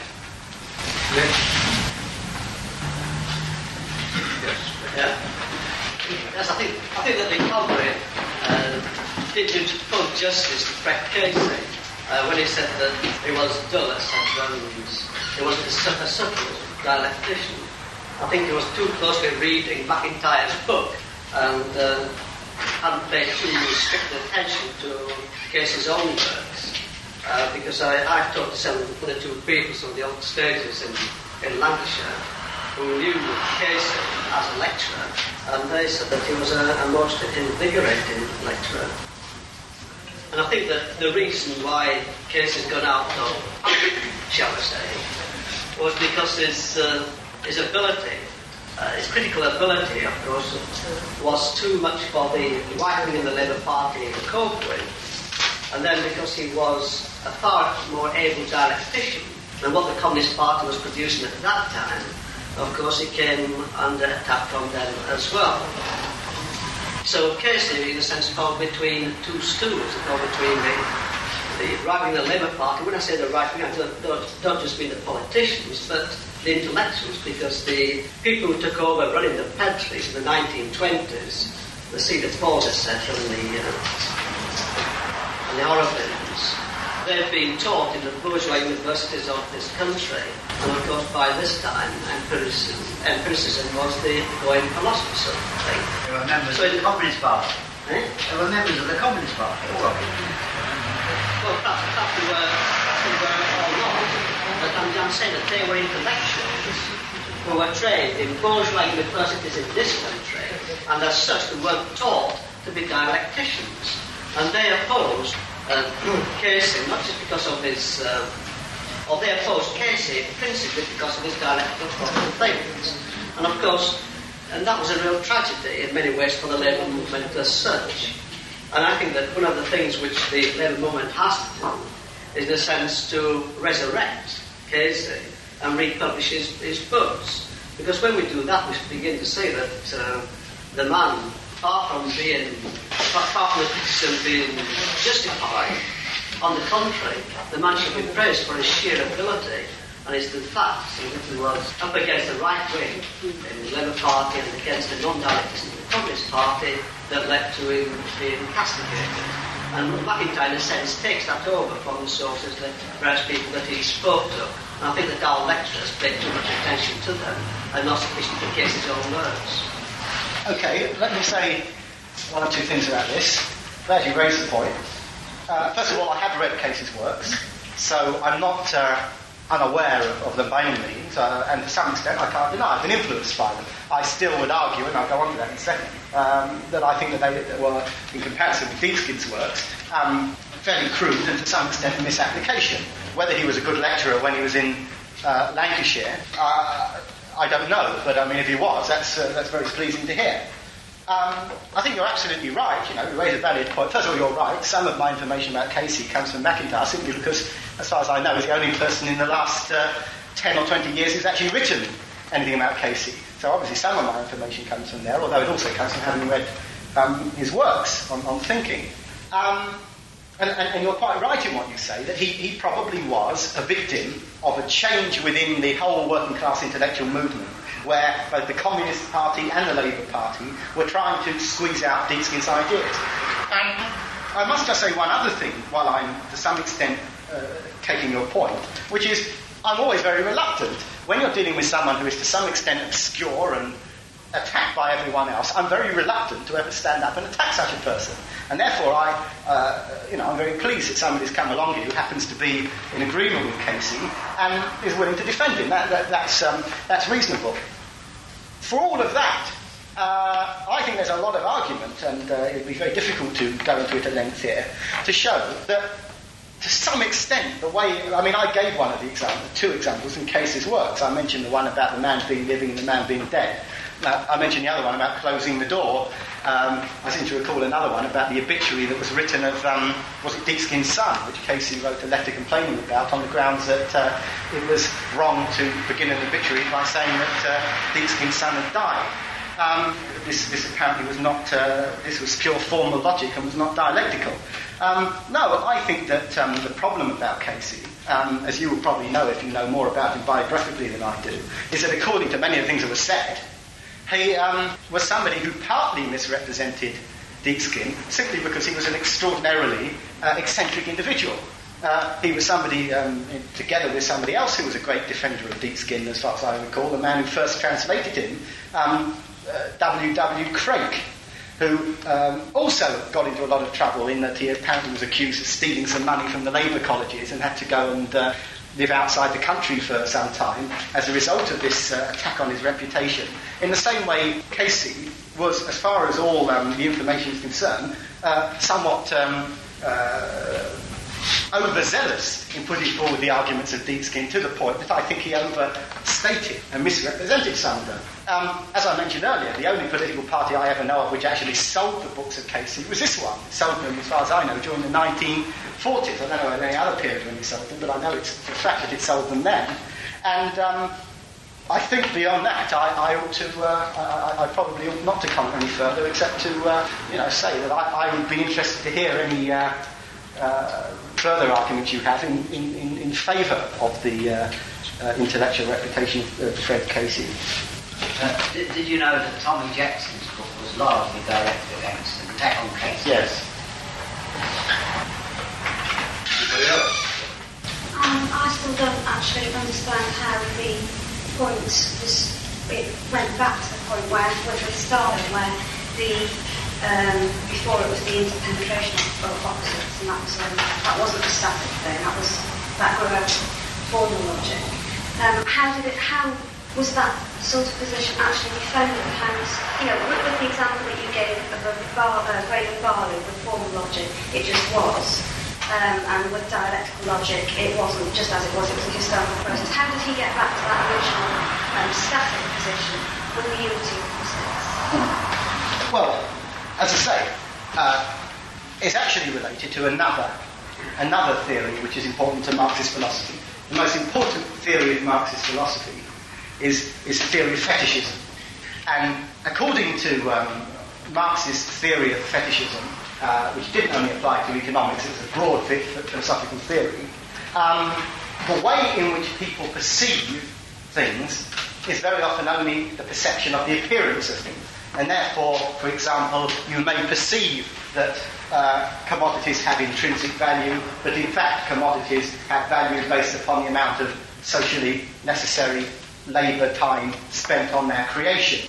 In the same way, Stalin's argument was that there was only an appearance of difference between the two, and it all came on the basis of this major argument about the transition period.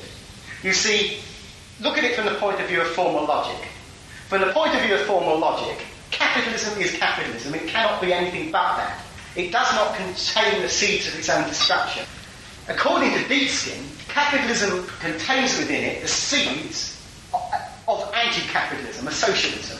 Capitalism, therefore, contains, to put it in the form of the, what Russian dialectical philosophers called the famous triad, you would say that there was a thesis, which is capitalism, that there is an antithesis, which is that within capitalism there are the contradictions leading towards its breakdown, and there is a synthesis of that situation and the contradictions within it, which is socialism.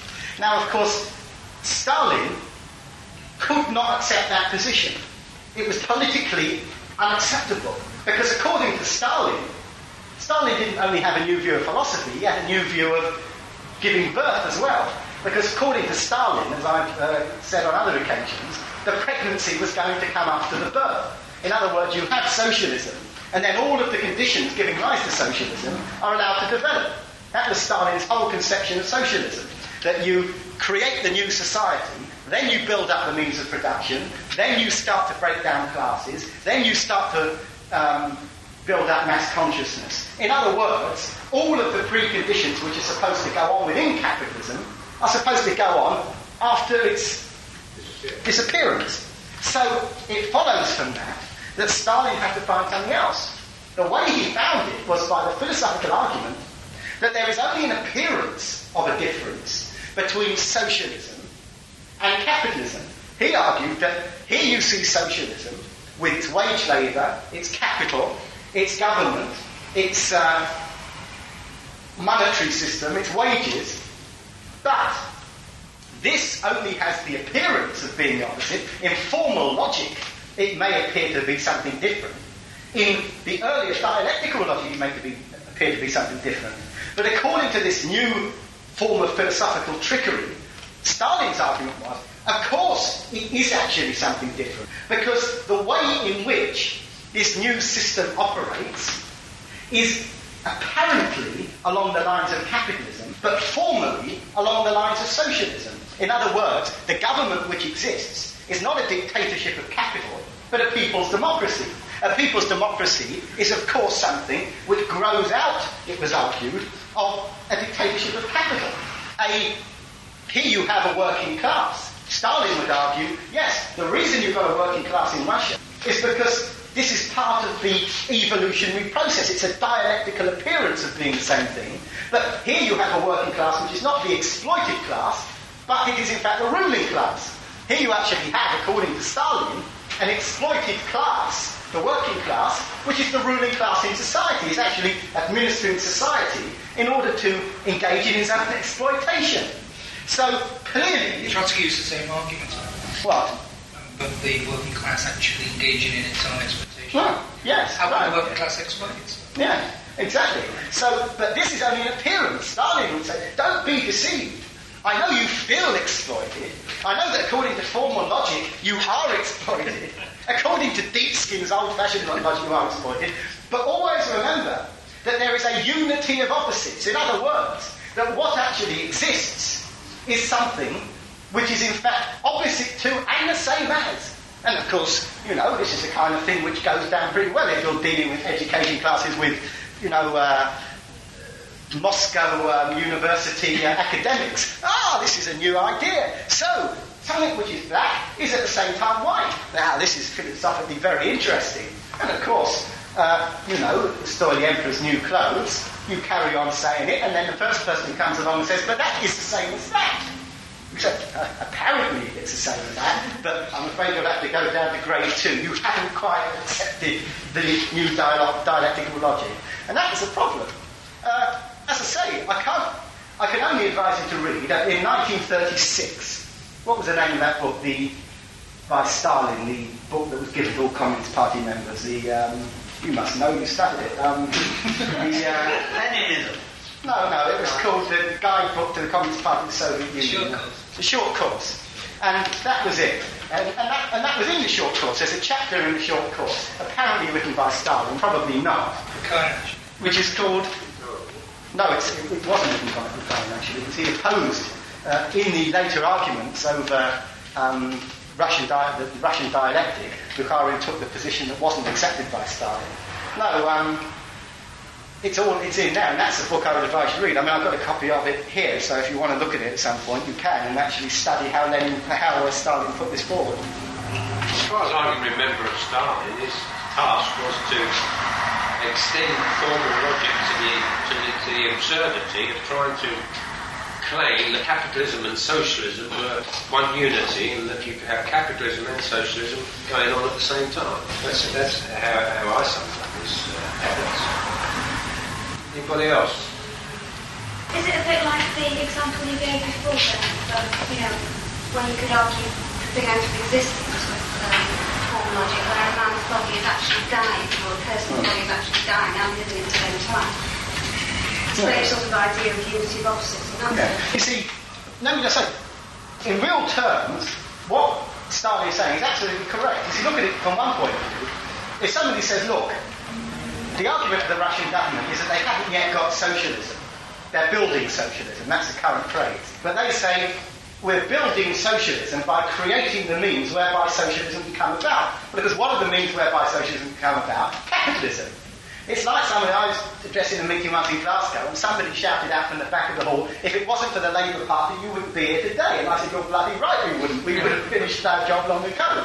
And the fact of the matter is, of course, you could argue that the Labour Party is creating the conditions whereby you establish socialism. But then, of course, by that logic, Mrs. Thatcher is arguably an even better advocate of socialism than the Labour Party is, because she is even more insistent upon intensifying the conditions by which that system no longer exists. So, in that very simple sense, you could say that the argument has something to be said for it. Anybody else that's bogged down with this intricacy of bogged down. Yeah, you could say that. I think that you can overemphasise this to some extent. It wants a bit of thinking about. But the fact is that if you've got two opposites, like private property institutions and common ownership, you can't have a unity between those two, because as absolutes they are, one excludes the other. As a system of society, you can't have capitalism and socialism existing all in the same system of society. It's a contradiction, of course, that excludes this explanation about thesis, antithesis, and synthesis. And the materialist conception of history is based upon a study of past history. And obviously, if you look, for example, at feudalism, feudalism was a system which, to some extent, was static, but created within that system factors which made for its disappearance. So the fact is that feudalism, like any other system of society, like chattel slavery, existed for years and years, and all the time, and all the time. A long time. Didn't come up with that. No, what I was going to say is that at the same time was creating, particularly in the Roman military slave state, was creating factors which led to its disappearance. But until that took place, the system was slave society. That's the that's how it has to be understood. I mean, you can't, as far as we're concerned, the Socialist Party of Great Britain, we are concerned with capitalism as a transitory system. I mean, it's not an idealistic conception. It's a concept which is an empirical concept, which we say that capitalism will exist until you get socialism. Now, there is a period, obviously, when you can say that capitalism exists with its antithesis, but there comes a time when capitalism changes to socialism, and that is a sudden event. And I think that the concept of this penetration of opposites is what Marx and Engels were talking about. They were talking about a process which to some extent we might think is a deterministic process, but it's a process that's going on in society's development, which proceeds on that basis, proceeds on those lines. It's not a question of trying to suggest that capitalism can exist and socialism can exist side by side. And that's, in my view, is what Stalin was attempting to do. He was apologising for the fact that what they had in Russia was slave capitalism, and he was trying to impress not only the people in Russia, but the world in general, that what was happening, of course, was socialism. Anybody else? Because I could make the observation that the subject which is being discussed tonight is, in a sense, is too valuable to be left alone to just this one lecture, because I think that it's not in a sort of a new direction which has been hidden for too long. And I'd like to suggest that perhaps sometime in the new year that our lecture could give a lecture on Casey and dialectics. Because from my reading of it, the Casey's constant attempt was to, in a sense, make dialectics the habitual way that ordinary people did their thinking. I think that if he had been talking, and trying to illustrate the unity of opposites, which we've been discussing tonight, he would have perhaps chosen an example like this actual discussion. In other words, we have a unity of opposites between the lecturer and the audience. I mean, there would be no lecture without an audience, and there would be no audience without a lecturer. So there is a unity of opposites there. And there's interpenetration between the lecturer trying to convince us of what exists in his mind, and the audience trying to grapple with that and come to an understanding. And of course, the synthesis will take place. I mean, the thesis, the antithesis, and the synthesis, when we are as competent as he is to debate on his level of understanding about dialectics.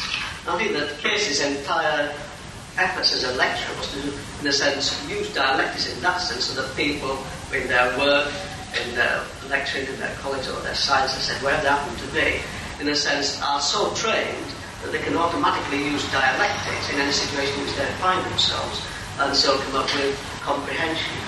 Yeah.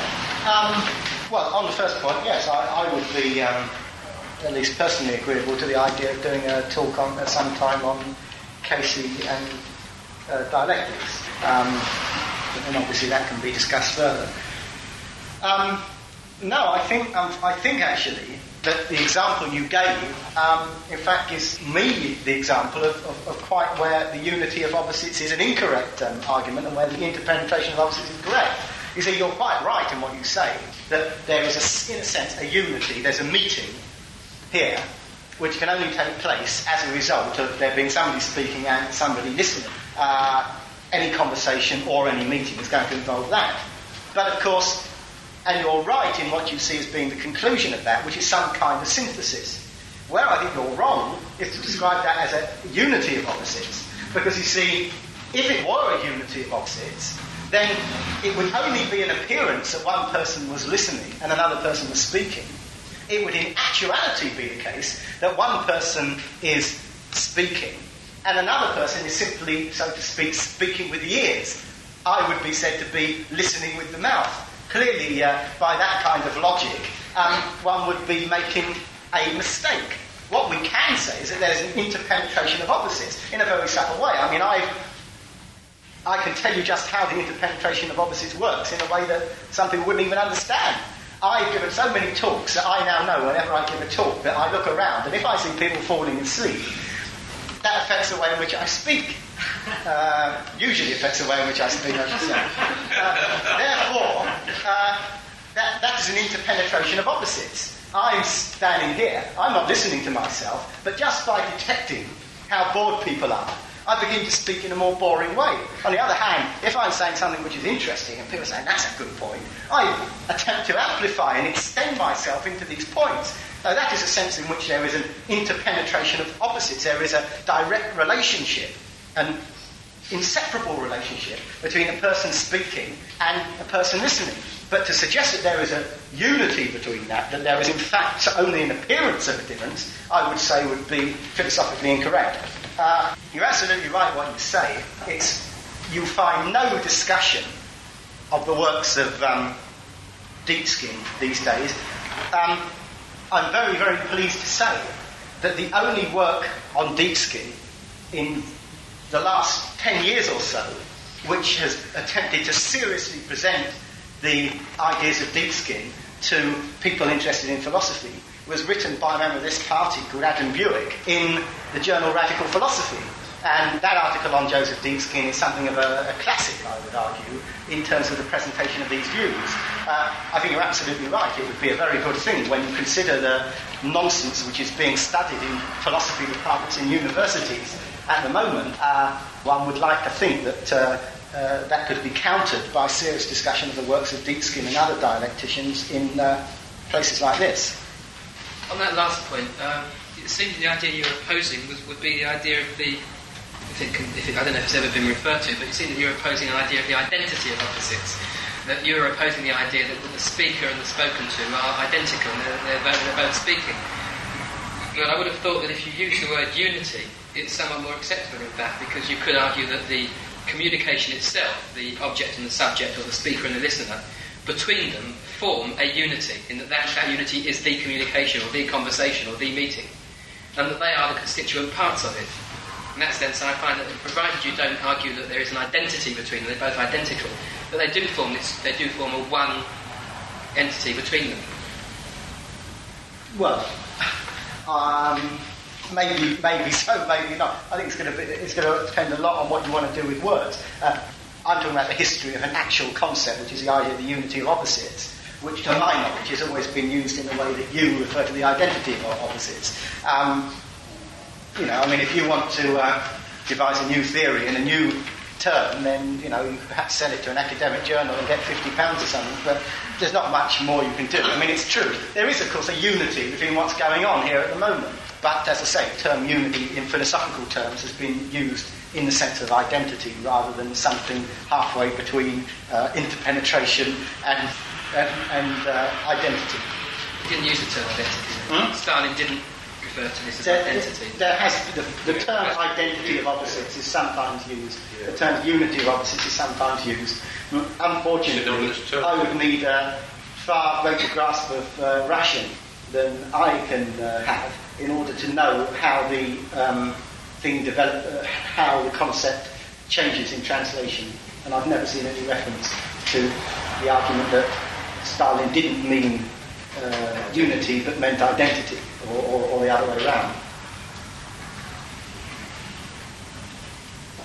Have we exhausted ourselves, or is there anybody else that wants to... Just one last point. I'm surprised that Steve made no reference to the party's publication on historical theorism, and that merits some consideration. Perhaps when you talk about Casey, you could talk about McClatchy. Well, just to say briefly on that, and I'll choose my words carefully as well. Certainly in the case of McClatchy, all I've read of his, he obviously made some contribution to this whole thing, if only in very clearly stating ideas which have come before him. If I were advising anyone to make a study of dialectical materialism, I would not advise them to read the chapter in the Party pamphlet and stop there and consider themselves knowledgeable on the subject, because I think they would be far from it by reading that. Nevertheless, I'd advise them to read that along with other things.